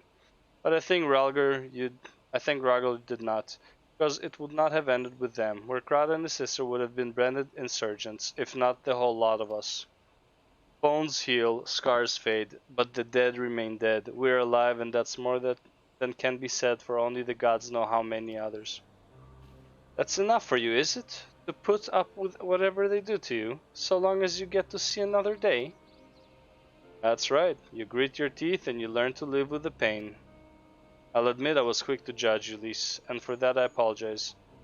I know you and yours mean well, I do, but I'm telling you, God's in the heavens as my witness, that we've got nothing left to give. We can't help you. I understand. Thank you for your honesty. You may say it, but she doesn't mean it, nor would I expect her to. Her father was stubborn as an ox too.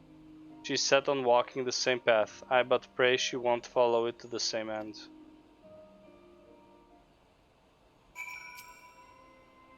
Well, she took it better than I anticipated, which isn't saying much, I suppose. We should go and see if she's alright.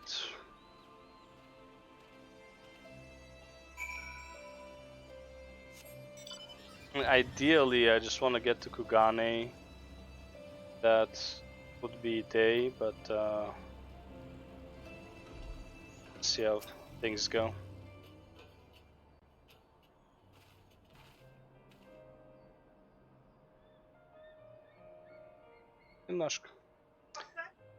No, sorry about running off like that. Alamiga's terrorizing their own. I just can't accept it, you know. No matter what he thinks, they shouldn't have to put up with it, day after day after day. I'm not completely naive, you know. I didn't expect them to storm a castrum with their pickaxes and shovels, or whatever it was, but nor did I expect Werkrada to just lie there in the dirt while they kicked him.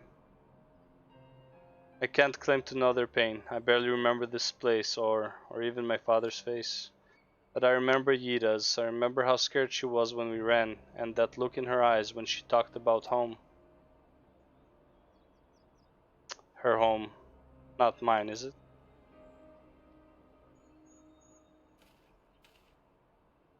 Cynical youth. There you are, Elise. I've been looking all over for you. Potential lover? Well, you found me. Got something else to say?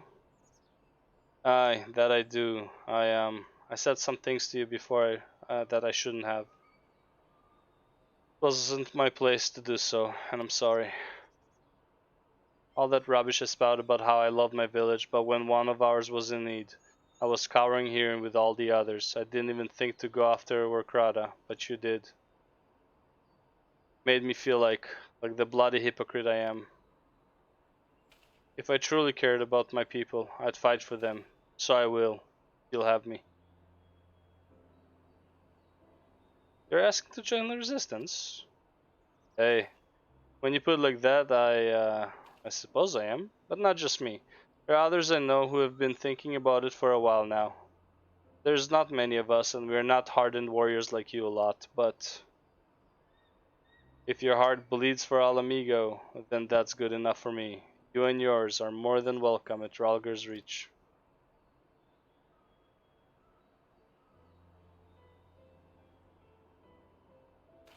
Thank you, sir. You won't regret this. I'll go and speak with the others and send word when we are ready.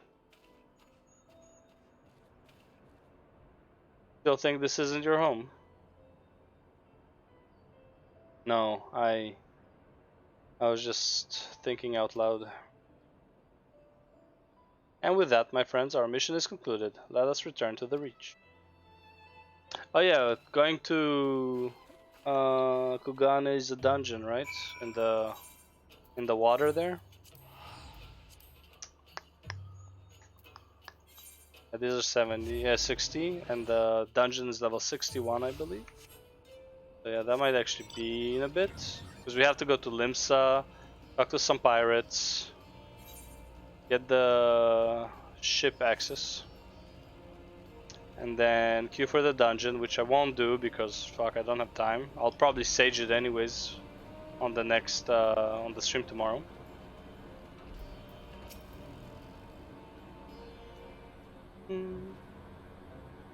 First of all, allow me to commend you both on a job well done. Though nothing went according to plan, we nevertheless managed to attract some new recruits, and it was your passion and conviction that moved them to join. Thank you. No, thank you for giving me an opportunity to find out what our people have been through these past 10 years. It's been humbling. And troubling too. I'd heard about the skulls, and that was the first time I'd seen them in the flesh. I know you say they're the same as any other Imperial soldiers, and maybe that's how I'll have to think of them myself in our paths, if our paths ever cross on the battlefield. But when, not if, that day will come, Lise. You can't afford to hesitate when it does. Young, old, conscript, citizen, Garlean, Alamigan, none of that matters. They've all got their reasons. They're no better than yours, especially when they're bearing down on you, blade in hand. Saying that, I don't want to kill them any more than you do. If I could convince them to lay down their arms, I would. Sadly, I've never been much of a talker myself, but who knows, maybe you could be one. This, your father certainly was. Right then, I'd best begin preparing for these new recruits. Filmina, Lise, it's been a pleasure.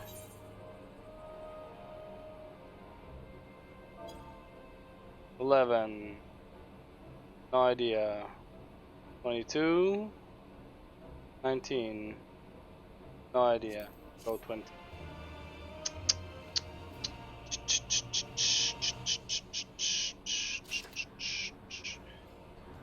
Alright, who this? Ah, this guy. Level 60. Looks like this is the end of this zone.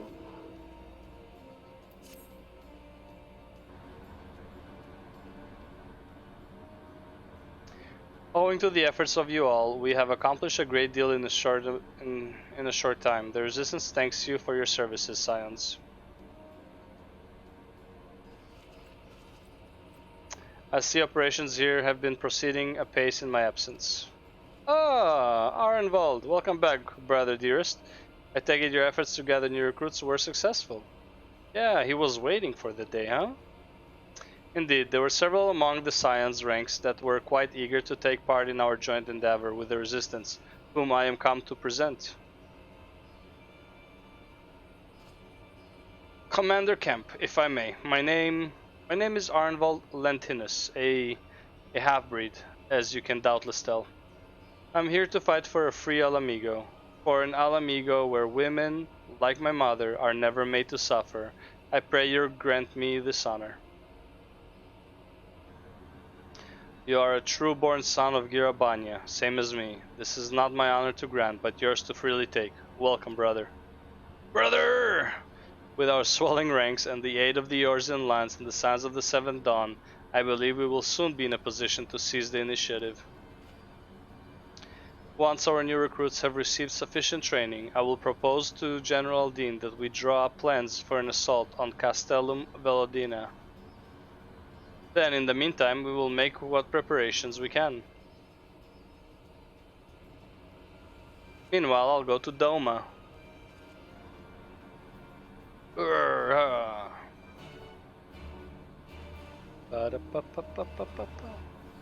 What's my quest then?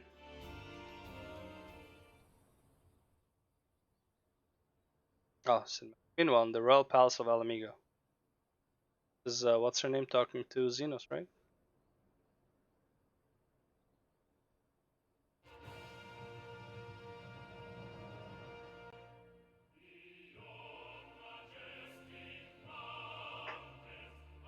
Across the Emerald Dale.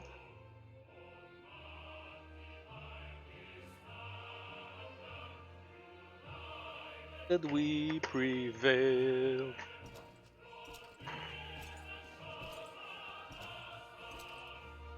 Oh. All thirds north.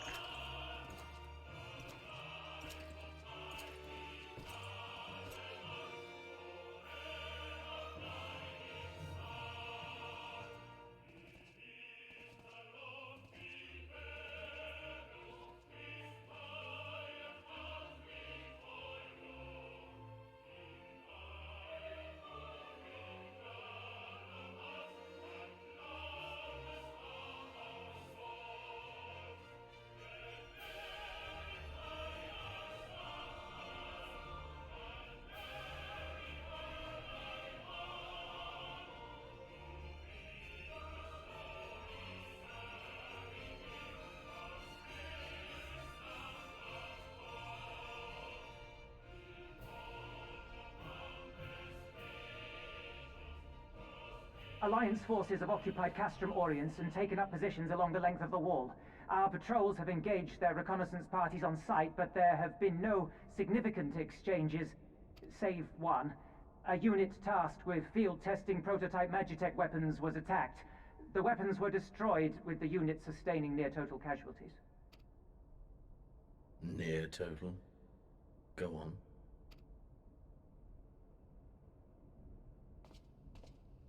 My lord, there was but a single survivor from the unit in question, which falls under my command. According to his report, they were ambushed by a contingent of Eorzean Alliance regulars, abetted by resistance insurgents. A simple ambush and only one survivor. A fine day's work. The stubbornness to survive is not without worth. He may live. However, the 12th is no place for the weak. He shall be relegated at once, my lord. As you say, the 12th is no place for cowards who count their lives more precious than the cause. This, where you made a mistake, Imperial Pilot Prior.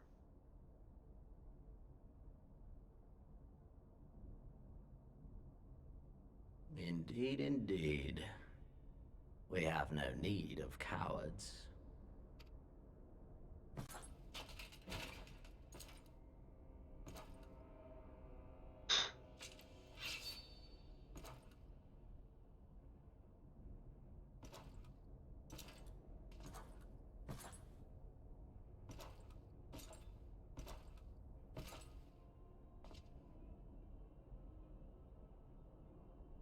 My lord,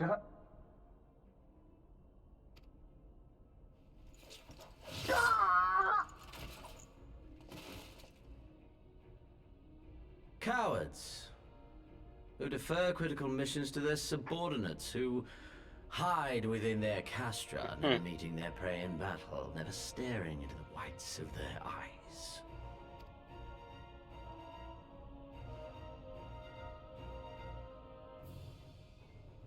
Why, when confronted with a heretofore unknown icon, did we surrender the wall to the Alliance? Because my honored father, in his infinite wisdom, has not seen fit to grant us leave to march on their lands. Accordingly, we have extended an invitation to our neighbors. Gir Abania is where we shall host them. The field upon which we shall enjoy the sport of kings. Hunting.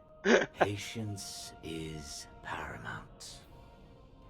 cornered animals may have spirit, but they are ultimately predictable and very poor sport.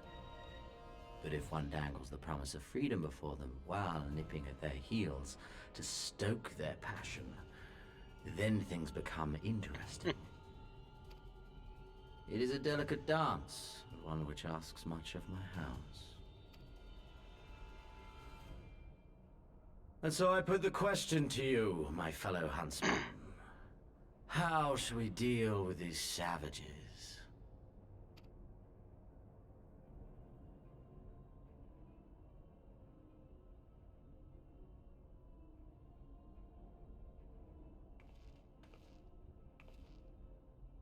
My lord, I have a proposal. Silence, Alamegan! You do forget yourself! Only by the grace of Lord Van Baelsar were you afforded a place here, and that in name alone. We have no need of your proposals, savage. Xenos doesn't care about formalities.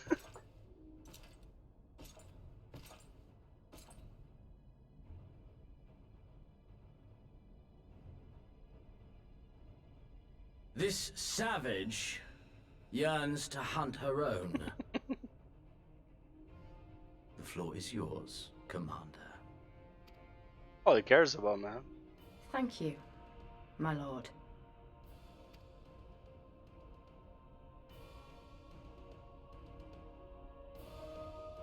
He's a giant of a man. Holy fuck, he's tall.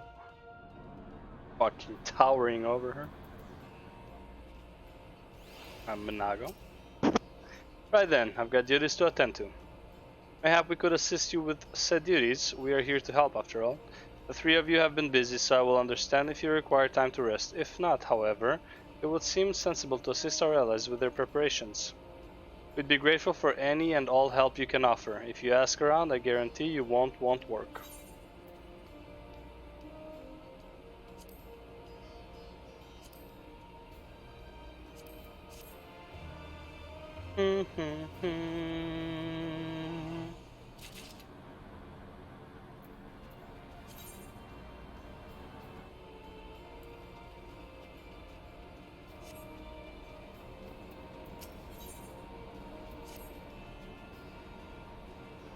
I beg your pardon. The woman who bested Gaius Van Baelsar wishes to offer me her assistance. I say this is highly irregular, though I have heard it said you had a penchant for aiding the common man, in which case... Before the occupation I was a humble historian. While my duties leave me scarce time for aught else, I think it important that these momentous events be recorded for their benefit of future generations.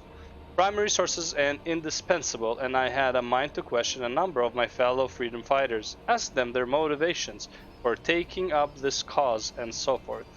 You may take down their statements in this log, and Filmina, thank you for your service, now and ever after. Alright guys, I have to go, I gotta eat, I gotta do some stuff before the day is over, and I gotta sleep in about an hour. I have some manga to read, I have some videos to edit a bit. Not really much of an edit, but it's kind of like make sure it's cut properly, make sure it's like, you know the small whatever stuff, right? I'll be back tomorrow, probably around 8 AM. We got some more reacts to do, we got some more gaming to do, and hopefully we will be in Doma and finding new gear, which will take a long time, but hopefully we will see, what was her name? I don't know, the evil bitch that everyone seems to be in love with or some shit. Anyways, peace out, thanks for watching.